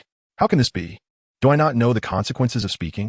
If I don't say anything, I can't enter the room, but if I do, not only can I not enter the room, but I'll also get beaten. Damn it. This woman, you're forcing me. Chen Yu suddenly exerted force with his legs, appearing in front of Nami and hugged her tightly. He then carried Nami back to the flaming sofa, allowing her to struggle. Let me go, you bastard. How can you force me? Nami transformed into a wild boar, twisting her hips and flailing her limbs, desperately trying to break free. Chen Yu, you better let go of me. Before Nami could finish her sentence, Chen Yu directly captured her lips, firmly holding them, not giving her a chance to speak. MMM. Chen Yu, you bastard. I will definitely tell a Jian that you bullied me. MMM. Looking at Nami, who could threaten him even with her mouth blocked, Chen Yu's tongue plunged in deeply, interrupting Nami's spell from the root. MMM. Nami, who was just furious, began to breathe more heavily and intensely, her expression gradually softening, a hint of blush appearing on her pretty face, her moans incredibly sweet and indescribable. After a moment, Chen Yu slowly released Nami. Their lips parted gradually, a silver thread becoming thinner and longer. Nami's gaze was hazy, her chest heaving violently. Waves of warm, humid breath carrying a hint of fragrance striking against Chen Yu's face. Chen Yu was also emotionally stirred, panting heavily, his thoughts stuck in that indescribable feeling. Unable to extricate himself, Chen Yu didn't dare to look down at Nami, focusing instead on the battle between Luffy and the others. Nami also didn't dare to look up at Chen Yu. Instead, she curled up obediently in his arms, her eyes glistening with tears as she gazed intently at the battlefield. However, Nami's appearance attracted more than just Chen Yu. In a corner of the flying ship, Paji had been secretly observing Chen Yu and Nami. The moment Nami appeared, Paji's eyes lit up, resembling a wolf that had spotted its prey, drooling with desire. However, the Straw Hat crew had clear objectives and wouldn't waste energy before receiving a warning from their observation haki, so no one noticed this scene. In fact, this was a good habit. Their crew was small, and they were destined to engage in high-level battles in the future. High-level battles often turned into prolonged fights, so properly managing stamina and haki had already become a necessary lesson for the Straw Hat Pirates. In midair, Sanji swiftly climbed onto the flying ship by stepping on the fiery steps created by Chen Yu. Watching Zoro struggle against the enemy, but unable to harm Coney, Sanji couldn't help but mock him. Zoro, you've swung so many blades but still haven't hit the enemy? And you learned haki before me. Sanji, bastard, what did you say? You think your weak kicks are impressive? Hearing this, Zoro jumped back a large step, standing in front of Sanji, displeased. Who the hell are you calling weak? Sanji's expression changed, his eyes burning with fury as he slightly raised his right foot, ready to kick Zoro into oblivion. Curly-haired bastard. Who the hell are you talking about? Green algae head. You've been fighting a scruffy bird for so long and still haven't solved it. Chen Yu is calling me over. Who else could it be? You want to fight, huh? Come on. Let's see who can slice the other into pieces. Come on me. Who's afraid of who? Green-haired idiot. With that, the two of them unleashed their haki without hesitation, and a fight broke out. Chen Yu on the Mary was extremely speechless, covering his eyes. What is going on? Weren't they united to fight me before? Now that they need to unite, they start infighting? In the sky, Coney saw the green-haired and yellow-haired duo starting to fight and scoffed to himself. Low-level pirates are just low-level pirates. Their strength is already mediocre, and they were still wary of the newcomer yellow-haired guy. And now this? Facing a great enemy, they start infighting as soon as he arrives? However, their infighting was only beneficial to him, with both of them having a bounty of 75 million berries. If he could take care of them along with the other members of the Straw Hat crew, then the losses on the flying ship would not only be compensated, but could also make a profit. Thinking of this, Coney shot up into the sky. As he silently soared to a height he was satisfied with, he dove down, aiming for Sanji and Zoro. Seeing the distance closing, Coney decisively extended his claws, reaching for Sanji and Zoro's heads. However, once Coney fell to a certain height, all his movements fell within the perception range of Sanji and Zoro. After Coney extended his claws, Sanji and Zoro exchanged glances, temporarily pausing their fight. They slightly bent down, easily dodging Coney's dive. Coney, with one move, Coney had to return to the sky. Looking down at the two who were once again infighting, Coney disdainfully sneered. I was just a bit nervous, thinking you actually had some strength. Turns out it was just luck. As Zoro and Sanji resumed their fight, they sensed Coney coming again and frowned. This bird guy is so annoying. We can't even fight in peace. Both of them took a step back again, dodging Coney's dive, and then continued to fight, not even glancing at Coney. For some reason, the more they fought, the more energized they felt, as if this was how it was meant to be. In the sky, Coney was filled with confusion. I don't believe you can keep getting this lucky. With that, Coney dove down again, to prevent Zoro and Sanji from accidentally crouching or retreating to dodge. This time, he flew even lower. Looking at the increasingly close Coney, Zoro and Sanji shouted simultaneously, "Are you annoying or what? Can't we fight properly?" Hearing their words, Coney momentarily lost focus. In his daze, a long black blade shimmering with silver light and long legs suddenly appeared in front of him, growing larger in his sight. Seeing this, he couldn't help but think two words. Bad news. Bang! Zoro struck Coney's beak with his sword, forcefully chopping off half of it. Meanwhile, Sanji kicked past Coney's head, hitting his chest and sending him crashing into the upper structure of the flying ship, unconscious. I chopped it. I kicked it. The two, still in their attacking poses, said in unison. Nanny. X2 Sanji and Zoro exchanged glances, a wave of displeasure rising in both of their minds. You bastard. X2, after saying this. The two once again got into a fight, with no one thinking about finishing off their opponent, as if the person in front of them was the biggest enemy. Johnny and Joseph were working hard to take down the small Karami on the flying ship, taking one down with just a few moves, their cooperation incredibly seamless. Luffy, on the other hand, looked distressed. The giant eagle in the sky had flown away while they were fighting. Captain Pamela, upon seeing her vice-captain being knocked away, immediately flew towards Coney. Haji, who had been secretly observing Nami, noticed Pamela flying over, and his eyes lit up, suddenly forming some ideas. Having witnessed Chen Yu's attack, Haji suddenly felt that Chen Yu's strength had been underestimated. He could not handle Chen Yu on his own. However, this woman's beauty was simply too perfect. He had never seen such alluring goods in his life. Reluctantly giving up, Haji began plotting against his captain and vice-captain. Just now, after Coney fell, Haji had immediately checked his injuries. He was severely injured but still able to fight. However, there was one thing he noticed: Coney's completely beastified beak. Coney often boasted to him about his steel claws and iron beak. Although they couldn't compare to Pamela's, they were hard enough to pierce through steel plates, and their hardness was no less than that of some good swords. Today, he was actually chopped in half by a swordsman with one blow. This made Haji uneasy. Something was off. The Straw Hat crew was looking increasingly suspicious. Afterward, he also observed the battle between Sanji and Zoro. The power they inadvertently unleashed during their fight was already comparable to his fully beastified state. What does this mean? He was ranked third on the flying ship, but his full power strike could only match their ordinary attacks. Moreover, he discovered that the captain and vice captain weren't strong. They just knew how to fly and hadn't been hit yet. The only time Coney was hit, he had his beak chopped off and was severely injured by a kick. It seemed that Pamela and Coney had only been safe so far because they could fly, while their attacks had yet to truly injure the Straw Hat crew. That fool Coney still considered himself a strategist. Analyzing a bunch of incorrect information, Paji was incredibly relieved that he hadn't rushed to act, but had instead observed Nami in secret. Sure enough, women were his pursuit. He wasn't sure about Pamela, but like him, Coney was an ordinary Zoan user, and if Coney couldn't last even one move against her, how long could he last against the Straw Hat crew's vice captain? He couldn't even fly. Speaking of flying, Paji immediately broke out in a cold sweat. He wasn't mindless. He was just lecherous. If, hypothetically, the Straw Hat crew's strength was indeed as formidable as he imagined, and their reputation was well-deserved, then both Pamela and Coney could fly away at any moment. What about him? At this thought, Paji began to entertain the idea of retreating. However, he was reluctant to leave behind a beauty like Nami. He had been pursuing such beauty his entire life.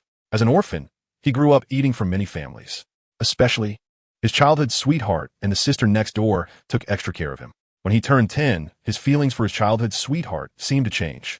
His body instinctively wanted to be with her, not just secretly watch her bathe. It was also at the age of 10 that he first learned what a woman was, namely his childhood sweetheart. From that moment on, Paji realized how wonderful women could be. From then on, he couldn't stop himself. First, it was his childhood sweetheart, then the sexy older sister next door, and finally the village chief's concubine. At the age of 12, he set his sights on the village chief's concubine and thought to threaten her into keeping it a secret, just like he did with his childhood sweetheart and the neighbor's sister. Unfortunately, the matter was eventually exposed, and the chief angrily decided to kill him on the spot. However, by then, the chief was already quite old and ended up being accidentally killed by Paji in a counterattack. He had no choice but to leave his hometown. But before he left, he sought out the chief's concubine one last time.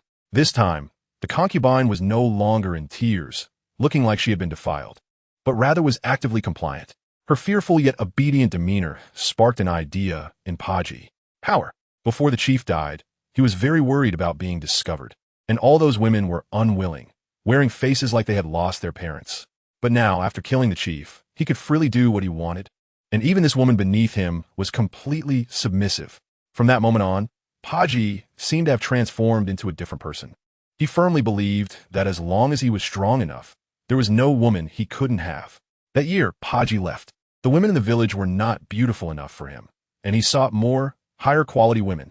After enjoying the chief's concubine, he turned and left without hesitation. Though the concubine died in bed, upon reflection, he didn't blame her. If it weren't for her betrayal, he might have spent his life hiding in that small village, eventually dying nameless. He killed the concubine simply because she was too obedient, making him feel less joy than before, so he killed her. From then on, whenever he arrived at a village or town, he would hunt every so often, thoroughly enjoying that thrill, especially relishing the pleasure of tasting the tears of women as they cried in fear and shame. The better looking they were, the more excited he became. The more they resisted, the more satisfied he felt.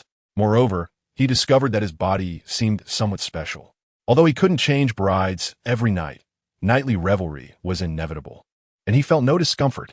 On the day of his coming-of-age ceremony, he hunted down a sailor's wife. Unfortunately, he was caught off guard and discovered by that sailor. Subsequently, he ambushed and shot the sailor. At that time, Paji knew killing a sailor would bring unprecedented trouble. After killing the sailor, he hurried to escape and forgot to kill the sailor's wife, resulting in him being cornered in a desolate mountain by pursuing Navy soldiers. He hid in a cave, trembling in fear. Inside the cave, Paji inadvertently looked up and discovered a strange fruit growing inside. Starving and thirsty, he didn't care much and quickly swallowed it. After eating, he found his body uncontrollably growing thick, curly hair. His originally straight black hair instantly turned brown and curly. In the end, he completely transformed into a creature resembling both a wolf and a dog, and his subconscious told him this creature was called a teddy. Although he was initially panicked, Paji quickly realized he could switch between a human and a teddy, and he had grown significantly taller from 1.7 meters to 1. 9 meters, especially his waist, which had elongated considerably and was stronger than ever before, enhancing him in every aspect. He felt he had received divine favor. With this newfound strength, Paji easily broke through the Navy encirclement and left the town overnight. At that time, he believed he was the chosen one. Otherwise, why would he gain such immense power on his birthday? He had made up his mind. He wanted to be the king of this world. He wanted all women to bow before him. Later, he discovered that once a night was far from enough. 7 times wasn't even the limit. After that, he awakened multiple operations, occasionally switching things up for variety. This change further solidified his belief in his kingship. However, shortly after escaping the Navy's pursuit, Paji found himself on the Navy's wanted list with a bounty of 1 million berries. Left with no choice, Paji became a pirate, joining ship after ship. But he never sailed out of the East Blue. As a pirate, he learned many things. It turned out he wasn't the chosen one, just someone who had eaten a devil fruit. However, being a pirate was much freer. He could just seize whatever woman he wanted. No one would say anything. Until last year, he joined the Flying Pirates. Indeed, he had only been a member for a year, and he had no deep feelings for this ship. He just had no conflicts of interest with the captain and vice captain, so he planned to settle down and taste more thrilling experiences with them on the Grand Line. Now, Paji no longer intended to follow the Flying Pirates to the Grand Line. The proximity of Nami had already made him unable to resist. He had never seen anything so exciting. That gentle wildness, that enchanting figure, and that charming face all captivated him. Therefore, when he saw Pamela flying back, he devised a plan to lead Pamela towards the vice captain of the Straw Hats. Once they were engrossed in their fight, he would take the opportunity to knock Nami out and secretly take her away. The captain and vice captain would likely not notice him in the heat of battle. Even if he was discovered, the Flying Pirates wouldn't be able to chase after him, as long as he hid Nami well. The Straw Hats certainly wouldn't pay him any mind for a while. Once he left, he could thoroughly enjoy this unparalleled delicacy. The more he thought about it, the more feasible it seemed, and Paji decisively walked towards Pamela and Coney. After Pamela helped Coney up, he coughed up a mouthful of blood, splattering all over Pamela. Big brother, that yellow-haired and green-haired guy acted me. They acted me. Coney lay in Pamela's arms, gripping her tightly, in pain. Hearing this, Pamela frowned. Are you saying that the Straw Hats are very powerful? Paji, who was walking by, heard this and thought it was bad, quickly stepping forward. Vice Captain, please don't blame me for speaking out. I witnessed your entire battle. Dare to ask you a few questions. After speaking, Paji looked at Pamela, and after seeing her nod, he turned his gaze back to Coney. Ask. Coney was initially a bit displeased. How could this curly-haired dog critique his battle? However, since his big brother had spoken, he couldn't refuse. Coney could fly, which had always been his pride, and he only acknowledged Pamela, who could fly faster than him. He secretly looked down on Paji, who only thought with his lower body, but he had never shown it for the sake of the pirate crew's harmony. Paji didn't mind Coney's tone at all. He knew his pride as the vice captain, but he simply didn't care. As long as there was no conflict of interest, they could talk amicably, and he could quietly listen to Coney show off, as long as they didn't compete with him for women. He had 3 questions, which he found as an observer. First, he wanted to ask if the vice captain was fighting with all his strength or just toying around. Second, he wanted to know why the vice captain only used the diving technique. Third, he wanted to ask why the vice captain always attacked from the same direction during each dive. Upon hearing this, Coney's expression instantly froze. Pamela saw this and realized that this guy had played too hard and messed up, so she helplessly reached out and patted Coney's head. As the old saying goes, even a lion uses its full strength to catch a rabbit. We need to show the whole world our powerful strength. Moreover, as you said, it's not impossible for them to act, but the possibility is too small, even negligible. The captain of the Straw Hat Pirates was provoked into a furious rage by me. Although that straw hat wearing guy is also a devil fruit user, he can't touch me at all. Even if they hide their strength, I don't think they are that strong. Although Pamela felt that the straw hat wearing guy was somewhat strange and seemed to be able to predict his movements, he was incredibly fast in the air and could always dodge danger. He didn't believe and didn't want to believe that the weak Straw Hat crew had the ability to predict his actions. Hearing Pamela's words, Paji's eyes lit up. Good fellow. No need for me to guide. Those who can fly are indeed proud. No, it's already safe to say they are arrogant. Yes, the captain is right. We are the Flying Pirate crew. How could we lose to a pirate crew that is not worthy of its name? Vice Captain, you haven't forgotten the top 10 pieces of evidence you listed when we discussed the Straw Hat crew. have you? Paji felt he needed to give Coney a little more motivation and added. Hearing Paji's teasing, Coney's old face turned red, but more than that, he felt dissatisfied with Paji. What status do you have, Paji? Cough. I know. No need for you to remind me. As the vice captain, I certainly know this. I just want my big brother to be careful. After all, he still has to deal with that mysterious Straw Hat vice captain. Coney's long-standing pride made him deeply disbelieve that the Straw Hat crew truly had the power to defeat him.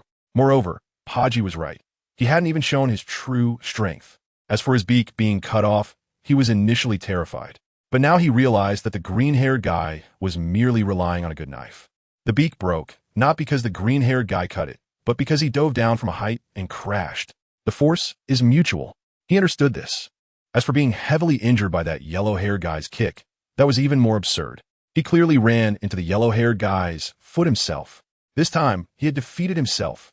The more Coney thought about it, the more reasonable it seemed, and he suddenly pushed himself up with both hands, feeling revitalized. This time he decided to go all out. Seeing Coney regain his confidence, Paji was extremely happy. However, Paji was also incredibly relieved that he had entertained thoughts of betrayal early on. Otherwise, he would have been harmed by these two fools. After feeling relieved, Paji's eyes turned again, and he sincerely suggested to Pamela, Captain, I have a suggestion for you. That Straw Hat Crew's captain is not to be feared. The urgent matter now is that Vice Captain Chen Yu who hasn't truly made a move yet. Moreover, our ship has been blown up like this. We need to seize their ship. Otherwise, we can't head to the Grand Line. And you know me. Paji revealed an expression that men would understand to Pamela, then said, I can take the Straw Hat Crew's woman hostage. That way, the Straw Hat Crew will definitely be cautious. Looking at Paji's lecherous demeanor, although Pamela and Coney's expressions didn't change, they secretly laughed and lowered their evaluation of Paji even further, not worthy of great things. Unfit for heavy responsibilities. Pamela internally despised him but said honestly, if you're tempted, then handle it yourself. No need to involve me. Who do you think I am? A mere brat needs me to resort to such despicable tactics? As for Chen Yu, if I say I will deal with him, I will definitely deal with him. No need for you to worry. Even if Pamela and Coney were beaten to death, they would never believe that Paji would betray them. They had a surefire plan. Why would he betray? Seeing the goal perfectly achieved, Paji's restlessness couldn't be contained. He wanted it too badly. That woman was like a drug, making him unable to extricate himself. Watching Coney and Pamela take off with their wings, the smile at the corner of Paji's mouth couldn't be stopped. Fool! After mocking, Paji pushed the small boat he had prepared into the sea and continued to patiently wait in the corner. The moment Pamela and Chen Yu's battle erupted would also be his moment to act. Luffy. We will take him down for 60 million berries. 6 mocking voices came from behind Luffy. In Luffy's observation, he saw 6 swordsmen who looked and smelled almost the same rushing towards him. What the heck? Awesome. Shadow Krun technique. Luffy was shocked. He had never even seen twins, let alone sextuplets. His limited brain had already taken the 6 sword brothers as ninja shadow clones. Unable to contain his curiosity, Luffy had no choice but to struggle with the 6 swordsmen, and for a moment, they were evenly matched. At the same time, Luffy thought to himself, Chen Yu shouldn't notice, right? Luffy. Meanwhile, Pamela flew above the Mary. The battle between Pamela and Chen Yu was about to break out. Just as Chen Yu's hands were itching to move, a strange aura flew towards him at high speed, forcing Chen Yu to stop his actions. Wasn't this eagle no match for Luffy? What the hell is that fool Luffy doing? Isn't this interrupting me from doing big things? Seeing Pamela rushing towards the Mary, the veins on Chen Yu's forehead bulged, and he was furious. He immediately used observation haki to search for Luffy. Seeing Luffy was fighting with 6 people in a mock battle, Chen Yu's anger was about to explode, completely uncontrollable. Chen Yu, that's really impressive. He can actually hold his own against 6 people. It seems that once we deal with this group, I must triple Luffy's training load. Tripling it might not be enough. Let's push him to his limits. Just then, Luffy, who was secretly learning, suddenly shivered, but being the clever one he is, he didn't take it seriously and instead focused even harder on observing the 6 brothers clone technique, hoping to learn it before Chen Yu noticed. Luffy, after a moment of headache, Chen Yu stopped paying attention to Luffy and instead fixed his gaze on the giant eagle in the sky. Seeing the nearly 10-meter wingspan and over 4-meter body length of the giant eagle, Chen Yu remained vigilant. After all, his task was to guard the ship, and he wasn't sure if this ancient species had any large-scale abilities. After waiting for a while, Chen Yu felt puzzled. Why isn't it attacking? Before he could finish his thought, Pamela dove down rapidly, her claws resembling the Grim Reaper's scythe, directly aiming for Chen Yu. Watching such a brute attack, Chen Yu felt disdain. Today, let me show you what a physique even an ancient species can't match. Scruffy bird. To prevent the Mary from getting hurt, Chen Yu reluctantly pulled his hand out from Nami's embrace, patted her head, and slowly took off, stepping into the void, rising step by step on flames. Chen Yu extended his right fist to meet Pamela's eagle claw, his fist tightly clenched, while a flash of silver light passed by. The tightly clenched fist was instantly coated with a layer of black lacquer, emitting a cold metallic sheen. Indeed, they were low-level pirates, utterly foolish. Today, let you understand what it means to be oblivious to danger. Although Pamela didn't know why Chen Yu could move in midair, the fact that he dared to clash with her steel claws, which could slice through iron like mud, was simply reckless. Looking at Pamela's ugly, confidently raised eagle beak, a slight curve appeared at the corner of Chen Yu's mouth, signifying disdain. Deadly eagle claw, killing chicken iron fist. King. Chen Yu's fist collided head-on with Pamela's eagle claw, producing a piercing explosion sound. The two were locked in a standoff mid-air, as if neither could gain the upper hand. At this moment, a storm surged within Pamela's heart. Impossible. This can't be happening. How could a mere mortal withstand my deadly eagle claw head-on? Pamela was becoming increasingly frantic. In his understanding, the deadly eagle claw, capable of easily tearing apart steel warships, should effortlessly shred this weak pirate before him, not create a situation of equal strength. Can't accept this? Aren't you trying to teach me what it means to be reckless? Chen Yu couldn't help but mock the overly dramatic mixed-feathered bird in front of him as he observed the myriad changes in its expression. This is just the beginning. This move of mine is called the chicken killer iron fist. Throwing a punch without killing a few chickens would leave me with no face. If this gets out, how can I hold my head high among my peers? Once the chicken killer iron fist is unleashed, even if you're not a chicken, you'll become one. Even if you don't get smashed to death immediately, you definitely won. Survived today. Chen Yu's eyes were filled with fierce determination. He had already unfastened Nami's clothing. Although Nami remained silent, she didn't refuse. But at that moment, Pamela charged in. Just as the big white rabbit was about to be caught, it suddenly retreated into its hole, making Chen Yu tremble with rage. Chicken killer iron fist, second strike, another punch. Chen Yu's right hand suddenly swelled with muscle, and the claws and fists that had been locked together instantly shifted. With Pamela exhausted from his previous efforts and unable to muster new strength, he was like a dam that had been breached. Chen Yu's fist effortlessly crushed Pamela's eagle claw and surged directly toward Pamela's chest. Bang! A dull thud echoed through the sky. The fighters below all turned to look in the direction of the sound. When they looked up, they just happened to see a black iron fist gleaming with metallic luster, blasting the giant eagle away, which shot out like a cannonball. SSS. The remaining members of the flying pirates below gasped in shock. How is this possible? Isn't the captain supposed to be the strongest? Hold on tight. Damn it. We must trust the captain, and we have a vice captain too. Even Paji, who had stealthily approached the Mary, trembled. Just one hit. This Straw Hat Pirate's vice captain could really take him out with just one hit. Paji was already reconsidering his approach. He couldn't imagine that his captain, who often boasted about his strength, could only withstand a single punch. Caw! Just as Chen Yu thought one punch would suffice, he saw Pamela about to plummet into the sea when suddenly he flapped his wings violently, managing to save himself.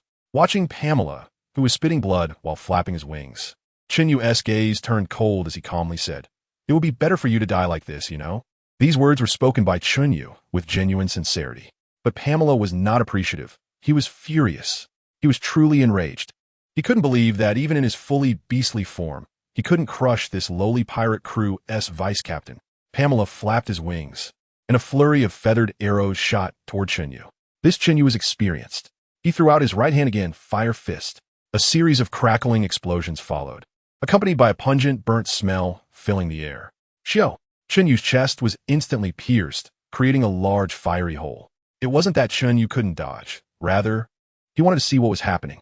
Clearly, he had burned his feathers, so what could possibly cross the sea of flames and pierce him? Although a few feathers passed through Chen Yu's body, they did not cause him any harm. And this scene went unnoticed by Pamela due to the cover of the sea of flames. Looking at the pitch-black and singed feather in his hand, Chen Yu fell into deep thought. Soon, his curiosity led him to study this feather, which had only its quill and shaft remaining. Boom! A bright yellow flame appeared and immediately scorched the feather. In no time, it was completely reduced to ash. This can burn too. Chen Yu was somewhat puzzled. If it can burn, why could it still cross the sea of flames to hit him? Just as he was pondering, two words suddenly flashed in his mind. And Chen Yu realized, science. Damn it. So we need to talk about science, huh? The burning temperature isn't high enough, or the burning time isn't long enough. So the feather could quickly fly past without being completely burned. His mind was itching. He needed to think more. Damn it. They are clearly just low-level pirates. On the other side, the furious Koni roared in anger. Unable to deal with Zoro and Sanji, Koni resorted to shooting arrows. However, no matter how many arrows he fired, the two below easily dodged, as if they knew where the arrows would appear. Impossible. This can't be. How could there be a power to foresee the future? By now, Koni still refused to believe that his proud abilities could not handle what he viewed as low-level pirates. He couldn't believe it. He didn't dare to believe it. He didn't want to believe it. I don't believe it. I absolutely do not believe it. This isn't real. He simply couldn't imagine that the two people he had just seen as low-level pirates had turned into formidable enemies that he couldn't deal with no matter what he tried. As he watched his continuously shot arrows being easily dodged by the two below, Koni became even more frantic. Caw! Koni let out a cry like an eagle towards the two below. The eagle cries from him, and his brother had once taken the lives of countless Marines. And the sharp, piercing, terrifying eagle cries were hard to defend against. Didn't you see that the flying pirates, including the 6 brothers of the swordsman, were covering their ears and howling? But why were the Straw Hat crew completely unaffected? They didn't even react. Why? Impossible. Absolutely impossible. No way. We are the strongest. Completely driven mad, Koni kept firing arrows at Zoro and Sanji, but he just couldn't hit them, no matter what. Why? The sounds of his incredulous roars echoed through the sky. Hearing Koni's incessant noise, Sanji and Zoro could no longer endure it. They just wanted to have a quiet fight. Is that too much to ask? Sanji and Zoro, unable to bear it any longer, Sanji leaped up, spinning rapidly in midair. It was clear that Sanji's right foot was quickly turning red, eventually shining with a dazzling light like a branding iron.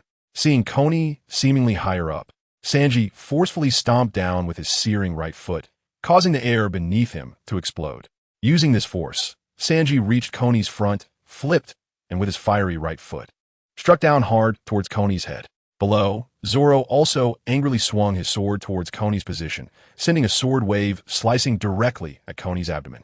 Moments later, Sanji landa steadily. But the fire of anger in his eyes was burning fiercely. Green algae head, are you trying to chop me too? Saying this, Sanji raised his right foot and kicked fiercely towards Zoro. Naturally, Zoro was not to be outdone. He swung his sword at Sanji. Curly-haired bastard. I think you're a dead man for sure. If you survive, it means you're lucky. What the hell are you saying? X2, then the two began to wrestle again. At this point, neither of them had noticed what they were doing. They simply wanted to knock down the annoying bastard in front of them. Meanwhile, Koni, who had just landed, had already stopped breathing. Pamela, like Koni, crazily fired arrows at Chen Yu, but they were easily dodged by him. Chen Yu noticed that without his domineering flames, he couldn't completely defend against Pamela's feather arrows. Watching Chen Yu easily dodge his arrow attacks, sometimes even evading his dense barrage by just turning his head, Pamela's pride had been ruthlessly torn apart by Chen Yu. Is the gap really that large? Seeing Chen Yu handle everything with ease, Pamela was already contemplating retreat, but he was unwilling to accept it. He prided himself on being the strongest pirate crew in the East Sea, yet ended up in this situation. Ridiculous. It's laughable. How could I, Pamela, who has roamed the world, end up at the mercy of this kid? The heavens are blind. The pride of the flying pirate crew has been completely shattered at this moment. They're destined to be mere frogs in a well, short-sighted and ugly. If you have something to say, now is the time to say more. Chen Yu's eyes were fixed on Pamela, his voice growing colder. He didn't want Pamela to die too easily. In a corner that Chen Yu hadn't noticed, a brown arm grabbed the anchor of the Mary and slowly climbed up, eventually sneaking aboard the Mary. Originally, Paji had planned to leave directly by small boat, but his unwillingness made him hesitate. Paji 1. Is life more important or a woman? Paji 2, need you ask? Of course, life is more important. Paji 1. But that woman is Nami. Paji 2. Actually, life might not be that important. Thus, Paji's eyes hardened, and while Chen Yu was dealing with Pamela in midair, he planned to make a move. If successful, he would take Nami and travel the world together. What if Nami didn't want to go? That would only excite him more. If it didn't work out, he could team up with Pamela to deal with Chen Yu. Don't say Paji isn't loyal. Paji values righteousness the most. Once aboard, Paji walked on tiptoes. It was evident that Paji was extremely skilled at this, making no sound from boarding to approaching Nami. If such a man couldn't succeed, who could?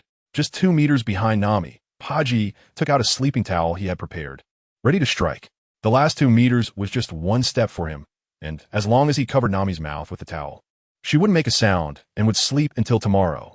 Unfortunately, although Nami didn't activate her observation haki at all times, it would still give her a warning. Sensing the danger approaching from behind, Nami unhesitatingly drew out her 3-section staff from her waist, instantly coating it with armament haki. She leaned forward, rolled over, and immediately got up to face the incoming Paji with a strike. Paji, filled with excitement, seemed to see the dawn of victory. Lunging forward with a smile he couldn't suppress. Usually, once it got to this point, it was already a done deal. No woman could escape. Unfortunately, Nami was anything but ordinary. After Chen Yu's conscious and dedicated training, Nami's close combat skills were quite formidable. She just lacked in strength. One was unwilling to train muscles. The other didn't allow it. Seeing the orange figure suddenly crouch and easily dodge, Paji was shocked. Just as he regained his composure, he suddenly noticed a black stick appearing right in front of him, growing larger. Bang! Nami struck Paji in the face with her staff, sending him spinning in mid-air like a meatball, bouncing twice on the ground before crashing into the wall. After the strike, Nami didn't dare to be careless. In her observation haki, Paji's aura was still strong, radiating an unpleasant energy that Nami disliked. Ha ha ha! Touching his already swollen face and spitting out blood, Paji restrained his laughter. Little thief Nami, you truly are my destined woman. Come with me obediently. In Nami's eyes, Paji's gaze was filled with desire and greed, which she couldn't understand where it came from. In Paji's eyes, Nami was incredibly powerful, beautiful, wild yet sexy, and he liked her too much. He liked her so much. Even if he died today, he had to have her. Dying would be worth it. Ha ha ha! Paji trembled with excitement. His expression twisted, and the desire in his eyes seemed to erupt like a geyser, driving him mad as if his G-spot had been poked 86 times. Since he had already been discovered, Paji decided to end it quickly, fully beastifying, transforming into a nearly 3-meter-long teddy bear in front of Nami. Paji's eyes were filled with lust. After beastifying, he could no longer restrain his desires. He wanted the woman in front of him too much. Acting on impulse, Paji's hind legs powered up, and he leaped toward Nami. Nami could easily choose to call for help, knowing Chen Yu would come immediately. But she had her pride and wanted to fight. She didn't want to be a vase. Receiving the warning from her observation haki, Nami could sense the danger in advance. But she could only barely evade Paji's fierce charge. Fully beastified, Paji's strength and speed were beyond what Nami could handle, even with her mastery of the 2-color haki. Realizing that her evasive action would soon lead to capture, Nami decided to switch from defense to offense. She powered up her legs and rolled to the side, having enough distance because Paji's attack was straightforward. Seeing that the distance was sufficient, Nami immediately got up, steadied her feet, and with her muscles taut, she quickly extended her arms holding the staff. Finally, using her legs to drive her waist and her waist to pull her arms, she swung the staff with all her might, channeling a large amount of haki into her hands and the staff, aiming for Paji as he lunged forward. Pong! Nami's staff struck Paji in the chest, sending him flying like a cannonball into the wall. However, Nami also staggered back a few steps, her arms slightly weakened. If that strike had gone in another direction, Paji would have fallen into the water, ending the fight. Unfortunately, Nami's lack of battle experience meant this was already her limit. In the sky, Pamela seemed to be doing it intentionally. As Paji approached Nami, she frantically unleashed her eagle cry and her talent skill, wind howl, and deliberately led Chen Yu further away, bit by bit. For Chen Yu, Pamela's new skill, wind howl, was quite dull, like merely blowing sea breeze to him. Chen Yu is now waiting for Johnny and Usopp to finish clearing everyone out before returning to the Mary, so he can deal with this scruffy bird with peace of mind. However, the Flying Pirates have dozens of members, not to mention the formidable Swordsman Six Brothers. Haven't you seen that Luffy is still locked in combat with them, with no clear winner? It's not that Chen Yu wants to drag this out. It's just that dealing with Pamela requires powerful moves. If he accidentally blows Luffy and the others away, it would be a huge problem. Under the cover of Pamela's eagle cry, the Straw Hat crew still hasn't noticed Nami's situation, and Pamela hasn't realized that Coney is already dead. Nami also begins to pant heavily, not because of weak stamina, but due to excessive tension and fear. Crash! The sound of wood falling into Nami's ears makes her face turn pale instantly. She doesn't understand why Paji is so tenacious and hasn't fallen yet. In fact, at this moment, Paji's consciousness is already a bit hazy, acting more on instinct. Woman, little thief. That hit really felt good. Stumbling through the ruins, Paji walks while spitting blood. As he approaches Nami, he sees her terrified, exhausted, and pale face, and Paji's blood starts to boil completely. Perfect. Such a perfect expression. Ah, come on, woman. Cool me. Cool me. I will make you feel like you're in heaven and hell. You are mine. You can't escape. Ah. Paji's laughter becomes sharper. Nami sees that Paji's eyes have turned completely red, and with his filthy words, she becomes terrified, her hands gripping the stick trembling slightly. As Paji steps forward, looking into his aggressively filled eyes, Nami accidentally falls to the ground, and Paji has already leaned over, his front legs pressing hard on Nami's shoulders. Realizing that dragging this out will lead to serious problems, Nami decisively screams, "Chen Yu, save me!" This sharp cry seems to pierce the clouds, spreading throughout the entire sea area. This scream reaches everyone's ears, including the Straw Hat crew, the sky where Chen Yu is, and Pamela as well. Upon hearing Nami's cry, Chen Yu's heart feels like it has been tightly squeezed by a hand, his breath halting. He never expected that Nami would encounter danger on the Mary. In the next moment, a strong killing intent and pressure burst forth from Chen Yu's body. This bone-chilling killing intent startled everyone, as Chen Yu's killing intent and pressure erupted. Pamela, who had been arrogant and gloating, suddenly turned pale. Damn it, what kind of ability is this? Pamela momentarily lost control of his body, swaying left and right in the air, always on the verge of falling. However, Pamela did not completely lose consciousness. His eyes were filled with fear.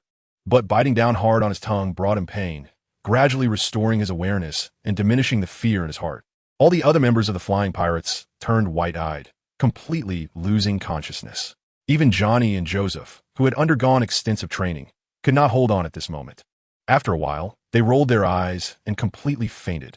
Usopp stood next to Luffy, gripping Luffy's shoulders tightly, swaying unsteadily, his face extremely pale. Sanji and Zoro were also gasping for breath under the pressure. Only Luffy seemed to sense something, clutching his head and struggling in pain. Unfortunately, this wave of pressure lasted only a few breaths. Before Luffy could fully feel it, he returned to normal. Everyone looked toward the source of Chen Yu's change, the Mary. This scene was not unfamiliar to the Straw Hat crew. The last time Chen Yu lost control was because of Nami, and this time it was the same. The only person who could provoke such a reaction in Chen Yu at this moment was Nami. Paji, overcome by desire, seems to be less affected by Chen Yu's conqueror's haki. On the Mary, a nearly 3-meter-tall curly-haired dog is lying on Nami, its two front legs pressing down hard on her shoulders, while its head has a human face, and that brown face is now sticking out its tongue, intending to lick Nami's cheek, continuously making strange laughs. At this point, Nami's stamina is completely exhausted. Even if she struggles with all her might, she cannot do anything against the fully beastified Paji. The Straw Hat crew, witnessing this scene, is filled with rage. Before Luffy can extend his arm to prepare to rescue Nami, Chen Yu, who is already furious in the sky, shoots down towards the Mary with a killing intent so intense that it is visible to the naked eye. Before Paji's tongue can touch Nami's skin, a burst of flames rushes towards Paji, and a leg suddenly materializes from the fire, kicking Paji into the sky. Paji, whose heart was still extremely excited, suddenly felt a bone-chilling cold. He then felt a sharp pain in his abdomen, and Nami appeared smaller and smaller in his eyes until he could no longer see her. Ultimately, his vision blurred, and he fainted. Chen Yu, who had appeared on the deck, immediately embraced the frightened Nami, who was looking at him pitifully, wrapping his arms around her back tightly. "Don't be afraid, don't be afraid." Once again feeling this familiar and warm embrace, Nami's panicked heart completely settled down. Suddenly, Chen Yu realized something, and he abruptly looked up at the sky. No wonder that scruffy bird kept screeching just now. Chen Yu noticed that Pamela's figure had disappeared from the sky, and the hostility in his eyes intensified. He immediately activated his observation haki in all directions. After locking onto the direction, Chen Yu, holding on to Nami who he didn't want to let go of, swiftly flew out. To prevent Nami from being affected by the high-speed movement, Chen Yu wrapped her in a thick layer of temperature-regulating flames, shielding her from any wind. Meanwhile, Chen Yu faced immense resistance as he chased after Pamela at full speed. Chen Yu's gaze was fixed ahead, watching the approaching figure, and the brutality in his eyes grew even stronger. I will make you regret coming to this world. As Chen Yu overcame tremendous resistance to move forward, the air currents around him became extraordinarily powerful. The strong airflow raised huge waves on the sea, and passing birds instantly had their wings broken under this current. Finally caught up, a huge smile curved at the corners of Chen Yu's mouth, clearly a genuine expression of joy. If one ignored the brutality in Chen Yu's eyes and the ferocity on his face, it would indeed look like a friendly reunion between fellow townsfolk, quite harmonious. Chen Yu suddenly stretched out his right hand, aiming at Pamela in front of him, and then clenched his fingers tightly. Flame Realm. Pamela, still feeling fortunate to have escaped, kept mumbling to herself, mostly about how she would definitely take revenge. Chen Yu didn't take it to heart, because from this moment on, it would be difficult for him to die. As the flame domain unfolded, centered on Pamela, a giant azure fireball with a diameter of 10 meters instantly enveloped her. Although Chen Yu wouldn't kill Pamela immediately, he could at least collect some interest first. Otherwise, his heart would never be at peace. He needed to hear Pamela's heartfelt singing. Chen Yu's hand opened and closed repeatedly, causing the flame domain to expand and contract accordingly. For no other reason, he just wanted to get the terrifying heat inside flowing. The heat waves generated by the flames exceeding 3,000 degrees continuously rolled, blowing over Pamela, allowing her to enjoy a sauna, albeit a rather dry one. The crackling sound of feathers burning and the sounds of painful wails, no, rather the sounds of heartfelt singing, continuously emerged from within the flame domain. Chen Yu heard the singing inside was still vigorous, so he didn't rush to stop, only releasing the flame barrier after something dropped to the bottom of the flame realm. Haha. After the flame barrier dissipated, a series of heavy and hurried breaths drifted across the sea. It seemed that after taking a few breaths of fresh air, Pamela had the strength to speak again and immediately began to wail loudly. At this moment, Pamela was still in a completely beastly state, which was indeed the right choice. Full beastification resulted in significant enhancements in all aspects, including resistance. However, Pamela had now completely transformed into a featherless chicken. Her body charred black with not a single feather visible, only numerous feather stubs embedded in her skin. Since feathers are hollow, Pamela now resembled a featherless, sickly chicken, her body covered in round small holes. In parts of her body that Chen Yu couldn't see, such as her lungs, there were also severe burns. As the sea breeze gently blew, the charred feathers on Pamela's surface instantly turned to ashes and blew away with the wind. The humid sea breeze on Pamela's body was like salt being poured on a wound, causing her song to rise another octave. Soon after, her skin showed large areas of redness and swelling, and the tips of her wings had long disappeared, leaving only the charred, smooth wounds at the edges of her wings. It was likely that the flame barrier had accidentally touched her wings while retracting. Listening to the baptism of Pamela's song, Chen Yu felt much more at ease. After all, how could one say that singing can cultivate one's character, soothe one's mood, and refine one's taste? It seemed this mixed-feathered bird had more spirit and could hold on longer. Looking at Pamela, who had just opened her eyes and was gradually stopping her wailing, Chen Yu murmured to himself. As soon as Pamela opened her eyes, she immediately noticed Chen Yu, who was also looking at her. Seeing Chen Yu's bloodshot eyes and the calm smile at the corner of his mouth, Pamela was instantly filled with dread. At the same time, she was puzzled about how Chen Yu had caught up with her. Was the green flame that had just surrounded her also released by Chen Yu? Along with the fear, there was an endless confusion. What kind of fruit ability did Chen Yu possess? Why was he faster than her? She was an ancient type. She no longer roared, not because the pain had subsided, but because she had adapted to the pain. However, enduring the pain and the confusion drove Pamela, who was already a bit on the edge, completely mad. What exactly is your ability? Who exactly are you? How can you keep up with me? Why are you relentlessly chasing me? Pamela screamed frantically. Because you said you wanted me to understand what it means to be reckless, and I haven't learned it yet. Look, I've come to find you. Chen Yu smiled gently, his voice very soft, making people feel as if they were bathed in a gentle breeze. However, paired with his eyes full of rage, it was indeed quite strange. Is it pronounced Bezizahuo? Chen Yu asked softly again. As he watched Chen Yu say these familiar words with a smile, Pamela felt a chill run through her limbs. A coldness that penetrated to the bone filled her with terror. She missed her mother so much and wanted to go home. All right, then I'll take you back, and you can teach me properly. Kill me. Kill me. Pamela's fear could no longer be suppressed, and her emotions completely broke down. Seeing that his goal was achieved, Chen Yu no longer delayed. He conjured a rope in his hand, wrapping it around Pamela's neck and dragging her down from the fiery platform, pulling her back all the way. In order to communicate amicably with Pamela, Chen Yu had caught her with the fiery platform after the flame realm dissipated, and the temperature was still a warm 50 to 60 degrees. Just like the warmth of home, Nami, who was hanging on Chen Yu, seemed to have fallen asleep, her breathing very steady. Therefore, Chen Yu was very careful in his movements, afraid of disturbing Nami's rest. After all, Nami was an innocent girl who would naturally be scared in such a situation. In the past, there was no choice but to endure it alone. Not long after, Chen Yu returned to the Mary, asking Johnny and Joseph to get something to stuff in Pamela's mouth. Chen Yu was just afraid that he would disturb Nami's rest. He then removed the flame barrier surrounding Nami. Next to Pamela was the unconscious Paji, which seemed to indicate that someone had picked him up after Chen Yu left. Chen Yu secretly nodded and thought to ask who fished them out later and to give him a little extra during training. He couldn't neglect the contributors. You two must keep a close eye on them. Don't let them commit suicide. I won't let them die too comfortably. Chen Yu told everyone in what he thought was a very plain tone. However, his grim expression and bone-chilling voice made the Straw Hat crew shiver, especially Usopp and Luffy. The former was simply scared, while the latter felt guilty. Luffy wasn't feeling guilty because he thought he had been caught cheating. Rather, every time Chen Yu got angry, he would definitely face the consequences. After all, he was playing so seriously. How could Chen Yu possibly find out he was cheating?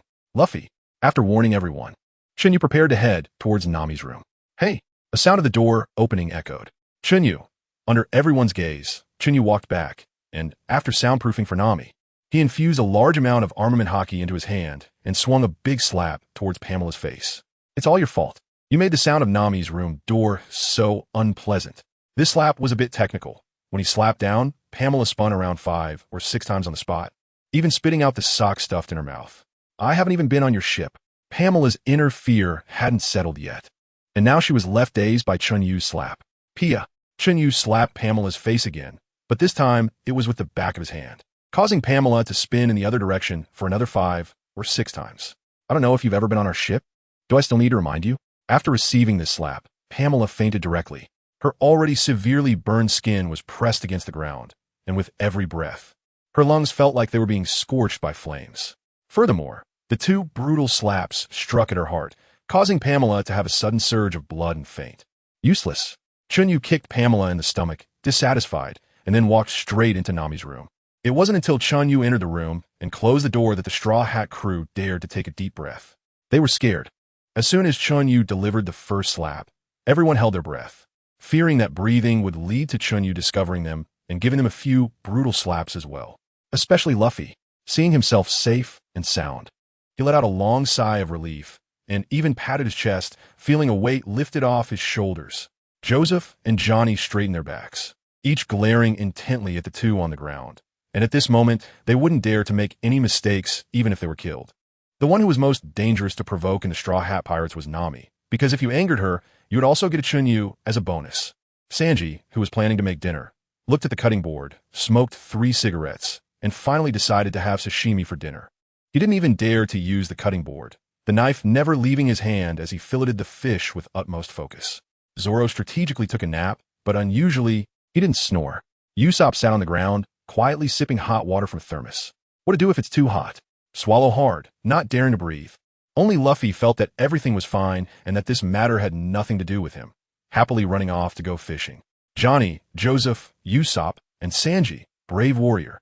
Zoro quietly opened one eye to glance at Luffy, then fell back asleep. Upon entering the room, Chen Yu bent down and gently placed Nami on the bed. Just as he pried her hand open, Nami woke up. I'll put you down. Why don't you have a good sleep? Chen Yu looked at Nami and used the gentlest voice he had ever had in his life. Nami did not respond, neither moving nor speaking. Chen Yu thought that Nami had agreed, and he once again pried her hand open. However, just as he had done so, Nami closed it again by herself, leaving Chen Yu somewhat amused. I want to sleep like this. Just as Chen Yu was considering how to handle the situation, Nami softly said something, her voice slightly hoarse. But her complexion had improved significantly. Upon hearing this, Chen Yu naturally wouldn't refuse, smilingly responding to Nami with a good. He wasn't afraid of Nami making demands. He was afraid of her not making any.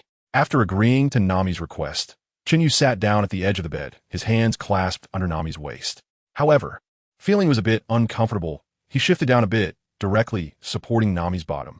Nami's beautiful eyes widened suddenly, her delicate body trembling slightly, reminding her of the moment earlier on the deck when she lay in Chen Yu's arms, allowing him to take whatever he wanted. Her pretty face immediately flushed red. Thinking of this, Nami lost all sense of sleepiness, and while her cheeks burned, she felt uneasy all over. After about 10 minutes of this, once Nami's state returned to calm, she gently pushed against Chen Yu's chest. "Let go. You're taking advantage of me. I'll tell you, if you touch me again, it'll cost you," Nami said, her pretty face puffed up in anger. Looking at Nami, tilting her head back, her cheeks puffed up and her tender lips glistening, Chen Yu couldn't help but swallow hard and lean down to capture Nami's delicate lips. This time, Nami would not let Chen Yu take advantage of her so easily. Feeling an unruly tongue trying to pry open her tightly closed teeth, Nami bit down directly. The force was just right, painful but not harmful. "What are you doing?" Chen Yu retracted his tongue in pain, showing a look of grievance, and said softly. Seeing Chen Yu's resentful little expression, Nami couldn't help but burst out laughing. "Ha ha ha, grievous woman, Chen Yu. You come and be the woman. From now on, you are Nami. I am Chen Yu. Ha ha ha ha ha." Nami's clear laughter echoed in the room, reaching Chen Yu's ears, spreading to the deck, and entering Sanji's heart. Thud! On the deck, Sanji knelt on the ground, holding a plate of freshly sliced sashimi. Lost in thought, with his elbows on the ground and his hands firmly holding the plate, a look of envy and even jealousy gradually appeared on his face. What the hell is that bastard Chen Yu doing in there? Why is Nami laughing so happily? Damn it! Sanji bit his thumbnail, feeling indignant. Why didn't I meet Miss Nami first? The heavens are unfair. Sure, then you are Chen Yu. I just like to touch Chen Yu. In the past, I touched him every day. Saying this, Chen Yu excitedly lunged towards Nami, his hands, which had been suppressed for a long time, completely out of control as they roamed over Nami's body. "Wait, no, don't, stop, you, Chen Yu, Chun." Nami's breathing became heavier. Her body seemed to lose strength, unable to muster the energy to resist. Feeling the originally stiff body of the beauty in his arms gradually soften and lose all resistance, the desire in Chen Yu's eyes gradually intensified. One hand unbuttoned Nami's clothes, while the other slowly pulled down her pants. Wait, feeling her close-fitting clothes being removed. Nami's almost dazed eyes suddenly widened, pushing Chen Yu away with force, and then burrowing into the quilt, hugging her chest. "Chen Yu, get out!" Nami's voice came from within the quilt. Hearing this, the blood that had just heated up in Chen Yu suddenly cooled. The earlier battle at sea had already interrupted his spell once on the deck, and now it was forcibly terminated again. "Nami, you can't do this. Before Chen Yu could finish his words, Nami directly interrupted him. "Chen Yu, please, just go out. I'm not ready yet." Hearing Nami's voice, which was faintly trembling, Chen Yu's heart completely sank. With Nami saying that, what could he do? He immediately turned around in desolation and walked towards the door. However, his powerless steps and swinging arm seemed like a zombie. Bang! Chen Yu gently closed Nami's room door and then walked towards the corner of the deck. Hearing the door close, Nami immediately poked her head out, her pretty face flushed, and her breathing still a bit uneven. "Chen Yu." Nami anxiously looked towards the direction of the door. Nami knew she wasn't unwilling, but the progress was just too fast for her to be fully prepared. As soon as she stepped outside, the fresh sea breeze greeted her, starkly contrasting with the rising temperature inside. Chen Yu looked at the respectful, confused, curious, and gloating gazes cast from the deck, and suddenly felt a bit dazzled. After surveying his surroundings, Chen Yu found that only the corner of the deck was most suitable for him at that moment. "Brother Chen Yu." Johnny and Joseph looked at Chen Yu's lonely back, expressing their concern. In the corner, Chen Yu was squatting on the ground, questioning life. Sanji was jumping excitedly beside him. "Chen Yu, get out." Sanji crossed his arms and wiggled his hips, mimicking Nami's tone, gleefully relishing Chen Yu's situation. Sanji was so happy on the first day after boarding the ship. Zoro was still fast asleep. Luffy and Usopp were stifling their laughter. Johnny and Joseph's eyes darted between Chen Yu and Sanji. "Hey, partner," Joseph whispered to Johnny, signaling him. "What do you think about the girls in the Grand Line? Are they attractive?" "Huh. Oh. Attractive. I definitely think they're attractive. Big and attractive. Exactly, otherwise, why would it be called the Grand Line?" The two continued their conversation while backing away until they shrank behind Luffy and Usopp. If outsiders treated Chen Yu this way, they would have rushed in a fight. But when it came to the affairs of the two big brothers, Chen Yu and Sanji, they dared not intervene. Chen Yu's forehead veins bulged, one, two. Suddenly, Chen Yu's fist hardened, and with a heavy bang, it smashed down on Sanji's forehead. For the first time, he felt that Sanji was so despicable. It turned out that Zoro had always felt this way. It really was tough on him. Chen Yu looked at the large bump on his head and Sanji, who was lying on the ground, and felt half of his anger dissipate. "You bastard, you dare to hit me." Sanji slowly got up, rolled up his sleeves, and looked incredibly grim. "What's wrong? I didn't hit you. You, with your curly yellow hair, dare to fight back?" Chen Yu raised an eyebrow, puffed out his chest to confront Sanji, and responded coldly. "Yo, I get it." Sanji's forehead veins bulged as he took off his suit jacket and delivered a fierce side kick towards Chen Yu's face. On this ship, regardless of whether you can win or not, fighting is definitely the right choice. Seeing this, Chen Yu didn't back down, but instead charged forward, engaging in a scuffle with Sanji. Luffy, not one to shy away from chaos, excitedly cheered them on from the side. "Chen Yu, who are you cheering for?" Usopp leaned towards Luffy, asking curiously. "You idiot, Usopp, you don't know this? Of course, I cheer for whoever wins." Luffy laughed heartily, hands on his hips, filled with pride. Upon hearing this, Usopp was instantly choked up. He never thought he would be reduced to being mocked by Luffy. To be honest, he really wanted to hit Luffy right now, but he didn't dare. Who was making all that noise? Can't anyone let me sleep? Zoro's tiger-like eyes shot open as he looked in the direction of the commotion. Upon closer inspection, he saw Chen Yu on top of Sanji, relentlessly pummeling him. Seeing this scene, Zoro lost all desire to sleep and immediately sneaked over to Chen Yu's side, stomping on Sanji with one foot after another, his face filled with delight and excitement. In the room, Nami walked out with a heavy heart. She originally wanted to comfort Chen Yu, as she also felt guilty towards him. But once she stepped outside, she saw Chen Yu on top of Sanji, throwing punch after punch, full of energy and completely not looking like someone who needed comforting. Thus, her guilt quietly faded away, and she returned to being her happy self. Big Sister.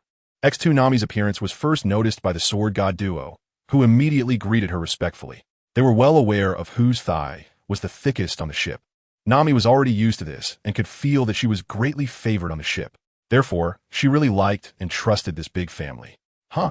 Who is this person?" Nami asked, looking at a middle-aged man lying next to Paji with confusion. "Big Sister, this person is the culprit that prevented Brother Chen Yu from rescuing you in time." Johnny answered bluntly. Joseph quickly covered Johnny's mouth, worried that his words would make Nami uncomfortable again. Upon seeing this, Nami simply smiled sweetly, clearly not minding it. Hearing Johnny and Joseph greet Nami, the others came out, casting concerned glances at her. Even Chen Yu and Zoro, who were in the heat of battle, stopped their actions. "It's okay. I'm fine now." Nami could tell that Johnny had no bad intentions, and she felt the warmth from this big family once again. Nami turned to look at Paji next to her. At this point, Paji had returned to human form, but was still unconscious. Seeing Paji again, Nami's pupils suddenly constricted, seemingly evoking some bad memories. Just as Nami was startled and about to take a step back, a warm embrace enveloped her completely. Feeling the familiar warmth and scent, she was no longer afraid. Despite her deep-seated impressions of Paji, as long as Chen Yu was by her side, she had nothing to fear. Chen Yu did not mention what just happened in the room. He wanted to deal with Paji and Pamela as soon as possible. Because of this, he completely missed Nami's compensation. Bad news. Chen Yu missed it. Good news. Chen Yu doesn't know he missed it. Wake Pamela up for me. Chen Yu's expression gradually became serious as he turned to Joseph and instructed. "Yes, Brother Chen Yu." Joseph strode forward and kicked Pamela hard in the abdomen. Cough, cough, cough. Feeling the intense pain in her abdomen, Pamela immediately began to cough violently, which caused tearing pain in her lungs as well. After enduring for a while, Pamela could no longer hold back and let out a wail towards the sky. You bunch of scum, if you have the guts, just kill me. Of course, we will kill you, but first, we need you to enjoy yourself a bit. Otherwise, others will say our pirate crew treats people poorly." Chen Yu said with a cold smirk, gently trying to awaken Pamela's memory. Kill me. Hurry and kill me." Seeing that cold smile again, Pamela's will completely collapsed. From the moment she was chased by Chen Yu until now, Pamela felt like she was living in hell. If she didn't call out, the pain was unbearable. But if she did, it hurt even more, a pain from the inside out. She had already fainted, but this group of devils kicked her awake. She really wanted to just die like this, but unfortunately, she couldn't even harm herself now. You want to die just like that? You have to believe in yourself. It's still early. Chen Yu slowly walked up to Pamela. Chen Yu planned to personally watch over Pamela, not giving him a chance to take his own life. After all, saving a life is better than building a 7-story pagoda. I'm doing this for your own good. Chen Yu continued to whisper softly to Pamela. Before he finished speaking, Chen Yu took out a dagger and a pair of sea tower stone handcuffs from his pocket, personally handcuffing Pamela. Feeling the strength in his body being completely drained in an instant, the look of despair on Pamela's face deepened. What is this? What method did you use? Pamela weakly shouted, his expression twisted. It wasn't that he didn't want to shout loudly, but he could only muster that much volume. I won't tell you. Chen Yu responded to Pamela and then reversed his grip on the dagger, moving closer to Pamela's arm, which no longer had a hand. Chen Yu used the dagger to completely peel a yam, and the mucilage of the peeled yam gradually oozed out. After a while, Chen Yu peeled another yam, and then rinsed the peeled yams with seawater. After some time, Chen Yu picked up the 2 bamboo sticks beneath him. Starting from the bamboo roots, he slowly burned each root one by one, but Chen Yu didn't like to take it step by step. He alternated between the 2 bamboo sticks. Finally, Chen Yu slowly roasted the small bamboo shoots in the middle of the bamboo over a low fire. Speaking of which, there were actually intermittent sounds of cattle mooing over the endless sea. However, the cow stopped halfway through its moo, probably having fallen asleep. But after a few breaths, the mooing sound rang out again, clearly indicating that the cow's owner didn't want it to slack off. Thus, the mooing sounds intermittently echoed, combined with the calls of seabirds, the rolling sound of the waves, and the rustling of the flag in the sea breeze, creating a vibrant scene. Later, that cow stopped mooing altogether. Paji had actually woken up long ago. The sound of mooing terrified him, causing him to tremble all over. Chen Yu saw through it, but didn't reveal it, pretending not to know, allowing Paji to fully enjoy the meal. Just now, Pamela closed her eyes and said to Chen Yu, "Coney will avenge me. Can Chen Yu indulge him?" He threw Coney's head with a flick of his hand, and it rolled on the ground with a thud, finally stopping in front of Pamela. The 2 heads gazed at each other with expressions of unbelievable despair. Spare me. Spare me. I am willing to join you. I am willing to be your slave." Paji suddenly went crazy and started kowtowing to Chen Yu. Chen Yu didn't stop him, and Paji didn't dare to stop either. However, Chen Yu made it clear, I didn't ask him to kowtow. Not stopping him was actually Chen Yu wanted to see how long he could keep it up. At the same time, Chen Yu handed over the decision regarding Paji to Nami. Seeing Chen Yu's encouraging gaze, Nami slowly closed her eyes, trying to confront her inner fear and conflict. In Chen Yu's eyes, Nami was not someone who would easily suffer losses. Having grown up alone, she couldn't possibly be a pushover. So Chen Yu was worried that Nami couldn't overcome it. Moreover, even if Chen Yu felt sorry for Nami, this hurdle had to be crossed, right? This place was not like the previous life. The law here couldn't protect Nami. Only being ruthless and killing could help Nami grow. Bang! Paji continued to kowtow incessantly. Watching the Straw Hat Pirates completely disregard him, a flicker of resentment and malice flashed in his eyes, but it was fleeting. He could see that this group had never intended to let him go. If he wanted to survive, he had to. Paji did not stop kowtowing. Instead, he became even more vigorous. However, his gaze subtly flicked toward Nami's direction. Paji thought he was being discreet, but he didn't realize that every move he made, every frown and smile, was being watched by Chen Yu.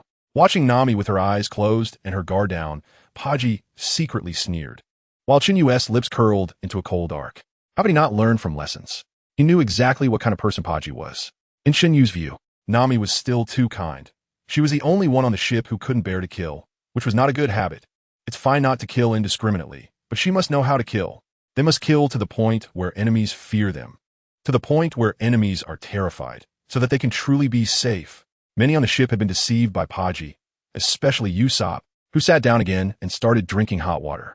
Only the 3 who had once been pirate hunters remained vigilant. As for that fool with the surname Wong, he had no concept of vigilance at all. Seeing Paji kowtow while slowly turning his whole body toward Nami and secretly beastifying his toes, Zoro didn't hesitate to pull out his sword, while Johnny and Joseph instinctively placed their hands on their waists, ready to draw their blades at any moment. Chen Yu secretly released flames to stop the 3 of them. Chen Yu plans to help Nami. However, Chen Yu can't help but marvel at how well Paji's fruit ability matches his own. It's impressive that he can easily transform just his toes into beast form. What if he tried a different body part? Scary. At that moment, Paji's legs are tense, his head still banging, but inside he's mocking. Even with such power, there's still a bunch of low-level pirates, so lacking in vigilance. Moreover, They don't even restrain the actions of their captives. Just wait. Once I escape, I will definitely take revenge. With that thought, a glint of lust flashes in Paji's eyes, which are locked on Nami. Paji smirks coldly. He believes he is about to successfully escape. All he needs to do is take Nami hostage. Chen Yu also smirked with a crooked smile. He had finally waited for Paji to make his move. Bang! This time it was not the sound of Paji bowing, but rather the sound of the beastified Paji smashing through the deck of the Mary. Paji shot towards Nami like a cannonball. Just 2 or 3 meters. How could he lose? Paji was already starting to fantasize about how to deal with Nami after escaping. He launched forward, fully beastified, swinging his claws. It all happened in one go. This sudden turn of events startled everyone, especially Usopp, whose mouth was burned red by the hot water. Finally here, Chen Yu murmured softly. Could Paji outrun the vigilant Chen Yu? Clearly not. Chen Yu suddenly appeared and embraced Nami, leaving his back exposed to Paji, and even took the initiative to cancel his elementalization, not daring to use his haki. Otherwise, he was afraid that Paji wouldn't be able to break through his defense, which would lessen the effectiveness of the situation. Ki! Chen Yu raised his right hand, pointing his sword, and 3 fiery blades cut 3 slashes into his back. Chen Yu also didn't expect that he had let go of all defenses, but Paji's full-force strike could only break the skin. After being clawed by Paji, he was left with 3 small wounds, and with Chen Yu's recovery ability, he would be fine in no time. So what was the point? He immediately made 3 cuts on those wounds. This was to deepen the impression. After Paji clawed him, his face first showed a look of shock. He didn't expect someone to react and block him. Then the shock turned into joy, because he felt that his claw had firmly grabbed Chen Yu's back. And he believed that this strike would surely injure Chen Yu severely. Finally, the joy vanished in an instant, leaving only fear on his face. Paji did not expect that someone could withstand his full-force strike with just their body and only break the skin. Although in the end Chen Yu also looked like he had 3 serious wounds, Paji felt as if he had fallen into an ice cellar, his heart filled with despair. He didn't understand why Chen Yu did this, but he realized that everything was under Chen Yu's control, and he had been played. Chen Yu actually didn't know how high his defense was now. After all, since going out to sea, only Hawkeye had been able to threaten him, but in that battle, he didn't even get a scratch. He stayed far away, afraid of being taken down by Hawkeye's blade. Looking at it this way, Paji gave Chen Yu 3 wounds, no matter how big they were. Yet Hawkeye didn't manage to hurt Chen Yu. How terrifying! How terrifying! Paji, Teddy, Hawkeye. Teddy is amazing everywhere. After completing their task, the 3 knives didn't immediately dissipate, but instead rushed towards Paji, severing all the tendons in his legs and arms. Paji felt excruciating pain throughout his limbs. And just as he was about to scream, a flying knife took away his vocal cords, leaving him in pain and unable to speak. Puff! Chen Yu seemed to find the wounds insufficiently severe and immediately spat out a mouthful of blood, leaving Nami, who was still engaged in a psychological struggle, in a daze. Staring incredulously at Chen Yu, who suddenly appeared before her, along with the blood at the corner of his mouth. This time, Nami's observation haki gave no warning. Observation haki. Not even a fart of danger counts. Why would I give a warning? But at this moment, Nami's hands were trembling. Since she met Chen Yu, she had never seen him injured, let alone bleeding. Sanji, who was ready to take action, was completely stunned. The cigarette in his mouth fell to the ground with a thud, his eyes filled with shock. He couldn't help but admire Chen Yu. Even though he had just been beaten up by Chen Yu, that didn't diminish his respect for him. Sanji shakily lit another cigarette with his trembling hands. He finally understood Chen Yu's actions. So this is how it can be done. Today, Chen Yu completely opened Sanji's eyes, until Chen Yu spat out blood. Sanji still didn't understand what Chen Yu was up to. He couldn't believe this curly-haired dog could hurt Chen Yu. Sanji couldn't help but look into the distance, exhaling a large puff of smoke to ease his inner shock. The old man was right. Going out to sea really broadens one's horizons. Sanji was deeply shocked as he pondered. The others were not quick to react. They were extremely puzzled by Chen Yu's self-harm. Usopp and the Sword God duo couldn't hold back and were about to ask Chen Yu why he was doing this when they received a cold glare from Chen Yu as a warning. The 3 of them immediately shut up.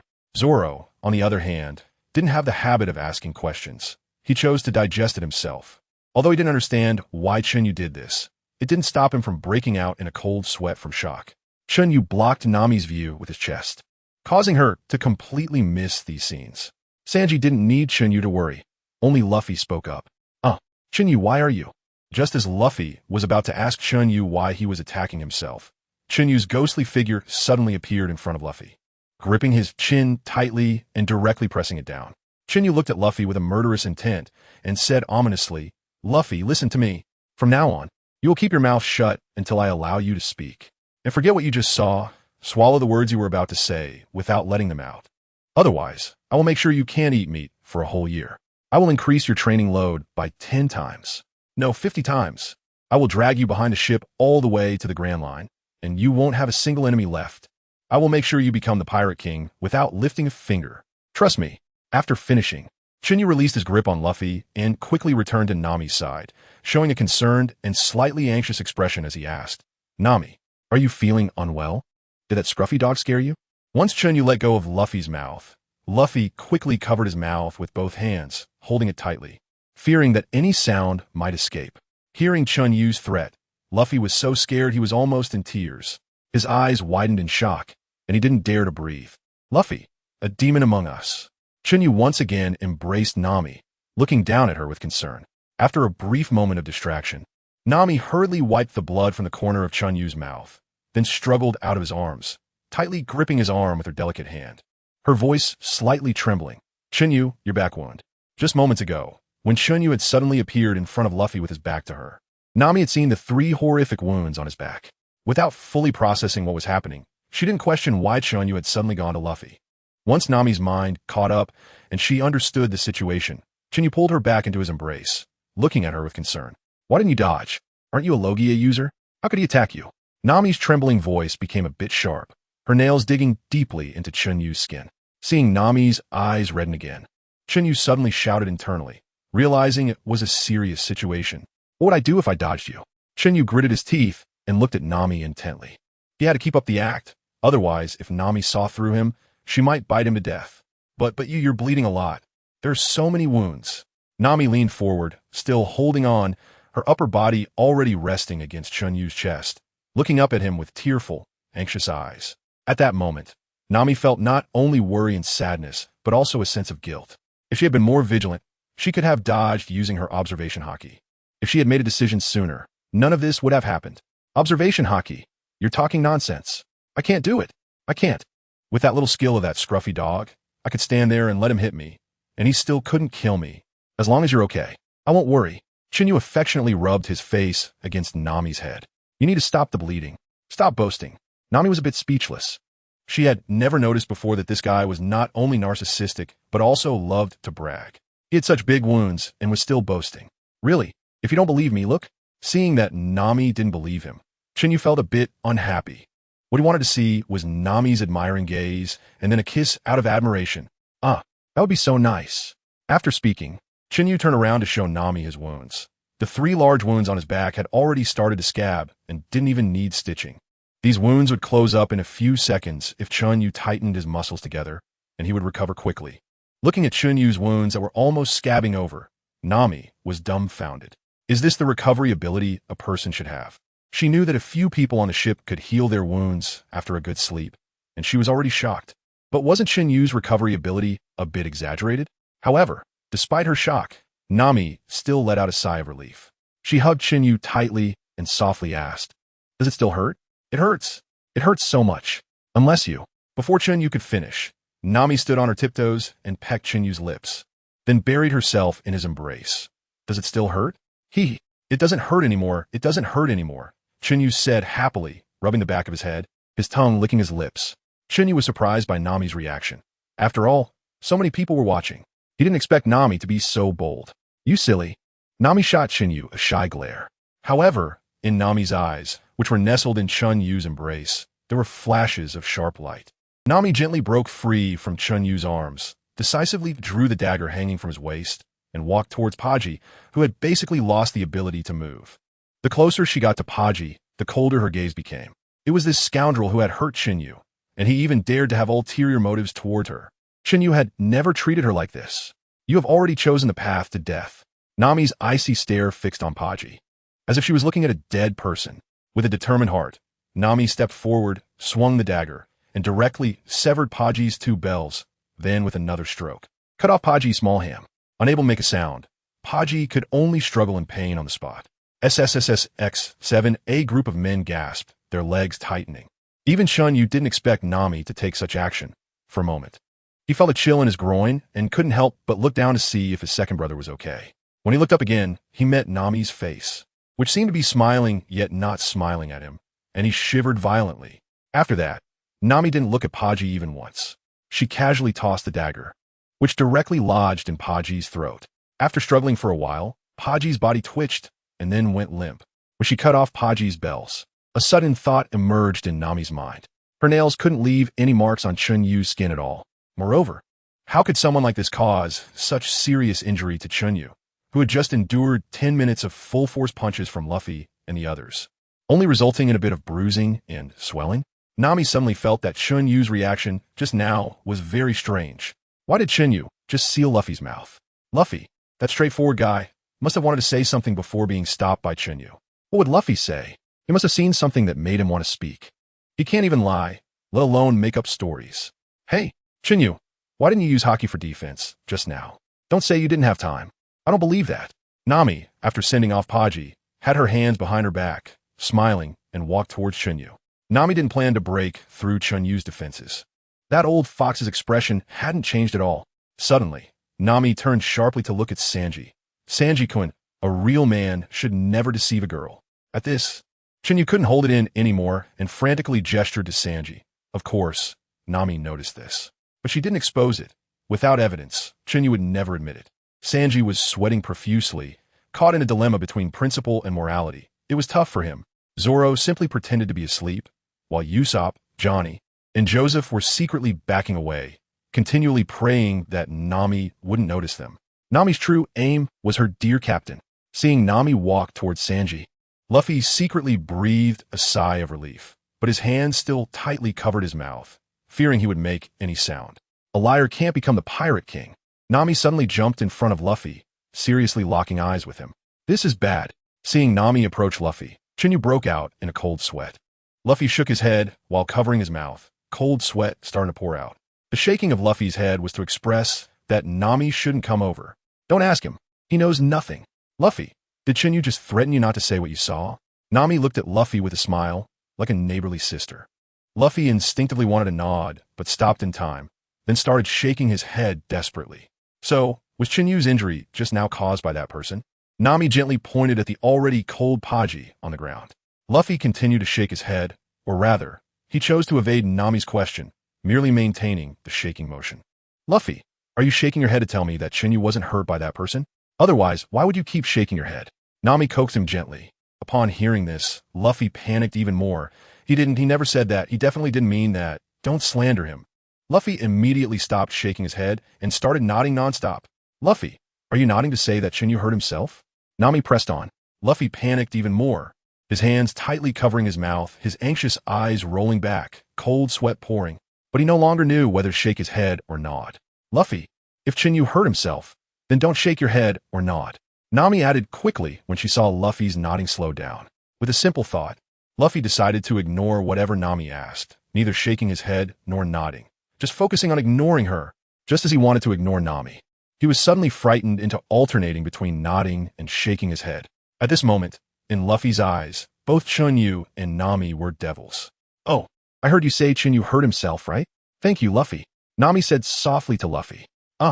I didn't say that. Chen Yu, I didn't say anything. You have to believe me. Luffy completely broke down, running around like a crab in a panic. Hearing this, Chen Yu helplessly covered his forehead. Luffy really tried his best, getting the result he wanted. Nami remained unchanged, bending down to pull out the dagger from Paji's neck, still gently walking towards Chen Yu, saying nothing, just waving the dagger in the air a few times. Although Nami said nothing, it seemed like she said everything. Incredible. Chen Yu retreated while wiping the cold sweat from his forehead. What went wrong? Shouldn't he have received Nami's utmost gentleness and concern? Although the ultimate goal was achieved, and Nami killed Paji, it was completely different from what he imagined. Sanji, still somewhat shaken, pulled out a cigarette and lit it. Looking at Chen Yu with eyes full of pity, Usopp and the others had similar expressions, hiding behind the door and secretly observing. Luffy was still frantically running around. Suddenly, Chen Yu's figure flashed and disappeared before Nami, and when he reappeared, it was already in a fireball heading towards Log Town. A line of fire suddenly appeared in the sky. I'm going to investigate the pink-haired girl's matter and eliminate any potential threats. As the vice captain, it's my duty. Don't wait for me for dinner. Nami never intended to make things difficult for Chen Yu. How could she possibly cut him down over something like this? That bastard ran away so fast. She wasn't planning anything against him.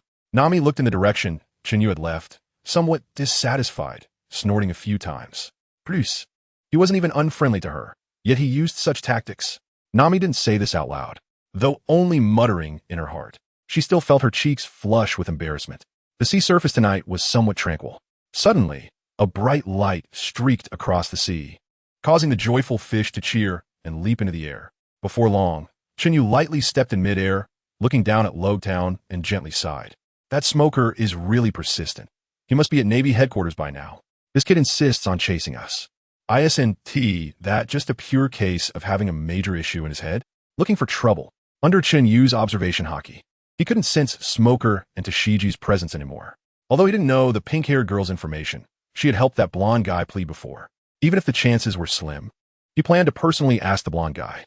Originally, Chen Yu planned to ask Smoker for help in finding that blonde guy, but since they were so familiar, he felt embarrassed to ask. Now, it's all over.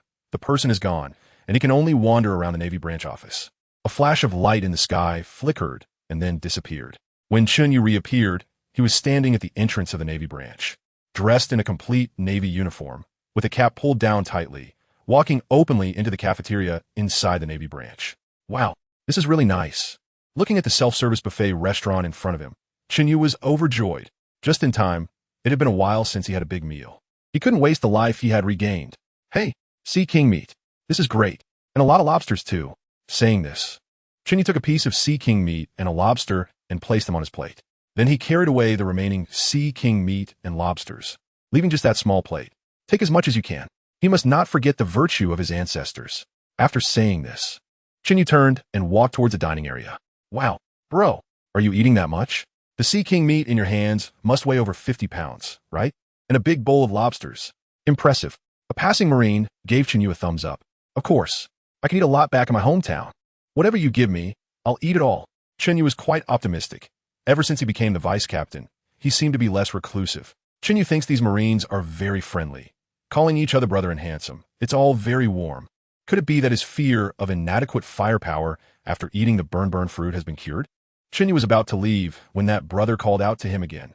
Brother, where did you get that big bowl? Oh, you mean this? It's from the self-service area on the table. I like to eat, so I took a bit more, but I didn't take it all. I left some for you. You can go have a look. Chen Yu chatted enthusiastically with the young guy. Can the big plate on the table be taken away? Of course. Why wouldn't it be? Brother, you must be new here. You're too straightforward. Learn a bit more. Take fewer detours.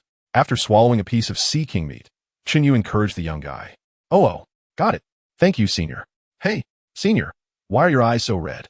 There are blood vessels. It looks kind of scary. The straightforward brother asked directly. Oh, that's a complicated story. I'll keep it short. It's because the beauties in the army saw me and all shouted they want to marry me.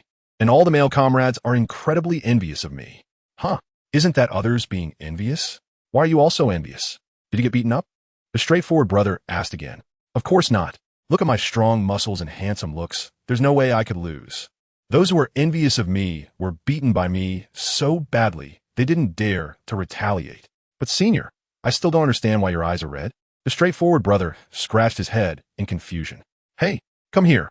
I'll tell you secretly, just to you. My eyes got hit by the base commander. I didn't expect the base commander to be envious of me, jealous of my beauty. He was worried he couldn't beat me in a fair fight, so he sneak attacked me. That old man doesn't play fair. Unfortunately for him, he met me, although I got hit by him and took 2 punches to the eyes. I crushed one of his bells with my bare hands. Just think about it. If I wanted to, I could have crushed the other one too. But I thought I should leave him one. After all, we are the righteous Navy. Plus, my eyes will heal in a few days. But the base commander will forever only have 1 bell left. Ola ola. Just like that. Remember to keep it a secret. For the rest, figure out yourself. If you don't understand, come find me again. I'm off to eat. I've trained so much I'm about to starve. Chen Yu couldn't wait to sit down and eat. The Sea King meat tasted really good after being processed by the Navy. I should go to headquarters sometime to see if there are any cooking recipes. All right, senior. You're really nice.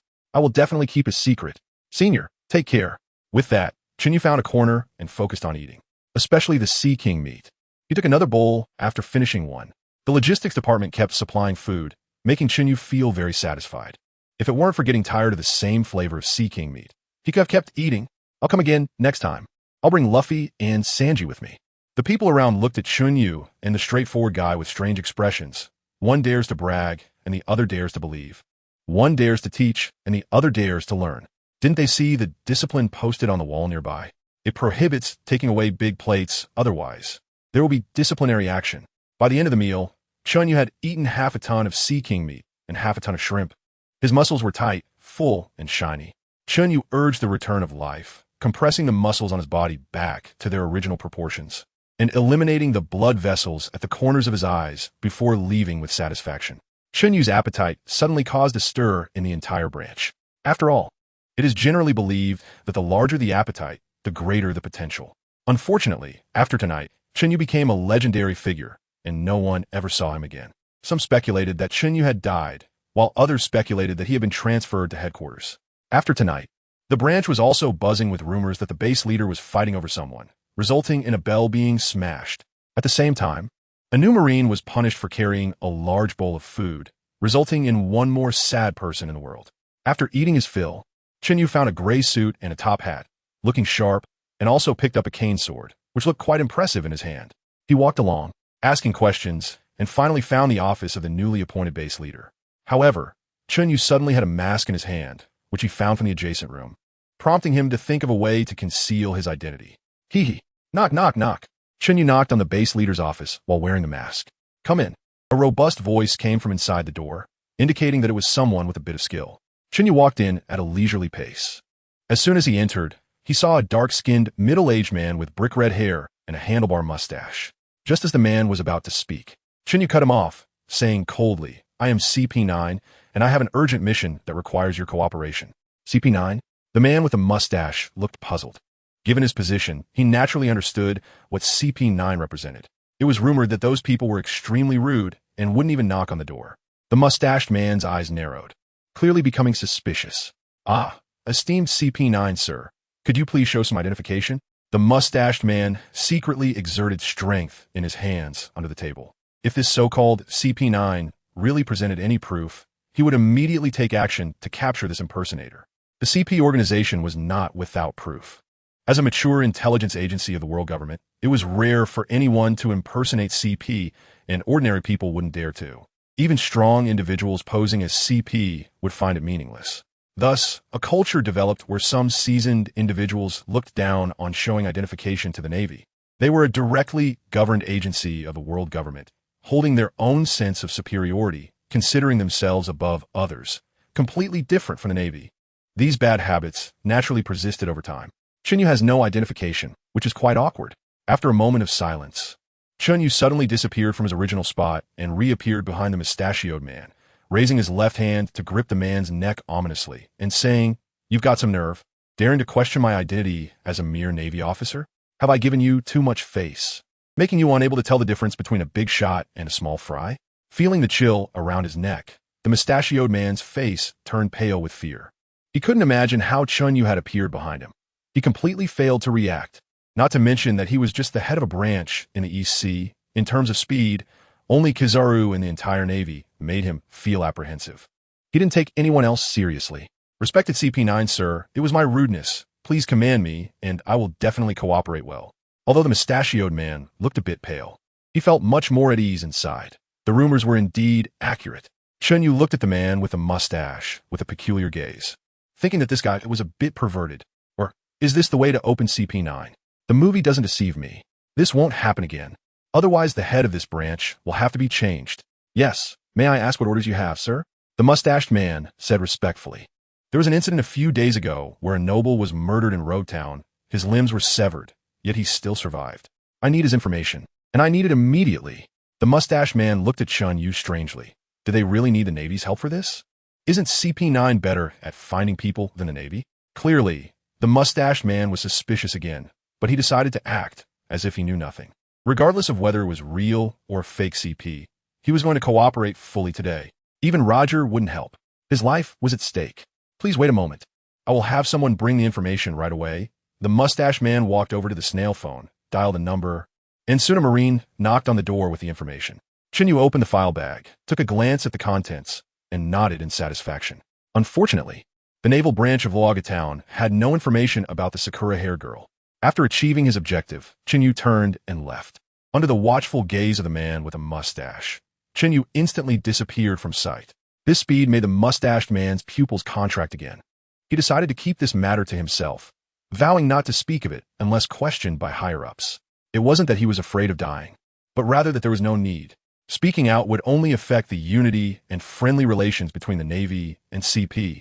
Upon reaching a dark corner, Chen Yu removed his mask, burned it, and then flew toward his target. The target was not far away.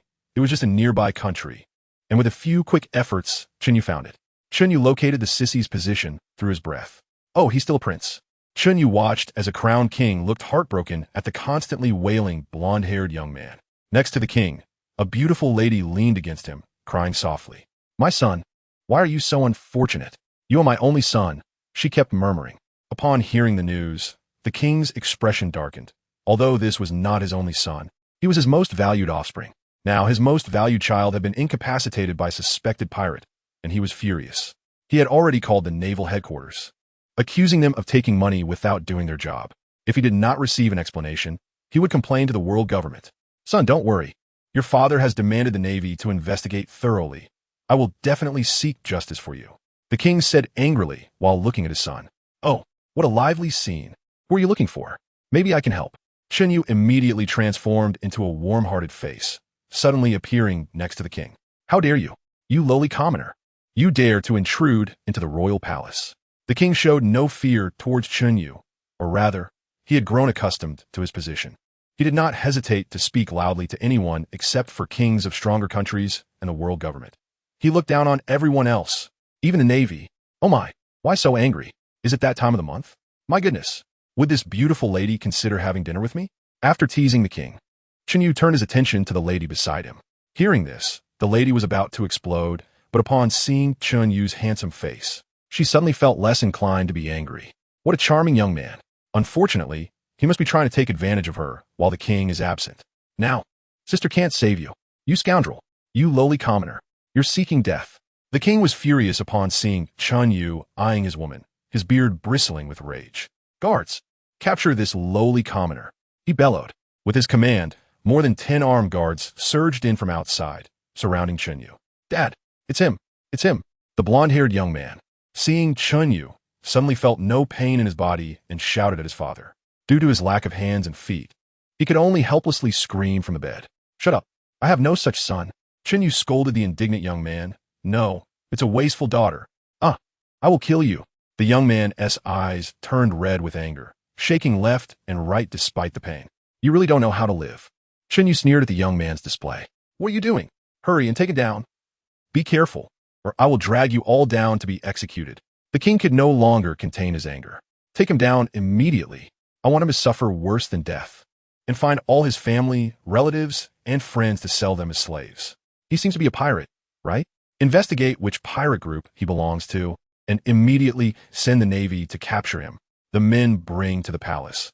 I will personally torture them to death. The women bring to my son to use as dogs. Let my son handle it himself. I want this lowly commoner to suffer in his next life. After a series of harsh words, the king sat down on a chair, slightly out of breath. The lady shook her head in regret. It's a shame my son has been ruined. Such a handsome guy. I was planning to secretly keep him safe, but now it's a pity. The blonde-haired young man nodded in agreement with the king's words. Chen Yu initially felt indifferent, thinking it was just an old fool talking big. After all, he had no relatives in this world, so if you could find someone, good for you. But when he heard this old fool's intention to target the people on the ship, especially since there was currently only Nami as the sole female in their group, he thought, old fool, it seems you are tired of living. Even though he knew this old fool was just talking big, Chen Yu couldn't suppress the killing intent radiating from him. Sensing the murderous aura from Chen Yu, the king immediately shuddered. However, seeing that the guards still did not take action, the king roared angrily. What are you waiting for? Capture them. The king had made up his mind. After tonight, none of these guards who did not take action would live. It wasn't that the guards wouldn't act. It was that they were afraid. The guards were not fools like the king. The man with a bounty of 90 million the strongest newcomer in the East Sea, Firefish Chen Yu. They recognized him at a glance, trembling in fear. Seeing the guard's reaction, Chen Yu knew that his reputation was having an effect. However, Chen Yu did not let this group of guards off the hook. Since they had made enemies, no one could be left alive in this castle tonight. Chen Yu snapped his fingers, and immediately all the guards spontaneously combusted, leaving only a pile of ashes. In fact, it would have worked without the snap, but this way it's more mysterious and cool. Chen Yu's actions scared the king and the beautiful woman, causing them to collapse to the ground instantly. What did you do? The king was so frightened that tears streamed down his face, soaking his pants. Chen Yu didn't want to dwell on the king's rudeness.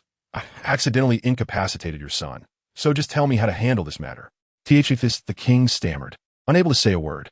However, the queen's eyes lit up. This handsome guy wants to have dinner with her. Isn't this a great opportunity? As for her son? Nonsense. He's the king's son. What does that have to do with her? Little brother, don't you want me to accompany you for dinner? I am willing, the beautiful woman said. Her face flushed and somewhat shy as she spoke to Chen Yu. Although this beautiful woman was quite attractive and well-maintained, after all, those who could become queens were all beauties, but she was old enough to be his mother. In his past life, he had heard that this kind was the most flavorful, but he wasn't a rogue and didn't want to try at all. His Nami was still not won over. The king looked on in disbelief. The blonde-haired pretty boy was even more so, staring blankly at his mother. Mother, he is our enemy. Shut up. I have no son like you. Who is your mother? The beautiful woman glared at the king and her own son with disgust. She wasn't willing to marry the king, and her son was merely a tool for her to vie for power. The sudden destruction of her years of effort made her extremely resentful. But as long as Chen Yu killed her husband and son, she could instantly control the entire country. At that time, she and this handsome guy would have the whole country at their feet, having both power and a lover. Little brother, as long as you kill them, the whole country will be ours. You can be the king, and I will be the queen. Together we will control the entire nation. The beautiful woman threw a flirtatious glance at Chen Yu and spoke again. Now the king's expression grew even uglier.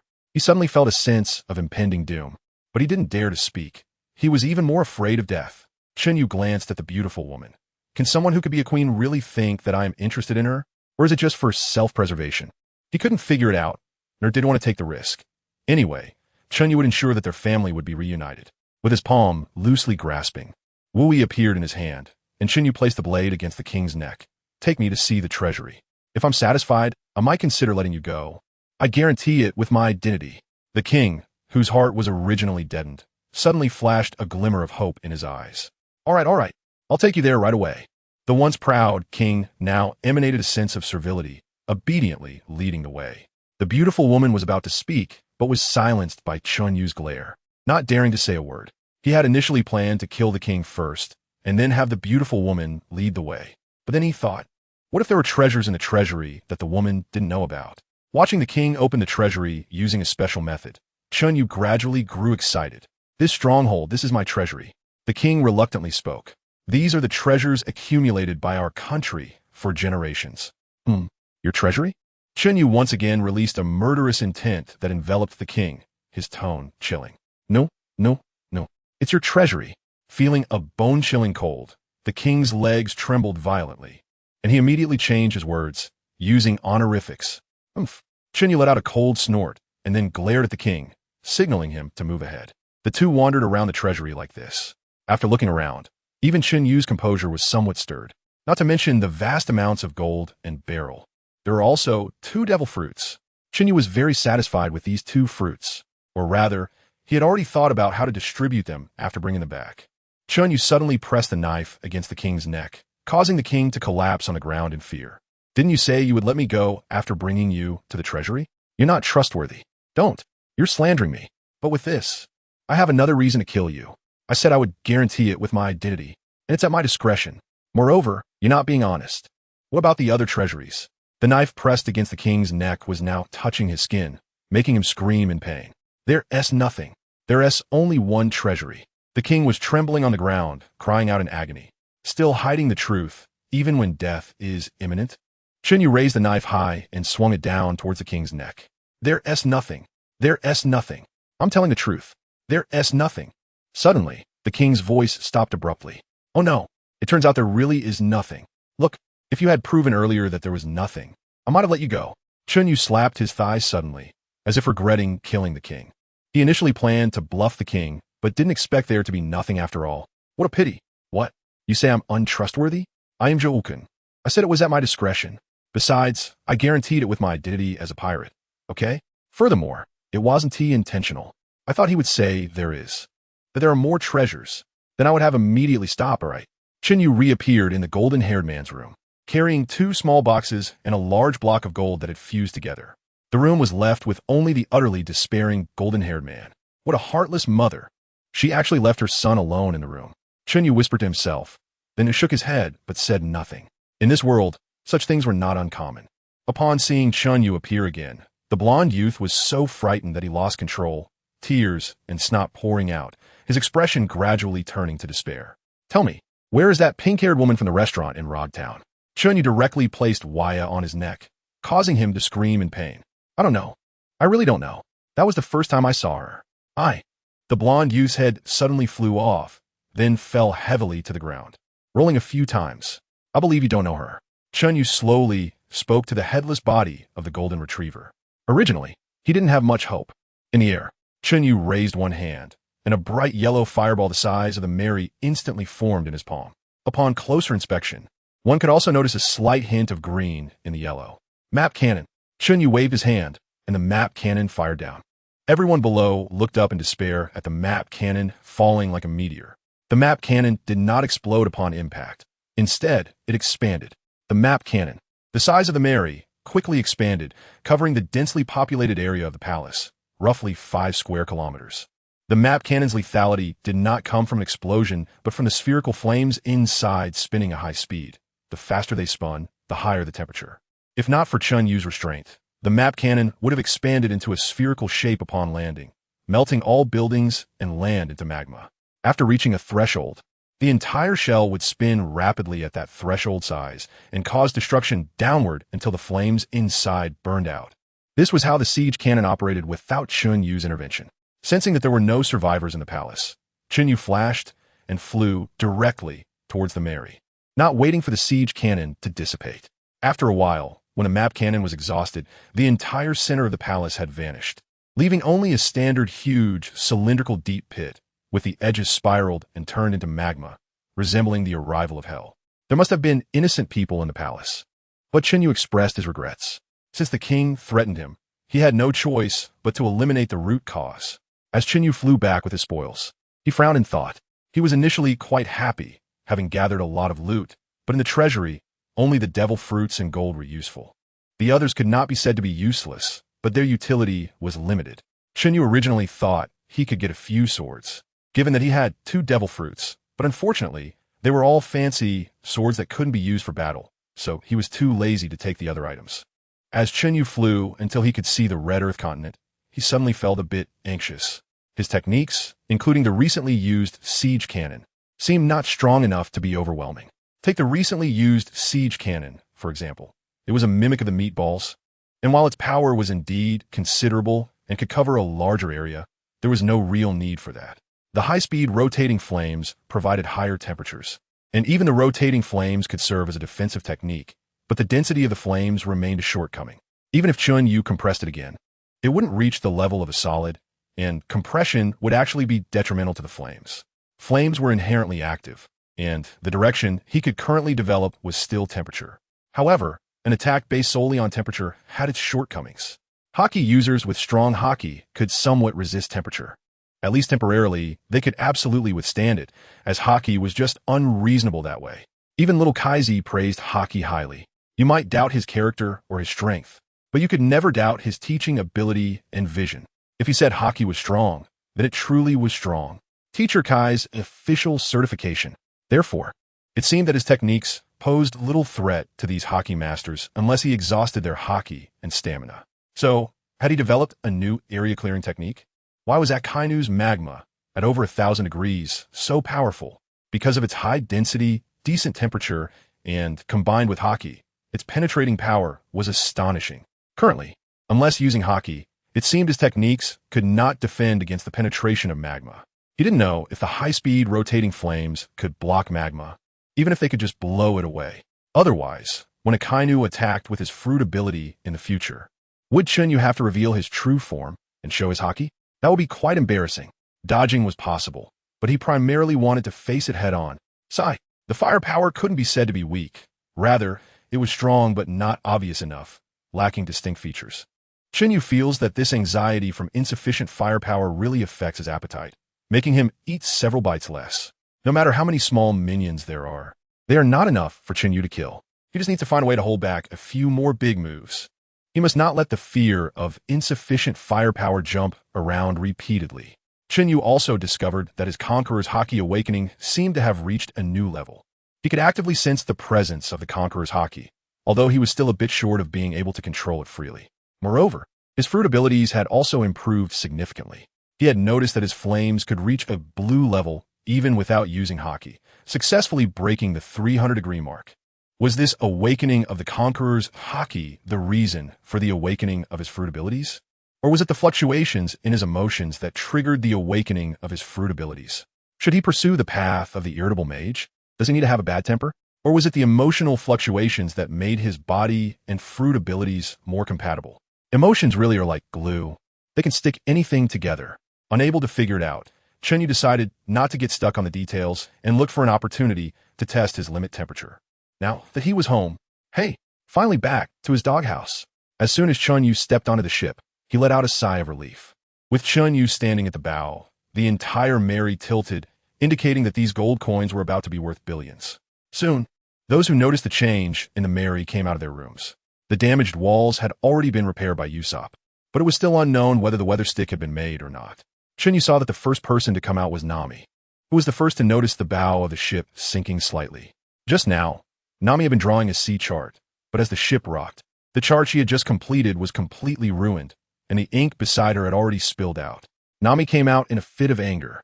When she saw Chen Yu, she was taken aback. She had originally planned to let go of the things Chen Yu did, but now this happened. Looking at Chen Yu below, Nami clenched her fists tightly. She couldn't wait to hit someone. She thought it would be Luffy, so she came out to hit Luffy. But now that it was Chen Yu, it was even better. She could settle both new and old scores today and avoid future troubles. How strange. Why did Nami look so angry? Didn't she see the gold behind me? Originally, Chen Yu thought that Nami had a connection with him and was coming out to welcome him, but now it seemed very wrong. Shouldn't someone as money-minded as Nami immediately smell the scent of gold and excitedly come to find him, so he could give her a portion of the gold, and they could laugh it off? Why was it so different from what he imagined? Chen Yu, who liked to think, realized that the situation was not simple. Did Nami get her period today? No, that couldn't be it. Why was that? As he stepped out of the room, gold. Gold. Chen Yu suddenly wondered if he had been too arrogant when he landed, causing the ship to rock violently, which made Nami, who was on her period, very unhappy. It was said that when women have their period, even a passing dog on the street would get slapped twice. He wasn't sure if that was true. Wait. Something was off. Even so, it didn't explain why Nami would ignore the gold. The ship rocked. Wait, could it be? Chen Yu immediately locked his gaze on the ink stains in Nami's hand. Sure enough, it was ink marks. This is bad. Anyone on the ship who disturbs Nami while she's drawing the sea chart will be beaten half to death. Moreover, Nami's domineering aura was even stronger now. He didn't want to be the first to experience that. Knowing the reason, that's easy to handle. Chen Yu quickly brushed his hair back and smiled confidently. The flames in his hand covered the gold, and soon a golden rose with radiant petals appeared in Chen Yu's hand. He took out a handkerchief from his pocket to wipe his hands, then stuffed it back into his pocket, holding the golden rose in his mouth. With a quick movement, he appeared in front of Nami and knelt on one knee. Baby, do you know why I came back so late? Who cares why you came back late? Nami exploded in an instant, not giving Chen Yu a chance to finish his sentence before giving him a beating. Then Nami strutted back to her room and slammed the door shut with a loud bang. Chen Yu was left at the door, sulking with his but sticking out, twitching incessantly. Chen Yu, with two black eyes and a big bump, trembled as he held up a severely deformed golden rose. Mumbling incessantly, "It's because I want to pick flowers for you." The onlookers, observing in the shadows, were all frightened and sweating profusely. Drawing nautical charts was extremely important to Nami. It was her dream, and the biggest obstacle to achieving that dream was the people on the ship. Nami had to redo the chart constantly, and sometimes she even had to knock everyone down just to complete the nautical chart steadily. Life is restored. Chen Yu's facial muscles twitched slightly, and the swelling and dark circles around his eyes quickly returned to normal. His body had recovered, but his spirit had not. Therefore, Chen Yu only dared to wait quietly on the deck. Even his breathing had become a bit quieter. Nami, undisturbed, finished her business in no time. At this moment, Chen Yu deeply understood why Arlong was so obsessed with Nami. Each person on the ship truly has their own unique abilities. Hey! The door opened, and Nami walked out. Immediately, she noticed a large pile of gold. Her expression changed instantly, and the earlier imposing demeanor vanished completely. Chen Yu, is this gold a gift for your apology? Thank you. I really like it. Let's laugh it off today. I'm not angry at all. Nami very naturally claimed all the gold as her own, causing Chen Yu's lips to twitch. He had originally planned to keep a piece for himself. When it comes to money, no one on the ship can stand up to Nami, including Chen Yu. Once the money is in Nami's pocket, no one can take it out. If others disagreed with Nami's distribution policy, they would definitely get beaten up. Chen Yu, on the other hand, had to see Nami's mood. If she was in a bad mood, it would also mean a beating. If she was in a good mood, she would act cute and play tricks, especially since she had figured out the meaning behind Akane's words before leaving.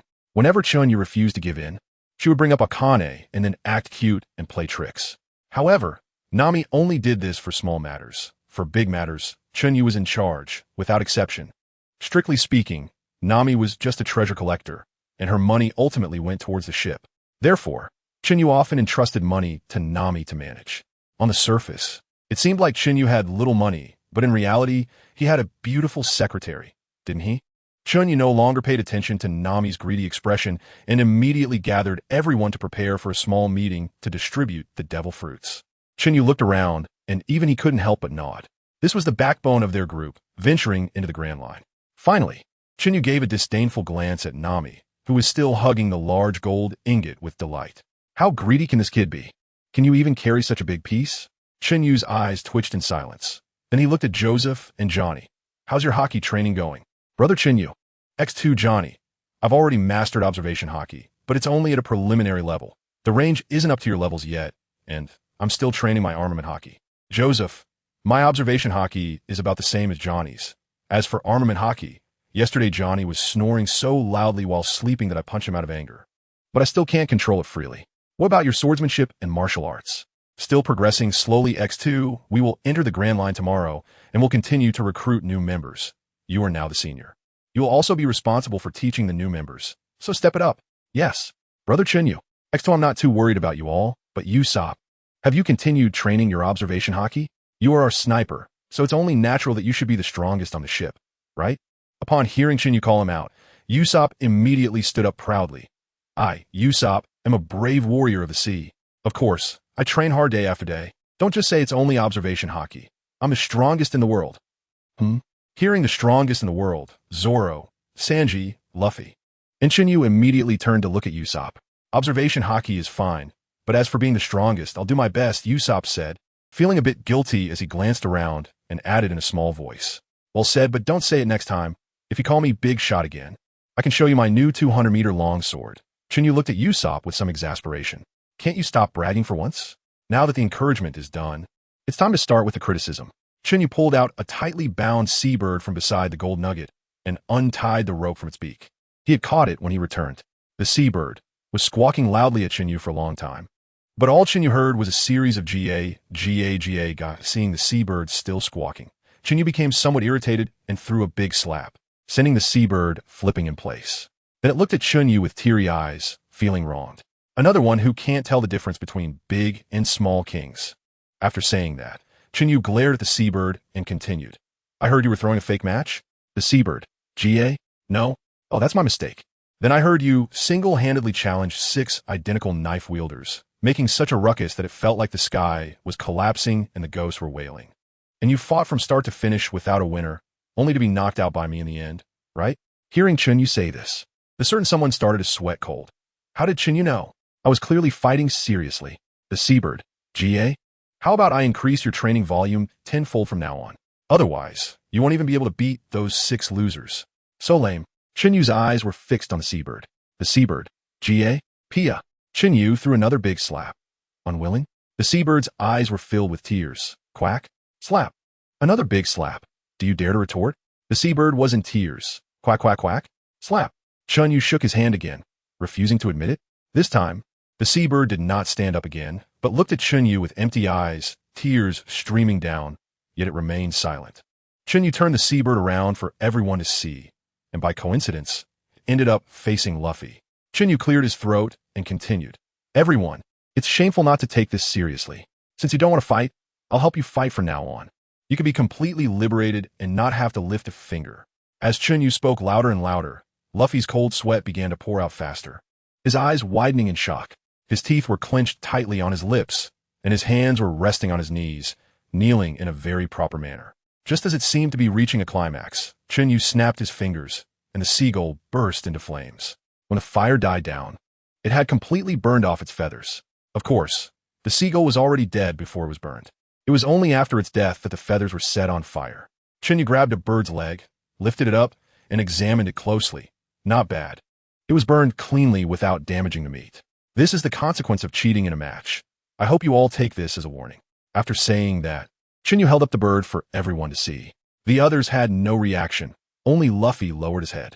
Under the control of observation haki, Chen Yu managed the temperature very precisely, accurately burning every inch of feather. It seems that his control over his fruit is indeed quite good. Sanji, find a chance to cook it. We can't waste it, can we? Chen Yu smiled at Sanji. Sanji agreed with Chen Yu's words and then placed the seabird behind him. Luffy, do you think what I just said was right? Chen Yu suddenly turned to Luffy and asked sincerely. Luffy remained silent, his hair completely soaked with cold sweat, his eyes blinking. Seeing that the effect was about right, Chen Yu didn't hold on any longer. As for Zoro and Sanji sigh, let them be. Hitting is love. Scolding is love. Next comes the main event. Chen Yu took out 2 wooden boxes from the side and placed them in front of him, his expression suddenly serious as he looked around at everyone. He respected others' wishes. Seeing Chen Yu's sudden seriousness, even Nami returned to normal and looked at Chen Yu seriously. These are 2 devil fruits. I want to hear your wishes, Chen Yu said, still serious. Zoro immediately stated, I won't eat a devil fruit. You know my pursuit. Chen Yu nodded. He certainly knew the result. Sanji's breathing became somewhat rapid, his whole body leaning slightly forward, his nostrils flaring wide, and his breath quickening. Is there a transparent fruit? Right now, everything about Sanji was highlighting his anticipation. I'm sorry, Chen Yu was left speechless. Knowing it wasn't the transparent fruit, Sanji immediately returned to his aloof demeanor and took a cigarette from the pack. I'm not interested in devil fruits. The others expressed their opinions in succession, all unwilling to eat. This was also within Chen Yu's expectations, and moreover, he intended to give these 2 devil fruits to Johnny and Joseph. Only they needed them. Chen Yu stared intently at Johnny and the others. No, everyone was looking at the 2, who were visibly nervous, their breathing quickening. They knew what Chen Yu was about to say next. I believe you all understand that everyone wants to give you this opportunity. What are your thoughts? Chen Yu didn't care about why others weren't eating. For him, the only reason people weren't eating was to show deference, to give it to the god of swords duo. Johnny squeezed his palms, his sunglasses slightly askew, and stammered, Brother Chen Yu, you know the value of the devil fruit, right? The other factors aren't for you to consider. Just tell us if you want it or not. Johnny and Joseph exchanged a glance, and then their expressions turned resolute. The 2 stood up simultaneously, without hesitation, and knelt on the ground, their heads bowing heavily. Thud! X2 Brother Chen Yu, we want to eat. Zoro genuinely felt happy for Johnny and Joseph. With these 2 devil fruits, their strength would make a qualitative leap. Moreover, Zoro believed that Chen Yu had considered this more thoroughly than he had. Chen Yu also smiled and unhesitatingly pushed the 2 boxes toward the 2. However, he had mixed up the 2 fruits in advance, so he didn't know which was which now. But it didn't matter, as both were suitable for them. Both fruits are quite suitable for you. As for which one you pick, that's up to your luck. Looking at the devil fruits so close at hand, Joseph and Johnny once again bowed deeply 3 times. Brother Chen Yu, and everyone, from today onward, we vow to protect our pirate crew with our lives. We swear to the pirate flag, if we go against this, may we die a terrible death. Upon hearing this, everyone smiled. Even the stern Zoro and Sanji broke into big smiles. This was what Chen Yu wanted to see. After all, compared to others, the 2 had joined the crew somewhat rashly. Remember well what you said today. Also remember what I told you when you boarded the ship. From today onward, we are family, no distinction between us. We are one entity, one for all for one. After saying this, Chen Yu looked toward the red mountain ahead and continued, as long as we cross this great mountain in front of us, we will begin our journey in the Grand Line. Everyone is your support. Likewise, you are our support. Do you understand? Chen Yu's voice grew louder. Understood. Johnny and Joseph tears streaming down their faces, clenched their fists tightly, and shouted. Luffy and Usopp were already hugging each other and crying loudly, while Nami was secretly wiping her tears behind Chen Yu. Only Chen Yu, Sanji, and Zoro were focused on the red mountain ahead, smiling with extremely firm expressions. They are family. All right, choose. Big guys, don't cry so easily. Don't act like a wimp. Chen Yu smiled at the two. Luffy and Usopp, feeling offended, looking at the two holding a treasure chest each, everyone's curiosity was piqued. Crack, crackle, a series of sounds of biting into fruits rang out. How does it taste? Chen Yu asked curiously. Everyone. Johnny, it's delicious. A very unique flavor. Crunchy, and I want to eat more. Joseph, this flavor seems familiar to me, but I can't remember when I had it before. I also think the texture is great. I want to eat more. Chen Yu twitched the corner of his eye. Luffy, on the other hand, had a thoughtful expression, as he had somewhat forgotten what the taste was like. Watching Luffy ponder seriously, Chen Yu's eye twitched again. Scared, Chen Yu hurriedly added. It said that eating a second devil fruit will lead to death. Luffy and the sword god. What? Chen Yu, these three fools. The crowd's eyes were filled with curiosity and anticipation, and for a moment, everyone's attention was focused on Johnny and Joseph. Let's broaden our horizons. The new powerhouses of the Straw Hat Crew. Chen Yu suddenly stood up, his face showing encouragement. Ryup. The sound of tearing fabric broke the silence of the night. Joseph's muscles swelled, countless feathers bursting forth like new shoots breaking through the ground, covering his body. A giant eagle, all black with golden highlights, appeared on the deck of the Mary. This eagle had claws like knives and a beak like a hook, emanating a chilling gleam. With a wingspan of 6 meters and a body length close to 3 meters, its majesty not inferior to the recently deceased Haste giant eagle. Joseph had eaten the bird fruit, golden eagle form. Feeling the surging power within him, Joseph couldn't help but flap his wings and soar into the sky, letting out a long cry, the sharp eagle's call echoing across the red earth continent, unending. Johnny was not to be outdone, his hands transforming into two giant sighs radiating cold light, his eyes bulging, mouth resembling an abyss, transforming into a majestic mantis. The mantis waved its dual blades, performing several sword flowers before leaping up and soaring high. It was evident that flying speed was not Johnny's advantage. Johnny had eaten the bug fruit, Chinese knife mantis form. Watching Johnny and Joseph's cool appearances, Usopp and Luffy were envious, their eyes shining, constantly shouting. So cool. I want to ride. I want to ride.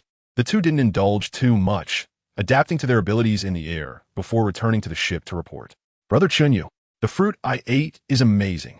Not only has my strength skyrocketed, but I can also see scenes from dozens of kilometers away, and even my observation hockey has made great progress. Joseph exclaimed with a tremble after flying back to the Mary.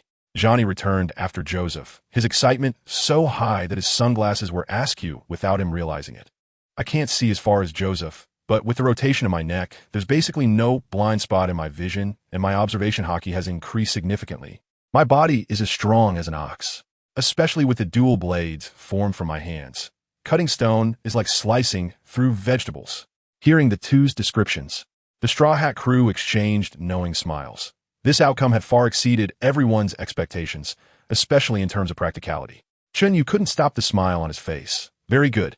Tonight, you will successfully transform. Soon you will master the armament hockey, and you are already strong. The Golden Eagle is just as he expected.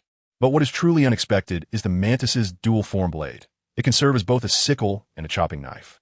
Johnny, you must quickly master partial beastification, especially in your palms and wings.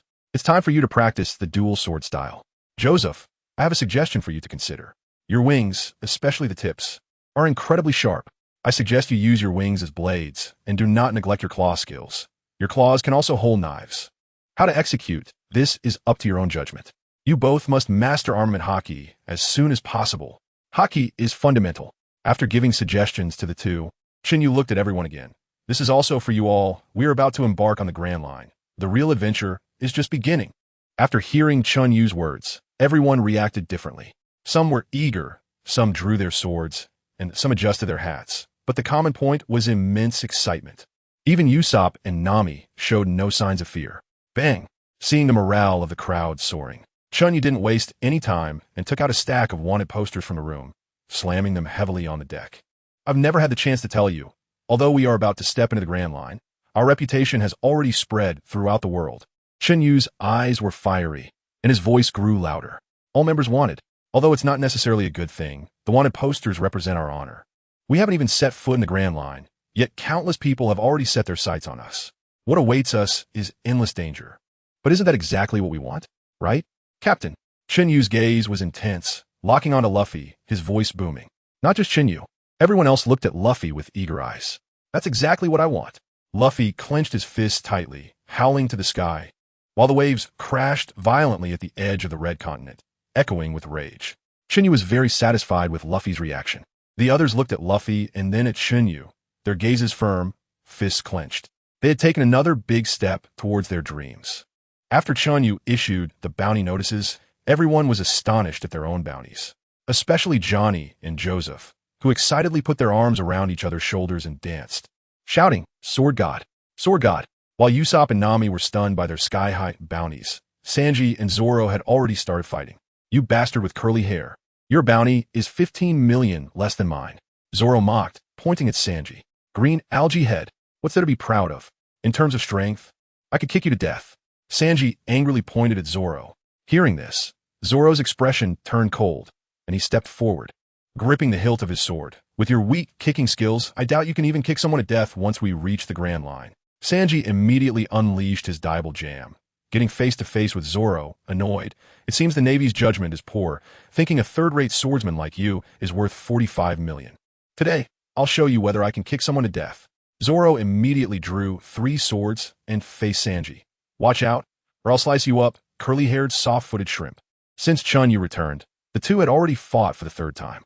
However, this time Nami did not bother to stop them, looking worried and saying, "I clearly haven't even fought, so why is my bounty so high? 20 million berries."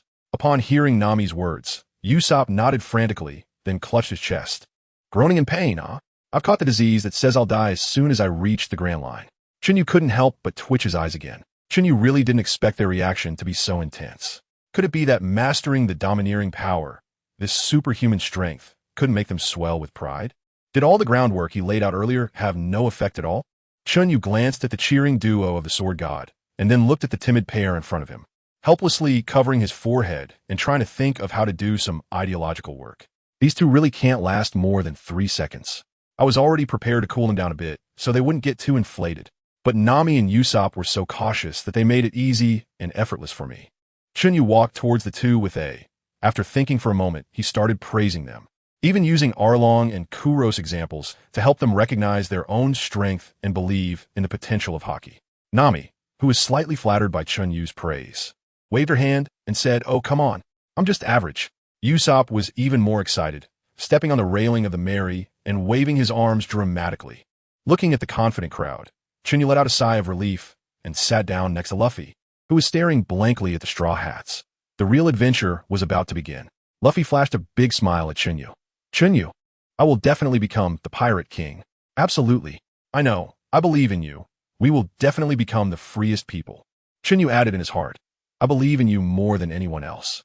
"Hey, Luffy, I hope you remember this. Remember this sentence. You want to be the Pirate King, the freest person."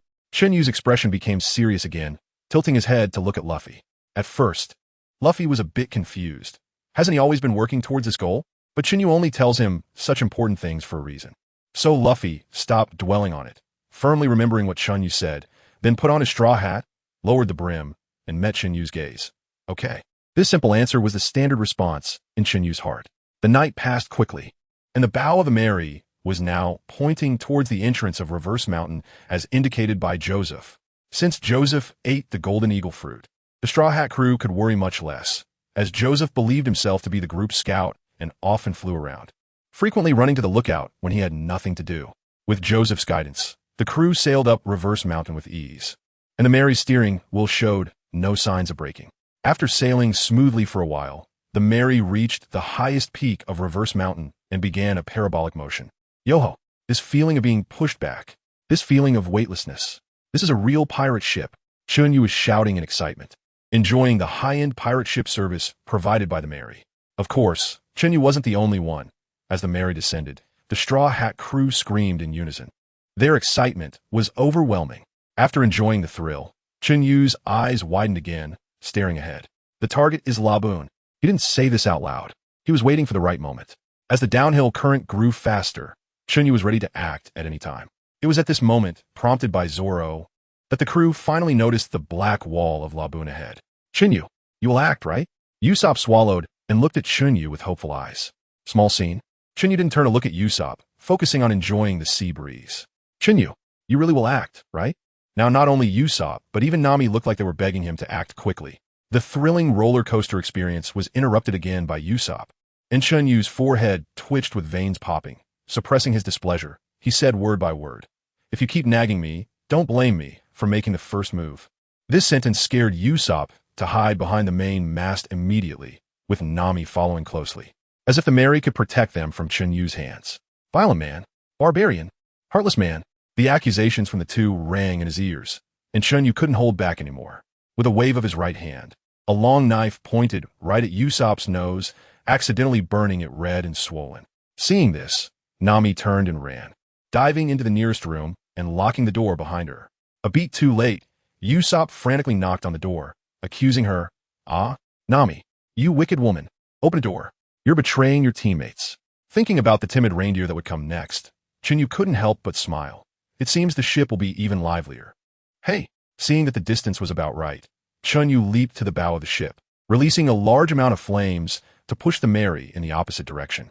At the same time, Chen Yu clenched his right fist, gathered power, and suddenly swung it towards Laboon ahead. Fire fist. Just right. After a somersault, Chen Yu landed safely, indulging in his own self-satisfaction. Watching Chen Yu actively provoke the giant whale, the crew on the ship was scared and jumped up.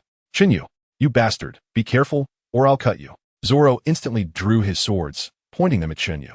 Zoro still maintained a respectful attitude towards the gigantic whale in front of him. Sanji was also startled. When the Mary was gradually slowing down, he felt relieved, as this was the result he hoped for. He didn't expect this fire-playing bastard to throw a fire punch at the giant whale. Sanji lit a cigarette, his eyes fixed on Chen Yu, knowing that if Zoro made a move first, he would definitely follow. The sword duo was scared and huddled together, tilting their heads, tears streaming down their faces. Usopp was the same, constantly mumbling, "It's over. It's over." Only Nami jumped up, swinging her fist the size of sandbag towards Chen Yu's head, but unfortunately, Chen Yu dodged it with a quick move. Woman, you could hit me before because I didn't want to dodge. Don't get too cocky." Chen Yu showed disdain, shaking his index finger. Nami didn't care about him, her legs coiling like a bow ready to shoot. "If you dare dodge, don't think about stepping into my room tonight." Thus, Chen Yu ended up with a bump on his head, pretending nothing happened while silently activating life return, making Zoro and Sanji snicker beside him. Not cool for more than 3 seconds. So lame. After mocking him, the two quickly left to avoid unnecessary accidents. While the Straw Hat crew was still blaming Chen Yu, Laboon was already in pain, his eyes bloodshot, opening his abyss-like mouth and howling to the sky. The sharp cries prompting everyone to immediately activate their haki, while only Joseph and Johnny were covering their ears and rolling on the ground. Then, Laboon flipped over and swallowed the Mary in one gulp. Just moments ago, calm Luffy was now frantically covering his head and running around. "We're going to be swallowed. We're going to be swallowed." The angered Nami now resembled a deflated balloon, desperately pleading with Chen Yu to act. "Chen Yu, you can definitely beat this whale, right? You can definitely beat it, right? Hurry up and do something. Use your little mushroom to blast it." Usopp, still lying on the ground, crawled over step by step, tightly hugging Chen Yu's calf with a pleading expression. Chen Yu remained unmoved, unable to explain or feel the need to explain. Sanji pinched a cigarette between his fingers, exhaled a puff of smoke, and looked at Chen Yu with his lifeless eyes, pondering internally. This bastard seems to have other intentions and didn't give a heads up. I'll definitely kick him to death when the opportunity arises. Zoro was also planning how to deal with Chen Yu, but he maintained a calm expression as he slowly sheathed his sword. Luffy, on the other hand, had completely opened up. After a moment of self-comfort, he sat on his throne and excitedly exclaimed, "Adventure! A new adventure!" Seeing the 4 of them so calm, the others no longer panicked and hurried to the side of the ship to observe the situation. Rumor has it that the Pirate King Roger's ship doctor is in hiding in the Twin Sea Straits. If you carefully sense it, you'll find that there are people inside the whale, and not just one. Let's take a chance and see if we can pay a visit. With that, Chen Yu stopped talking and quietly stared ahead. Upon hearing this explosive news, Luffy became even more excited. "He, the Pirate King's ship doctor? I really want to meet him." Zoro crossed his sword, muttering, The Pirate King's ship doctor? I wonder if he uses a sword. As the Mary began to enter the whale's mouth, Chen Yu immediately called for everyone to prepare, and everyone became invigorated, their anticipation hard to conceal. Wow, there's even sky, clouds, and seabirds inside the whale. Usopp was the first to speak, pulling down the telescope in shock. The others curiously leaned over the side of the ship to look around. TCH. Turns out it's a painting. Everything was as Chen Yu expected. I wonder if that giant king squid is around? I want to see if it tastes good. Saying this, Chen Yu's palm slightly clenched, sensing something rapidly approaching. Yes. Sanji, get ready to cook. There's an unfamiliar ingredient. With that, Chen Yu stepped forward and swung his sword at the bulging water surface, a fiery slash quickly cutting through, and before the giant squid could fully reveal its true form. It was sliced in half by Chen Yu with a single stroke. Chen Yu held his left hand in a loose grip, lifting a nearly dead giant squid engulfed in flames and throwing it towards Sanji. Sanji, don't let me down. I'm really looking forward to its taste. Chen Yu said with a slight smile at Sanji. Me too, me too. The crew immediately surrounded Sanji, filled with anticipation. Just wait. The dishes I make will definitely be delicious enough for you to swallow your tongues. Sanji rolled up his sleeves and struck a strong pose. While the Straw Hat crew was still cheering, a small island floated nearby, and an old man with glinting eyes slowly walked out, his face serious. Kid, that is my prey. The real deal has arrived. Chen Yu immediately walked to the bow of the ship and looked towards Coloca's with an extremely serious expression. But his words were unyielding. It's obvious to anyone with eyes that this is my prey, right? Hearing that someone was trying to snatch their prey, Luffy and Sanji immediately became displeased. Hey, old man, are you looking for trouble? This is our prey. Coloca's strong aura faintly overshadowed the encirclement of Chen Yu and the others, scaring Usopp into threatening with his slingshot. Chen Yu looked at Sanji beside him, his expression serious, and nodded slightly. Sanji immediately understood. He also realized that this old man was not simple. This aura was not something ordinary people possessed. With Chen Yu as confirmation, he became even more solemn. I advise you not to. People will die. Kuroka's eyes narrowed sharply when he heard Usopp wanted to fire the cannon, and a chilling aura shot towards everyone. Then, ignoring them, he sat down in a nearby armchair and started reading the newspaper. Zoro immediately placed his hand on his sword. Sanji casually unbuttoned his shirt, and Luffy clenched his fists, all getting into a battle-ready state. Usopp also learned the identity of this person from Chen Yu, and his legs immediately trembled even more. The slacker Sanji lit a cigarette and coldly looked at Kuroka's, saying, Who will die? Of course it's me, Kuroka said, looking at Sanji without any hesitation, as if it were a matter of course. This shocked not only Sanji but also made everyone except Chen Yu show anger and speak up simultaneously. It's you? You damn. Confident Zoro patted Sanji on the shoulder, taking on the task, but ended up getting so angry that he drew his sword. Subsequently, the rebellious Vivi and Mr. 9 were unexpectedly captured by the Straw Hat crew. However, watching Kuroka's withstand a cannonball with his body, Chen Yu slightly frowned. It seemed there would be no gains this time.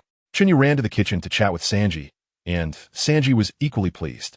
The two talked about the Bartai restaurant, then moved on to maid cafes, and finally ended up discussing Mermaid Island. They were having a great time. By the end of their conversation, Sanji looked at Chen Yu with intense heat in his eyes. Chen Yu's usual antics had already opened Sanji's eyes, and this chat was like 10 years of learning for him. The talk about bondage, leather whips, and candles made Sanji's heart race, and his hands trembled slightly while chopping vegetables. In short, Sanji wished he could become sworn brothers with Chen Yu on the spot, and they agreed to visit the Mermaid Cafe together. However, when Sanji's elephant tuna and king squid were served at the lighthouse, the bond between the two men temporarily broke. This was because Chen Yu, that bastard, kissed Nami right in front of Sanji, making him so angry that he turned away and squatted down, drawing circles on the ground while muttering some incomprehensible words. During the meal, everyone briefly recounted Laboon's story. Halfway through, Chen Yu stabbed a strange rubber hand with a fork imbued with haki to prevent it from stealing food from him and Nami. He dragged the rubber hand to a corner and vented his frustrations before returning to Nami with a satisfied expression, continuing to challenge Sanji's limits. This time, Sanji learned his lesson. Instead of sitting there eating dog food, he decisively went to offer his services to the rebellious Vivi. However, Mr. 9 seemed to have a little crush on Vivi and constantly obstructed Sanji, providing him with an outlet for his frustrations. Time flew by, And since Chen Yu had already collected their record pointers, he wasn't in a hurry, waiting for the rebellious Vivi to trigger the plot. After the meal, Chen Yu found Kurokas to chat for a bit, but unfortunately, he was just a ship doctor and frankly said he had nothing to teach their group. Unless they later hired a ship doctor, he would never keep his medical skills to himself. Kurokas was so straightforward because Luffy, that clever guy, immediately asked if he was from the Pirate King's ship. After discussing Luffy's hat, Kurokas completely lowered his guard and got along well with everyone. After the meal, Luffy continued to dismantle the main mast of the Mary, and he made a bet with Laboon before bidding farewell to Kurokas and heading to Whiskey Peak. It wasn't that Chen Yu didn't like the Mary, but the Sunny had a better cost-performance ratio. He felt sorry for the Mary, but he had to consider more. The Mary wouldn't make it to the New World and wouldn't withstand the New World either. Therefore, Chen Yu had to ensure that the Mary stopped at Water 7. Otherwise, if the Mary was only slightly damaged after reaching Water 7, he wouldn't be able to propose changing ships. After all, it wouldn't just be Usopp who couldn't accept it at that point. Usually, everyone would ask Chen Yu to protect the ship, and he had no choice but to do so, just like this time when the Mary's figurehead was still intact. Chen Yu let out a sigh. Mary, I truly apologize, but this isn't just for Sunny, it's also for Frankie. I still have to find a way to drag Frankie into this. It's also for Robin. No one knows if she will still willingly follow CP9. If Robin doesn't go with CP9, there's no way to get Frankie wanted. Damn, with the current strength of a few people, can they really capture Robin? Robin is also a lost girl. If Robin doesn't go through the ordeal of wanting to live, can her heart still be opened? This is troublesome. As Chen Yu was scratching his head in frustration, the Mary arrived at Whiskey Peak, and the two captured individuals had already jumped into the water to escape. Everyone successfully attended the banquet, but Chen Yu wasn't in a good mood. He had already made up his mind. If Luffy still foolishly gets into a fight with Zoro this time, he would take it out on Luffy to relieve his stress. This grape juice is really good. After finishing one cup, Chen Yu immediately called for another barrel. However, Chen Yu was quite skeptical about Ikelim's intelligence, who drugged someone in their drink. Chen Yu looked down on it. A little bit of alcohol can't get anyone drunk.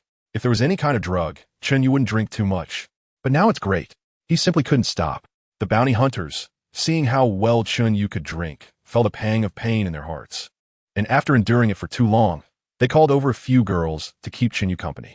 Chen Yu's heart was like a clear mirror, secretly muttering to himself, "Is this what it feels like to be heartbroken? I haven't even gotten serious yet. Let me see how impressive your new tricks are." However, after seeing a group of beautiful women, Chen Yu suddenly felt that the alcohol he just drank was really strong. He couldn't stand straight or sit still, so he could only lie on their laps. There was no other way, was there? His hands were also out of control from the drunkenness, always having their own ideas, always wanting to climb. So impressive. This tactic is truly remarkable. I never expected that Chen Yu, who has been wise all my life, would end up in such a situation. How sad. How lamentable.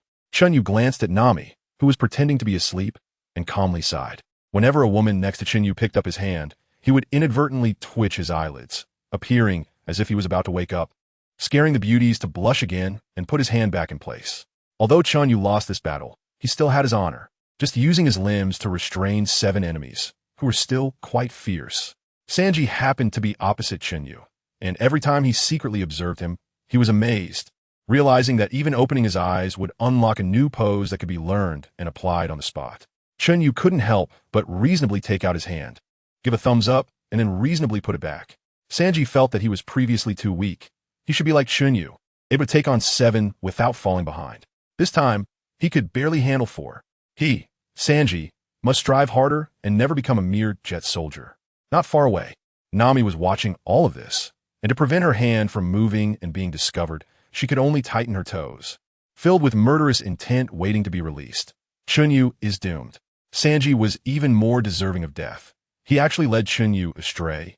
As Usopp tired from boasting, the entire Straw Hat crew fell into the trap.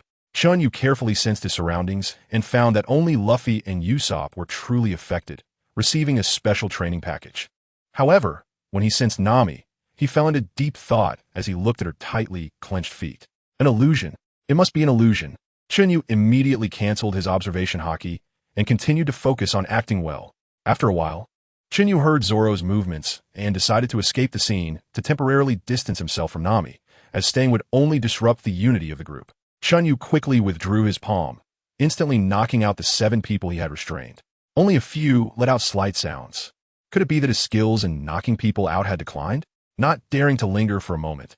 Chen Yu immediately transformed into a ball of flames and vanished from the spot.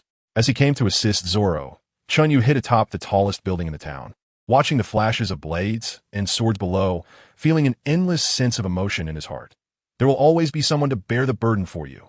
Chen Yu was able to face his hardships head-on and grow stronger because of Zoro.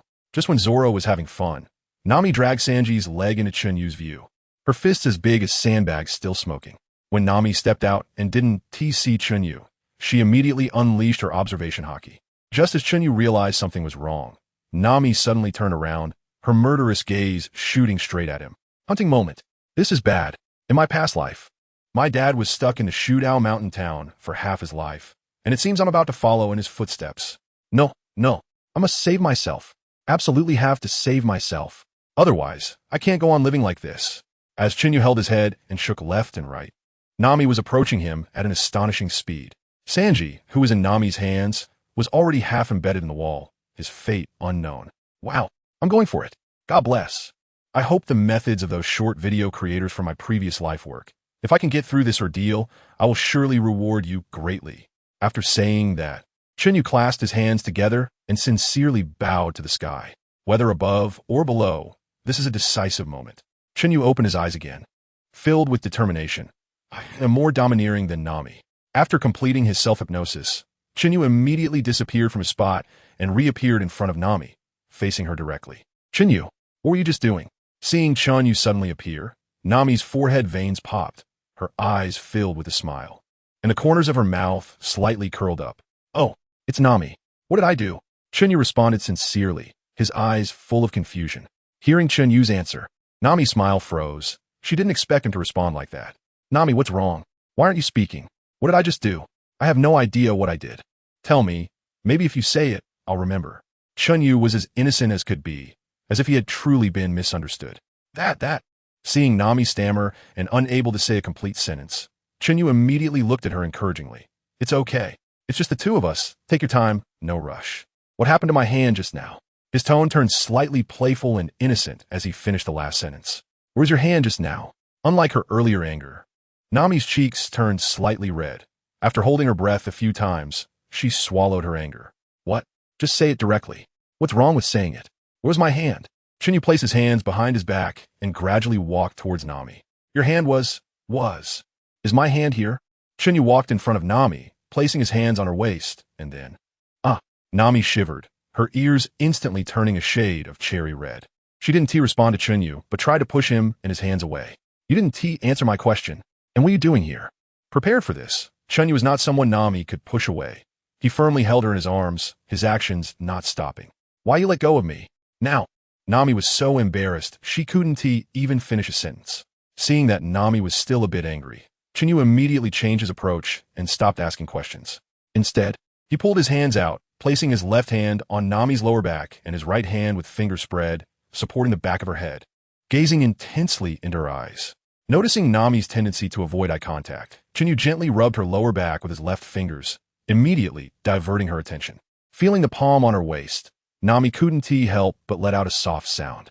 At the same time, Chen Yu intentionally directed his breath towards Nami's neck, using his peripheral vision to observe her silver teeth. Seeing that it was still not enough, Chen Yu's left hand moved from just fingers to gently stroking Nami's back, further shifting her focus until her tightly clenched silver teeth slightly parted. In that instant, Chen Yu decisively leaned in and kissed her. The moment their lips met, Chen Yu's tongue immediately launched an attack, not hesitating at all, slipping in through the small gap between her teeth. Chen Yu felt Nami's hands pressing against his chest. Trying to push him away, he immediately tightened his grip around Nami's waist, leaving no room for her to escape. His right hand, which was supporting the back of Nami's head, slightly moved downward, his fingers sliding along the back of her head until they reached her neck, where 3 fingers gently squeezed her nape while his pinky and ring fingers explored further down. This continued until Nami was breathing heavily, her cheeks flushed, and her lips finally parted. Ensuring Nami could see, Chen Yu licked his lips slightly, his gaze unwavering as he stared at her. Did I just do that? Chen Yu asked softly. At this moment, Nami was too breathless to speak, only managing to shake her head gently, her eyes unable to meet his. It wasn't until her breathing gradually returned to normal that she spoke. I saw everything you did in the room. Hearing this, Chen Yu was not angry at all, ignoring what Nami said as he once again held the back of her head, attempting to repeat his previous actions. Unfortunately, this time Nami was prepared, bending her head down forcefully to prevent him from succeeding. I saw everything in the room. Your hands were not behaving. Nami spoke again, still keeping her head down. At this point, Chen Yu switched to using his left hand to support the back of Nami's head while his right hand lifted her chin, raising her whole body, initiating a second wave of assault.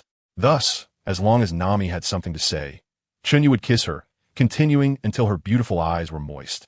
Her cheeks were hot, her soft waist went weak, and her head tilted back in exhaustion, gasping for breath.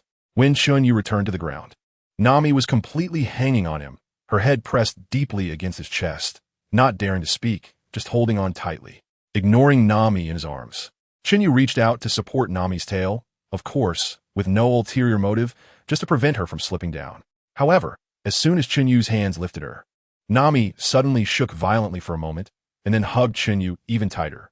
At this moment, Chen Yu couldn't help but feel that as long as he didn't let Nami speak, she seemed to have no chance to threaten him. Chen Yu has found a path to wealth that is lawful. Based on experience, Nami won't come down until the rosy color on her cheeks fades. This time is enough for him to handle some matters, such as the fight between Zoro and Luffy. Due to Chen Yu's meddling, Luffy and Zoro did not say anything heavy this time. It started because Luffy asked Zoro to apologize, but Zoro refused, stating that they are both bounty hunters. And Luffy didn't think bounty hunters would treat him to a meal, which led to their quarrel. More importantly, Sanji was nearby, constantly fanning the flames. Chen Yu no longer hesitated and immediately appeared among the three. He gave one of them a punch, sending all three of them directly to the ground. If it had been Nami who had made the move this time, everyone would have complied without question, not even daring to speak back. But seeing it was Chen Yu who acted, Luffy immediately began to argue with him, while Zoro placed his sword against Chen Yu's neck. Sanji was purely annoyed because he saw Nami hanging on to Chen Yu and immediately unleashed his diable jam. The three exchanged glances and tacitly formed a triangular encirclement, circling around Chen Yu. How could Chen Yu endure this? 3 days without a fight, and they couldn't tell the difference between big and small kings? With no intention of backing down, Chen Yu's hands itched, and he lightly patted Nami's butt. This time, Nami consciously released Chen Yu, stepping out of the encirclement and sitting not far away to watch the battle. Seeing that the three had already gathered their forces, Chen Yu immediately stood on his tiptoes, slightly bouncing, and swung his fist to ease his recently fatigued arms. The four no longer hesitated and all wrapped their arms in hockey. Chen Yu's eyes flashed, and then he immediately crouched down, his arms crossing in front of his chest, while his back was wrapped in armed color hockey. Soon after, Zoro's Kitetsu sword swept over Chen Yu's head, Sanji's diable jam kicked hard against Chen Yu's arms, and Luffy's iron fist slammed into Chen Yu's back. Instantly, a wave of air spread out from the four of them, and the sharp sound of metal clashing echoed throughout the town, without using their devil fruit abilities. This was a pre-agreed arrangement among the four, solely to test everyone's hockey training results. As for why Zoro could use his weapon, Chen Yu felt indifferent and told Sanji, "If you want to use it too, go ahead. I want to pose it." Sanji shot back at Chen Yu, "You fire starter? If you want to play with fire, a chef will play with you. Do as you like." As for Zoro, Sanji merely glanced at him with disdain, even though he said nothing. Zoro? Thus, the tacit understanding among the four has been preserved to this day.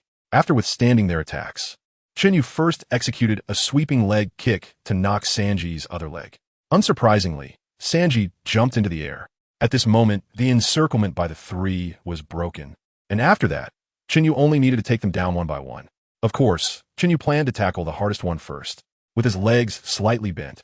He aimed at Zoro, and in an instant his legs exploded with force, causing the ground to collapse like a spider web, propelling him straight toward Zoro. "Why me again?" Zoro, with his sword in his mouth, saw Chen Yu, as usual, planning to come after him first, and immediately retreated, sidestepping Chen Yu's charge. It was indeed the case that Chen Yu always aimed to take Zoro down first. After all, the other two would only hurt him for a while at most. But if Zoro cut him, if he didn't defend, he would be seriously injured. That would hurt more. Originally, this was the plan, but fate had other ideas.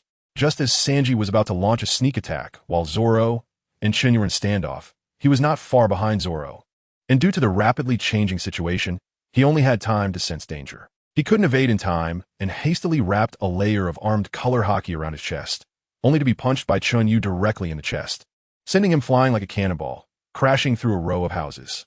With this punch, Chen Yu maximized his leverage, and Sanji, who took the blow head-on, would at least spit out a couple of ounces of blood. As expected, Sanji crawled out of the rubble, holding his chest, and spat out a large mouthful of blood. Chen Yu did not show any mercy to Sanji. He stomped the ground multiple times, launching himself forward at a speed almost invisible to the naked eye. With his right hand charged, he covered his fist with another layer of armament haki, aiming to strike the same spot on Sanji that he had just hit.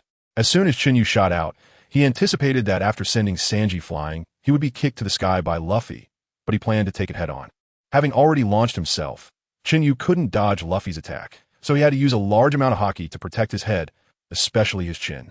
The fight among the four had devolved into a contest of who could react faster, who could anticipate better, and who had longer health and stamina bars.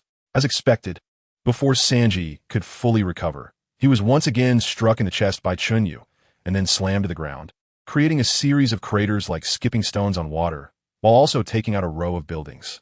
Chen Yu barely had time to grit his teeth before he was suddenly struck by Luffy's knee, sending him straight up into the air. Taking this blow head-on left Chen Yu slightly dizzy, but it was nothing serious, just a mild concussion, as he had already protected his head well with armament haki. After countless rounds, everyone knew that attacking Chen Yu's head was the most effective strategy. Chen Yu's body is definitely at the monster level. Although he is not immortal or a steel balloon, his defense, recovery, and stamina are extremely strong, with an overall high quality and still room for improvement. Especially his recovery ability, which is very unreasonable. Luffy's defense is not as good as Chen Yu's, and Zoro's characteristic is that he locks his health. No matter what you do, he won't get dizzy. Chen Yu often manages to knock Luffy and Sanji out, but rarely can he knock Zoro out. Luffy and Zoro's willpower is extremely terrifying. Luffy's will is incredibly tenacious. If you dare to knock him down a few times, he dares to get back up that many times. Zoro's will is very firm. He can fall down, but he just won't get dizzy, his health bar firmly locked, which confuses Chen Yu. As for Sanji, his leg bones are a bit tougher, but he loses to Chen Yu in other aspects. However, with the training of his physique and taking hits, the genetically modified bloodline factor that was deemed a failure is gradually activating. The four of them have a slight gap, but they are all advancing together. Therefore, with Chen Yu kicked into the sky, it can almost be concluded that Sanji is about to lose his fighting capability. Originally, he would have exited so early. It's just a pity that he was hiding behind Zoro, leaving him little time to defend and taking Chen Yu's full-strength attack head-on, losing his rhythm and naturally losing quickly. While Chen Yu was lost in thought, his expression suddenly became serious. He covered his fists and right knee with haki to the extreme while slightly charging his right knee backward, his gaze fixed on the beast below with glowing red eyes. Just as Chen Yu became alert, Zoro locked his gaze onto him. The three swords formed a triangular cross, and then he stomped his legs on the ground, launching himself towards Chen Yu while continuously accelerating. 9 mountains and 8 seas for one world, gathering 1,000 realms formed a small 1,000 worlds, this world multiplied by 3. Without me, there are those who do not stop. 3-sword style ultimate. One big, 3,000 great 1,000 worlds. Looking at Zoro with glowing red eyes, Chen Yu did not relax in the slightest. He had been cut by this move before, and his sternum had almost been broken. At that time, he was not skilled in using life return and felt pain for a while. I'll tell you, the head can be severed, blood can flow. Want to hit me in the face with a big move? Don't even think about it. Chen Yu immediately took a defensive stance, and the leaping Zoro and the descending Chen Yu clashed head-on. Chen Yu's fists met Zoro's 2 swords, but one sword still struck Chen Yu's shoulder. Although his haki-covered skin withstood it for a while, it was still broken through, and Zoro's Wado Ikemanji ultimately came to a stop on the surface of Chen Yu's shoulder blade. Meanwhile, Chen Yu's knee hit Zoro's abdomen directly, and the combined momentum and Chen Yu's strength sent Zoro flying out, blood spewing from his mouth like rain, appearing particularly dazzling under the moonlight. Zoro crashed heavily to the ground, his body sinking into it, stirring up a cloud of dust. Now only Luffy was left. Chen Yu pinched his wound and used life return to recover a bit. This is also the reason why the 3 didn't want to hit other parts of Chen Yu. Life return can promote wound recovery to a certain extent, and Chen Yu's recovery ability is already very broken. Plus life return, it can be said to be shameless. Luffy really wanted to challenge Chen Yu one-on-one, even though he was beaten badly every time. But each time he woke up, he made some progress, and Sanji and Zoro were the same. Chen Yu, this time, The winner must be me, Luffy said without hesitation, extending his arm, ready to launch a rocket punch to warm up. After turning it into a one-on-one duel, Chen Yu allowed Luffy to use his abilities but not to use Gear Second. This was also a customary agreement. Goma Goma no. Rocket punch. Luffy's two arms, like long snakes, shot towards Chen Yu, covered in a large amount of armament haki. Goma Goma no. Rocket punch. Luffy's two arms, like long snakes, shot towards Chen Yu again, with his palms covered in a large amount of armament haki. His arms whistled out, creating a sound that tore through the air and stirring up dust from the ground, heading straight for Chen Yu's chest. Looking at Luffy's fingers resembling chrysanthemums, with a deeper metallic sheen and palm shapes resembling canine teeth, Chen Yu's originally disdainful expression slightly stiffened. He could no longer remember how many times he had faced Luffy's rocket punch. In the past, he only needed to extend his palm to block it, but this time it seemed a bit different. Chen Yu wrapped more power around his fists, his pair of fists radiating a cold light. Not weaker than Luffy's fingertips at all.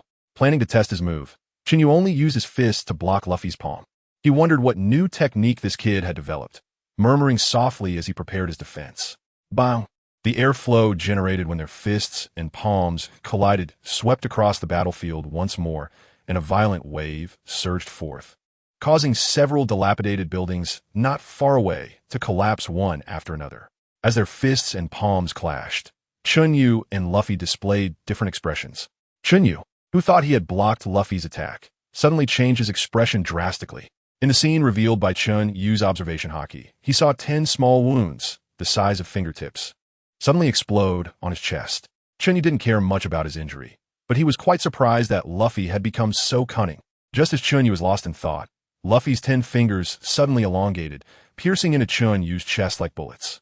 Hee. Chen Yu, isn't my new move amazing? Seeing his technique succeed, Luffy retracted his arm and happily made a strong gesture.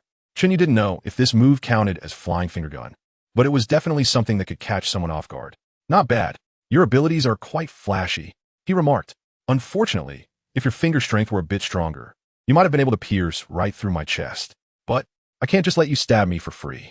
Chen Yu was happy for Luffy, who had developed this move, but he was used to settling scores on the spot. Disorderly chrysanthemum, without waiting to see if Luffy was ready. Chen Yu pointed his sword with both hands and swung rapidly in the air, unleashing slashes that resembled petals of a chrysanthemum. A large number of blue slashes aimed directly at Luffy.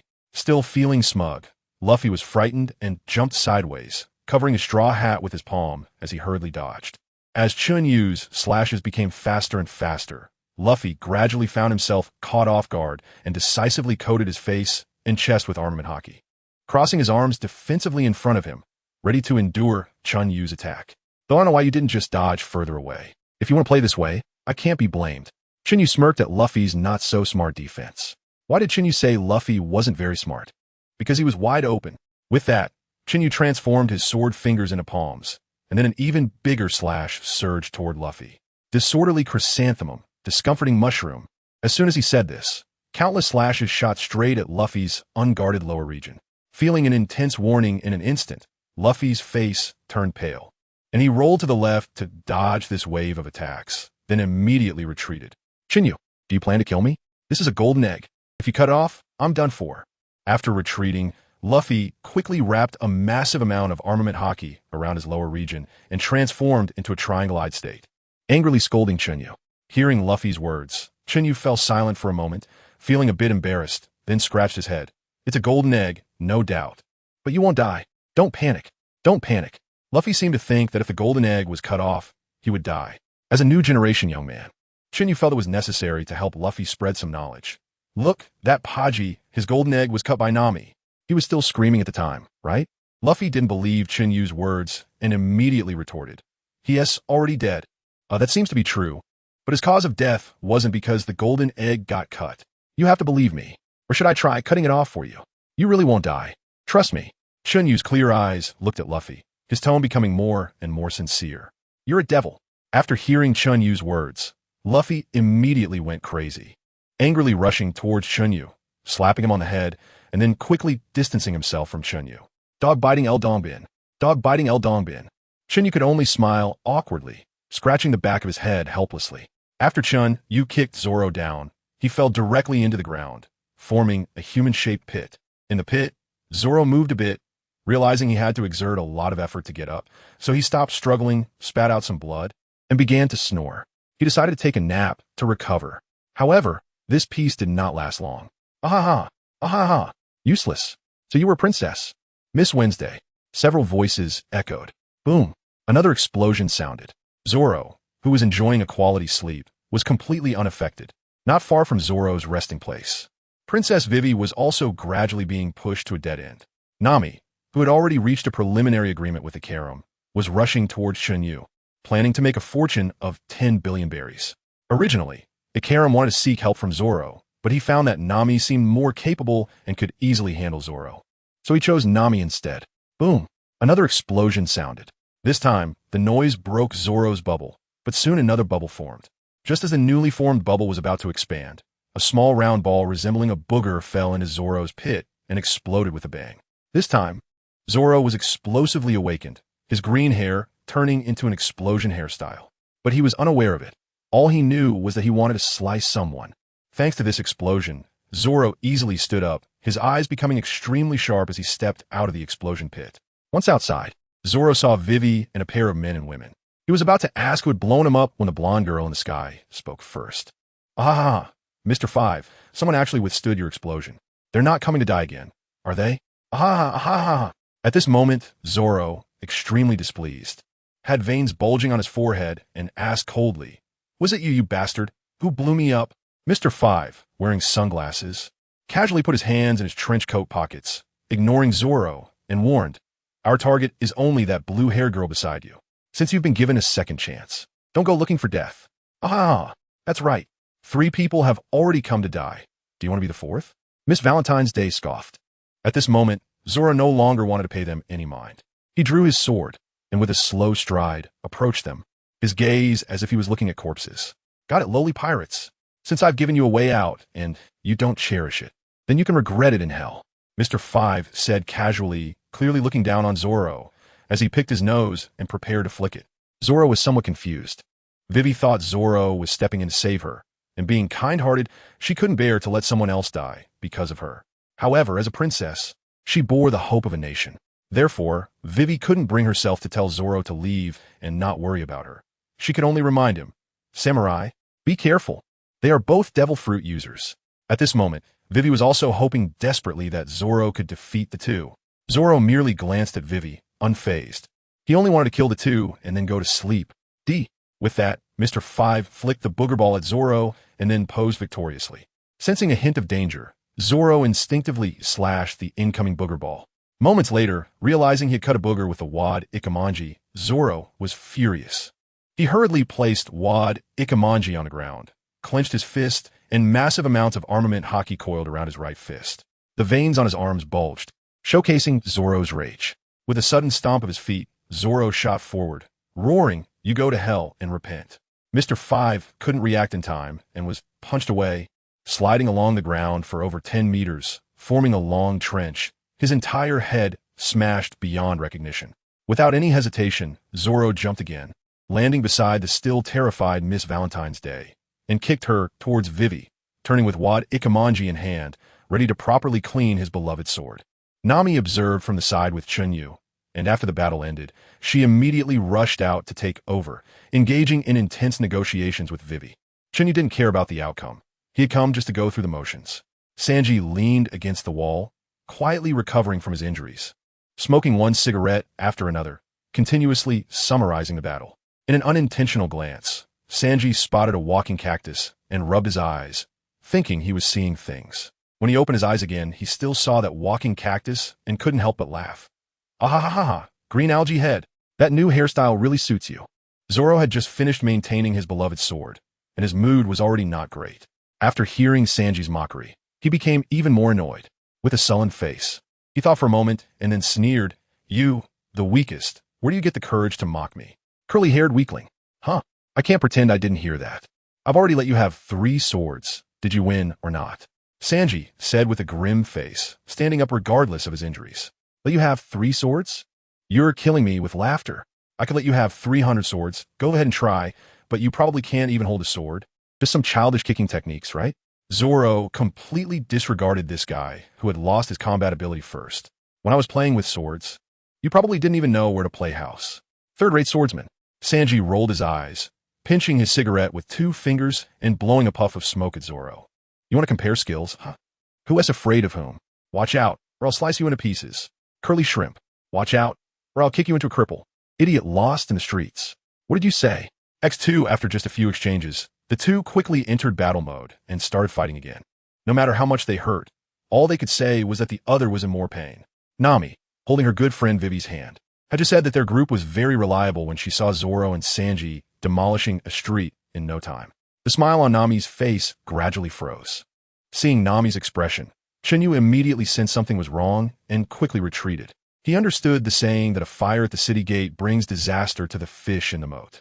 Sure enough, a few seconds later, Nami dragged Zoro and Sanji back, both with 3 lumps on their heads and looking utterly defeated. Chen Yu, go wake Usopp up, we're leaving immediately. Nami tilted her head and said to Chen Yu with a smile. Right away. After saying that, Chen Yu immediately disappeared from the spot, while Vivi, who had been observing attentively the whole time, began to have another thought. Although Nami promised to take her back to Alabasta, seeing such terrifyingly powerful individuals, especially the unfathomably strong Chen Yu, she felt that her country might be saved as long as. After a while, Chen Yu, holding Usopp by the nose, reappeared beside Nami. Then everyone prepared to set sail, destination Alabasta. Vivi only cast a subtle glance at Chen Yu, not sharing her thoughts with anyone, including Ikaram. On the shore, Ikaram expressed his thoughts, planning to take a risk to lure away the assassins for Baroque works. Chen Yu didn't speak. He hadn't decided whether to help Vivi or not, and he currently had no reason to assist her. However, if Lacame planned to help, he wouldn't stop him. That idiot was just overly enthusiastic. Moreover, Crocodile really didn't seem like much in his eyes. Vivi clenched her fists, tears welling in her eyes, watching Lacame leave. For the sake of her country, this was the only way.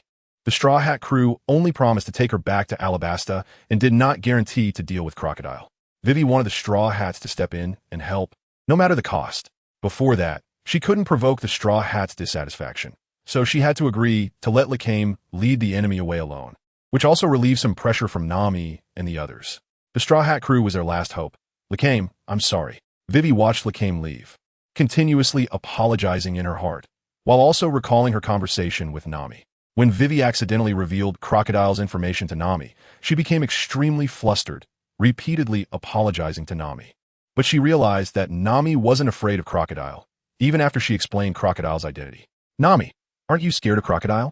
He's one of the 7 warlords. Vivi asked Nami, puzzled.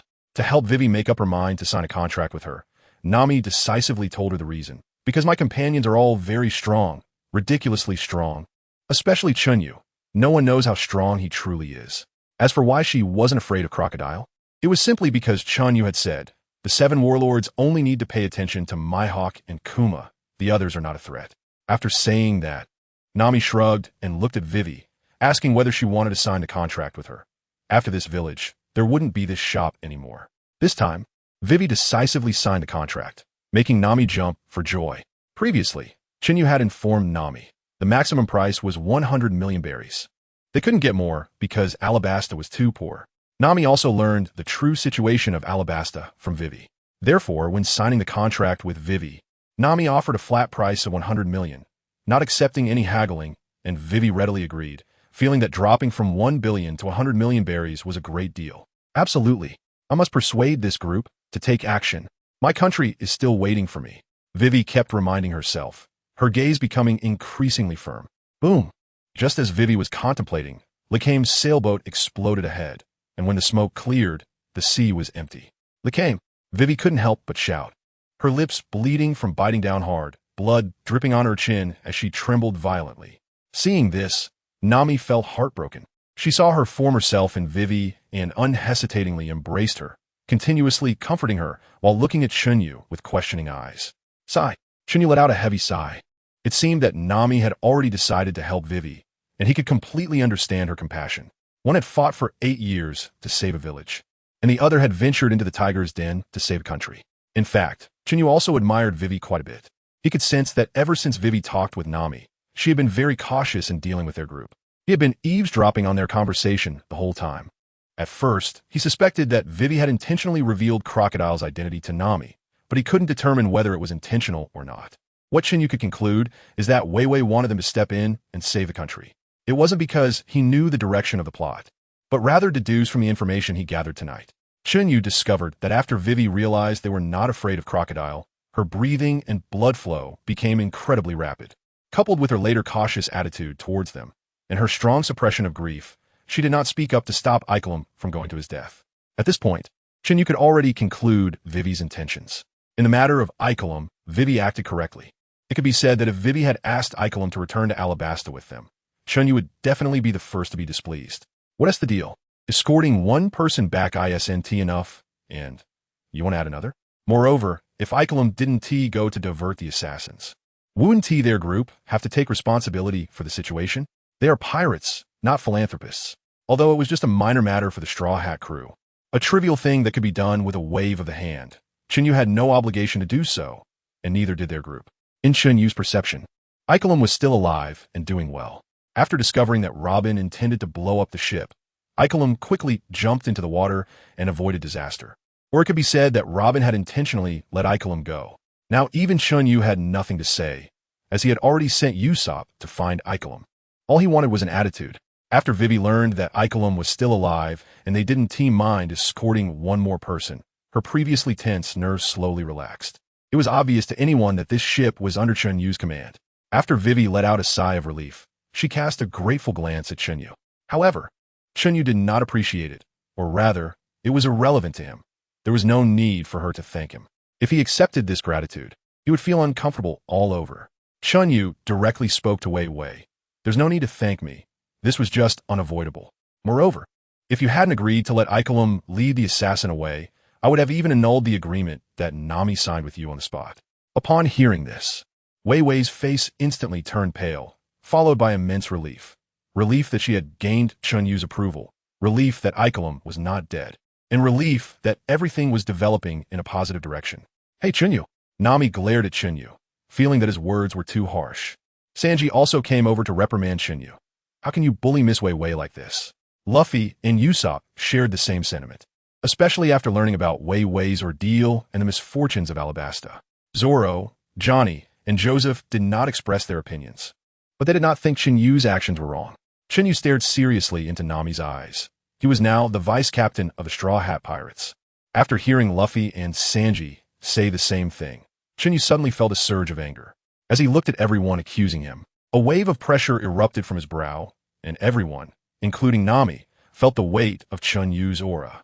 After their previous duel, when Luffy had kicked him on the head, Chen Yu discovered that he seemed to be able to wield Conqueror's Haki, though he found it difficult to control precisely. Feeling Chen Yu's Conqueror's Haki for the first time, Nami struggled against the chilling intensity and the violent impact on her body, mind, and will. She didn't expect Chen Yu to be so serious this time, and swallowed the words she was about to say. Seeing Vivi kneeling down, unable to endure it any longer, Chen Yu immediately stopped the intimidation. This time, he only unleashed a small amount of his aura, which had a minimal effect on the others, with the main fighters largely unaffected. Seeing everyone looking at him, Chen Yu no longer remained silent. He looked around and loudly declared, I'm not playing a pirate house game with you. At this moment, Nami spoke up, feeling a bit wronged. Chen Yu, does it really need to be taken to this level? Sanji chimed in, yeah, Chen Yu, didn't you say that you only need to worry about those two and the warlords? Before Sanji could finish, Chen Yu shot him a stern look. Yes, the warlords, aside from those two I mentioned, I hardly consider the others, but that's me. What about you? I am the vice-captain of this ship. Since you all boarded this ship, I must be responsible for your lives. Chen Yu said this very seriously. We are pirates, not playing house. He then turned to Luffy. You might not fear Crocodile, but have you considered the others? If by any chance, someone on board sacrifices their life because of carelessness, will you still be able to laugh? Do you still think it's a trivial matter? The mention of potential sacrifices among their companions instantly sobered Luffy. This was a matter he took extremely seriously. Sanji, feeling a bit unconvinced, added, but you said you don't think much of Crocodile, and on this ship, we have Luffy, Zoro, and me. We're not afraid of that warlord at all, and our safety can definitely be ensured, right? Chen Yu did not deny what Sanji said. He usually thought the same way. However, this is a different time. Yes, not to mention you, I also have this thought. Upon hearing this, Nami, Usopp, and Sanji all breathed a sigh of relief. However, Chen Yu spoke again, Just because we can do it doesn't mean we should forget what I just told you. I'm not playing Pirate House with you. You may not fully understand the weight of the 7 warlords, so let me explain it to you clearly. The original intention of the world government in establishing the 7 warlords was to create a stable situation at sea with 3 powerful forces: the Navy, the 7 warlords, and the 4 emperors of the sea, known as the 4 emperors. The 7 warlords are only 7 people who can match the Navy. Think carefully if we face Crocodile. What kind of risk do we need to bear? Moreover, just because I don't regard the 7 warlords highly doesn't mean you can. Think about it. How many moves can you take under Mihawk's hand now? Upon hearing this, everyone fell silent. Chen Yu told them that Mihawk hadn't even fought seriously. Even if you completely defeat Crocodile, do you know what kind of storm that would stir up for us? After defeating Crocodile, do you know how much your bounty would increase? We can currently train in peace only because the world government and the Navy don't take us seriously. If we defeat Crocodile, we will officially enter the sights of the world government and the Navy. If the Navy sends an admiral to eliminate us in advance to eliminate the threat, what will you do? The current 3 admirals are all users of Logia-type devil fruits. You should understand what that means. Upon hearing this, everyone looked extremely serious. They had no concept of other things, but they clearly understood how powerful Logia-type devil fruits are.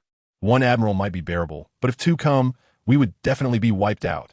I'm not saying all this to discourage you, or to imply that we can't take action or can act too high profile. But there is no reason to take on such risks. I emphasize again, I'm the vice captain of this ship. You all know how unreliable your captain can be, so I have to be responsible for each of your lives. As long as you are still our companions, we will never abandon you, even if an admiral or the world government comes. If they want to touch you, they must first get past me, understand? We are not playing Pirate House. After saying this, Chen Yu shot a glare at Usopp, then subtly glanced at a corner. Usopp was confused by Chen Yu's glare, but dared not ask. Important things must be said 3 times. I must be responsible for each of your lives. Zoro, who had already drawn his sword, wore a smile. The captain might not comply, but this vice captain he respects. Joseph and Johnny felt the same, although their status was currently the lowest. Chen Yu gave them a strong sense of security. The people who were criticized by Chen Yu fell into deep thought. His words struck a chord with them. Vivi clenched her fists tightly. She completely understood Chen Yu. She just envied that the Straw Hat crew had such a vice captain. How great it would be if they had someone like Chen Yu protecting Alabasta. This further strengthened Vivi's determination to get the Straw Hat crew to take action, no matter the cost. Vivi looked determinedly towards Alabasta. Next to her, Ikaram's face was pale, but he also realized Vivi's thoughts. Now, he had to find a reason to leave. Ikaram paused slightly, then strode forward, his expression resolute. Princess Vivi, I just encountered someone on the ship who, for some reason, did not kill me. Please be careful. Thank you very much for your help. I entrust Princess Vivi to you. Ikaram turned to Chen Yu and bowed deeply. Then, Ikaram looked back at Vivi, his gaze lingering, trying hard to suppress his reluctance. Princess Vivi, no matter what, I cannot accompany you. I will go directly to Alabasta. Besides sharing the burden for you, more importantly, with the national crisis at hand, I cannot delay for a moment. I am the captain of the guard, and I am extremely worried about His Majesty the King. I need to return to Alabasta as quickly as possible to rescue him. You should take a detour back to Alabasta with your benefactors. My mind is made up, so please don't persuade me, Princess Vivi. After saying this, Ikaram intended to bow to Chen Yu again, only to find that Chen Yu had already vanished. Chen Yu is now walking towards the position where Robin was. An old fox, a young fox. Chen Yu curled his lips and couldn't help but spit a few times. If I stay any longer, I fear I might become the cold-blooded, heartless man in Nami's eyes. That curly-haired bastard Ikelam just leaves whenever he wants, and before leaving, he even has to report to me as if I'm the one forcing him out. Damn. Anyway, escorting Vivi back is a must. But Vivi will probably seek help from Nami and Luffy at the right moment. As for Crocodile, he can only blame his bad luck. I hope my bluffing and intimidation can make those people more cautious. And speaking of this, Chen Yu looked towards Robin, who was sitting in the ruins ahead. Aren't you afraid of dying? Chen Yu joked as he approached Robin. Robin directly ignored Chen Yu's words, leisurely resting her chin on her palm, smiling as she looked at Chen Yu. If Lord Fire Fist wants to kill me, it would be the same no matter where I am. And, am I afraid of dying? I used to be. Robin's voice was melodious, striking the soul like the sound of a school bell. I have a question that I hope the first mate can enlighten me on. Robin asked Chen Yu with a relaxed demeanor. Seeing that Chen Yu showed no signs of displeasure, Robin immediately added, after the sailboat exploded just now, I felt a chill run down my spine, as if a fierce beast was staring at me, leaving me feeling quite powerless. I originally wanted to greet you all, but now I can only wait here. Saying this, Robin shrugged. According to my investigation, the strong in the New World possess something called haki. I wonder if the first mate used this so-called haki to discover me? After speaking, Robin twirled a lock of hair around her pinky finger, gazing intently at Chen Yu. Looking at Robin's somewhat scorching gaze, Chen Yu couldn't help but marvel at the strength of mature women. Being lustful is a natural trait of men, and at the banquet, Chen Yu merely acted on the idea of taking advantage of a good situation, and since he had to put on a show, he went along with the bounty hunter's wishes. But that didn't mean he was infatuated. However, what Chen Yu didn't know was that in the eyes of the agents of the Baroque works, he was not as he perceived himself. The beauty trap didn't seem to be that effective, did it?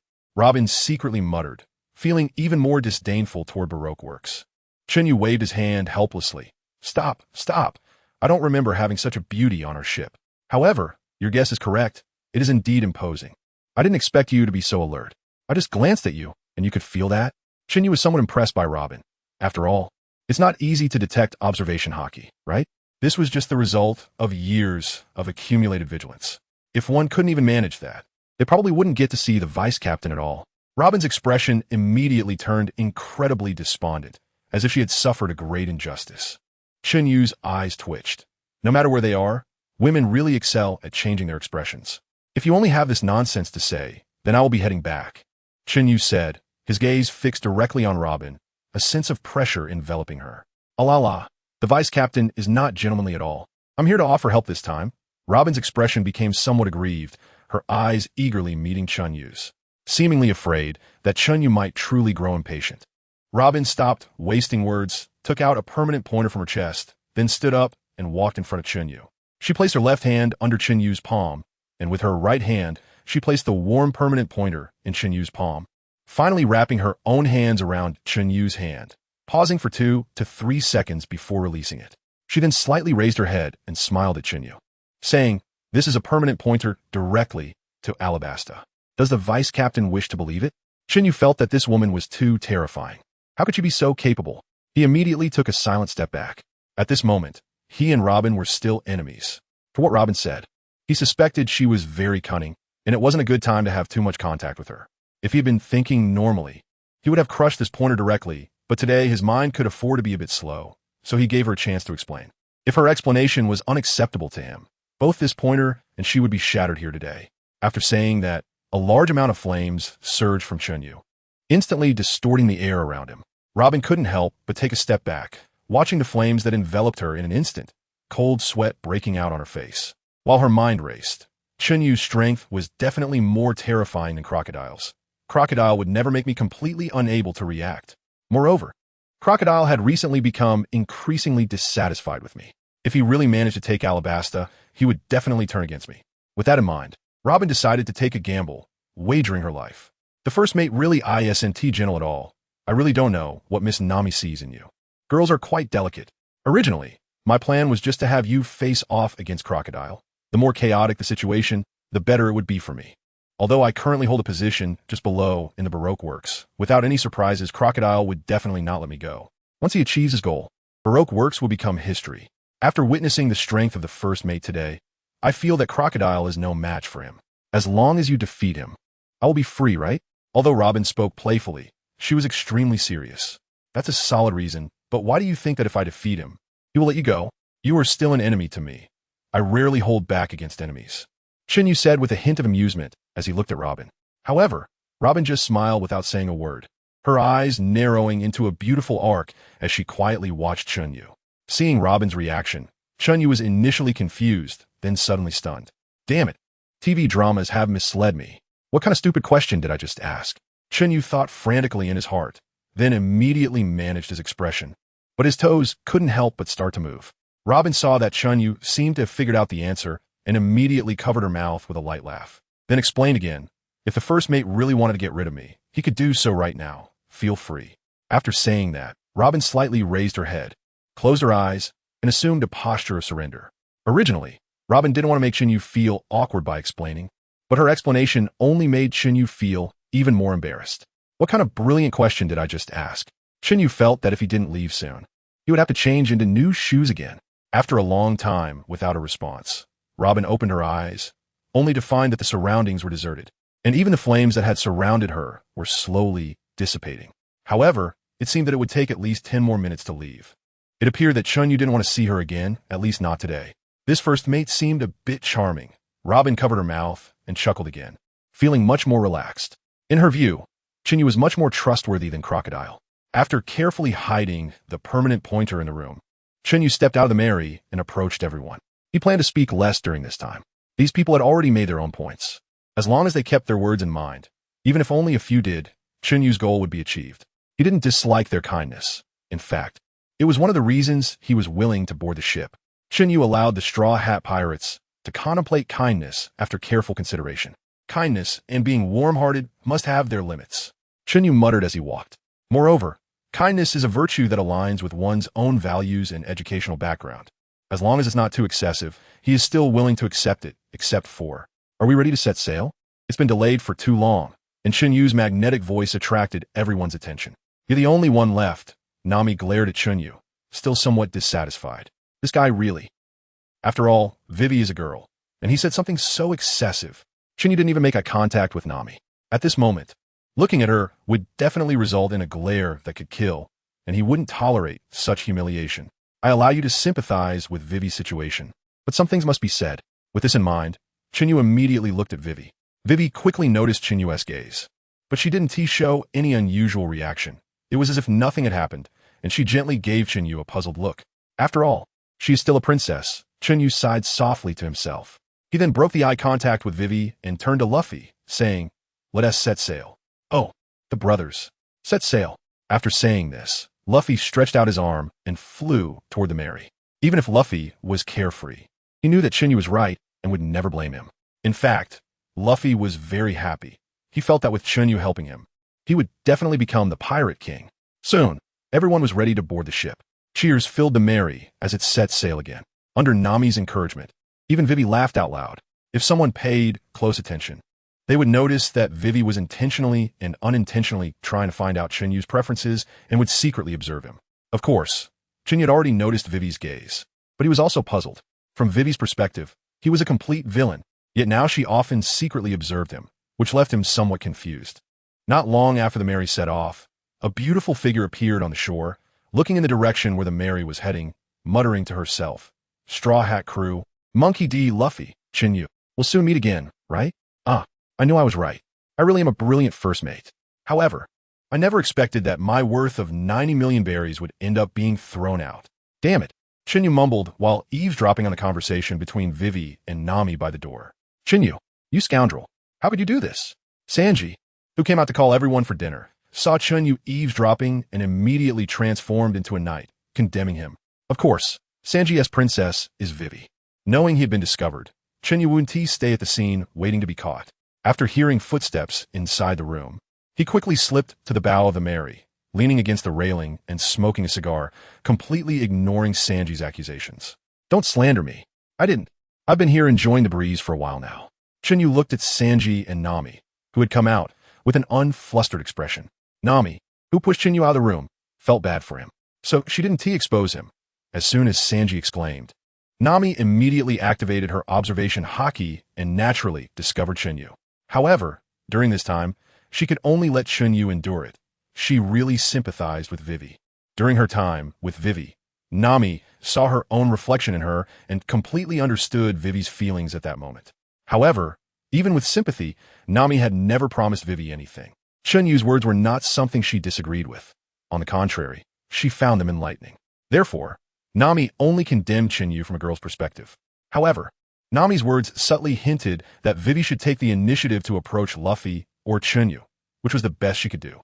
"Vivi, although I know you feel helpless right now and understand how painful it is to have your home occupied by pirates, I am ultimately a navigator of the Straw Hat Crew, and I cannot selfishly decide for others. So whether you can get their help depends on yourself. All I can do now is not oppose it." Nami glanced at Vivi with a complex expression, then stopped considering the matter and pulled Vivi to sit down for a meal. "Chen Yu, you bastard. You already have Nami. Were you just trying to hit on Vivi? I tell you, Miss Vivi is under my protection." Sanji clenched his right fist, pointed his thumb at his chest, and puffed out his chest, challenging Chen Yu. You curly-haired, soft-footed, color pervert, can you think a little more healthily? You're the only pervert on the ship. Chen Yu tilted his head and glared at Sanji through his nostrils. What did you say? You pot boiler. Try saying that to me again. Hearing the nickname Chen Yu gave him, Sanji's hair stood on end. His eyes filled with anger as he glared at Chen Yu. Every word made him furious. Ha ha ha. Curly-haired, soft-footed color pervert. What a great title. Sanji, it suits you very well. Zoro, just waking up, didn't expect to hear such a delightful term as soon as he opened his eyes. Sanji could no longer hold back and immediately confronted Zoro with his devil wind leg. Cactus Road idiot. You looking for death? Soon, the two began to fight back and forth, while the instigator, Chen Yu, simply shrugged and turned to walk into the dining room to prepare for a meal. However, Zoro and Sanji only fought for a short while before stopping, as their crew usually waited for everyone to gather before starting to eat, except for a certain rubber thief, who had a large bump on his head.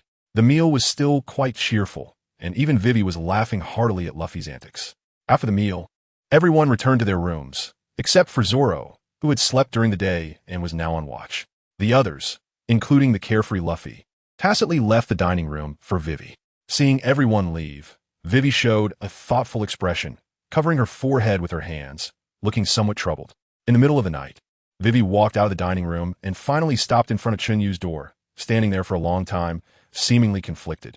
However, in the end, Vivi turned around and left, opening Nami's room door. After Vivi left, Chen Yu also opened his eyes. After a few breaths, he closed them again, seemingly truly asleep this time. The next day, Chen Yu got up early to do his daily exercises, followed by training to push himself to the limit. Not just Chen Yu, the Straw Hat crew was the same. Barring any unexpected events, daily training had to be completed, and it gradually became a habit day after day. What should I do? Noticing Nami getting up to leave, Vivi opened her eyes, feeling a bit lost, and opening her mouth slightly. Leaving other matters aside, Haki would not be passed on to Vivi without Chen Yu's consent, and Vivi also actively avoided the crew's training. Although she wanted to learn, learning now wouldn't save her country. Instead, it would worsen things for everyone. Sanji, I want to eat fish. Chen Yu, who had just tied a rope around his waist, shouted at Sanji, then catch a fish and bring it back. It has to be alive. Seeing Chen Yu's stance, Sanji quickly added. Chen Yu walked to the stern of the ship, responded to Sanji, and then jumped down. Ola, in no time, the knocked-out giant octopus and tuna were thrown onto the deck, accompanied by a line of fiery text in the air. Octopus grill. Soon after, the sea began to boil violently, and fish within a few kilometers it continuously died and floated to the surface. In the water behind the Mary, a flash of yellow-green light shone. The once clear sea surface became misty, and a massive amount of hot steam rose into the air. The originally clear sky was suddenly filled with dark clouds, resembling a scene about to pour rain. The Straw Hat crew was already used to such sights, but Vivi, seeing this for the first time, was so shocked that her jaw nearly hit the ground, her eyes wide open. Seizing the moment before the rain started, Sanji scooped up a few blocks of salt that had just floated up, while the remaining blocks that he couldn't collect sank back down, repeating the cycle. The temperature of Chen Yu's flames has already exceeded 300 degrees, and he is exerting all his strength to unleash this fire. The enormous heat has not had time to dissipate before it instantly evaporates the moisture around Chen Yu, burning away whatever comes near. The steam bubbles cause the sea surface where Chen Yu stands to churn continuously, and large amounts of salt crystals keep precipitating out. The precipitated salt continuously condenses around Chen Yu, and when ignited by the green flames, it produces yellow flames. The unburned salt blocks surge upwards with the heat waves, floating to the surface before naturally sinking again, repeating this cycle. After completely releasing his power, Chen Yu feels dizzy, his body exhausted, his back soft and weak. A dull pain in his waist, his right hand slightly trembling, and his legs cramping a bit, but otherwise he is fine. As Chen Yu finishes training, the Mary also sets sail towards Little Garden. Sanji, the takoyaki is really delicious. Exate Sanji, thank you for cooking for us so diligently every day. Luffy says with his mouth full of takoyaki, mumbling his thanks to Sanji. Seeing his food being enjoyed, Sanji feels very satisfied, like a proud mother, squinting his eyes as he watches everyone eat. Sanji, have you been smoking that cigarette all morning? Chen Yu, whose focus is a bit different, curiously asks. Suddenly, everyone at the table looks at Chen Yu with strange expressions. What kind of looks are you all giving me? I was just wondering why Sanji hasn't changed a cigarette all morning. I was just asking. Chen Yu, feeling puzzled by their stares, scratches his head and explains. Hearing what Chen Yu said, Luffy looks at him as if he is an idiot, holding a takoyaki in his right hand and a piece of tuna belly in his left, disdainfully saying, "Even I know cigarettes are consumables. Chen Yu, you're really stupid. Don't suddenly be so self-aware. It makes me feel like a fool." Chen Yu, annoyed, stands up and punches Luffy. "Isn't it true? Xa damn." Chen Yu grumbles, punching Luffy again, causing Luffy to look at him with a face full of grievance, looking at Chen Yu with sorrowful eyes. "I can't eat this anymore." After saying that, Chen Yu takes the food from Luffy's bowl and walks towards the deck. Sitting on the figurehead of the Mary, Chen Yu gnaws on some fish, looking at a small island that suddenly appears in the distance, frowning and contemplating. The giant's kingdom is worth referencing. There's also the third brother on the island. Should I kill him? In the original story, the bomb man and his partner have already been taken out. What else is there? It seems the third brother has crocodile snail. Should I mess with him? Let's take it one step at a time. With that thought, Chen Yu relaxes his tightly furrowed brows and shouts loudly towards the ship's interior. We're arriving at Little Garden. The people who are eating rush out, each one excitedly looking at the small island in front of them. What? This ridiculously large island is called Little Garden? Nami looks incredulous. She originally thought it was a small island, maybe even a real garden, and was looking forward to it. Chen Yu ignored the crowd's complaints and walked straight to Nami's room, taking out 2 protective suits he bought in Roga Town and tossing them to Nami and Vivi. I took a look around, and there are dinosaurs on the island, as well as some plants I've never seen before. There might be some unknown poisonous insects. So make sure to wear the suits and stay protected. Though called protective suits, they looked more like hiking jackets. Looking at the protective suit Chen Yu handed over, Nami felt her lips tremble and her eyes warm up. Chen Yu always took good care of himself. It was nice to have him around. Nami slightly raised her head and looked at Chen Yu with immense satisfaction, but she didn't say anything out loud. However, Chen Yu seemed to always think of everything, almost like he could foresee the future. Thinking about this, Nami suddenly pouted. She felt like a fool, and Chen Yu was acting like a mother hen. Feeling Nami's intense gaze on him from time to time, Chen Yu felt a bit overwhelmed. He then responded to Nami with an eager look while secretly muttering to himself, "I must make a move on Nami soon. This is ridiculous. Am I the slowest among all the traversers?" Receiving Chen Yu's gaze, Nami hurriedly pulled Vivi to change clothes, feeling flustered by that eager look, afraid that Chen Yu might make a move on her in front of Vivi. Inside the room, Vivi stared blankly at the men's protective suit in her hands, feeling an indescribable sensation. This was originally worn by Chen Yu, but he had given it to her. Hearing the rustling sound of changing clothes nearby, Vivi snapped back to reality, seeing that Nami was almost fully dressed. Vivi hurriedly loosened her clothes and changed into the protective suit. Nami's protective suit was naturally a women's model and fit her perfectly, while Vivi was wearing Chen Yu's size. Chen Yu didn't actually need it himself. He bought it for Wei Wei. However, he couldn't buy the women's version because he didn't know Wei Wei's size. Besides, buying 2 women's items would look suspicious, so he simply bought the men's version. The 2 beautiful girls in protective suits really caught Chen Yu's eye. One fitted and the other oversized, both very pleasing to the eye. Wow, Miss Wei Wei looks just as beautiful today. That loose-fitting outfit seems tailor-made for you. Sanji, with his ghostly legs, ran up to Wei Wei with hearts in his eyes, knelt on one knee, took her hand, and puckered up to kiss her. Before Sanji could succeed, Nami, already annoyed, couldn't hold back and punched him. Then she took the somewhat distracted Wei Wei and prepared to leave the ship for a walk. Before leaving, Wei Wei secretly glanced at Chen Yu, but his gaze remained fixed on Nami, not paying attention to her. Iolo! A tiger's roar suddenly echoed through the forest as a giant tiger, the height of a ship, approached the Mary. Ah, what a big tiger! I seem to have caught the disease that will kill me as soon as I land on the island. Usopp panicked and collapsed to the ground, clutching his heart. Chen Yu's veins bulged, and he immediately cursed. Do you even realize your own strength? Even Johnny and Joseph, who came on board later, aren't afraid. What are you scared of? After saying that, Chen Yu grabbed Usopp and hurled him at the giant tiger. Ah, Chen Yu, you barbarian, you beast. As soon as he flew out, Usopp cursed Chen Yu wildly. My bad temper.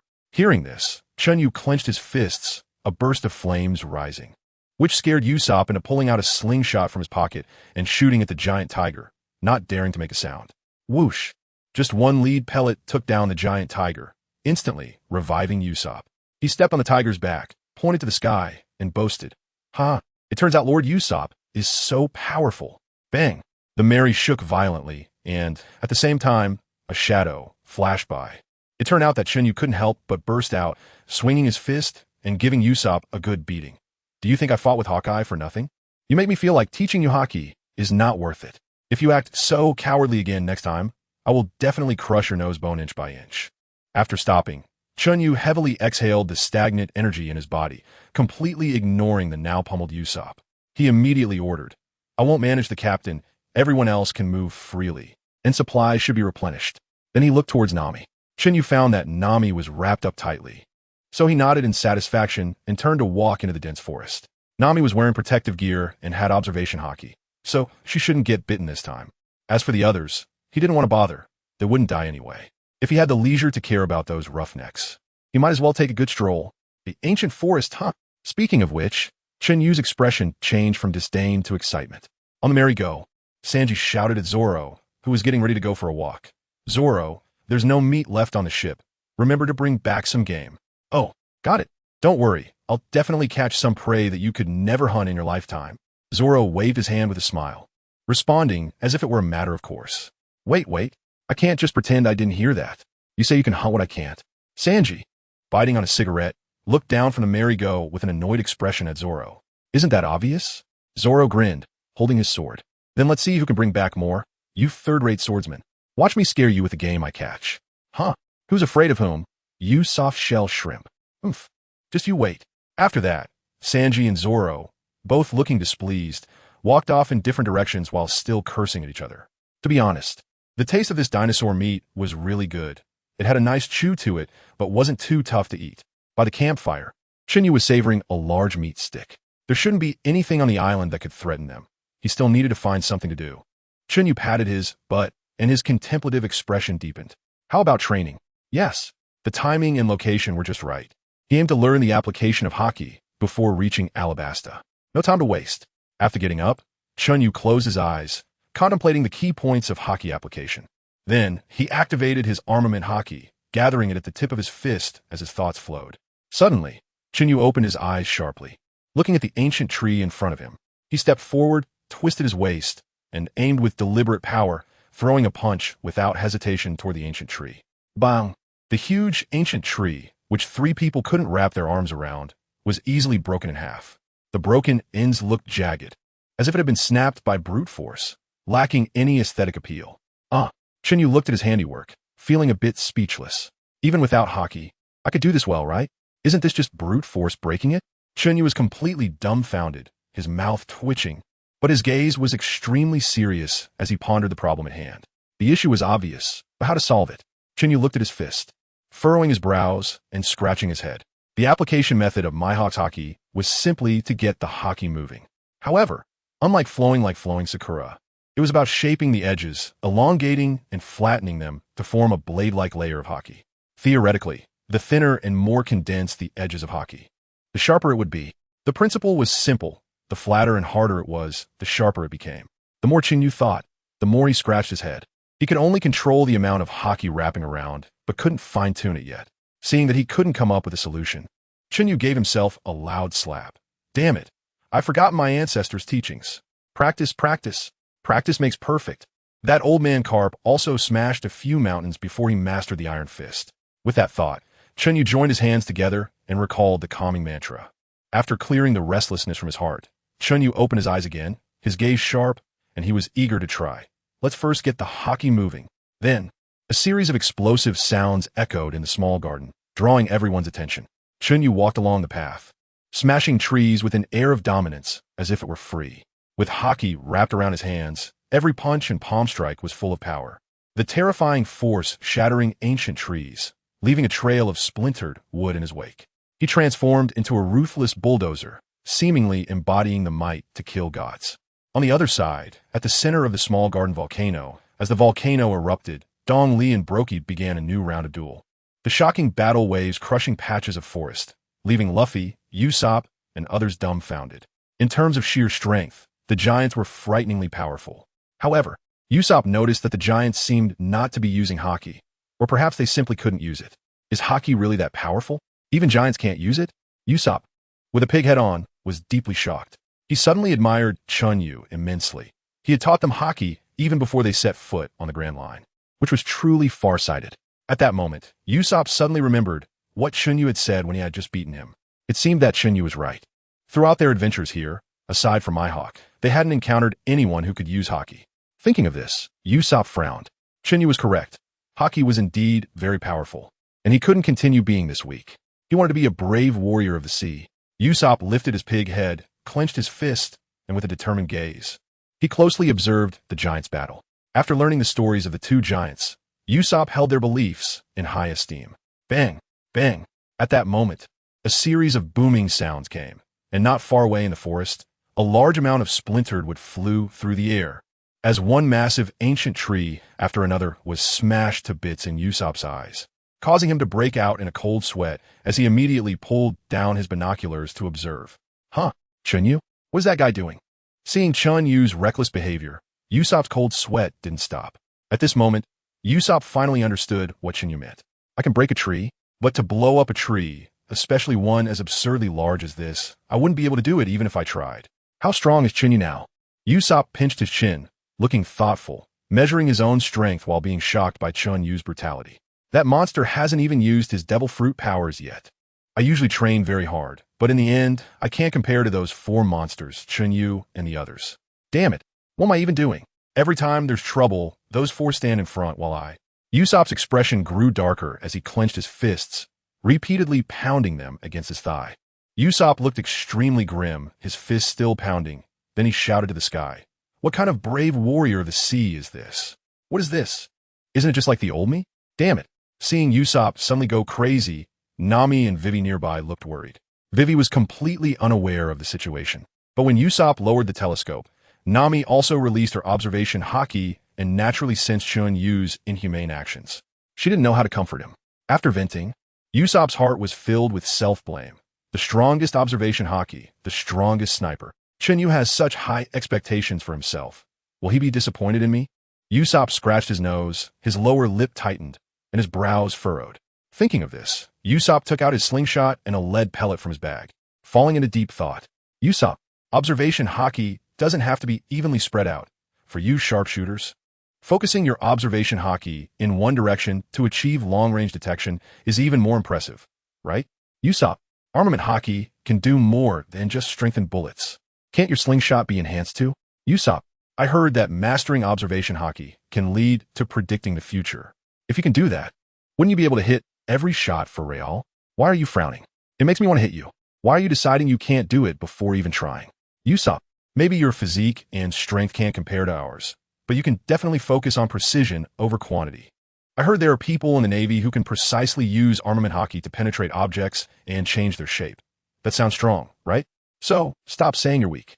Self-doubt is an illness, and cowardice is even worse. If you keep this up, I will hit you. After a long silence, Usopp realized that Chen Yu had actually given him a lot of advice, but he had never taken it to heart. Chen Yu, I understand now. I will definitely not let you down. Thinking of how Chen Yu had guided him many times while he had been avoiding it, Usopp suddenly felt guilty and tears streamed down his face. Then he tightly gripped the slingshot and lead pellet, and with a choked voice, he declared firmly, seriously. Nami, who was extremely worried beside him, finally breathed a sigh of relief. His sudden outburst and then crying had really scared her. Chen Yu was intentionally advancing towards the battlefield of the giants. He planned to fight two giants first before demanding the... Wait. Luffy suddenly stood up and shot towards Chen Yu. Bastard Chen Yu, are you trying to interfere with the giants' fight? Luffy stood in front of Chen Yu, glaring at him angrily. Seeing Luffy's expression, Chen Yu felt a bit speechless and didn't hold back. Get out of the way. I'm going to challenge them. No way. The giants are fighting for their beliefs. I won't let you interfere. Luffy stubbornly spread his arms to block Chen Yu. Seeing Luffy's stubborn look, a hint of color flashed in Chen Yu's eyes. He could wait for the giants' battle to end, but he didn't want to wait for them to recover afterward. Since someone was willing to train with him, he wouldn't be polite. Chen Yu broke into a big smile and said to Luffy, "It's fine if you don't want to join their fight, but you have to train with me. Otherwise, I'll have to go find the giants," and with that, Chen Yu shrugged. Training? That's a good idea. Let's do it. My hands are already itching to fight, and this time I will definitely win against you. Luffy took off his hat and handed it to Nami for safekeeping. I'm ready. Come on. Luffy swung his head fiercely, wiping his nose with his thumb, clearly in the mood to go all out. Oh, so confident? But it might hurt a bit today, so don't cry. Chen Yu teased with a smile. Bastard Chen Yu, who do you think you're looking down on? After saying that, Luffy didn't wait for Chen Yu to respond and unleashed a rocket punch. Rubber, rocket punch. Watching Luffy's extended arm, Chen Yu decided not to take it head-on this time. He was going for output today. He placed his hands in front of his chest, crossed them, and formed claw-like shapes, facing outward, quietly waiting for Luffy's arm to come. Nice one. As soon as he finished speaking, Chen Yu slightly crouched down, grabbed Luffy's arms tightly, and then stomped his feet firmly, stabilizing his stance. He lifted his arms upward, twisting his body, and began to spin Luffy's hand. At first, Luffy stood there with a confused expression, but then a force suddenly yanked him forward. Chen Yu directly used Luffy as a jump rope. Just then, Chen Yu suddenly showed a cunning smile, and then he dropped both arms downwards, causing Luffy to be smashed into the ground. Seeing that his goal was achieved, Chen Yu immediately shot out, standing on Luffy's shoulders, and with one foot. He stomped Luffy back into the pit, completely disregarding him. As soon as Chen Yu appeared, the observation haki sent a warning, and Luffy instantly showed a look of terror, kicking at Chen Yu's body with all his might, but it was of little use.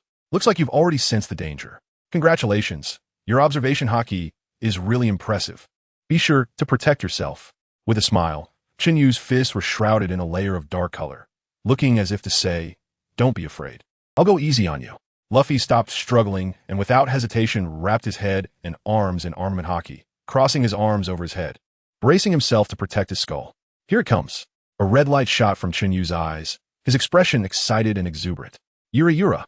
His fists fell upon Luffy like a torrential rain, and this time, Chen Yu was fully utilizing his armament haki.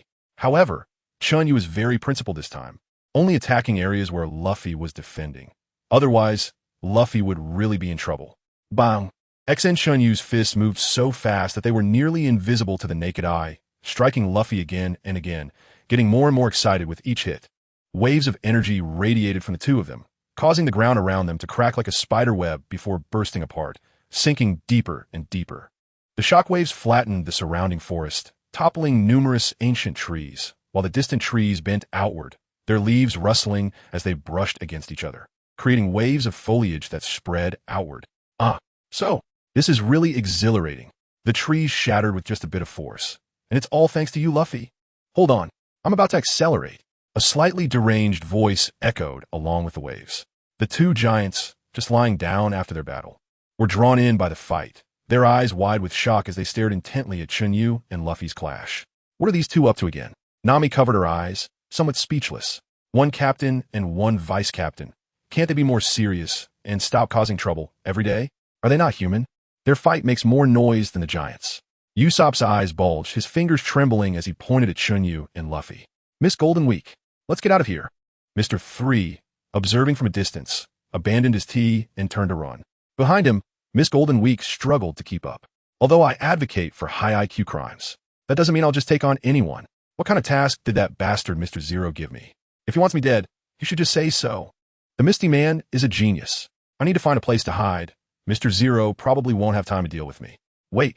Suddenly, Mr. 3 stopped. If I inform Mr. Zero that the Straw Hat crew has already been dealt with, and then take care of the ominous duo coming to check, not only will I not have to deal with the Straw Hats, but I won't have to worry about Mr. Zero sending people to hunt me down. If the Straw Hats manage to take out Mr. Zero and the others, then I can smoothly take over the Baroque works. I am indeed a high IQ criminal. I can solve everything with my wits. Mr. 3 placed his hands on his hips and laughed at the sky. Miss Golden Week, this guy can't be a fool, right? Ignoring Miss Golden Week's strange gaze, Mr. 3, full of excitement, called out to her. No need to run. I have a plan, let's go back. Tomorrow we can start enjoying ourselves. Yura. Chen Yu was getting more and more into it. Usopp was no longer shocked, but completely numb, turning to Nami and stiffly asking, do you think Luffy might get killed by Chen Yu? I don't think so, Nami replied, her expression equally stiff and numb. Ba. This is Usopp's companion? As expected, as he said, terrifyingly strong. Give. How many years has it been? To see such a powerful little guy again. Ba. Give. If we were in Elbaf, we would definitely treat them well. That's right. At this moment, Chen Yu stopped, slowly got up, and let out a heavy breath, looking refreshed. This is really not bad. The land quality is also worse, right? We've only been fighting for a short while, and it's already turned into a small basin. Chen Yu expressed some dissatisfaction, muttering to himself.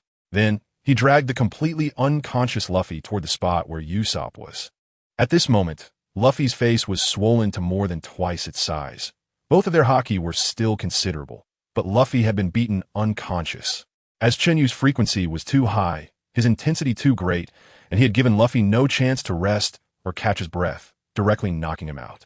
After setting Luffy down, Chen Yu completely ignored the gazes of the others and turned to approach Dory and Broggy. Blue Demon Dory, Red Demon Broggy.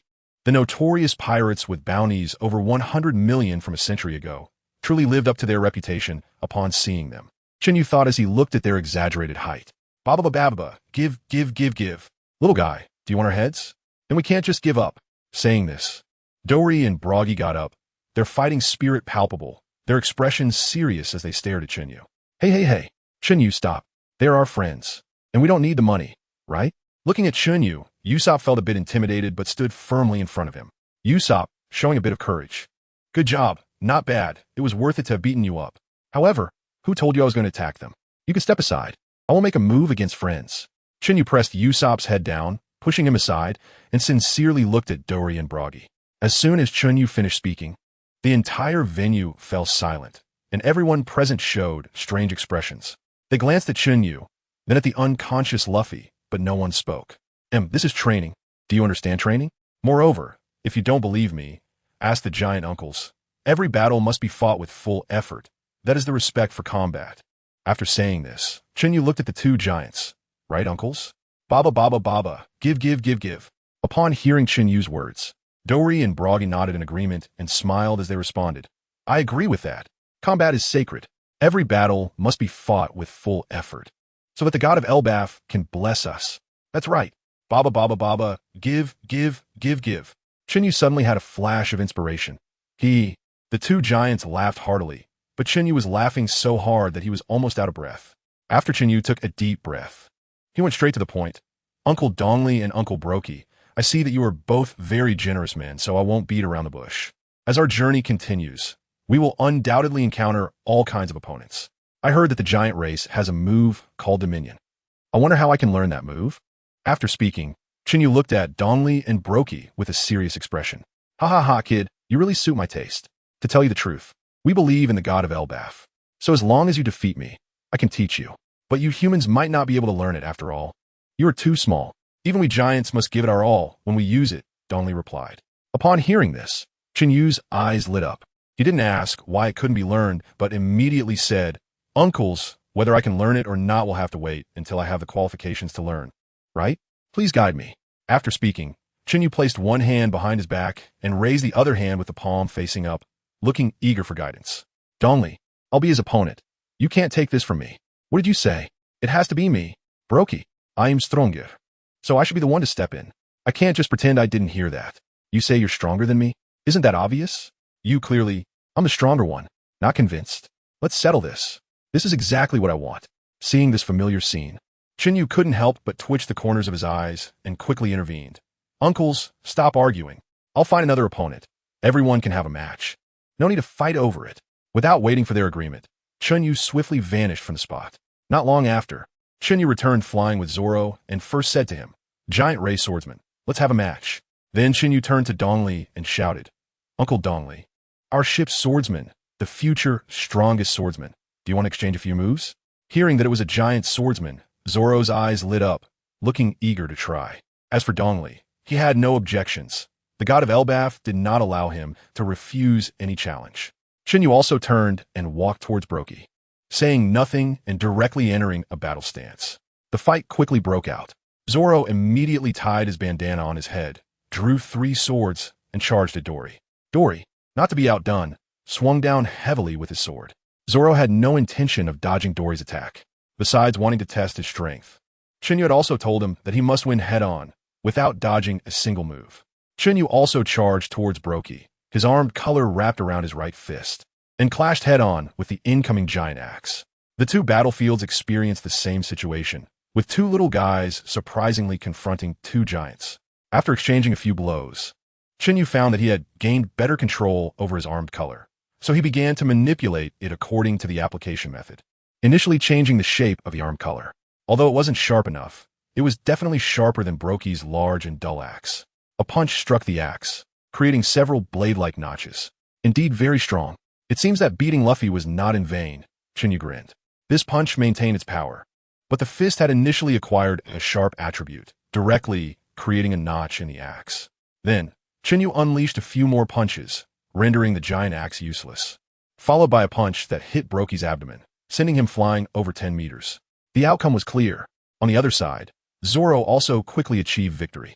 Bang bang bang bang, here here here. Dongli and Broki simultaneously got up. Although they lost, they did not feel ashamed. They revered the strong. Kid, you're strong. Dongli and Broki spoke at the same time. Come on, before the volcano erupts, we will hand over the countries of Baku and Wagwa to you. Hearing this, Chen Yu's expression brightened. Not only could he learn about Baku, but he could also gain Wagwa. However, Chen Yu did not shortchange the two. He activated the Conqueror's Haki he had summarized, teaching them the methods of manipulation and honing. As for the application method, Chen Yu himself was not yet proficient. Of course, the activation method was his own summary. The manipulation method was from Mihawk, and the honing method was from Roger. Combining them into his own was quite reasonable. After learning Wagwa and Baku, the Straw Hat crew bid farewell to the giants, and before leaving, they gave all the alcohol on the ship to the two, which made Zoro feel a bit pained, but he did not object.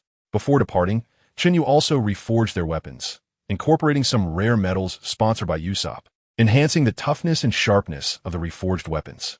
Watching as a single move of Baku smashed a goldfish as large as an island. The Straw Hat crew was so excited they could not sit still. They immediately understood why Chen Yu coveted the moves of others, and all urged him to learn quickly and teach them afterward. Really nice weapons, right, Dongli? Here, here, here, here, they're our friends. May the god of Elbaf also bless our friends. Their strength was also unfathomable, surely worthy of the god of Elbaf's recognition. Then the two exchanged a glance and laughed heartily. Bang, bang, bang, bang. Here, here, here.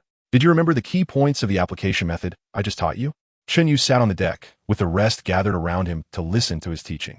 Of course, Chen Yu was asking Usopp, Nami, and the sword god duo. It was best if the others could understand, but it was understandable if they couldn't, as this stuff was quite brain-intensive. Understood, a few of them responded, unable to contain their eagerness to give it a try. Chen Yu nodded in satisfaction, raising an eyebrow and thinking to himself, I really am a great teacher. I should start a tutoring class to make some money. He then looked at Zoro and Luffy, who instantly understood Chen Yu's thoughts. Without hesitation, they walked straight into the training room. Today, you need to really feel how I control Haki. It's a bit difficult, so focus all your attention on me. In the training room, Chen Yu stood with his body leaned forward, his gaze sweeping over everyone except Nami. In the past, only Luffy and Zoro would come over. But today everyone seemed so eager. What's going on? Have they been motivated by my battle with Luffy? Or were they affected by Zoro's solo fight against the giant? Chen Yu looked at the serious expressions on the faces of the crowd and teased. Let's get started. Without waiting for a response, he directly activated his Haki. Every time he taught, Chen Yu had to fully exert his Haki to ensure they could see clearly. He then simply punched each of them once, demonstrated again. And by tomorrow morning, it would be done. They didn't resist at all, so it wasn't satisfying at all. The most enjoyable part was beating Luffy. Remembering that first day, Chen Yu felt a bit reluctant to leave, placing his hands behind his head and lazily walking out, completely ignoring the wails and accusations from the others. I only use half my strength to hit each time. Those who can't handle it should reflect on whether they've been slacking off recently or not training seriously enough. Suddenly, a series of hurried footsteps approached. Upon hearing the sound, Chen Yu looked over and saw Nami running quickly, her face showing panic. Before she even arrived, her voice reached him. This is bad. Chen Yu, Vivi suddenly has a high fever. It's already reached 40 degrees. If this continues, her life will be in danger. As soon as she finished speaking, Nami rushed into Chen Yu's arms, her face filled with worry. Let's go take a look first. We need to ask for her personal wishes on how to solve this, Chen Yu said, a hint of color flashing in his eyes. Wow, I was actually planning to be a bad guy and forcefully find Chopper, but you fell sick on your own? I even prepared protective gear for you. This time I really didn't do anything. It seems that Chopper's arrival on the ship is unstoppable. While Chen Yu was lost in thought, the two had already reached the door of Nami's room. Seeing Chen Yu looking at her, Nami no longer hesitated and pushed the door open. At this moment, Vivi was already flushed from the fever, trembling all over, and even with several blankets, it didn't help. Just as I thought. Chen Yu sighed lightly as he looked at Vivi. Ignoring the gazes of the two women, he turned to leave, saying, check carefully if there are any wounds or mosquito bites on Vivi. Initially, Nami felt a bit resentful seeing Chen Yu turn away, and Vivi's eyes dimmed a little. But Chen Yu's later words made them turn their sadness into joy. Nami, feeling anxious, directly lifted the blanket, not bothering to confirm whether Chen Yu had left, and began to take off Vivi's clothes. "Ah, Nami," Vivi exclaimed, her expression awkward, her face turning even redder in surprise. She didn't expect Nami to act so suddenly. But when Vivi turned to look at the door, she found that Chen Yu had already stepped aside, and she felt a strange sensation in her heart. "Chen Yu, coming quickly." Hearing Nami's call, Chen Yu didn't think much and walked straight in. What the hell? Upon entering, Chen Yu was immediately shocked by the scene in front of him. He saw Vivi lying on the bed, completely naked, her long legs and fair back exposed to the air, her beautiful blue hair cascading down like a water lily, breathtakingly beautiful. Vivi's small face was flushed, her skin pale yet tinged with a rosy hue, her hands tightly gripping the sheets, her gaze evasive, not daring to look directly at Chen Yu. After watching for a moment, Chen Yu felt it was inappropriate. After all, Nami was right beside him, so he turned his head away, pretending to be calm, and said, "Wait, aren't you testing the cadets? I'm a normal adult male, not a eunuch. You wanted to check for mosquito bites, and you all do this?" Upon hearing Chen Yu's words, Nami stamped her foot, raised her arm, and pulled Chen Yu over, somewhat angrily saying, "What are you thinking about at a time like this? Look, is it this kind of wound?" As she spoke, Nami extended her finger, pointing about 3 inches below Vivi's buttocks. Feeling Chen Yu suddenly getting closer, Vivi's body uncontrollably shrank back, her face turning even redder. As if feeling shy, she turned her head, pretending not to see. "This is too stimulating," Chen Yu thought to himself, feeling himself being forcefully pulled over by Nami, to be required to examine the inside of Vivi's thighs. No, it's to check for wounds on the inside of her thighs. Chen Yu's heart was restless. In all his life, it was the first time he saw such a scene. What a sin! Everything was for Vivi. After a few moments of self-comfort, Chen Yu immediately forgot what it meant to feel embarrassed. Pinching his chin with 2 fingers and observing seriously, Chen Yu's gaze kept shifting, and then his right hand involuntarily lifted, his index finger poking at the mark. Feeling somewhat lost in thought, a soft moan reached Chen Yu's ears, causing him to freeze instantly, immediately stopping the finger that was about to move. Feeling an unusual sensation on his thigh, Wei Wei couldn't help but let out a delicate hum from her nose. "Calm down. I must stay calm. As long as I remain composed, no one can discover my little secret." Chen Yu kept reminding himself, slowly retracting his arm, forcing himself to appear nonchalant, and said to the two, "That's right, it's the ancient poisonous insect I mentioned, exactly as described in the book. Didn't I already give you the protective suits? How could you still get stung?"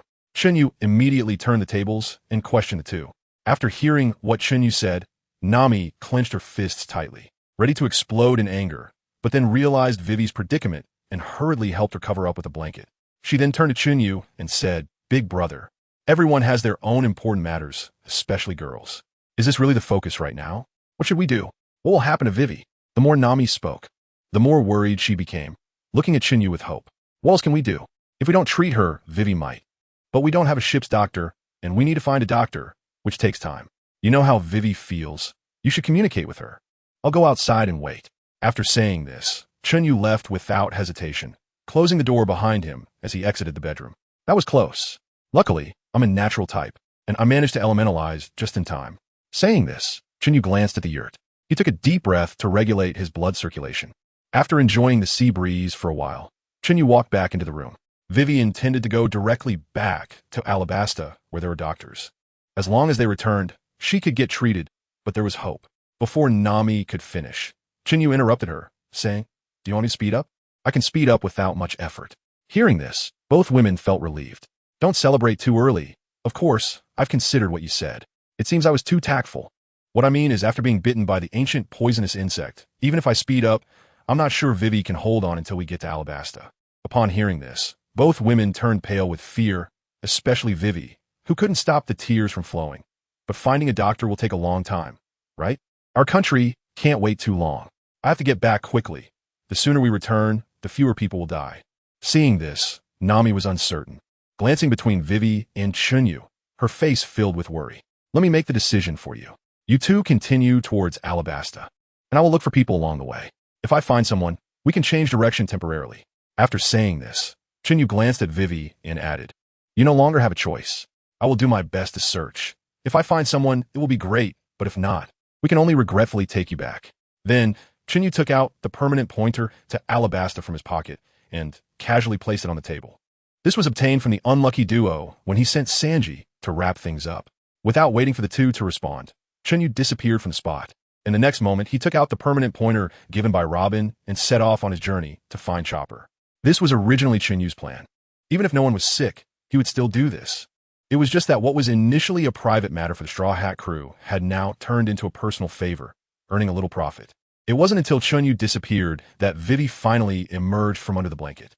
Although her complexion was still rosy and her high fever hadn't subsided, her eyes were filled with light. Seeing this, Nami felt that Chen Yu had a sharp tongue but a soft heart. After exchanging glances with Vivi, a smile blossomed back on her face. Originally, Magnetic Drum Island wasn't far away. Chen Yu searched thoroughly within a radius of the Mary's 2-day journey and found it in less than half a day. Chen Yu started from Magnetic Drum Island to search for the Melee ship. On the way back, a long trail of flame followed Chen Yu, which never dissipated, allowing the Melee ship to easily reach Magnetic Drum Island.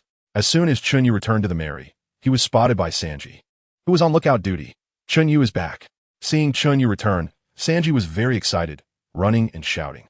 Soon, Nami came out supporting Vivi, and everyone was ready to set off.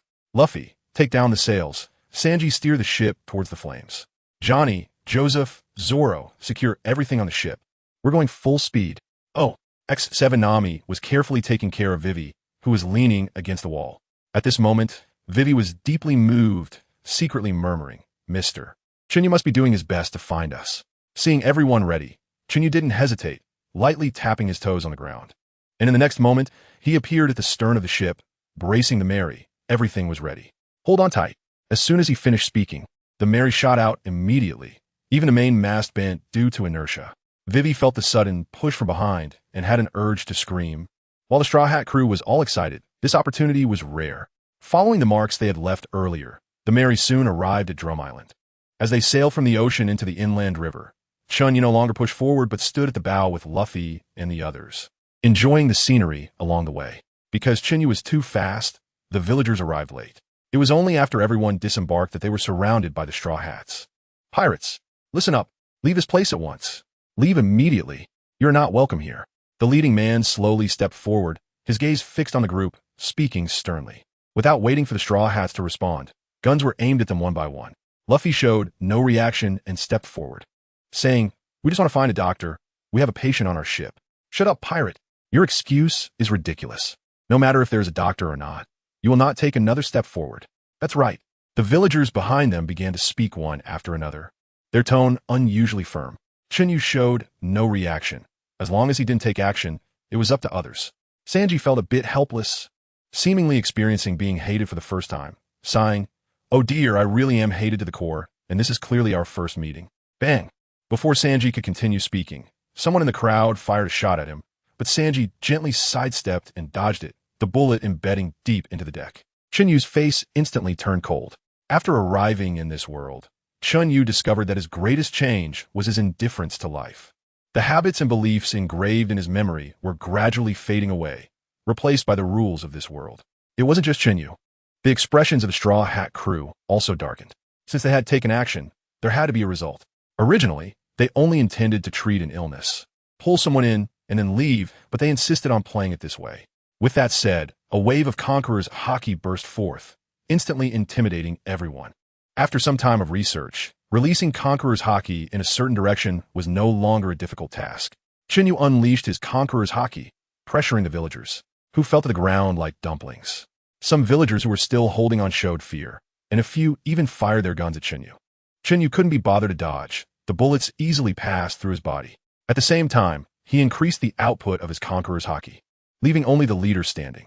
Seeing that even bullets couldn't harm Chen Yu, the villagers who had fired their guns muttered monster before rolling their eyes and fainting one after another. The leader's face turned pale, cold sweat pouring down. Beads of sweat accumulating on his chin and falling as he knelt on the ground, terrified. Sanji, deal with those who shot at you, Chen Yu said, lightly leaping over the leader to approach the few who had just fired at him, and he stomped down on one of their chests. The leader tried to stop him but found that with just a stomp, the villager was instantly crushed, turning to a wisp of black ash that disappeared with the wind. He was so scared that he lost his voice, his jaw trembling uncontrollably, unable to even speak. After swiftly dealing with the ones who shot at him, Chen Yu looked at the leader with a mocking expression and said coldly, "We plan to find Dr. Kureha. We originally just wanted to treat an illness, but unexpectedly, you dared to attack us first. Does this mean you have courage, or are you just ignorant? Our ship is right here. Feel free to come for revenge. I hope you have enough people for me to kill." Chen Yu's tone grew colder, and by the end of his statement, Dalton was already feeling cold all over, not even realizing that his palms were sweating cold. Sanji had already finished, kicking the man's neck and breaking it. Sanji was incredibly gentle, but he wasn't a fool, and neither were the rest of the Straw Hat crew. Once someone fired a gun, there was no way to resolve it peacefully. This was a lesson Luffy had understood since he was a child. Due to Chen Yu's subtle influence over time, the Straw Hat crew had changed significantly. At least no one thought there was anything wrong with killing these people now. "Let's go. The peak of the mountain is ahead," Luffy said, carrying Vivi on his back, while Sanji and Zoro led the way. At this point, Chen Yu paused, suddenly coming up with a good idea.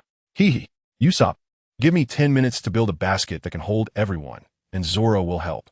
After saying this, Chen Yu turned to Johnny and Joseph, excitement flashing in his eyes, and encouraged, "Today is the day to test your training results. You guys will lift this up? No problem.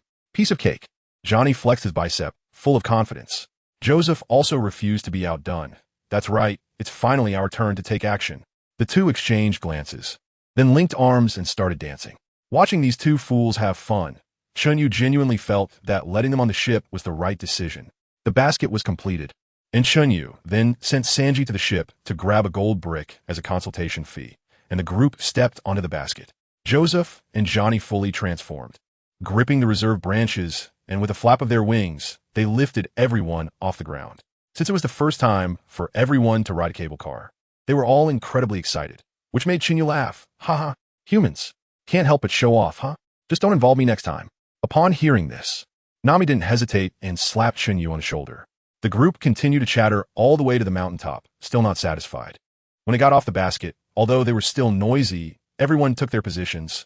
Luffy and Zoro went to knock on the door. Nami took care of Vivi, and Chen Yu kept the two girls warm while the others acted according to the situation. "Chen Yu, no one is opening the door. Are they sleeping?" Luffy was already impatient, tugging at the door handle and entertaining himself. "That means they haven't come back yet. Just wait." The group waited like this, during which they sent Joseph to hunt and catch a huge snow rabbit, and the group started a feast at the castle gate. Suddenly, Chen Yu looked to the side. He sensed a strong aura gradually approaching. After Chen Yu, Luffy and the others turned to investigate, followed by Usopp, and finally Nami and the others. "Here they come," Chen Yu called out as he stepped forward, with the others closely following behind. Soon, a reindeer pulling Kureha appeared in front of everyone. The two groups stared at each other. Luffy and Usopp immediately fell in love with the reindeer pulling the cart, while the others focused more on Kureha herself. Sanji, seeing her long legs, smooth belly, and slim waist, mistakenly thought she was a beauty, only to be startled by her old face. Everyone's expressions were noticed by Kureha, but she paid them no mind. Instead, she subtly glanced at Chen Yu, then swept her gaze over Luffy and the others, finally focusing on Vivi. Chen Yu kicked Luffy, but Luffy didn't understand Chen Yu's intention. Helpless, Chen Yu could only gesture towards Vivi. It was then that Luffy remembered the purpose of their visit and asked for Kureha's help for treatment.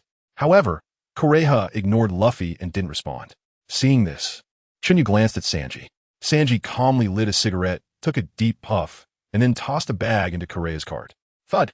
The sound of gold coins hitting the wooden cart made Kureha nod in satisfaction, as she immediately recognized the sound of gold coins, and there were quite a few. She lifted her sunglasses, revealing her seemingly aged but incredibly sharp eyes. "Chopper, open the door for customers."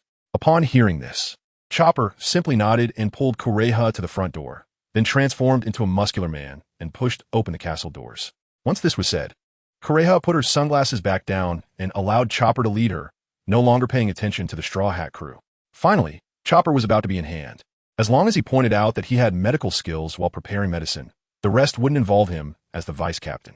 After a brief calculation, Chen Yu also led everyone to follow Kuleya. "Little girl, you must have been bitten by a bug, right?" Kuleya confidently said as she looked at Vivi on the hospital bed. "You can tell that?" Nami was immediately shocked by Kuleya's superb medical skills, and the others felt the same. No one had mentioned Vivi's condition since they arrived. Of course. I'm a beautiful girl who's lived for 130 years, Kulea said, raising her sunglasses, crossing her legs, and smiling gently. Thus, everyone started chatting casually. Knowing that Vivi was out of danger, they all felt relieved. But upon hearing that Vivi would surely die if she was delayed by 3 days, they were all stunned. Vivi immediately looked at Chen Yu, her eyes filled with gratitude, her fists tightly clenched. All of this was naturally within Chen Yu's expectations. However, he merely placed his hands behind his head, tilted his head back, and avoided Vivi's gaze. It wasn't that he was pretending.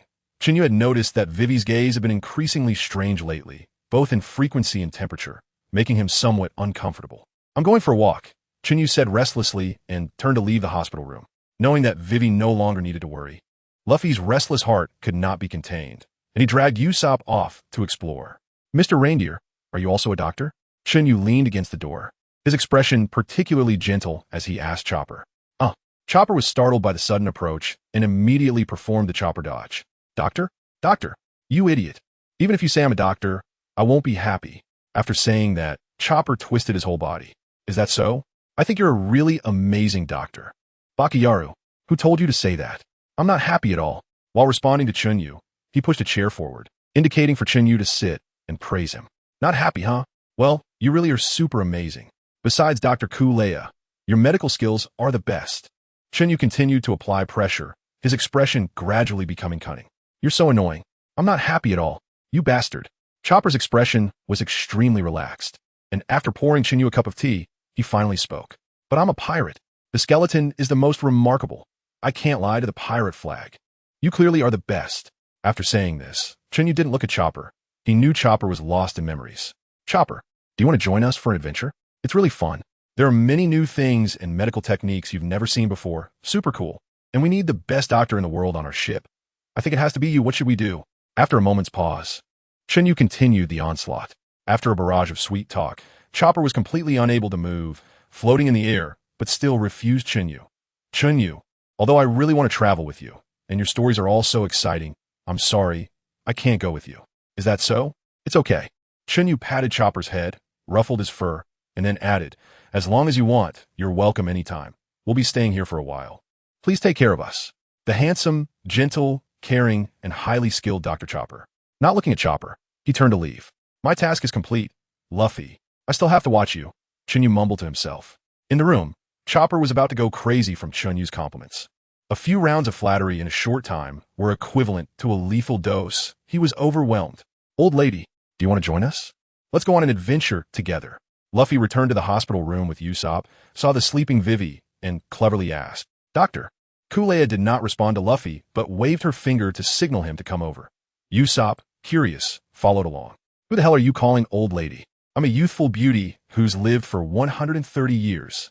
After saying that, she supported herself on the armchair, kicked one foot in Luffy's face, and aimed the other at Usopp's chin.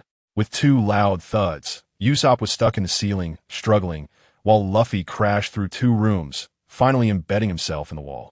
His face flushed, and blood gushing from his nose. TSK, TSK, TSK. Menopause is here. Sanji, who hadn't even finished speaking, was kicked away by Kulea and fell beside Luffy. Strong, right? Luffy, Sanji said as he sat up, lit a cigarette, and gazed at the human-shaped hole in the wall, lost in thought. I'm still not cautious enough. If it were Chen Yu, would he be able to dodge it? Just as he was pondering, a voice of confusion rang out. Yo, it's so lively. As soon as Chen Yu entered, he noticed Usopp stuck in the ceiling and 2 human-shaped holes in the wall, and he couldn't help but feel delighted. Ms. Kureha, you really have a wicked sense of humor, bullying us young folks. Chen Yu shrugged, appearing innocent. Upon hearing Chen Yu's address to Kureha, Sanji's face was filled with disappointment. TSK. I'm a 130-year-old beautiful girl. Isn't it fair to bully you young boys and girls? Doctor. Kureha lifted her sunglasses and smiled at Chen Yu. It's not unfair. It's very reasonable. They haven't trained enough and their vigilance is low. I should thank Sister Doriel for that. Kureha thought that there was nothing wrong with what Chen Yu said. After all, wasn't she a big sister who had lived for 130 years? However, her brows furrowed slightly. Did you go looking for Chopper? Chen Yu did not respond immediately. Instead, he ran to Sanji and Luffy's side, whispered a few words, and then calmly admitted, yes, I get along well with him. He said he really wants to go out and see the world, to inherit the spirit of the skeleton. He also told a story about a stubborn old man. I invited him to be our ship's doctor. Although he didn't agree right away, he didn't refuse either. Don't worry, we will take good care of your son. The chubby one. Upon hearing the first few sentences, Kureha's expression softened significantly, but knowing Chen Yu's intentions toward Chopper, Kureha's face suddenly turned very gloomy. You dare to have your eyes on my assistant, huh? You got some guts. I heard on my way back that a group of ruthless pirates killed a few villagers. You're talking about yourselves, right? No doubt about it. Chen Yu admitted calmly. Huh. You're quite honest. Kureha's expression softened a bit. Then she continued. Do you think I would feel safe handing Chopper over to you? To a group of ruthless people? Chen Yu did not take this remark. Instead, he retorted to Kureha. You are also an old senior. Sensing a surge of killing intent, Chen Yu quickly changed his tone. You are also an experienced big sister. Listening to the wind is the wind. Listening to the rain is the rain. But that won't make you seem younger. In my opinion, we are not brutal enough. Otherwise, how could they have the chance to slander us like this? They were the ones who struck first. They were the ones who fired first. And they don't mention that at all. I'm just sending off a few people who shot. That's not too much, right? Upon hearing this, Kureha's expression was no longer gloomy, and she began to think seriously. We have never engaged in indiscriminate killing, but those who have attacked our companions are basically no longer around. If you don't believe me, go ask in the East Sea. Besides, Chopper is already so big, and you know very well that he can't stay here forever. That wouldn't be fair to him. Ever since he ate the devil fruit, he has become a person, a real person, and I don't believe you haven't considered these things. Moreover, everything we do is for the sake of our companions. I don't want my crew to be bullied, and I believe you don't want Chopper to be bullied in the future either. We will protect him well. Chen Yu said sincerely, growing more determined as he spoke. That's right. We will definitely protect our companions. The Straw Hat crew all flexed their biceps, expressing their agreement one after another. Kureha did not speak, did not respond, and fell completely silent. After sitting for a while, Kureha placed her sunglasses on her head. Her gaze softened, and her face was filled with reminiscence. This silence did not last long. Kureha slightly parted her lips and began to tell a story. Seeing Kureha's nostalgic expression, Chen Yu's heart could no longer contain itself. This is stable now. Chen Yu turned to Luffy, and Sanji gave a knowing glance. After hearing Chopper's story, the two were full of energy. Without hesitation, they immediately grabbed the net and sack they found in the storage room and rushed out. Joseph and Johnny exchanged glances and, without hesitation, dashed into the storage room to grab tools and chase after Luffy and the others. Usopp struggled for a while before finally pulling his head out. Just as he wanted to chase after them, Chen Yu stopped him. Usopp, have you finished the thing I asked you to do? Hee. With me in action, you don't need to worry, right? But I think we need to add some rare metals to make it more sturdy.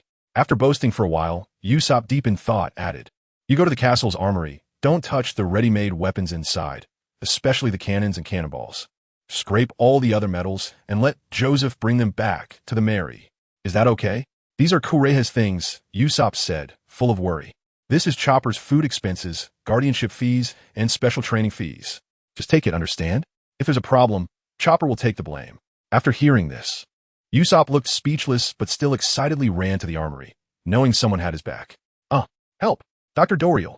Chopper called for help while running, changing forms continuously, which made Luffy's eyes light up. Sanji kept muttering, reserve ingredients. High-quality reserve ingredients. Seeing that Kureha ignored him, Chopper immediately changed his target. Chen Yu, save me. Help me. Chopper was in tears, running in circles, and when he saw Chen Yu, the pleading in his eyes was as bright as the sun in a clear sky. Chopper, come over here. Chen Yu waved to Chopper at the right moment. Oh! Chopper's voice was hoarse with excitement. In an instant, he transformed into his reindeer form and dashed towards Chen Yu, finally turning into his small form and leaping into Chen Yu's arms. As if still not at ease, he kept looking around, his little hooves clutching his heart, filled with worry. Chopper, what's wrong? What game are you playing? Chen Yu asked with a gentle smile. Baka, what do you see as playing a game? They're trying to catch me with a net. And there's a big sack. So big. Chopper stood on Chen Yu's thigh, stretching out his hooves to demonstrate. How could that be? You're our ship's doctor. How can we catch you with a net? You're just too nervous and seeing things, Chen Yu said while giving Sanji a glance. Sanji understood immediately and tossed aside the tools in his and Luffy's hands, whistling as he turned his head. Luffy mimicked him. Just look back if you don't believe me. Chen Yu encouraged Chopper again. Really? Chopper turned around and indeed didn't see the sack and net, tilting his head and falling into deep thought. How strange. Why? Chopper crossed his arms over his chest, tilting his head, sitting on Chen Yu's knee, looking puzzled. Wait, Chen Yu, when did I become your ship's doctor? Chopper finally came to his senses, looking shocked, jumping up with his little legs straight. But you have such strong medical skills at such a young age. It would be a pity not to be our ship's doctor. Bakialu, even if you say that, I won't be very happy. Chopper squirmed again on Chen Yu's leg. After being lost in thought for a while, Chopper suddenly woke up, slapping Chen Yu's shoulder with a hoof, startling the little deer. Is that what I said? When did I agree to be your ship's doctor? Just when we were chatting earlier. Did you forget? You said you wanted to uphold the spirit of the skeleton, right? I agreed. Bullshit. I still haven't agreed to be your ship's doctor. Okay. Chopper finally calmed down, sat back down, but the more he thought about it, the more wrong it felt, and he leaped up again, pointing his hoof at Chen Yu, looking incredulous. Not at all. Is that so? Anyway, at this point, Chen Yu gave Sanji another glance, then picked Chopper up and set him down. Anyway, Dr. Doriel has already agreed. As soon as he finished speaking, Sanji and Luffy, who had been ready to go, immediately shot out, pouncing on Chopper. My silly son. Kureha slapped her forehead, looking at Chopper, who was being toyed with, and sighed. Just as she was about to speak, a burst of laughter suddenly echoed from outside the castle, resonating within. Waha! My country! My home! I'm finally back! Wahaha! Hearing this lewd laughter, everyone stopped their actions and looked towards Kureha. Sister Doriel, do you need help? I've heard of this guy. He's the former king of this country, right? Chen Yu said to Kureha, his tone calm and filled with confidence. Just a former king, nothing but scum. Let me see your skills, Kureha said, a smile on her face. I guarantee you'll be satisfied. Chen Yu turned his head and commanded. Luffy, Sanji, Zoro, each of you finish it quickly, Johnny. Let your blades taste blood. Leave no one alive. Although a smile remained on Chen Yu's face, the coldness behind it sent shivers down their spines. Piece of cake. X3 we guarantee to complete the mission, Big Brother Chen Yu. The four of them moved without hesitation, darting out and outside. Wails filled the air. The three main fighters quickly assigned their opponents as they stepped outside. Luffy's armed pistol directly pierced through Walpo's big belly. The force combined with the armament hockey tore Walpo into several pieces, dead beyond recovery. Sanji kicked the explosive-haired man's neck, while Zoro chopped off the clown's head with a single stroke. Johnny transformed his hands into two machetes, plunging into the crowd and taking out one with each strike, finishing the task in just a few breaths. All right, we also provide after-sale service, said Chen Yu, snapping his fingers.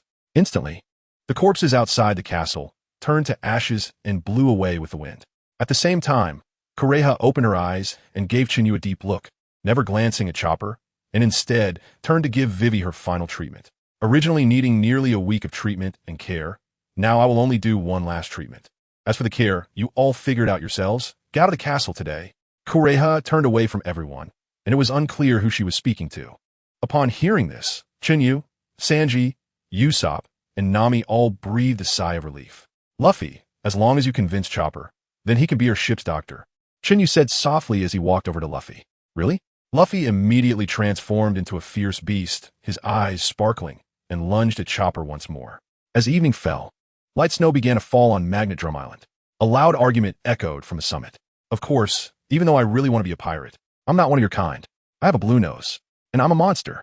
Someone like me cannot be your companion. So, Chopper's voice grew softer. I am very grateful to you, thankful for your invitation. I've decided to stay here, Chopper said, lowering his head sadly. But Chopper raised his head again, forcing a smile. Let us hope we meet again. If you miss me, just come here. I will always be here. Upon hearing this, Luffy could no longer contain himself, raising his hands, clenching his fists, and shouting, Stop rambling. Chopper, come travel with us. At this moment, Chopper could no longer hold back, his voice choked, tears pouring down like a fountain, snot dripping to the corner of his mouth, looking up at the Jolly Roger of Dr. Hilliolic fluttering from the ceiling, his mouth trembling. Then he howled to the sky, oh. At the same time, the Straw Hat crew burst out in a line, Johnny and Joseph immediately fully beastified, while the others showed fierce, beast-like gazes. Chen Yu transformed into a giant of flame and roared at Chopper. Only monsters are qualified to be our companions. Got it. Chopper. Oh. Kureha, hiding in the shadows, wiped her tears with her hands, her seemingly old yet vibrant eyes sparkling with kind tears. Chopper, you found companions too. Go. Go run free. Your life is just beginning. Go see the world that Dr. Hilliolic spoke of. After feeling a pang of sorrow, Kureha threw the backpack in her hands towards Chen Yu, then boldly stepped out, her body laden with weapons. You little pirates, you dare to steal my things. None of you are leaving today. All of you stay. Kureha glared at everyone, continuously throwing weapons at them. Usopp trembled in fright. Chen Yu realized Kureha's intention and waved his hand, enveloping everyone, including Chopper, in endless flame clouds, which then transformed into a stream of light flying towards the sky. A tender voice echoed through the clouds. Dr. Doral, you must take care of yourself. I'm leaving. What a silly son. Kid, if Chopper is wronged, no matter where you run, I will come to settle the score with you. But a series of tear drops echoed in the empty castle atop the mountain. Bang! The people returning to the merry-go looked towards the sound, only to hear a few cannon blasts coming from the castle. Suddenly, a cherry blossom red burst forth in the sky, captivating everyone with the beautiful scenery before them. Chopper sat quietly at the stern of the ship, looking at the last sight of Drum Island, his eyes growing more resolute. Dr. Doral, I'm leaving to start my adventure. Chopper, come over, it's time for the feast. That's right. I'm coming. Pirates must have a feast. Hearing the calls, Chopper finally stepped down from the railing, turning back every few steps to say his final goodbyes. Chopper, it's so funny when you stick your chopsticks in your nostrils and mouth. Luffy stood beside Chopper, uttering devilish words and continuously egging him on. Soon, Chopper fully immersed himself in the fun and formed a deep friendship with Karu. By the main mast, Vivi sat watching everyone. Although her illness was no longer a concern, the country was in peril, and she had yet to find a solution, making it hard for her to smile. What are you hesitating for? Nami approached Vivi with a glass of juice, expressing her concern. Are you worried we can't defeat Crocodile? Or are you worried Luffy won't help? Or is it that you don't like Chen Yu? At this point, Nami carefully observed the changes in Vivi's expression. How could I not like Chen Yu? Vivi suddenly stood up in a panic, continuously explaining. But soon she realized her oddness and added, I also believe in your strength. I know that as long as you take action, my country will surely be saved, but as she said this, Vivi recalled what Chen Yu had said on the Whiskey Peak. Then you might as well give it a try. This matter might not be as complicated as you think. Having obtained the information she wanted, Nami stopped speaking, told Vivi that they would reach Alabasta soon, and without lingering, turned to leave, giving Vivi enough space. After saying goodbye to Vivi, Nami walked alone to the side of the ship, feeling the sea breeze from Winter Island, lost in thought. Suddenly, she felt a familiar bad hand wrapping around her. Nami had no reaction, knowing it was Chen Yu, and she was used to it. Aren't you cold? Drinking alone in sadness? No, wait, is it sad juice? As he spoke, Chen Yu took off his jacket and draped it over Nami. Chen Yu, do you know about Vivi's situation? Seeing Chen Yu's actions, Nami felt warmth in her heart. Chen Yu is always so considerate. This sentence has two meanings when it reaches Chen Yu's ears, but he doesn't want to step on any toes. Are you talking about Alabasta? Upon hearing this, Nami didn't immediately reply.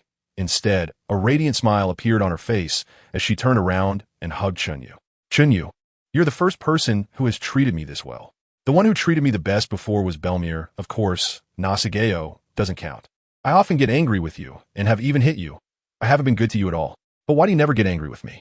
Why are you still so nice to me? Chen Yu found Nami's question a bit strange, but still answered seriously. Me? I have no family. To me, you're my family. I can't even get angry.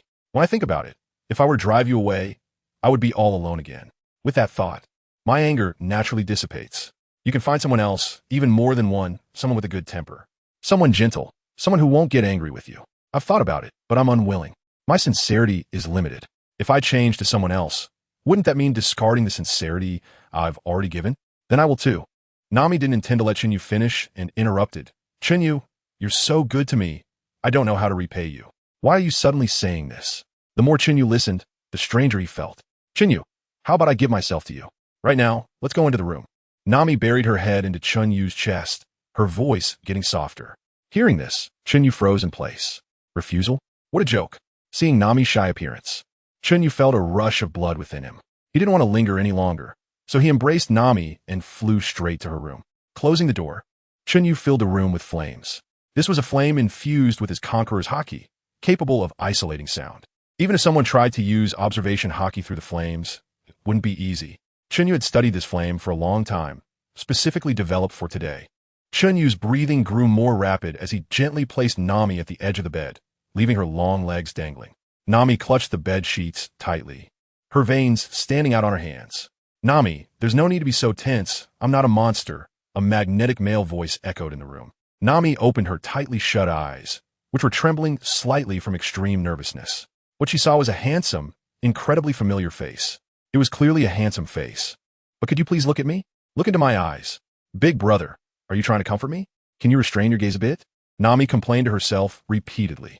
At this moment, Chen Yu's focus was particularly sharp, his target clear, and he had already begun to unbutton Nami's top. Feeling the touch of skin, Nami's already flushed cheeks turned even redder.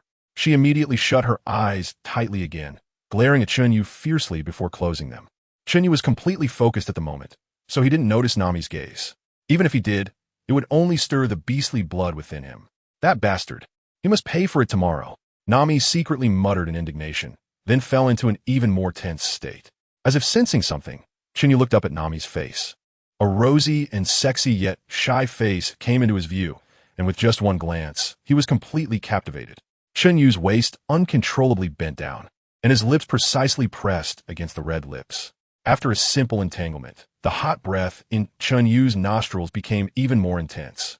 Sensing this breath, Nami's gaze became hazy, her eyes fluttered, and with growing affection, she whispered, "Chen Yu, be gentle," and then closed her eyes again. There's a saying, young men and women share a romantic bond. The spring night in brocade curtains is endless. Spirits unaware of the guest house. Wild souls seem to board a ferry boat. Blushing faces stained with rouge sweat, pale faces mistakenly smeared with powder and oil. One turns and stirs, unable to sleep. The rooster crows, breaking the autumn dawn. "Hey, Luffy, what is Chen Yu doing?" Chopper asked his captain with a puzzled expression. "What do you mean, Chen Yu? Isn't he just over there drinking?" Luffy didn't understand why Chopper was asking this, then turned to look at Chen Yu's location. "He's not there? Where did Chen Yu go? Could it be Chopper? Chen Yu must be sneaking off to eat something delicious without us. We need to find him and expose him. This is really inconsiderate. Sneaking off to eat gourmet food. The things Chen Yu hides away to eat must be very tasty. Chopper, do you know where Chen Yu went?" Luffy used his observation haki to scan around, but found no trace of Chen Yu. At that moment, Chopper raised his little hoof, and since he was small, afraid Luffy couldn't see, he kept hopping. "I saw Chen Yu carrying Nami back to the room. It's that room." Saying this, Chopper pointed his hoof towards Nami's room. "There's a light. That bastard Chen Yu must be sneaking off to eat delicious food. Chopper, let's go catch him in the act." After saying that, Luffy grabbed Chopper's little hand and made his way to Nami's room. Chopper was full of excitement, taking small breaths and tiptoeing behind Luffy, his heart racing. Doriel the doctor. The brave man Chopper is embarking on his first adventure at sea. "Shoo, Chopper, when I open the door, you immediately look to see what Chen Yu is eating. You must catch him in the act. Otherwise, Chen Yu is very cunning. You won't admit it even if you beat him. Got it?" Luffy said seriously, lowering his head to assign Chopper a task. "Yes, officer." Chopper immediately saluted solemnly, indicating he understood. With that, Luffy focused, observing with his eyes closed, and slowly turned the doorknob. This little commotion did not disturb the two inside. Chen Yu was still diligently working. "This bastard Chen Yu, he really is sneaking food. The door is locked. Chopper, we have to force our way in." After saying that, Luffy took a few steps back, tightened his shoulders and biceps, and accelerated to ram into the door with his shoulder. Bang! The sound of the door being smashed open echoed through the Mary. The broken door flew away with the force of Luffy's impact, and he was pressed against the mainmast. Zoro, who had already fallen asleep, Usopp, who was self-indulging, Vivi, who was deep in thought, and Sanji, who had just finished cooking dessert, all rushed over upon hearing the noise.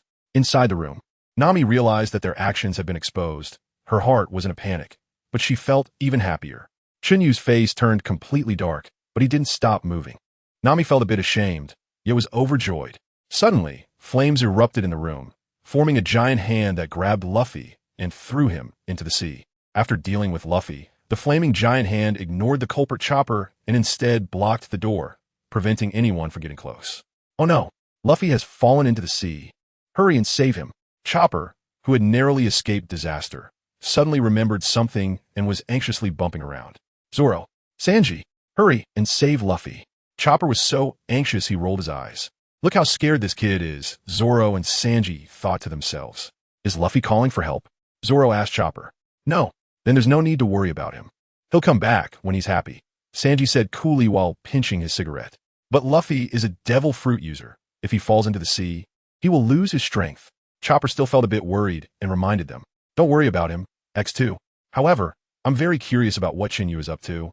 Sanji asked Chopper, confused. "Well, Luffy said Chen Yu and Nami were secretly eating good food in the room, so he took me to expose Chen Yu." Chopper was about to finish, but Sanji immediately interrupted him, his face turning a bit sad. "You mean Chen Yu and Nami are eating good food in the room?" "Luffy told me that," Chopper answered honestly. "Where do they go in? How do they get in?"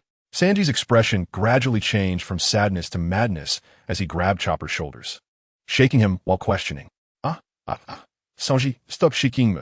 After escaping Sanji's grip, Chopper took a breath and replied, "About an hour ago, Chen Yu flew in with Nami." "Damn it. How could that bastard Chen Yu be so lucky? Why would Miss Nami like that turtle's son?" Hearing this heartbreaking fact, Sanji knelt on the ground, repeatedly pounding the deck. Zoro, hearing this, paused for a moment, looked meaningfully at the flames, then turned to leave and went to sleep. Vivi turned bright red on the spot. "Chen Yu and Sister Nami are doing that." Vivi was shocked, stuttering, unable to complete a single sentence, her cheeks growing even redder. Usopp felt envious for a moment, then showed no other reaction. The sword god duo in the corner wore mischievous smiles, rubbing their chins, observing secretly. Chopper didn't understand what everyone meant, his whole dear face written with confusion. "Bastard Chen Yu, eating alone and throwing me away. I am a captain." Luffy, soaked through, angrily waved his fist towards Nami's room. "It's fine to throw me away, but eating alone is not acceptable." Inside the room, Chen Yu was already on high alert. He knew this fool would come and cause trouble, so he had set up flames in advance that bound Luffy like swimming snakes. 8 fiery snakes, and Luffy couldn't dodge at all, his hands and feet tightly restrained. Luffy tried to break free from the fiery snakes, but as soon as he exerted strength, he was burned and screamed. Suddenly, a line of big characters appeared in the sky. Johnny, Joseph, shut Luffy's mouth, or I'll kill you when I get out. Just like that, Johnny and Joseph used tape to seal Luffy's mouth, and Luffy couldn't exert strength or make sound, having to keep banging his forehead on the deck to protest. Lying on the ground, Luffy thought that Chen Yu was about to finish stealing the food, and in anger, he activated his haki, surprisingly discovering that he could block a certain degree of flames. Immediately, he wrapped himself in haki, and with a strong effort, he broke free from Chen Yu's restraints. After regaining his freedom, Luffy had just torn off the tape and was about to shout when a giant flame appeared in the air and knocked him away. This time he didn't know how far he flew. Time passed, and another half hour went by, with no sign of the two in the room coming out. Vivi, who had calmed down, was filled with determination, then raised her head to look towards Nami's room, remaining silent. "Chen Yu, you bastard, leave some for me." Luffy flipped back onto the deck, spat out some seawater, and began to shout again. Inside the room, Chen Yu was a bit speechless. Just as he was about to knock Luffy away again, he noticed Vivi walking up to Luffy, blocking him. "Mr. Luffy, Chen Yu and Sister Nami are not stealing food." Vivi spread her hands and explained. "Really not stealing?" "Really not, I promise you." When Vivi saw Luffy's tone soften, she immediately assured him. "Then what are they doing?" Upon hearing this question, the hard-won calmness of Vivi turned red again. They are training." "Yes, they are training." "Oh, I see. I knew it. Chen Yu definitely wouldn't steal food behind my back." Ha ha ha ha ha. Luffy instantly lost interest. He was now very afraid of Chen Yu coming out to deal with him, forcing a smile to hide his embarrassment. Disturbing Chen Yu for no reason would lead to a terrible end, and Luffy could testify to that. "The sword god duo, you weren't saying that just now." Inside the room, Nami's throat was already hoarse. She raised her hand to grip Chen Yu's arm, pleading, "Chen Yu, can we stop for today? I can barely hold on." Although Nami had already begged for mercy, Chen Yu was currently at a critical stage, not wanting to stop nor able to stop. Every time Nami begged, Chen Yu would cover her mouth with his. About 20 minutes later, a low growl came out. After a few moments, this thunderstorm finally ended. Nami was now weak all over, her face flushed, her throat hoarse, completely forgetting her earlier intention to settle accounts with Chen Yu. After a few words with Chen Yu, she fell into a deep sleep. Chen Yu felt an unprecedented sense of relief, but his eyes were filled with guilt and heartache. Especially after entering the sage moment, Chen Yu's feeling of guilt intensified. "Rest well," Chen Yu said as he brushed Nami's hair, leaned down to gently kiss her forehead, and then walked out of the room to settle the score. As soon as he stepped out, Chen Yu fixed the broken door. Of course, it was taken from Luffy's room.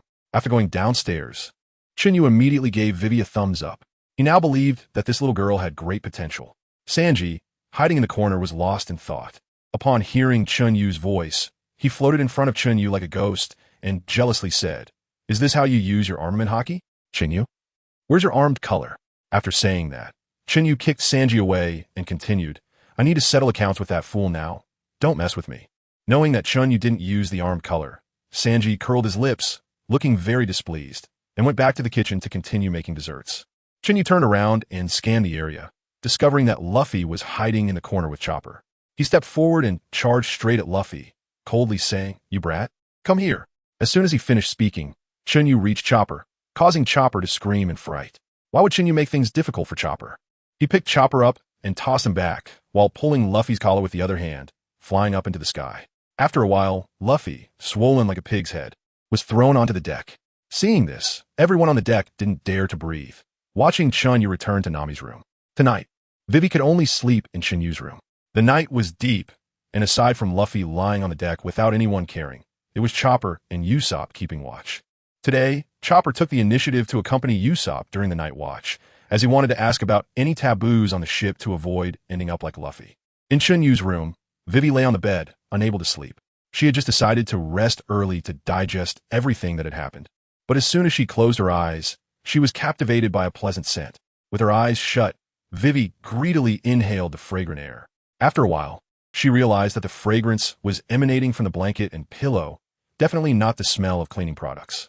Once she figured out the source of the scent, Vivi's face instantly turned red with embarrassment. However, she felt no resistance within. After all, there was no one else around. Once her shame eased, she fell asleep amidst the pleasant aroma, sleeping soundly until the next morning. This was the most peaceful sleep Vivi had after setting out to sea. And last night, she even dreamed that her country had been saved and that her father had arranged her marriage to the benefactor who saved their nation. Thinking of this made Vivi feel an indescribable shyness, yet she didn't dislike this feeling. She just felt a bit guilty towards Nami, who had been so good to her. Smack! Vivi gave her cheek a hard slap and comforted herself. Tomorrow we will reach Alabasta. Now is not the time to think about these things. I must get help from Luffy and the others today. After taking a deep breath, Vivi walked towards Luffy, who was already playing on the deck. "Mr. Luffy, I want to ask you to help my country." Vivi's voice was a bit choked as she bowed to Luffy, her heart racing with nervousness. However, when she didn't hear Luffy respond for a long time, Vivi's face instantly lost its color. "Thud, I must get Luffy's help today," Vivi kept telling herself. Without hesitation, she knelt down. Just as she was about to bow her head, Luffy pulled her back up. Vivi, being forcefully pulled up, had an expression of unwillingness, biting her lips tightly, her fists clenched, and her whole body slightly trembling. Was she going to be rejected? "What are you doing, Vivi? I've been waiting for you to get up. Why did you just kneel down like that?" Luffy asked, puzzled with a pout. "Huh?" Vivi was stunned by his response. "Vivi, we're friends, right?" Luffy said, placing his hands on Vivi's shoulders, as if it were obvious. Vivi nodded and softly replied, but didn't know what to say. "Since we're friends, if a friend seeks help, we will help you. Why would you bow and kneel when you have no reason to?" "It makes me feel like you don't consider me a friend," Luffy complained, frowning. Luffy genuinely believed this. Hearing Luffy's words, Vivi was frozen in place. She hadn't expected him to respond this way. It was like a bolt from the blue. Vivi slumped to the ground, her face filled with disbelief. "You agreed?" After a moment, hope burst forth in Vivi's eyes as she asked, "You really agreed just like that? Don't you need to ask Chen Yu?" "No, no need. Even if I asked, it would be the same," Luffy said, picking his nose nonchalantly. "But that day, Chen Yu. Then let us go ask Chen Yu," Luffy said, seeing Vivi's worried expression, and pulled her knock on Nami's room. At this moment, Vivi's heart was back in her throat. As long as Chen Yu agrees, my country will be saved, Vivi kept praying. "What? Luffy, are you looking for trouble again?" Chen Yu opened the door and saw Luffy, looking extremely displeased. He was just enjoying a good sleep with Nami and was awakened by the knocking, feeling frustrated. Luffy was the typical type who would stand up after being beaten. He had been beaten by Chen Yu yesterday, but didn't fight back, and today he felt confident and didn't think Chen Yu would hit him. Seeing Chen Yu's impatient look, Vivi's heart sank halfway. "Chen Yu, Vivi is our friend, right?" Luffy asked directly without thinking. "Yes," Chen Yu replied. "Vivi asked us for help. Let us help her deal with Crocodile, okay?" Luffy stated the situation plainly. "Then let's help her take down Crocodile. Don't tell me you knocked on the door this early, just for this?" Chen Yu said angrily. "Yes, Vivi was afraid you wouldn't agree. So I brought her to ask you," Luffy replied. "I'm just the vice captain. If you disturb me over something like this again, you're finished." After saying that, He nodded at Vivi and completely ignored Luffy, shutting the door and locking it. Just before the door closed, Vivi noticed that Nami had already woken up and gave her a thumbs up. Knowing that her country was truly saved, all the emotions Vivi had bottled up exploded, and she knelt on the ground, wiping her tears while laughing foolishly. In the room, you really are something, not honest at all, sharp-tongued but soft-hearted. You clearly intend to help Vivi, but still make things difficult for the poor girl. Do you know that Vivi? Nami stopped short, knowing Chen Yu would understand. After finishing, Nami cupped Chen Yu's face and stared at him intently. Bad man, I don't believe you didn't notice. Chen Yu felt a bit awkward.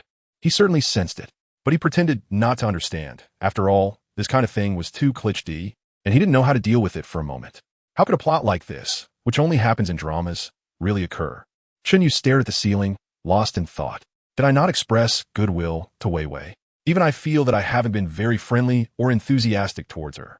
Isn't Wei Wei's hurt heart comforted by Sanji?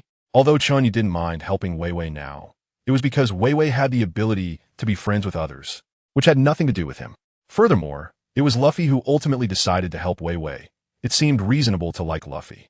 But I advocate against fighting for no reason and not being a nice guy, right? I should be the villain in her mind, not the old lady. I just can't figure it out. It's really puzzling. I have a wife. Moreover, I'm not quite used to Nami's actions. Her hints are too obvious. Doesn't she feel uncomfortable herself? I know Nami will feel sad. She has already received 2 slaps. Could it be that Wei Wei's plight really makes her so sympathetic?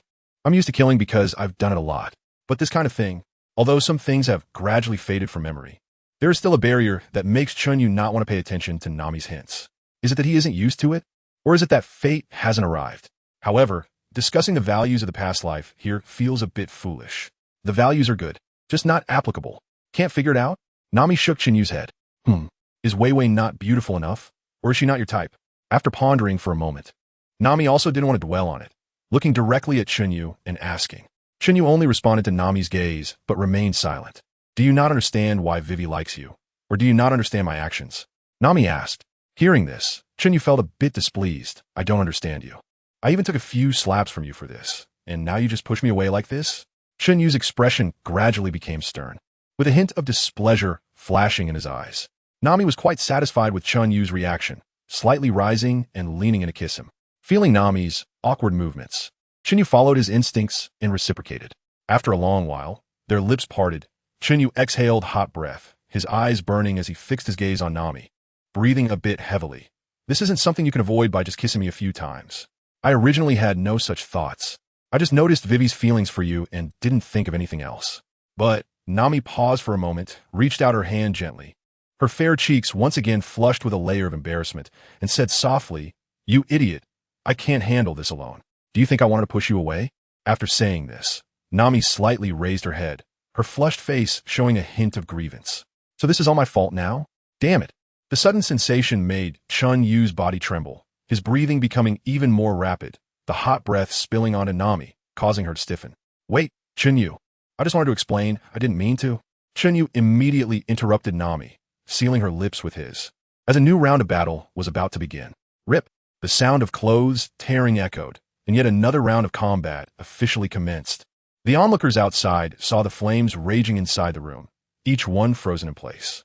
Damn Chen Yu, what is so good about this guy? Did he save the world in his past life? Why isn't this person me? How infuriating. I'm so envious, really so envious. Sanji was the first to react, kneeling on the ground, his fists pounding continuously. Usopp, just about to hand over the completed weapon, immediately took a step back upon seeing the familiar flames to avoid trouble.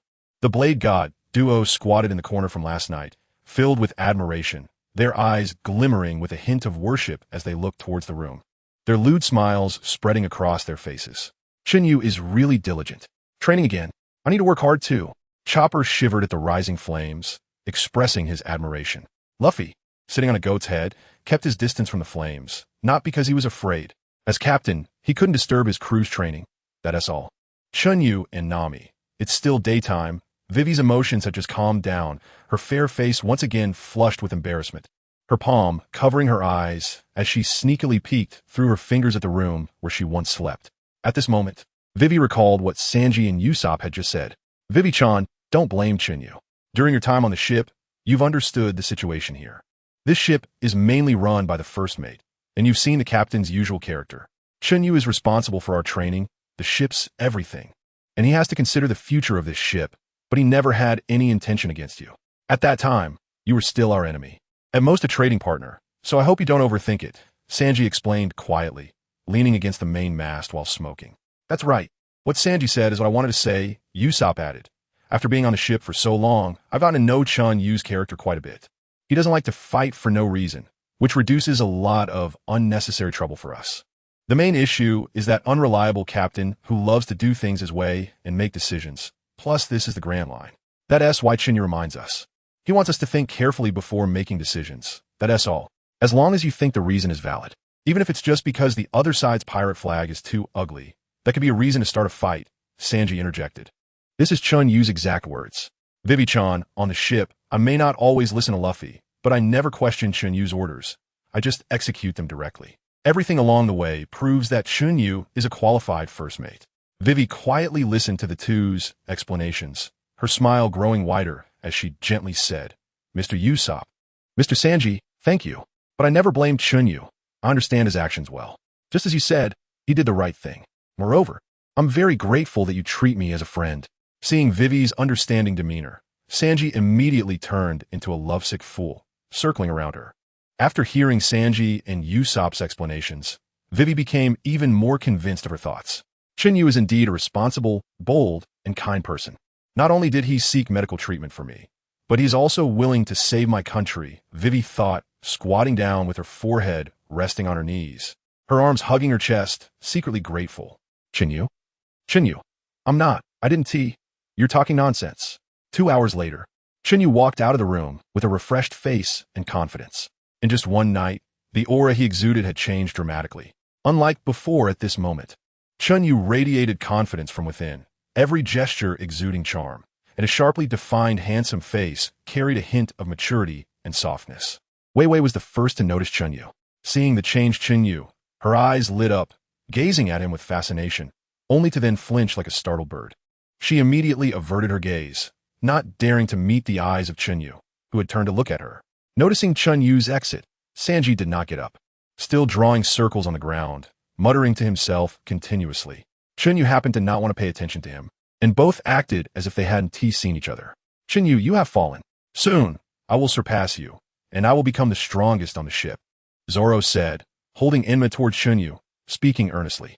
Feeling the determination and goodwill in Zoro's words, Chen Yu felt a warmth in his heart, but he did not show any weakness and replied, as long as you have the ability, you can take this so-called strongest on the ship title. Unlike some certain perverted kappa, I have never been slack. I will definitely become stronger.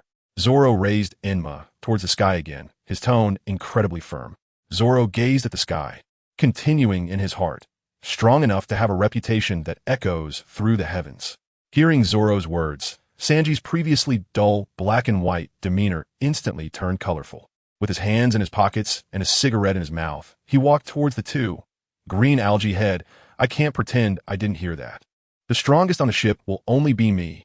As he spoke, Sanji slightly bowed and pointed his thumb at his own chest. Chen Yu will soon be surpassed by me, and you will be left further and further behind, Sanji said with equal determination, his expression extremely serious. The two did not argue as they usually did, but instead looked at each other with sharp eyes and serious expressions, neither willing to back down. As long as you can defeat me, you will surely be the strongest in the world. Unfortunately, your dreams are not of being the strongest in the world, and I will not give you any opportunities. You should be grateful that your initial goal wasn't to be the strongest in the world. Otherwise, you will always live in my shadow. Chen Yu felt that mere bravado was not enough, so he took out a cigar from his pocket, held it at the corner of his mouth, glanced sideways at the two with eyes like blades, and spoke with certainty. Let's wait and see. The three stepped forward simultaneously, tilting their heads to confront each other, and after a cold snort, each turned and walked away. Chen Yu turned and walked towards Usopp, while Zoro and Sanji entered the training room. Seeing the spark suddenly ignite in the eyes of the three, Chopper was incredibly excited, gripping his hose tightly and trembling violently. How cool! Is this what being a pirate is like? Usopp, we must also strive to be the strongest. Chopper was inspired by the three, filled with passion, and turned to pull Usopp into the competition. Usopp broke out in a cold sweat, inwardly muttering, Chopper, do you have any idea what kind of monsters those three are? competing for the title of the strongest with him. Wake up. Stop dreaming. On the surface, Usopp merely cleared his throat, but secretly adjusted his emotions. Moments. His eyes slid down, locking on a Chopper with an exaggerated expression. Chopper, you're still too young. Being the strongest in the world means nothing to me. If I wanted to, I could easily obtain it. However, my ambition lies elsewhere. I aim to be the world's #1 sniper, possessing the world's best observation haki. That is my pursuit. The title of the strongest is left to those three. I disdain competing with them. After saying this, Usopp cleared his throat again, carefully recalling whether what he said conflicted with the pursuits of those three monsters. So strong. Usopp, it turns out you are the strongest. Chopper firmly believed in Usopp, exclaiming in admiration and continuously showering him with adoring looks. Seeing Chopper react so strongly, Usopp's eyes bulged in fear, and he kept looking left and right, ensuring he couldn't see the three before finally letting out a sigh of relief. He swiped his thumb across his nose and continued to brag. Of course. Do you think I am just anyone? Oh, who are you? Tell me. Chen Yu's unique voice echoed on the deck. Usopp was so scared that he shuddered and looked around for Chen Yu. Hearing Chen Yu's sudden deathly question, Usopp forgot to use his observation haki and finally raised his head slightly in the direction pointed by Chopper's hooves. After lifting his head, Usopp's legs trembled a bit. He never expected Chen Yu to be hanging above him, looking down with a playful expression. Chen Yu, what are you doing here? Usopp didn't expect to be caught his own bragging and felt extremely nervous. Chopper was looking at him with admiration. What to do? What to do? Just as Usopp was frantically thinking of a way to salvage the situation, Chen Yu, already impatient, directly asked, Is the weapon I wanted ready? If it satisfies me, I can pretend I never came. Otherwise, When Chen Yu's words reached Usopp's ears, they sounded like celestial music. After listening, he was extremely excited, his eyes wide open. He didn't expect Chen Yu to be so easygoing today, secretly thinking, Fortunately, I must produce the weapon Chen Yu wants without a moment's delay and with all my strength. At this moment, Usopp immediately calmed down, then placed his hands on his hips, his expression excited and full of confidence, arrogantly saying, Who do you think I am? Of course I can do it. Usopp was serious. He was actually so arrogant in front of Chen Yu. Chopper was deeply shocked and completely convinced by Usopp. After that, Usopp used all his strength to run back to his room, took out 3 sticks, and handed them to Chen Yu, while introducing, I've completed everything you requested. And in addition, I've added a feature. As long as you arrange the 3 sticks in a T-shape and gently twist them, they can create a massive downward airflow, allowing for a direct escape in a critical moment. After saying this, Usopp personally demonstrated, his face full of pride. Then, Chen Yu also tried it briefly. The functionality and hardness were both fine, and he gave Usopp a very high evaluation. Very good. I am very satisfied, so I will pretend I never came today. Upon hearing this, Usopp immediately broke into an exaggerated smile. After a brief pause, Chen Yu continued, But you just called yourself Big Lord in front of me, right? What did I say last time? Chen Yu pretended to be puzzled, smiling as he quietly watched Usopp, who was so scared that cold sweat poured down his face. His legs shaking violently, internally thinking it was bad. How about this? I won't bully you. I promise your money is gone, or I can train with you. You choose one. If you want money, come find me. After speaking, Chen Yu walked straight towards Nami's room. At this moment, Usopp was completely unable to think about the money Chen Yu mentioned, wishing that Chen Yu would leave quickly. The smile that had just appeared on his face had already stiffened, and his movements were rigid as he waved goodbye to Chen Yu. Oh, by the way, Chen Yu, who had just been in front, suddenly stopped, his tone gentle as he turned back and smiled at Usopp, commanding, You are responsible for Chopper's haki. If you exceed my deadline, I'll just beat you up, the kind that can greet the Pirate King. Chen Yu's gentle yet frightening expression was something Usopp rarely saw. The last time was when they fought the flying pirates, and those people ended up in a terrible state. Eek! Usopp screamed in fright, trembling all over at the thought of what happened to Paji and the others, not daring to hesitate for a moment as he pulled the confused Chopper towards the training room. Chopper had always been curious about what haki was, as it seemed very powerful. However, he didn't dare to interrupt and waited to ask Usopp later, seeing that new crew members were volunteering to help. Chen Yu wore a look of satisfaction. The training atmosphere was excellent, the neighborhood was harmonious, and everyone was united and supportive. It was indeed a pirate crew worthy of my leadership. Watching everyone working hard, Chen Yu couldn't help but reflect. Am I being underutilized as the first mate? Should I appoint another captain? Maybe not. If I really did that, I would definitely be annoyed to death by some idiot. So I should hurry and let Nami try out the new weapon. With that thought, Chen Yu walked straight towards Nami's room. Vivi was a bit lacking in strength. I would notice every time she tried to sneak a peek. Indeed, a good boy must protect himself when out and about. After glancing at Vivi, Chen Yu casually closed the door behind him and got down to business.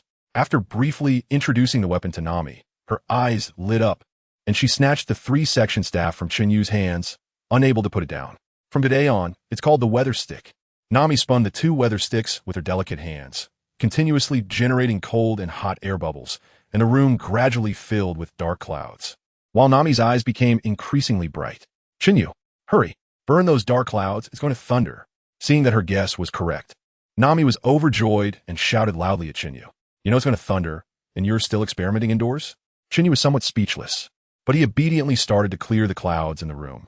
Upon hearing Chen Yu's complaint, Nami immediately puffed up her cheeks in anger and said, You really are a forgetful noble. You know I'll feel uncomfortable. I asked you to be gentle. Did you manage that? Did you even pay attention to me at all? At this point, Nami couldn't help but roll her eyes at Chen Yu. Nami seemed to have opened a floodgate of complaints, her expression sulky, her lips pouting high, grumbling nonstop. Chen Yu's face became a bit awkward. He didn't expect that just complaining a bit would poke a hornet's nest. Are these two things the same? Of course, he had to stand at attention when being scolded, and occasionally he would comply. So he quietly listened to Nami's complaints until she finally eased up when she became thirsty. You don't know how uncomfortable my throat has been since last night, do you? And you let me talk for so long. Hurry up and give me some hot water to drink. What are you standing there for? And food. I probably won't be able to get out of bed this morning, so you'd better be at my beck and call. As she spoke, Nami rolled her eyes at Chen Yu, constantly giving orders. All right, although I might not be able to take care of you when things happen, there will definitely be no problem afterward. I'm doing this with my heart. Seeing that he was about to be freed, Chen Yu immediately became spirited, pointing at his heart with 2 fingers, looking very smug. You still dare to say that? Nami's cheeks flushed with excitement, her hands constantly groping around, throwing whatever she could grab. As pillows and cups came flying at him, Chen Yu quickly ran away, scurrying to the kitchen to prepare food. Outside the door, watching Chen Yu and Nami play around, Vivi's lively eyes dimmed a bit, her brows furrowing, and her smile gradually stiffening as she muttered to herself. Chen Yu and Nami have such a good relationship. Once the Alabasta situation is resolved, they will leave, right? Continuing their journey. The Straw Hat crew was willing to lend a hand, and Vivi was very excited about it. But she didn't expect this excitement wouldn't last long. Moments later, Vivi leaned against the wall, her head lowered, hugging her knees, feeling a bit down. Which bastard ate all the food? The sudden roar caught everyone's attention on the ship. Looking over, they saw Sanji rolling up his sleeves, his face filled with anger. Glaring around.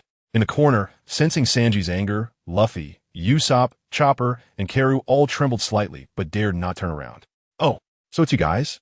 Seeing the 3 and the duck not turning around for a long time, Sanji instead calmed down, his brows slightly relaxing, pinching a cigarette with 2 fingers, taking a deep breath as if brewing something. Bang! X for the calmed Sanji struck particularly hard, his heel wrapped in hockey, performing a split kick aimed at the heads of the 3 and the duck. Although the 3 and the duck had different builds, they all simultaneously developed equally large bumps on their heads and sustained the same heavy injuries, collapsing to the ground, eyes rolling back, legs twitching uncontrollably. Really, there can't be any slacking off. Just a moment of training and all the food is gone. Looks like I'll have to get Chen Yu to buy a locked refrigerator after we get ashore, Sanji muttered as he lowered his head, lighting a cigarette. Damn it, where's the food? Another roar echoed through the air, scaring the birds flying by to turn around and quickly disappear from the sea area. Originally, Chen Yu, feeling guilty, ran to the kitchen intending to find some food to replenish Nami, only to find nothing at all. Turning to the warehouse, it was the same, making Chen Yu explode in anger. Bang! Bang! A series of hurried footsteps came from the warehouse, and soon Chen Yu appeared in front of everyone with a grim face. The 3 and the duck, who had just been taught a lesson, no longer played dead and hurriedly got up to kneel on the ground, with Luffy leading the way. Eyes wide open, lips tightly pressed, blinking nonstop. In Luffy's mind, as long as he admitted his mistake with a good attitude, the beatings would lessen. The others followed suit, mimicking him well. After all, on this ship, Luffy was the expert when it came to getting beaten, and no one dared to argue. Oh, so it's you guys? Seeing the 3 and the duck neatly kneeling in front of Chen Yu, he also returned to calmness. For Chen Yu, this was expected yet reasonable. He then turned and walked indoors. Just wait, I will definitely be stronger than Chen Yu. 10 times, 100 times stronger. Seeing the attitude of the three and the duck towards Chen Yu was completely different from his own, Sanji felt a bit displeased. And just as he was trying to light his lighter, it wouldn't catch fire, making him angrier. In a fit of rage, he beat the three and the duck again. The three and the duck thought this matter had been settled and were about to get up when they heard Chen Yu's emotionless voice once again. I advise you not to move, or I can't guarantee your safety. When Chen Yu walked onto the deck, he held a wolf-tooth club in his palm, the very one that had helped train Luffy in observation hockey. Seeing the familiar yet strange wolf-tooth club in Chen Yu's hand, Luffy couldn't help but break into a cold sweat, his clothes already soaked, his eyes uncontrollably averted, unable to face what was about to happen next. The other two, along with the duck, didn't know what the wolf-tooth club had been used for before, but they knew what it was for now. Chen Yu, people could die. Realizing he couldn't escape, Luffy covered his head and exclaimed, his whole body shaking in resistance. Seconds passed in a blur, but they were enough for Luffy to recall the days he had played with this stick when he had almost been knocked out by it. How could he not remember that? Seeing Luffy, who usually obediently accepted punishment, in such a state, the others swallowed hard, their jaws clashing violently, their bodies trembling. No way. I know your physical conditions are different. Sanji did really well, but different people can have the same serious injuries. I need to learn from him. Luffy, I'll test if your observation hockey has improved. Saying this, Chen Yu adopted a "this is for your own good" posture, and in the next moment he vanished from his spot, reappearing right in front of Luffy, his arm moving relentlessly, the wolf-tooth club swinging nonstop. On average, Luffy was hit once every 5 swings, while Chen Yu swung a total of 100 times. Usopp was close, but made significant progress, crying out every 3 hits, totaling 8 hits. The other two couldn't dodge a single hit. One took 5 hits, while the other took just 1. It's true that violence doesn't solve problems, but it sure feels good. Watching the three and the duck rolling their eyes again, Chen Yu said with satisfaction. To this, Sanji wholeheartedly agreed. Sanji, is there really no food left on the ship? Even the bait has been eaten. What do you say? Sanji shrugged, looking helplessly at Chen Yu. Hearing this, Chen Yu looked at Chopper and Karu, lost in thought. Well, there's no helping it. Nami is hungry, and we just happen to have 2 emergency food supplies. Plus, they caused the trouble, so why not? Chen Yu trailed off and turned to Sanji. It has to be this way. After saying this, unexpectedly, Sanji's lighter sparked to life again, and it worked perfectly after several attempts. Sanji hadn't smoked for 2.5 minutes and felt uncomfortable, so he quickly lit up another one. Then, the two exchanged glances and rolled up their sleeves, heading toward Chopper and Karu. Vivi, who had been merely a bystander, found it hard to sit still upon seeing this scene.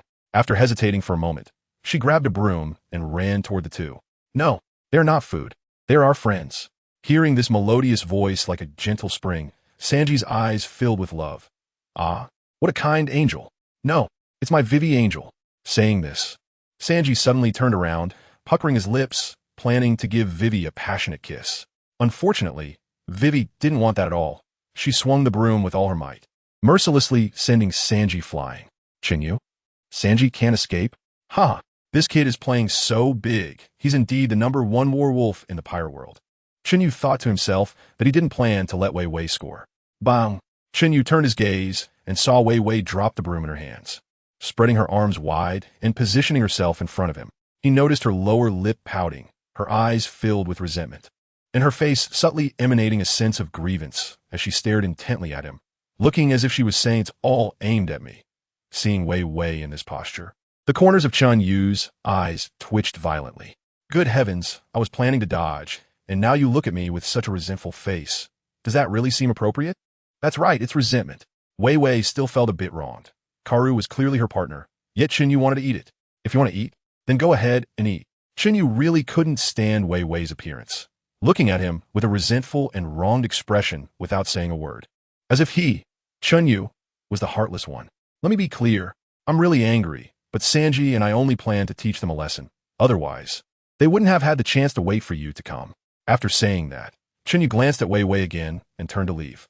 Sanji flew out, his whole body pressed against the wall, now lying on the ground, murmuring, "The princess is really something."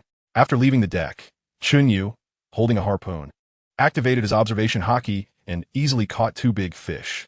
He didn't wake Sanji and went into the kitchen to cook by himself. Watching Chen Yu leave without explaining the reason to her, Wei Wei felt happy but couldn't help but think, Chen Yu is really responsible.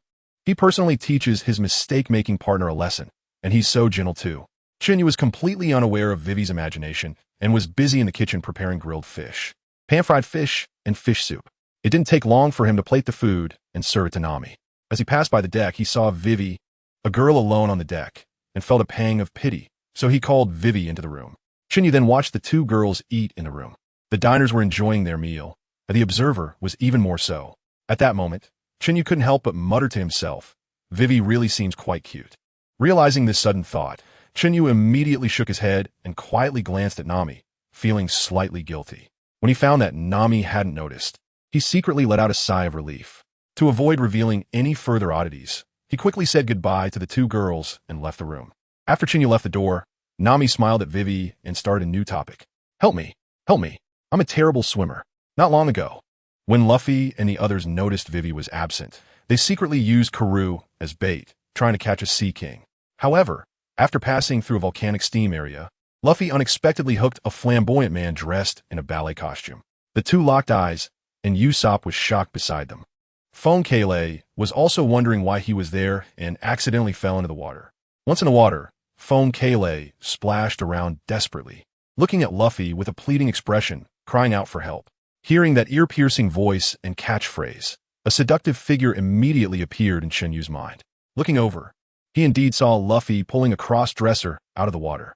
The real man, Phone Kale, hadn't left the deck. He was just leaning on the second floor watching the others play around. At this moment, memories of little Phone emerged.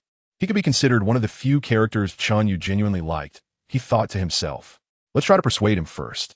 If he can be convinced, that would be best. If not, I'll help him and deal with it after the Alabasta situation is resolved. Having made a plan, Chen Yu became a complete spectator, watching the playful antics of the group. Hearing the commotion outside, Vivi slowly walked out and stood next to Chen Yu, her expression complex as she glanced at him strangely before focusing on Phone Kale. Originally, Vivi wanted Nami to come out too, but seeing that only Chen Yu was outside, she declined Nami's good intentions, letting Vivi come out to see the excitement alone.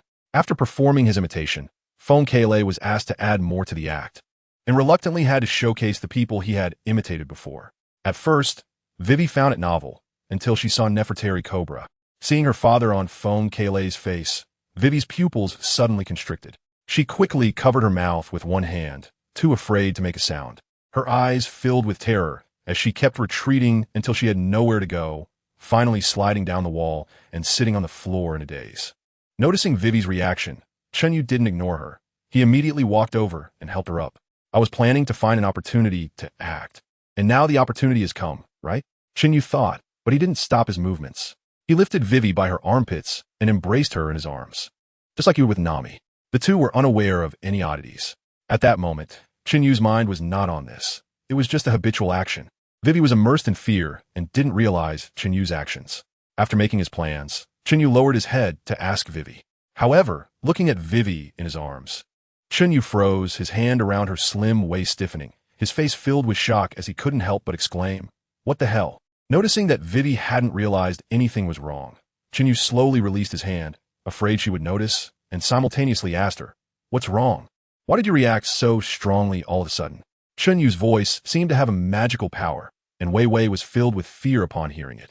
She suddenly turned to Chen Yu, tears welling up in the corners of her eyes and then streaming down her cheeks. She tightly grasped the arm of Chen Yu, who was trying to leave, as if holding onto a lifeline, her face full of helplessness as she choked out, "I see my father's face in him. He has touched my father, but I don't know him."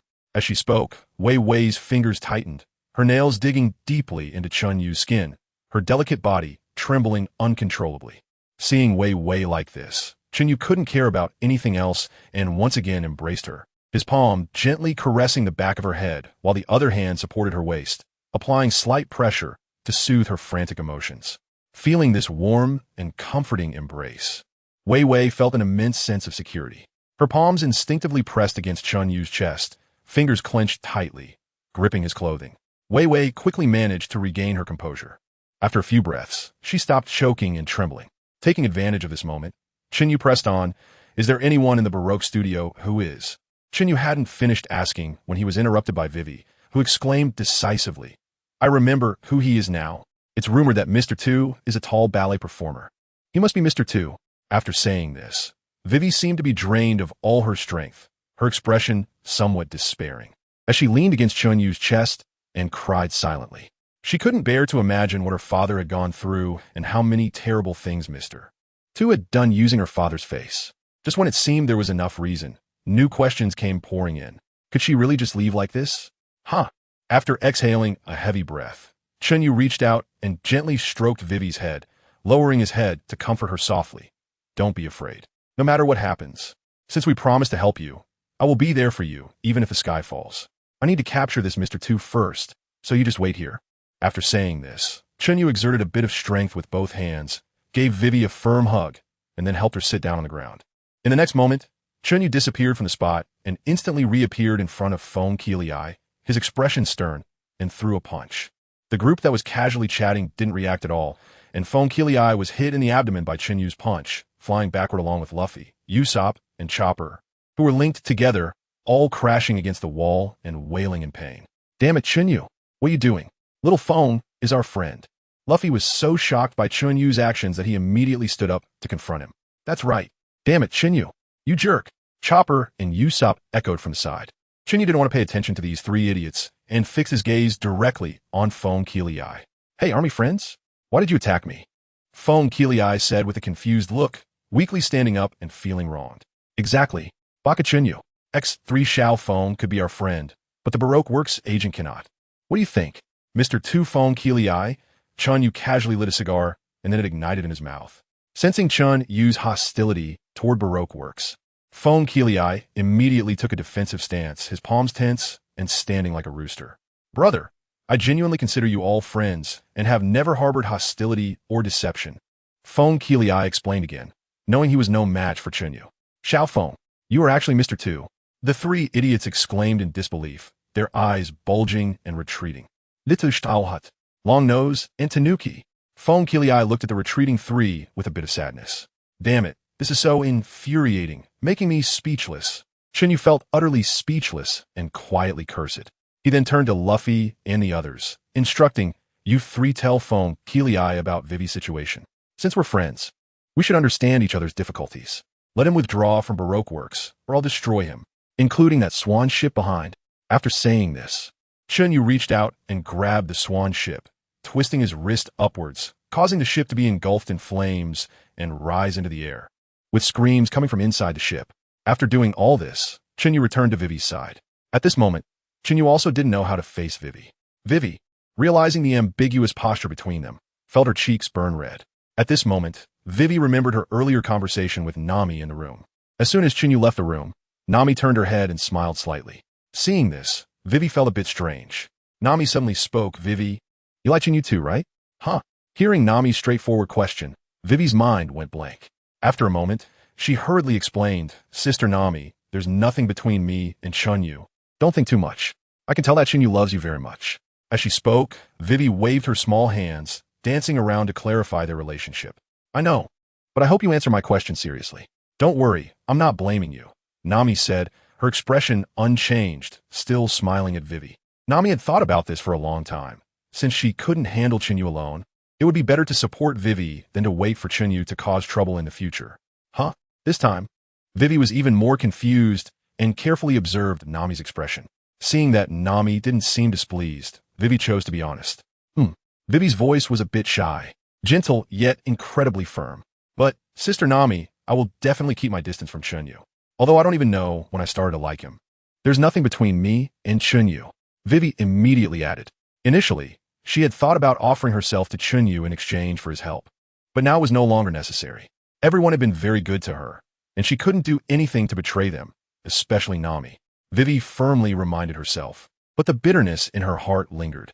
Although she also liked Chen Yu, she didn't want to lose Nami, who was not only a benefactor but also a friend, even if they hadn't spent much time together. Seeing Vivi's reaction, Nami smiled even more happily. The soft thorn that had been lodged in her heart was completely removed at this moment, and Nami felt she hadn't misjudged her choice. She immediately reached out her hands to hold Vivi's and continued, "I don't mind you liking Chen Yu. I also know that there are hardly any women who can resist Chen Yu's charm. You definitely won't be the last one to like him. If you really like Chen Yu, then you should seize the opportunity, shouldn't you? Seeing that Nami showed no signs of unhappiness and even seemed to encourage her, Vivi felt a bit confused and no longer held back, directly turning to Nami and asking, Sister Nami, although I also like Chen Yu, he really likes you. Even if there are conflicts, I think you shouldn't be so impulsive and shouldn't directly. Before Vivi could finish, Nami struck her on the head, immediately interrupting her increasingly outrageous words. Stop, stop. Vivi held her head, looking pitifully at Nami. Nami, increasingly satisfied with Vivi, didn't drag it out and said directly, What are you thinking, Vivi? When did I say I had conflicts with him? I have no intention of giving him up. But Sister Nami, let me finish, and don't interrupt. Nami pretended to be angry and struck Vivi's head again, forcing her to nod in agreement. I'll be straightforward with you. It's not that Chen Yu treats me poorly. On the contrary, he treats me so well that I can't repay him. If it were before yesterday, I definitely wouldn't agree to let you be with Chen Yu, but after last night, I started to have this idea. As she said this, Nami felt a bit weak in the waist. Last night, Vivi hadn't yet reacted. What did that have to do with last night? Last night, as she thought about it, Vivi seemed to realize something, her fair cheeks flushing red again, and her hands instinctively covered her eyes, feeling shy. It's exactly as you think. That bastard. Tell him to be gentler, to take it easy, to slow down. He didn't listen to a word, just like a mad bull, impossible to stop. Hearing this, Vivi's face turned bright red, feeling that Nami was so bold. As the protagonist of the event, Nami felt a bit shy, but was already able to face it calmly. Seeing Vivi so easily embarrassed, Nami found it quite amusing and comforted her. You don't need to rush. Chen Yu is right here and won't run away.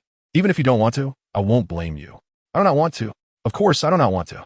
It's just, Vivi firmly replied to Nami, then fell back into endless shyness, recalling her shy moments with Chen Yu, her inner turmoil unstoppable. Take your time to consider. I won't disturb your decision. After you calm down, let's go out and take a look. It's a bit noisy outside. After saying this, Nami looked at Vivi kindly, as if she were looking at a younger sister. However, in her heart, she was secretly plotting. Once the two got together, she would make Vivi taste that kind of despair. Coming back to her senses, Vivi glanced at Chen Yu